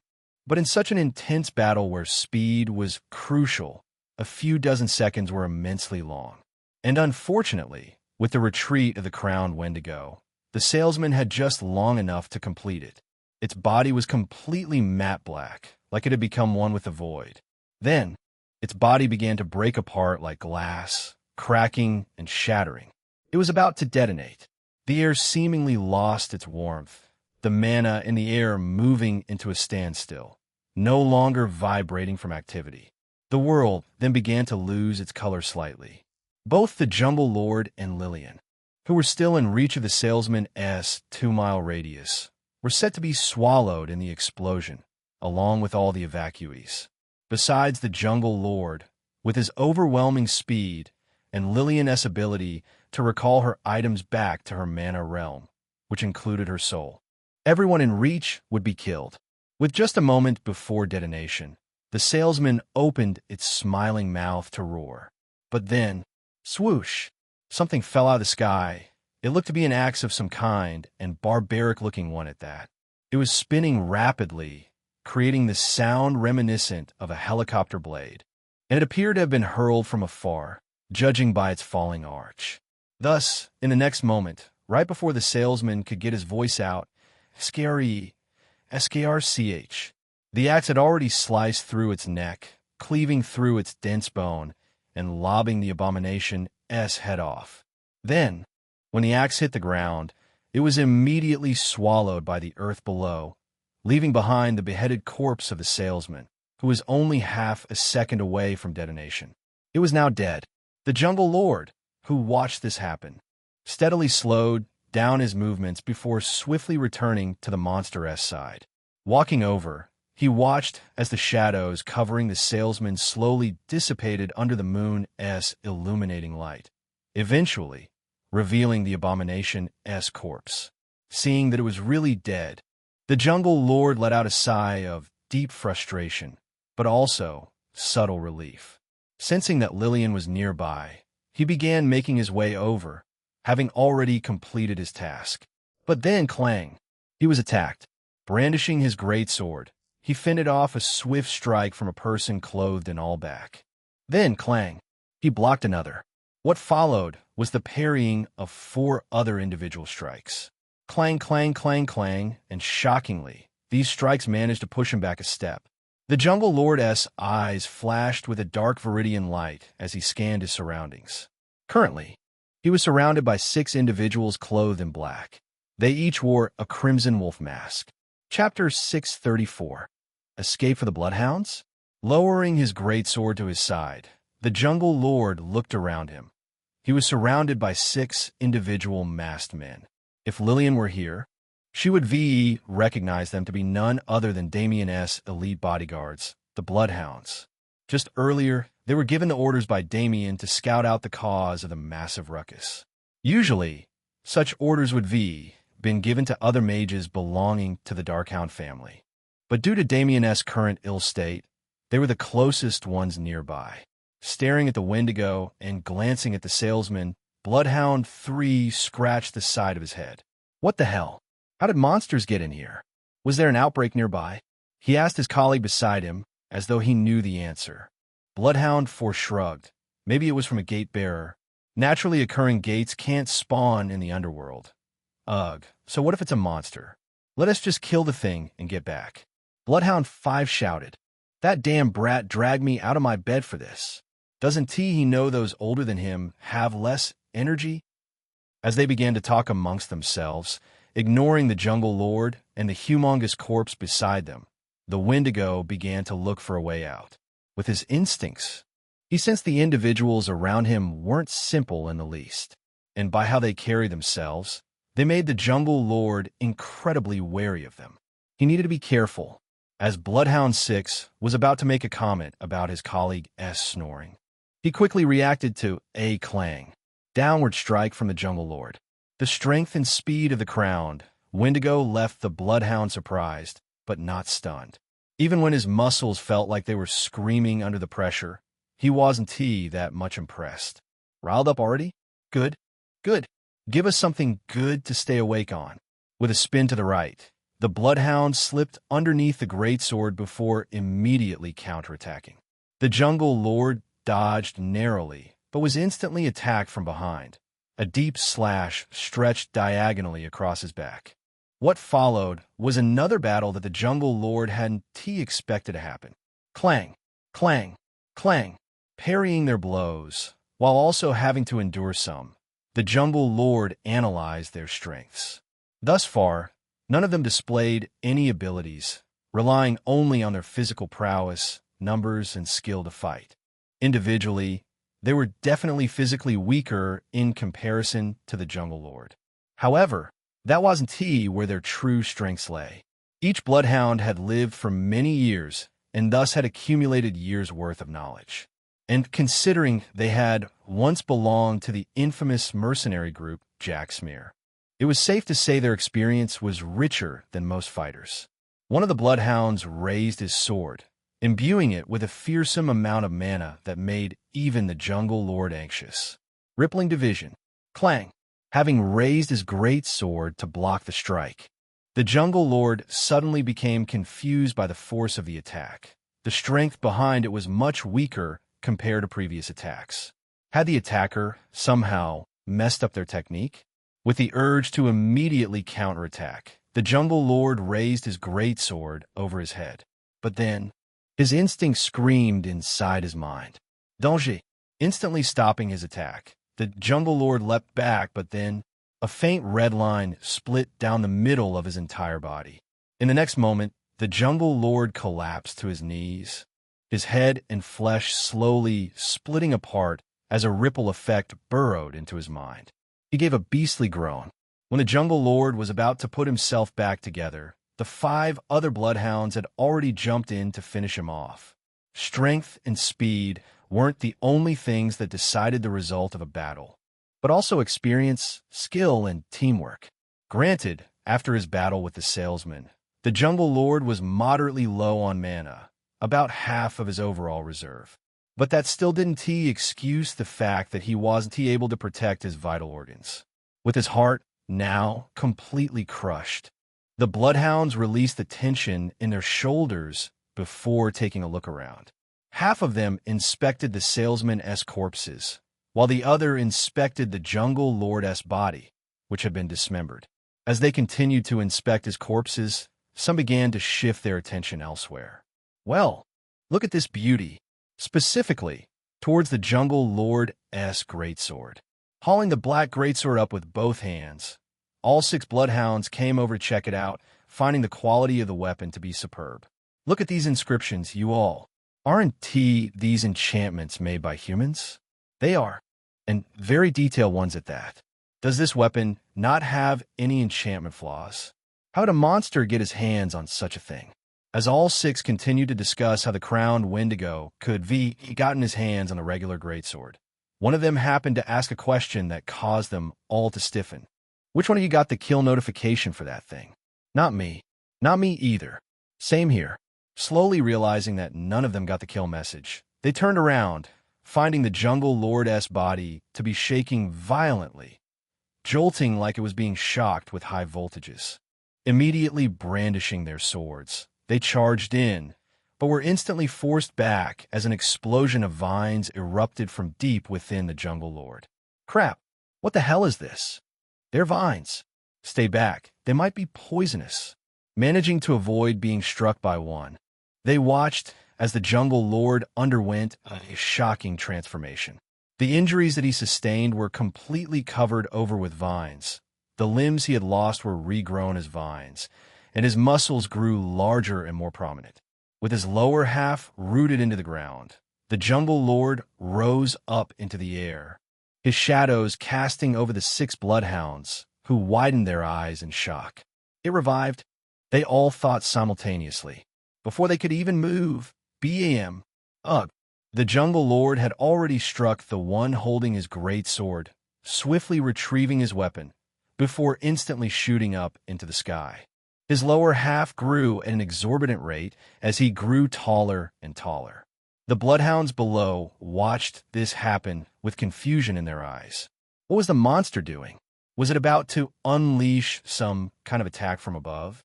That was when they realized that wasn't the case. Something else up there. One of them pointed. Hovering high above the sky, 100 meters away from the ground, a figure could be made out, floating above the jungle lord, who climbed higher and higher into the sky. They wore a dark midnight blue robe that was visibly damaged and stained with blood.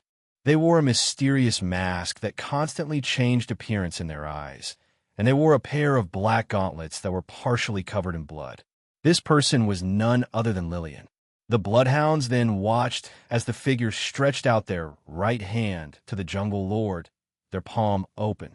One of the bloodhounds, who had an item to greatly improve their sense of hearing, listened to see if he could hear anything. And that was when he heard, return. To their surprise, the Wendigo they had just fought suddenly glowed and disappeared, transforming into a reflective glass shard that was now held in the mysterious figure's hand. The mystical person turned to look at them for a brief second before completely vanishing into thin air. They're gone. Chapter 635. Gathering for a small group of royalties? Far away from the outer ring, and in the innermost ring, was a woman with long silver hair and a gorgeous figure. This was Sylvia von Silversteel, one of the princesses of the north, Nolstra. She had an elegant posture as she sat upright on a sofa, her finger hooked around the handle of teacup. Currently, she was in a room with the more prominent nobles. A few examples would be the four scions of the east, the night raven, and a prince from the south. That had tried to get Marionette, but she didn't reply. Clink, clink, clink, looking up. Sylvia watched as the chandelier hanging above them wiggled and shook, prompting her to raise a confused eyebrow. Is the building shaking? Do earthquakes happen regularly in the underworld? She asked, looking towards Emilio von Nightraven. The young, black-haired youth shook his head calmly in front of the princess. No, unlike the surface, we underworlders don't experience natural disasters, even on a small scale. Contrary to how he was around Lillian, Emilio was calm and polite, holding a subtle trace of indifference in his eyes as he looked around. And despite being one of the weaker individuals in the room, he held a trace of arrogance and pomp in his voice. Of course, these attitudes were carefully hidden so as not to accidentally offend any of the nobles in the room. Sylvia held her chin, processing what she had just heard, before flinching at a stomp. Dumb. Ha ha ha. So, then that must mean there's a battle nearby. Yes. Looking up, she found a tall and broad-shouldered man. He was over 6 feet 4 and had muscles that were even visible under his black suit. He had long, spiky blonde hair, like it had made contact with electricity, and dark red eyes, which gave him a fiery and energetic impression. This man was the scion of the Reiketsu dynasty, as well as having the title of one of the 6 great prodigies. His name was Torihiko von Reiketsu. He was the oldest out of 3 siblings and was a man with a big mouth and an insatiable lust for battle, a nature of his that was always quelled due to his family line of business. All 4 dynasties had a part to play, besides owning a large amount of land. The Kurosawa dynasty were in charge of crafting high-quality weapons for the nation's military and government. The Heisetsu dynasty were in charge of supporting Luton's navy and making sure that the deep waters around the nation were free of monsters. The Kazime dynasty were in charge of the air, supporting the nation's military air force, and keeping an eye out for anything suspicious that would occur in the sky. And lastly, the Reiketsu family, his family, were in charge of dealing with the constant outbreaks across the entirety of Luton.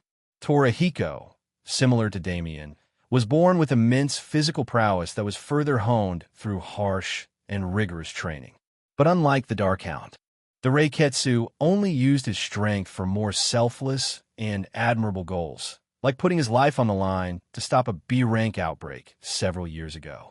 Mizuki, the scion of the Kurosawa, watched as his dear friend became riled up at the sound of battle. The corner of his lips twitched. Waving his hand and gesturing, Mizuki said, "It can't be a fight, especially not in this ring, considering it's constantly being monitored." A white-haired woman beside him nodded as well. This was Yukihana, the scion of the Heisetsu dynasty. Mizuki is right. Unless the battle is happening in the outermost rings of this territory, the shaking must just be something happening downstairs. The tall man let out an exaggerated sigh as he sat back down, now resting the side of his face into his fist. "I suppose you both are right, but couldn't you two let me enjoy the thought a little more?" "No, X2, Torihiko waved his hand dismissively, his face twitching from their unified answer. Then he turned to a pale green-haired man who was heavily focused on his cup of tea, his eyes closed for maximum enjoyment. "Enjoying your tea as always, Hanagi?" The young man slowly opened his eyes. This was Najikase, the scion of the Kazime dynasty. "I'm the one who brought the tea, so how about you let me indulge in it?" Whoa, I was just asking." Torihiko raised his hands with wide eyes, feigning an offended look. Watching as the 4 interacted, Sylvia smiled a bit before turning to another individual of royal lineage. Ref was completely settled in his couch, his back seemingly sinking into the soft cushion. As a tired look remained constant on his face, he yawned slightly. Despite his lazy and sluggish appearance, his clothes still remained tucked and tidy, although no one knew for how long. That was because, for the past 3 hours, he was stuck in this room, forced to hang out with the people here. After he had left the Darkhound's home for his given residence, Ref was only given an hour or so to relax before being forced to host a hangout spot at his place. If it were for people he didn't know, he would promptly declined and returned to bed. But unfortunately, he had known most of the people around him since he was young. Thus, "I want to go back to bed." He couldn't really refuse. Sylvia, seeing as he was becoming rather absent-minded, decided to bring him back, so Ref, "How is that act working out? I've heard it's been giving your family some trouble to put in place. What is it called again?" "The Public Safety and Magic Responsibility Act." Sitting up, Ref leaned back in his seat, his arm hooked over his backrest.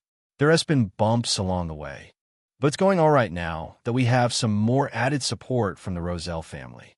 Sylvia smiled wryly when she heard this. "You make it sound like the Roselles have more power over your family. Quite strange, considering you're of royalty." The second prince could only lazily shrug, unlike yours.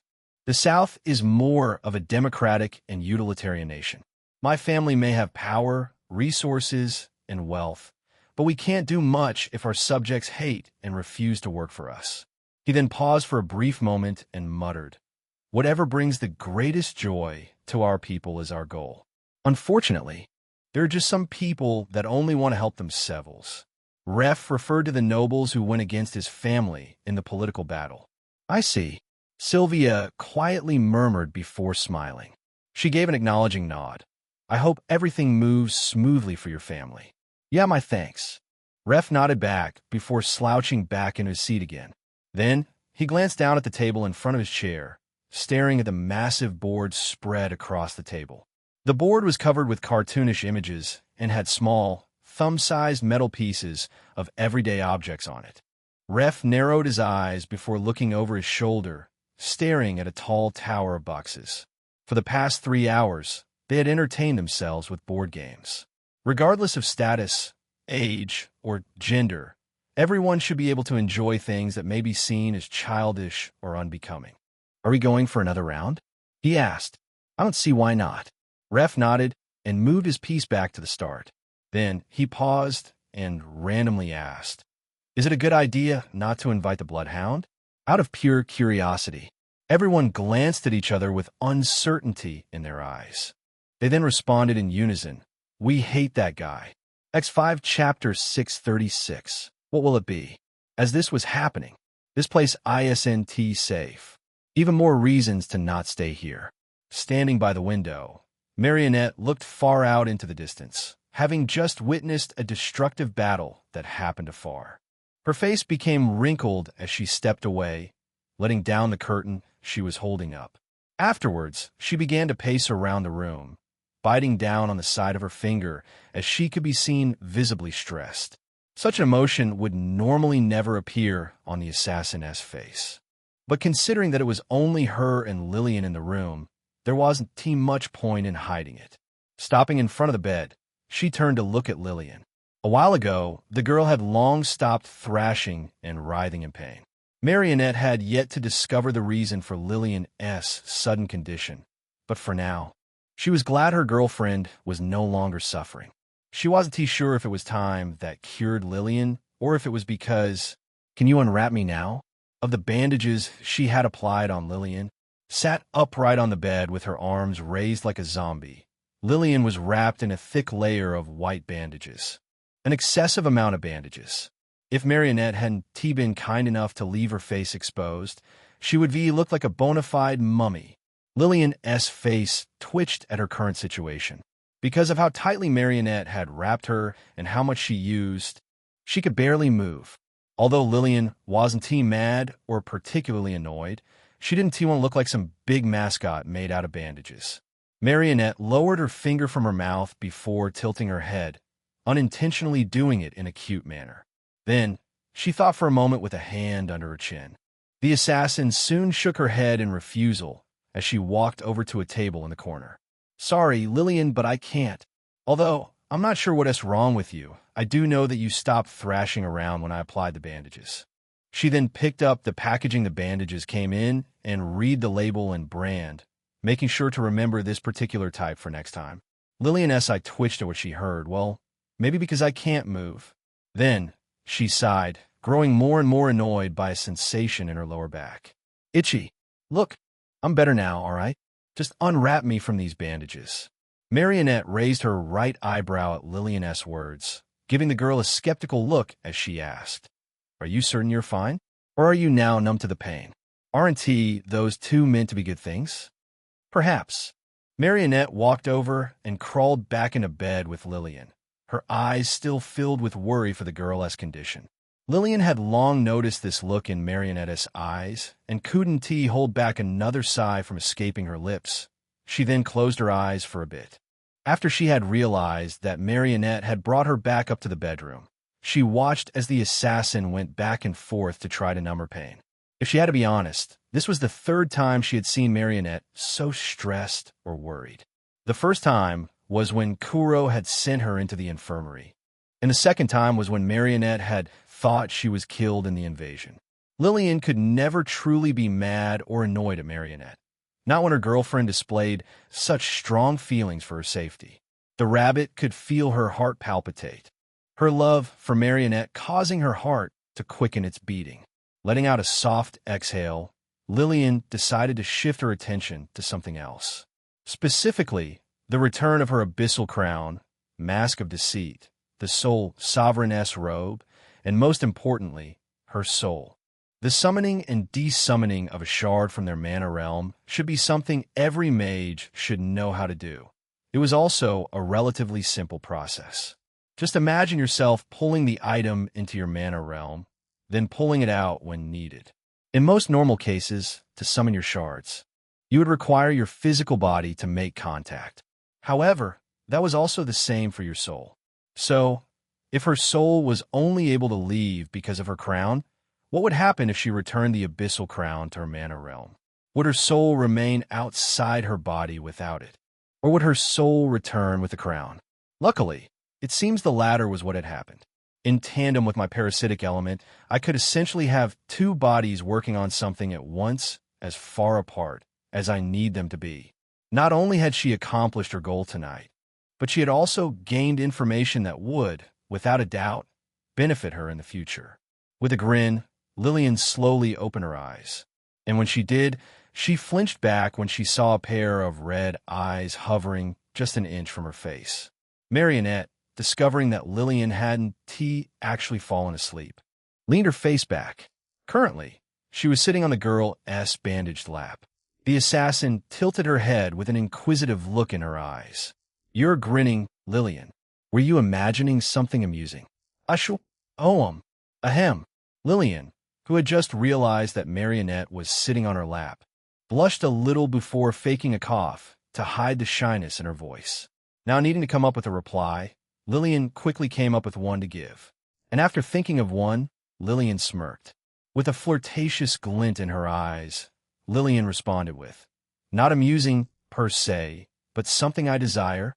Lillian smiled seductively as she added, "I imagined you unwrapping me from these bandages like a present and tangling your limbs with mine."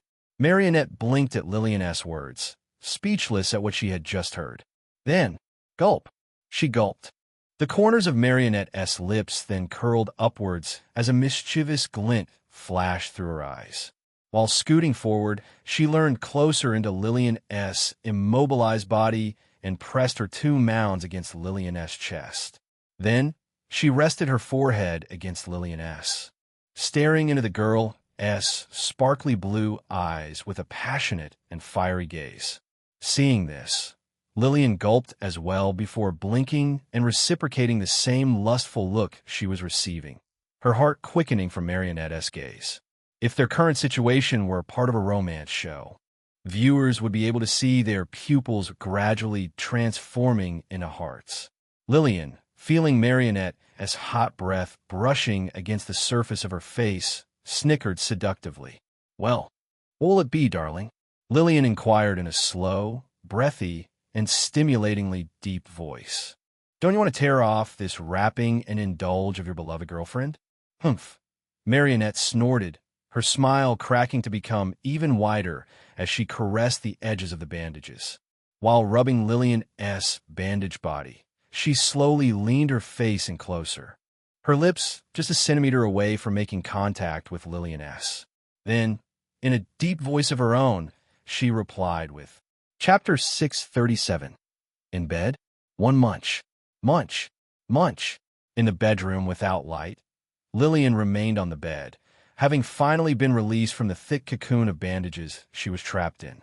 She had a small look of astonishment in her eyes, not because she had been unwrapped, but because of the 40-inch screen seated at the end of the bed, flashing with adrenaline-inducing scenes. Lillian, who was now dressed in white silk pajamas, looked to her left, finding Marionette snuggled up into her side under the blanket, happily enjoying a bucket of popcorn.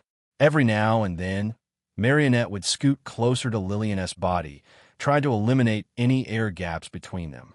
Marionette enjoyed when their body rubbed against each other, allowing her to feel the warmth from her girlfriend's body, along with but, enjoying the head pat she received. With the side of her head resting against Lillian's shoulder and the rabbit's right arm wrapped around her, she was freely able to enjoy the intimacy of Lillian's touch. The rabbit couldn't help but giggle every time Marionette shifted closer to her, in response to the intervals between head pats. When caressing the top of the assassin's head Lillian's gaze became both warmer and more loving. Her smile became constant. While running her fingers through Marionette's beautifully long and luscious black hair, she muttered with a slight wonder in her voice. You know, this wasn't what I had expected when I said we can tangle our bodies together. When Marionette had released her, she witnessed the assassin order servants around to bring the giant television into the room before turning off the lights. They had also brought in a variety of snacks, thus explaining the popcorn bucket held in Marionette's hand. Lillian remembered catching a few envious looks in their eyes, which she felt to be both rather funny and displeasing.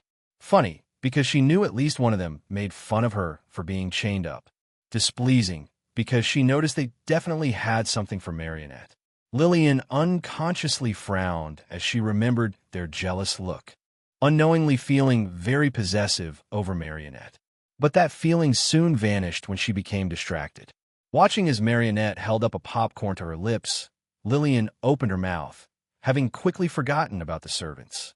Munch, munch, munch. Feeding the rabbit, Marionette locked eyes with Lillian's, her ruby-red pupils gazing tenderly into Lillian's sparkly blue eyes.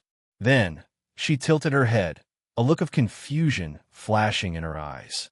Not expecting this? Were you perhaps thinking of something else that was similar to this? If you want, we can do that.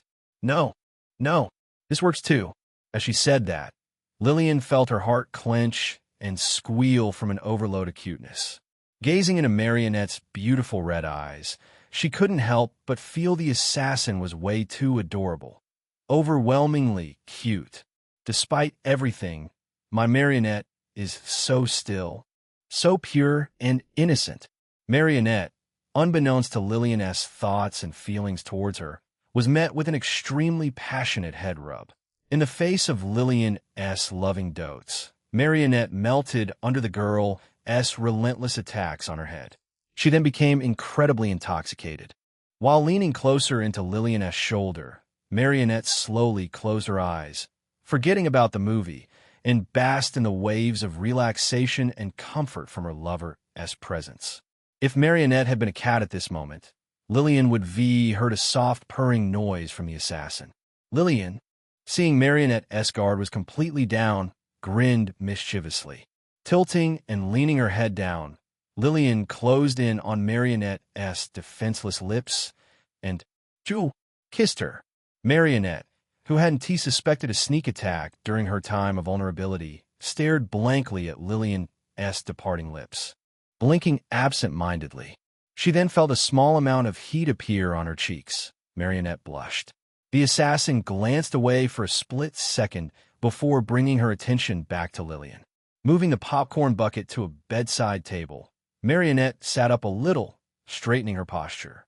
Then, she gently placed her left hand over Lillian's thigh, intimately caressing it as she whispered, "Are you certain you're fine with just watching a movie?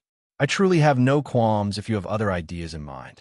Noticing small signs of lust building up in Marionette's eyes, Lillian let out a soft chuckle. Looks like a kiss was all that was needed to get her in the mood. Lillian thought, mentally noting it for the future. While placing a hand over Marionette's, she hooked her finger under Marionette's chin, gently rubbing the assassin's bottom lip with her thumb. Lillian then tilted her head with a playful look in her eyes. "I may or may not have an idea," Lillian muttered before leaning in, resting her forehead against her beautiful girlfriend. "But can I ask you something first?" Hearing this question, Marionette raised an eyebrow. She then whispered in confirmation, "You may. Could I have my spatial ring back?" The corners of Marionette's lip curled upwards when she heard that. "You can't," Marionette stated before cooing, "regardless of whether or not you're still tied. You're still under punishment, Lillian." Lillian smiled wryly, her eyes sneakily glancing at Marionette's breast pocket. She had remembered the woman pocketed her ring in it. "I see. It looks like I just have to convince you to give it back." "HM? And how would you accomplish that?" Marionette asked playfully, catching a glimpse of Lillian reaching for the TV remote. "Well, for me to do that, could I ask for your consent first?" "Consent?" Marionette repeated, immediately cracking a smile. She then chuckled lightly. "If it's what I think it is, Lillian, then of course you have my consent. You always do. The smile she gave Lillian, although small, was filled with genuine excitement and love, something only Lillian was allowed to see and no one else. Lillian smiled back, equally as genuine. Choo! After kissing the woman's cheek, Lillian moved to grab the remote. Then, can I also ask you to turn off your night vision? If that is possible, of course. Marionette, although puzzled by the request, smirked. It has been off since the lights went out.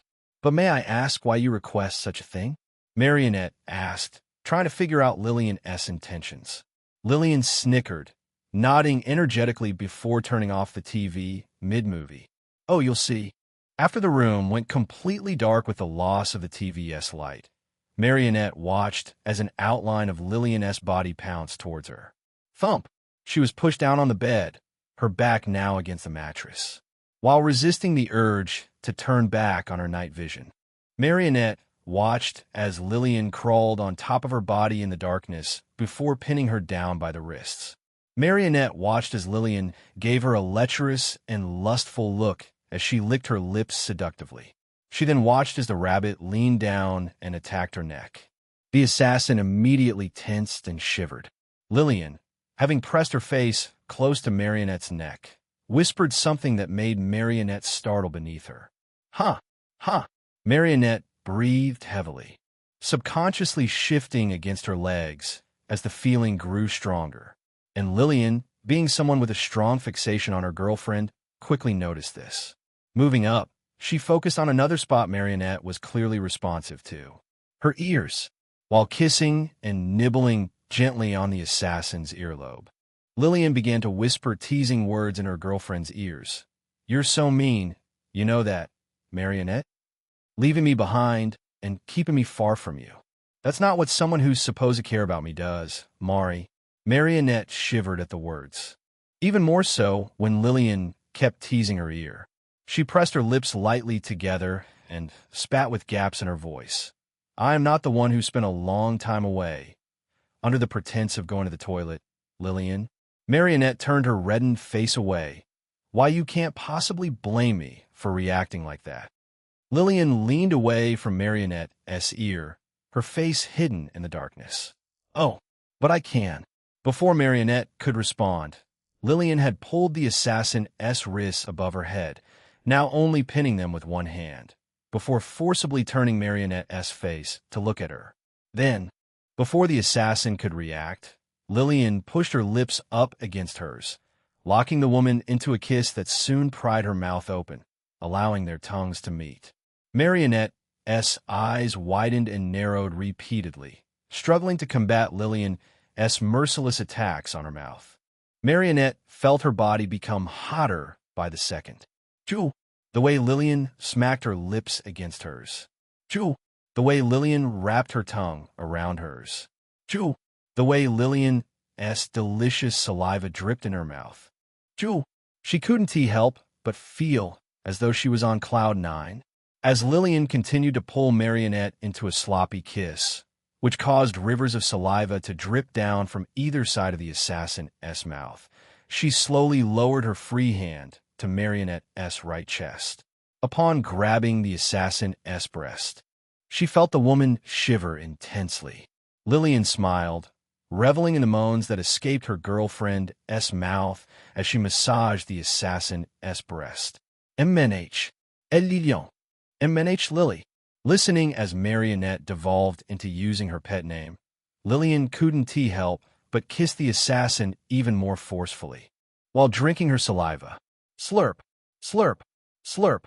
And as she did this, she fumbled around with Marionette's breast pocket, trying to find her spatial ring. Unfortunately, Chapter 638, in bed, it's not there. She was left without result. Pulling her face back and disconnecting their lips, Lillian began to massage Marionette's breast even firmer, trying to check again. But like before, she was left disappointed. Lillian let out a sigh and concluded. She must be hit it somewhere already. But where? Originally, her plan was to distract Marionette and retrieve her spatial ring after she became too distracted to know what was going on. But obviously, not everything can go as easily as people want it to. Settling beside Marionette, Lillian began wiping her lips clean of saliva, unknowingly letting go of Marionette's wrists and releasing her. Lillian, who was about to fall into deep thought about the possible whereabouts of her ring, felt a hand clutch the collar of her pajama before forcibly pulling her in. Managing to resist the pull, Lillian found herself met with a gulping sight. Marionette's face was completely red and sweaty from excitement. Her lips were wet with saliva, just like Lillian's were, and her hair stuck to her face due to the sweat. Her eyes were filled with lust for Lillian, and her lips were widely curled upwards into a silly smile. To say she was stunningly gorgeous and exciting to look at was an understatement. It was to the point where Lillian froze, only able to gulp from her girlfriend's lecherous expression. Lillian then heard Marionette whisper in a deep voice, "Looking for your ring, aren't you? Did you think I wouldn't think of you coming up with an idea to steal it back?" The rabbit was left stunned, her mouth gaping slightly. She then closed her mouth and lampooned self-deprecatingly. How embarrassing, Lillian thought with a wry smile, having already accepted the outcome. It would be worked, right? As long as you didn't think it? Lillian asked with a cheeky grin. Marionette blinked, then licked her lips as she pulled Lillian closer in. Next, she whispered seductively, "Who knows?" dragging Lillian back into their kiss. They began to tussle around, throwing their clothes off and tangling with each other's limbs as Lillian had planned initially. Lillian wasn't that upset over her plan not working. Besides her items, there wasn't much she needed from it. All she really needed was the flag of reclamation. Although she wasn't sure where the true darkness had disappeared off to, she knew that it was still having an effect on Marionette's mind. And thus, that was where the flag came in. With its enchantment to lessen the effect of corruption, it would allow Marionette to regain control, which should be enough for Lillian to convince her to drink her blood. But of course, given the situation, that wasn't going to work. She had also thought about trying to convince Marionette to wear the Soul Sovereign's robe, which would also have a similar effect on reducing the corruption's control, but concluded it wouldn't work. The corruption would most likely sense the hostile effects the robe would have on it, just like how it had figured out her blood would have a negative effect on it as well. This was something Lillian had figured out after her time down in the basement with a few logical guesses. Oh, well, I'll just have to figure out another way then. But right now, sitting on Marionette's lap, both the rabbit and assassin enjoyed themselves in each other's mouths. Their eyes shaped like hearts as their love for one another grew exponentially more. Right now, if I can't get what I want, I should at least give Marionette what she wants. While the two ladies were having an intimate moment, Damien had finished one of his own. Sitting at the edge of his bed, he wrapped his robe tightly around himself, making sure he was fully covered.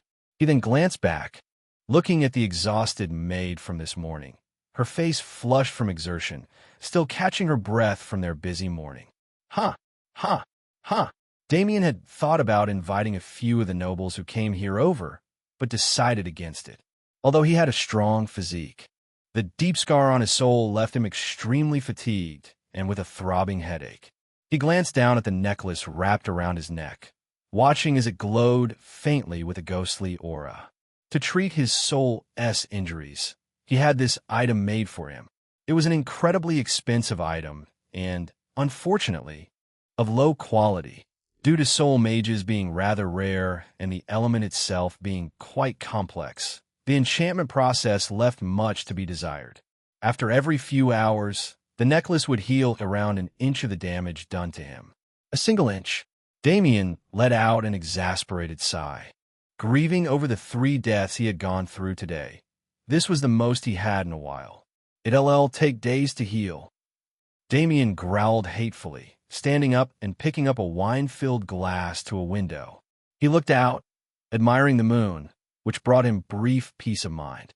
Knock, knock, knock. The Darkhound then turned to his door, his eyes narrowing. Who disturbs me?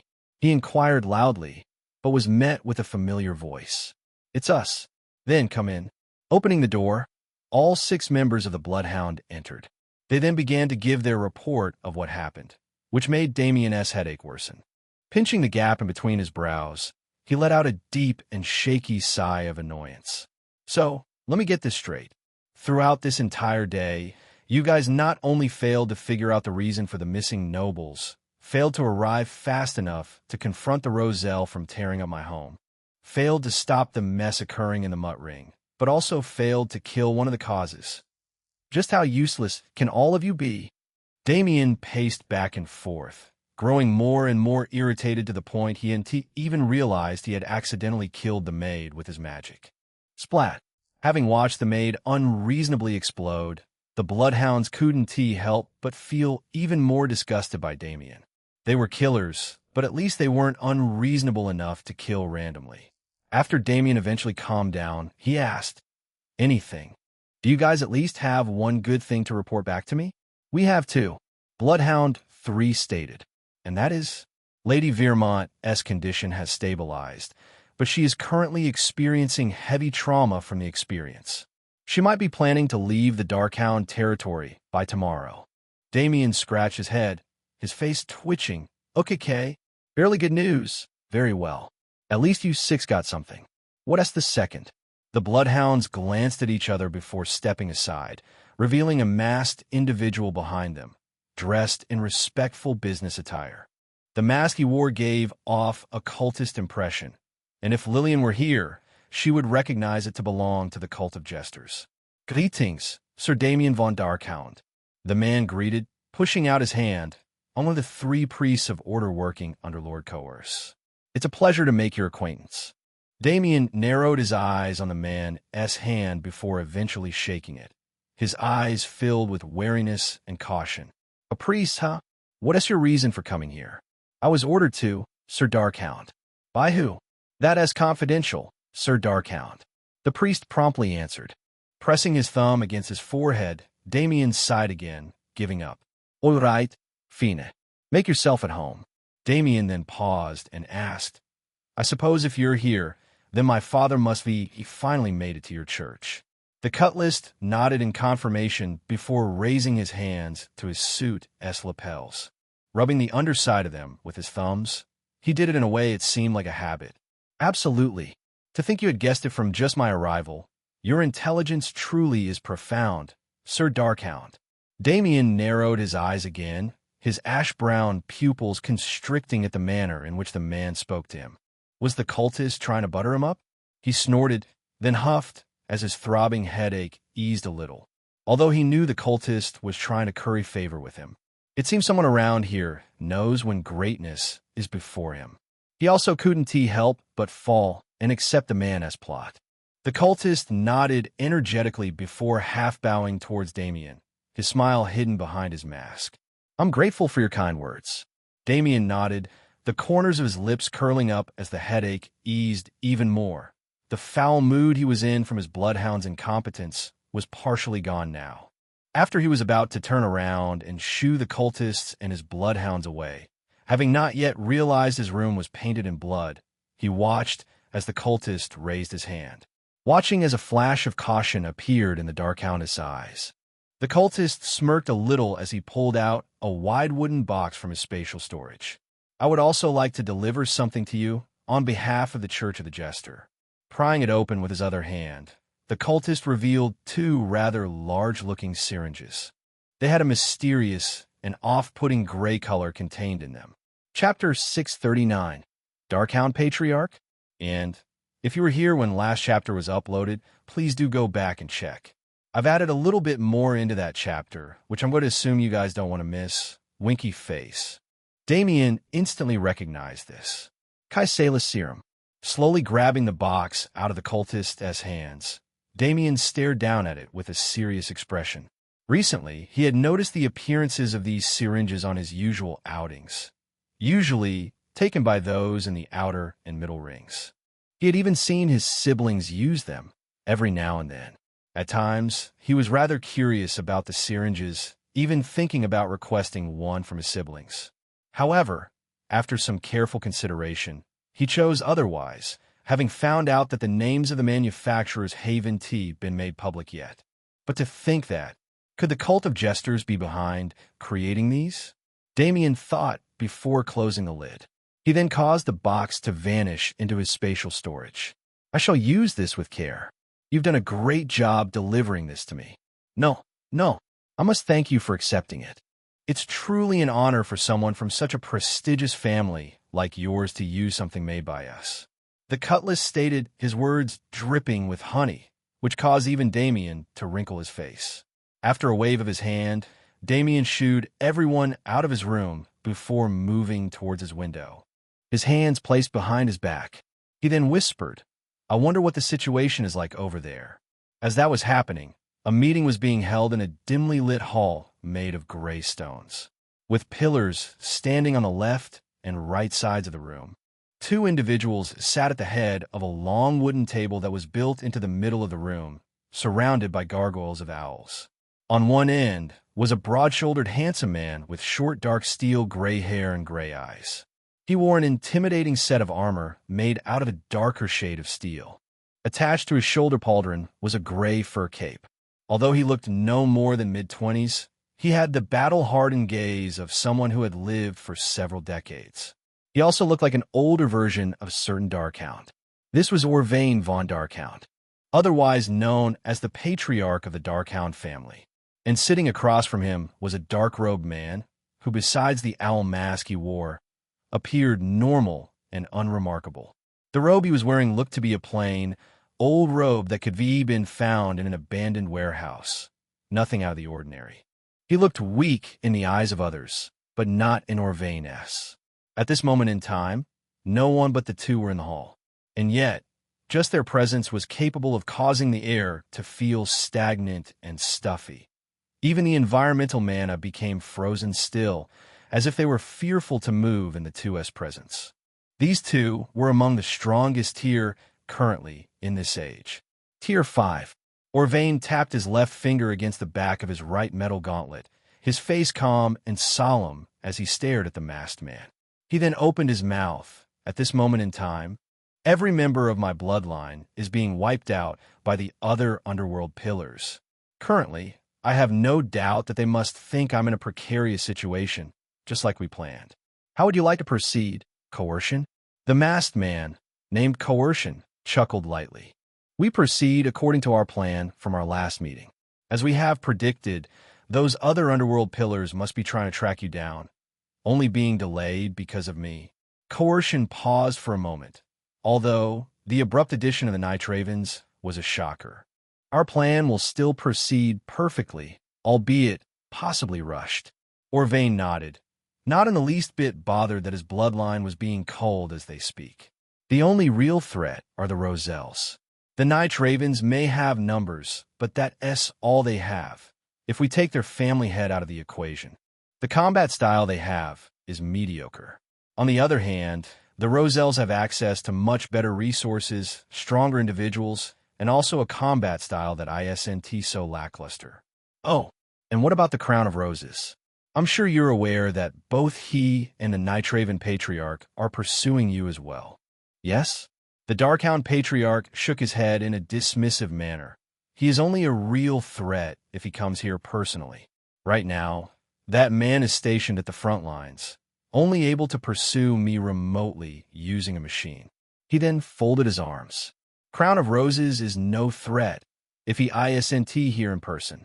After all, machines cannot truly match the strength that we mages have. But it would be an entirely different story if he was here, regardless of my tier. Are you perhaps referring to the standoff he had against the world's strongest mercenary mage, Ryozan Arinder? I am, even with my current strength. I would have to rely on luck to land a strike as major as the Crown of Roses had dealt. Orvain's eyes flashed with acknowledgement and respect. The Roselle Patriarch is truly a remarkable and powerful man. Coercion continued to scrutinize Orvain's cold expression, growing more and more interested in the man. Despite their current predicament, he leaned forward, pushing his elbows further against the table. For someone who was about to lose everything he had built, you're rather calm. In order for one to succeed, they would need to set off first. Orvain quietly muttered, loud enough for the masked man to hear. To accomplish my goal, I would need to first discard before I can move forward with ease. If I want to retrieve all that I have lost, I can always do so again. The second time is always easier than the first due to knowledge. I suppose. Does the idea of our offer interest you that much? The Darkhound patriarch thought for a moment, silent. He then slowly raised his eyes to look up at the ceiling, his gaze blank and filled with emptiness. The light in his eyes almost extinguished, as though he only had embers left to fuel him. He then muttered, "It does. Greatly," before adding, "A better world." That was the offer, wasn't it? At the precipice of this world's end, your Pope had prophesied a better world to come after. A world where all that died will come back and live happily with their loved ones at the cost of one individual. Coercion tilted his head slightly, placing his chin on the back of his fingers, as he asked, "I'm still stunned by how different you are in person. These days, all I hear about your family is that you're some battle-hungry individuals. Truly shocking how rumors work, don't they?" Orvain leaned back in his chair, sighing, having heard these rumors over 100 times. "These rumors you speak of are not false in any way. In the past, battle was all I could ever ask for in life. Blood and war, life and death, joy and sadness. Back then, for people like us, the war was our heaven, our paradise." Orvain spoke, his voice filled with deep sentimentality for the past. The Darkhound patriarch's eyes, which still remained stuck to the ceiling, finally showcased a different emotion compared to his dead look. Fatigue, sadness, weakness, and vulnerability. All of these negative emotions swirled inside his heart as the memory of a woman's face appeared in his mind, his wife. For someone like me, the thought of having a family never occurred to me, a wife for that matter.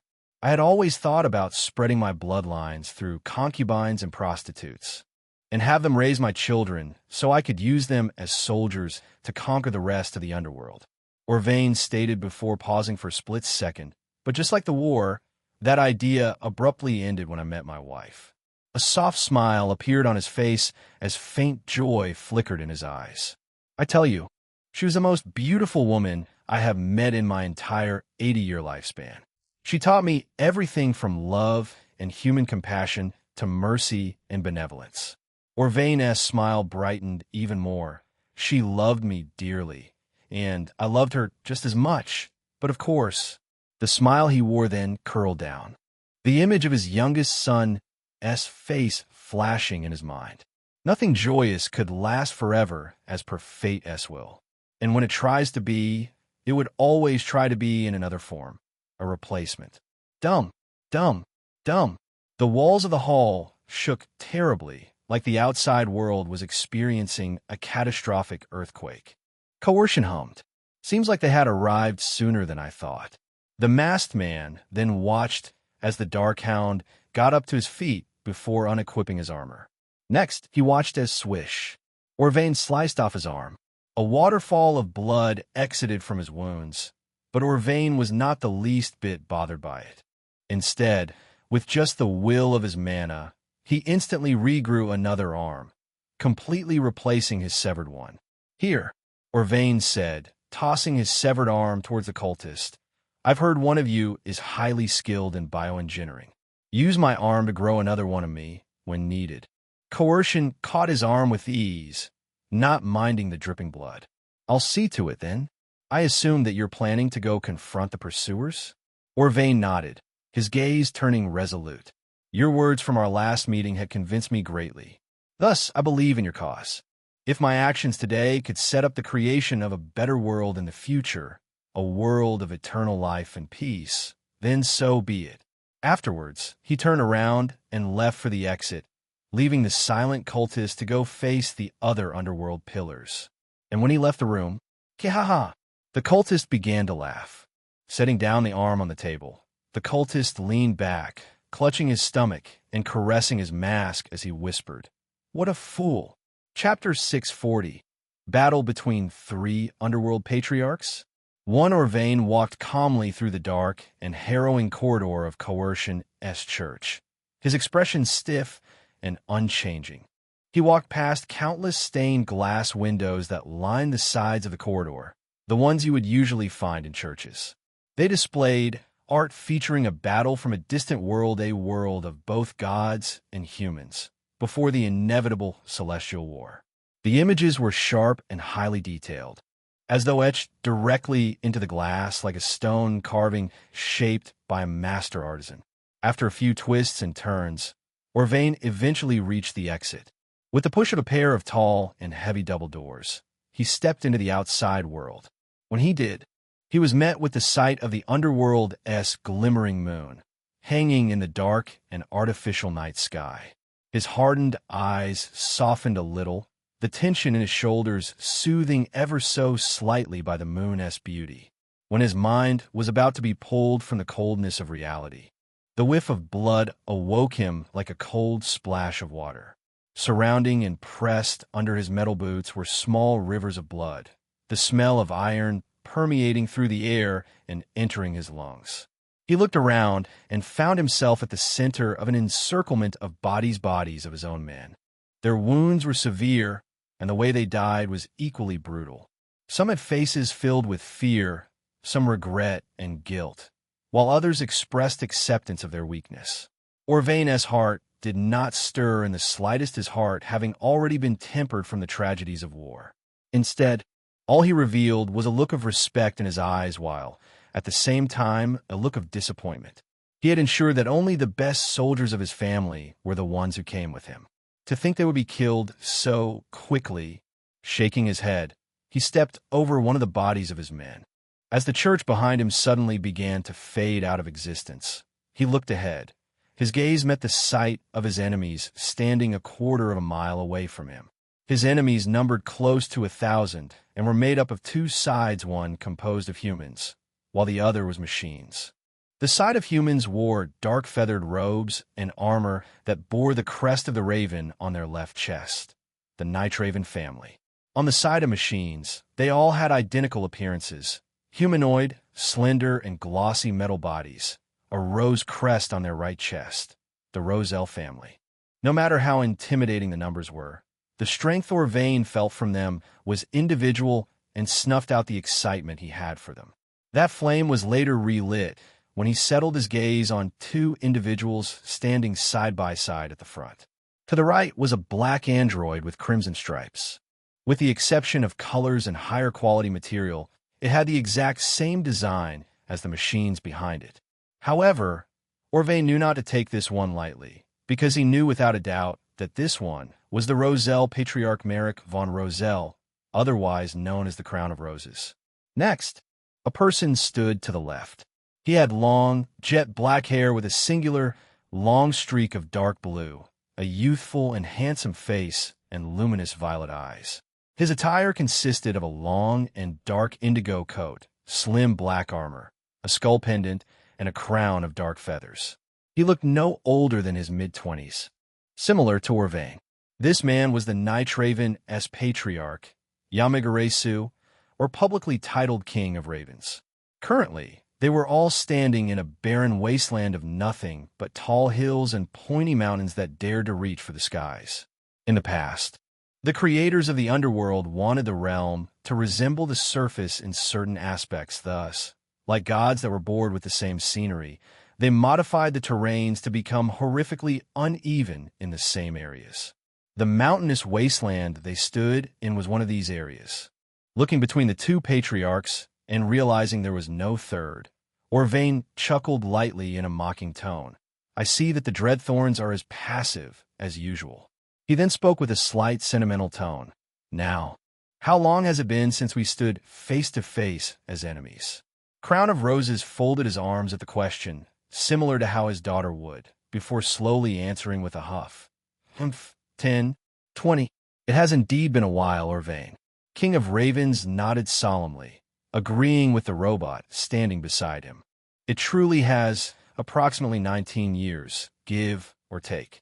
But unlike last time, when we all stood without allies, it is only you who is alone, Hound of Ruin. Hound of Ruin? Orvain stroked his chin, his gaze still filled with indifference. Now, that a name I haven't heard in a long time. It brings me back a little. Shaking his head, he said, "And after 19 years, you all remained at your current tier. What a shame." Merrick's cold, robotic face snarled at what he heard, finding the mockery directed at him and the King of Ravens to be undeserving. A dog truly knows how to bark when they feel superior. Not everyone can forego the responsibility of protecting and overseeing an entire family just for power. King of Ravens, Yamagarisu, nodded as well, wholeheartedly agreeing with the crown of roses. Compared to the roselle, the weight of responsibility was much heavier on his shoulders, as his was several times larger. Hound of Ruin sighed, shaking his head yet again at the crown of roses. "And that's why you're still far behind, Merrick. Responsibility over freedom, family and relationships over power. After the war, I too thought the same when I met my wife. But after her death, I began to think otherwise. In the face of inevitability, you cannot be passive. To protect not only yourself, but also your loved ones, you must take control of your individual future so that you can build a better future for others." Gesturing towards the robot, Orvain asked with genuine curiosity and warmth, "I'm sure you understand my words, don't you? In the past, our interests were mutual. By looking past the incident with my youngest son, can't you understand and sympathize with me? You too had lost someone dear to you." Merrick went silent, looking at the hand that was gently held out to him. He glanced up at Orvain's face, finding a small and welcoming smile on the man's face. "The cult of jesters has its worth, Merrick. Trust me and join us, old friend, as we can work towards building a new world, a better world for all of our loved ones." Orvain's eyelids lowered slightly. "Your little brother, your little sister, your father and mother, wouldn't you like them to live in a world where they can do as they please peacefully? A world where they can choose whether or not to accept the inevitability. Freedom from fate?" Hound of Ruin paused for a moment before adding, "Wouldn't you love that for your dog?" Merrick's robotic eyes flashed with light as he instantly raised his hand. He surged a humongous amount of mana to the center of his palm before releasing a high-speed blue laser that, boom, struck the Hound of Ruin in less than a fraction of a second. A small mountain-sized smoke cloud erupted from the point of impact, mixed with the dust from the ground. The crown of roses slowly lowered its hand with the departure of the massive smoke cloud. Like tall black curtains, the smoke parted to reveal the Hound of Ruin, who raised his hand to block the attack. The damage he had taken was negligible, ignoring the small tower of smoke rising from the center of his gauntlet. Orvain sighed. Seeing that his attempt to convert Merrick to his side had failed, he whispered, "That's your answer, then, I suppose." Sparing the King of Ravens a glance, Orvain didn't bother to attempt to convert the man. Already knowing a man like him, with such an abundant family, would refuse to forego responsibility. Summoning a helmet in the shape of a wolf's head, Orvain donned it while at the same time activating an ability that caused his body to undergo a rapid and bestial transformation. With silver first sprouting from his body, his muscles expanding, and his teeth sharpening, the Hound of Ruin assumed a partial wolf-like transformation, still keeping his human features. Seeing this, the two other patriarchs began their preparation. The Crown of Roses equipped himself with a slender black sword in his right and an intimidating crimson dagger in his left. Runes of enchantments etched aesthetically in the sides of his blades. At the same time, the King of Ravens equipped himself with an ominous dark blue lance in his left hand, a black buckler shield in his right, and a pair of black feathered wings. The army behind them also re-equipped their gear. Unlike the Night Ravens, who were slightly anxious, the Roselle-branded androids remained cold and taciturn, their face incapable of expressing fear or emotions. Clenching their weapons, the two sides glared at each other. After a while of inactive silence from both sides, the Hound of Ruin finally moved to take the first step. When he did, the King of Ravens pointed his lance forward, causing a cacophony of roars from his army to resound like war horns as they charged. With the Crown of Roses' mechanical army, they moved like a horde of stampeding wild beasts. And thus, the battle began. The Hound of Ruin moved with insane speed, able to cross several dozen meters within an instant. With hands shaped like claws, he tore his way through both machines and humans alike. The attacks that landed on his armor either bounced off or were completely negated due to its enchantments. As for his own attacks, with just a casual swing of his arms, he was able to clear out tens of mages with ease, eviscerating them. He was like an invincible hurricane passing through a dense forest, ripping the trees from their roots. Any intelligent person with a strong grasp of the strength each tier would figure out that Orvain hadn't taken the situation seriously yet. Swoosh! ARGH! X50, a powerful gust of wind bellowed from a swing of Orvain's arm, causing those struck by it to be sent flying dozens of meters into the air before suddenly vanishing. Orvain, who had fended off about a wave of attacks, felt something was amiss. Ignoring the fact he was still surrounded, he looked down at his hand, flexing it. My strength isn't growing any stronger. Looking back up, he scanned the enemy mages around him and managed to catch a glimpse of something attached to their bodies. It was a paper slip with an ancient language and had a strong connection with mana. A talisman. Hound of Ruin, at this discovery, laughed lightly, having already expected the Night Ravens to equip their army with life-saving talismans, an expectation he only had for them, due to their Eastern origins. When the Hound of Ruin was about to attack again, the King of Ravens appeared to intervene.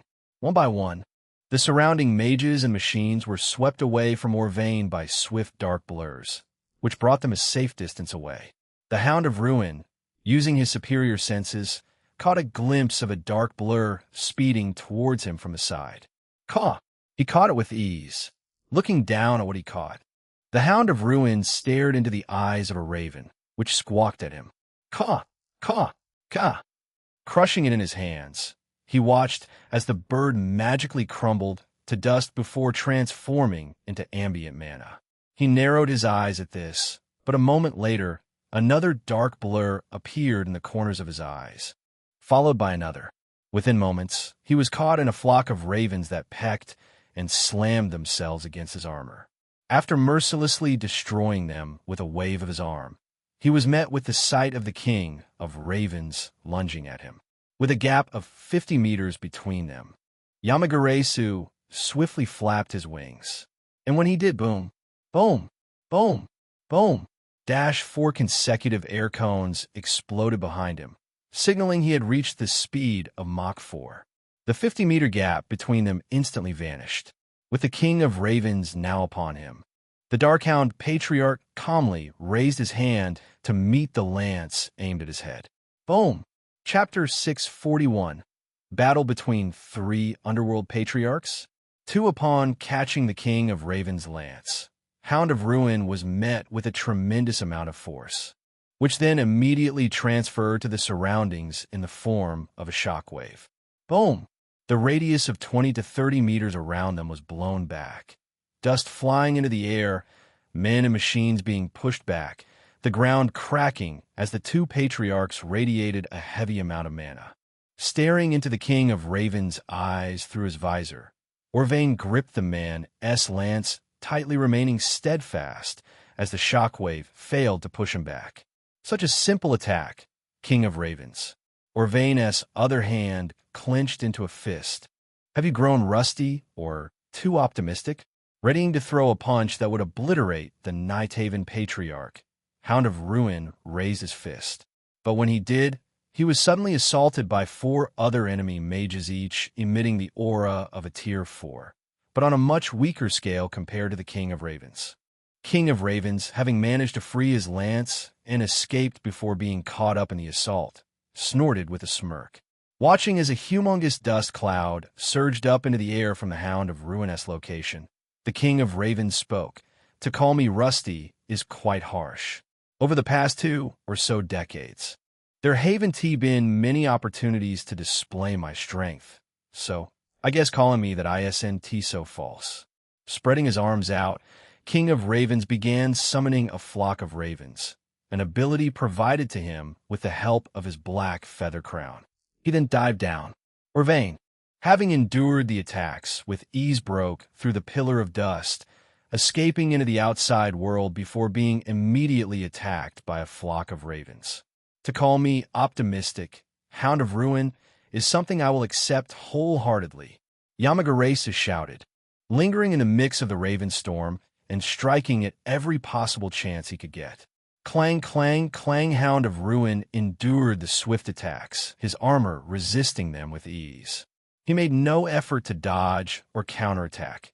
Instead, he watched the King of Raven's movements before making his move. Disregarding the attack made against him, the Hound of Ruin spun rapidly with a fist out, causing an upheaval of wind that soon transformed into a tornado. Swoosh, swish. The winds were sharp and hazardous, managing to tear through the ravens that shrouded the King of Raven's location and reduce them back into mana. The Night Raven clicked his tongue in disappointment, but not worried, having already expected this level of power.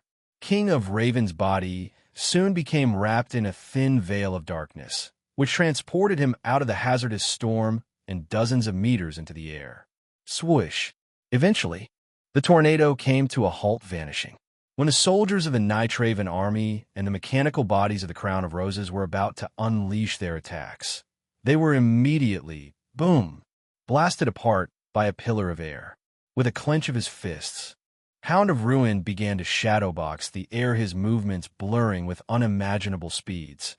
Each punch he threw shot out a pillar of air that, boom, boom, boom, AGH, blew away countless mages.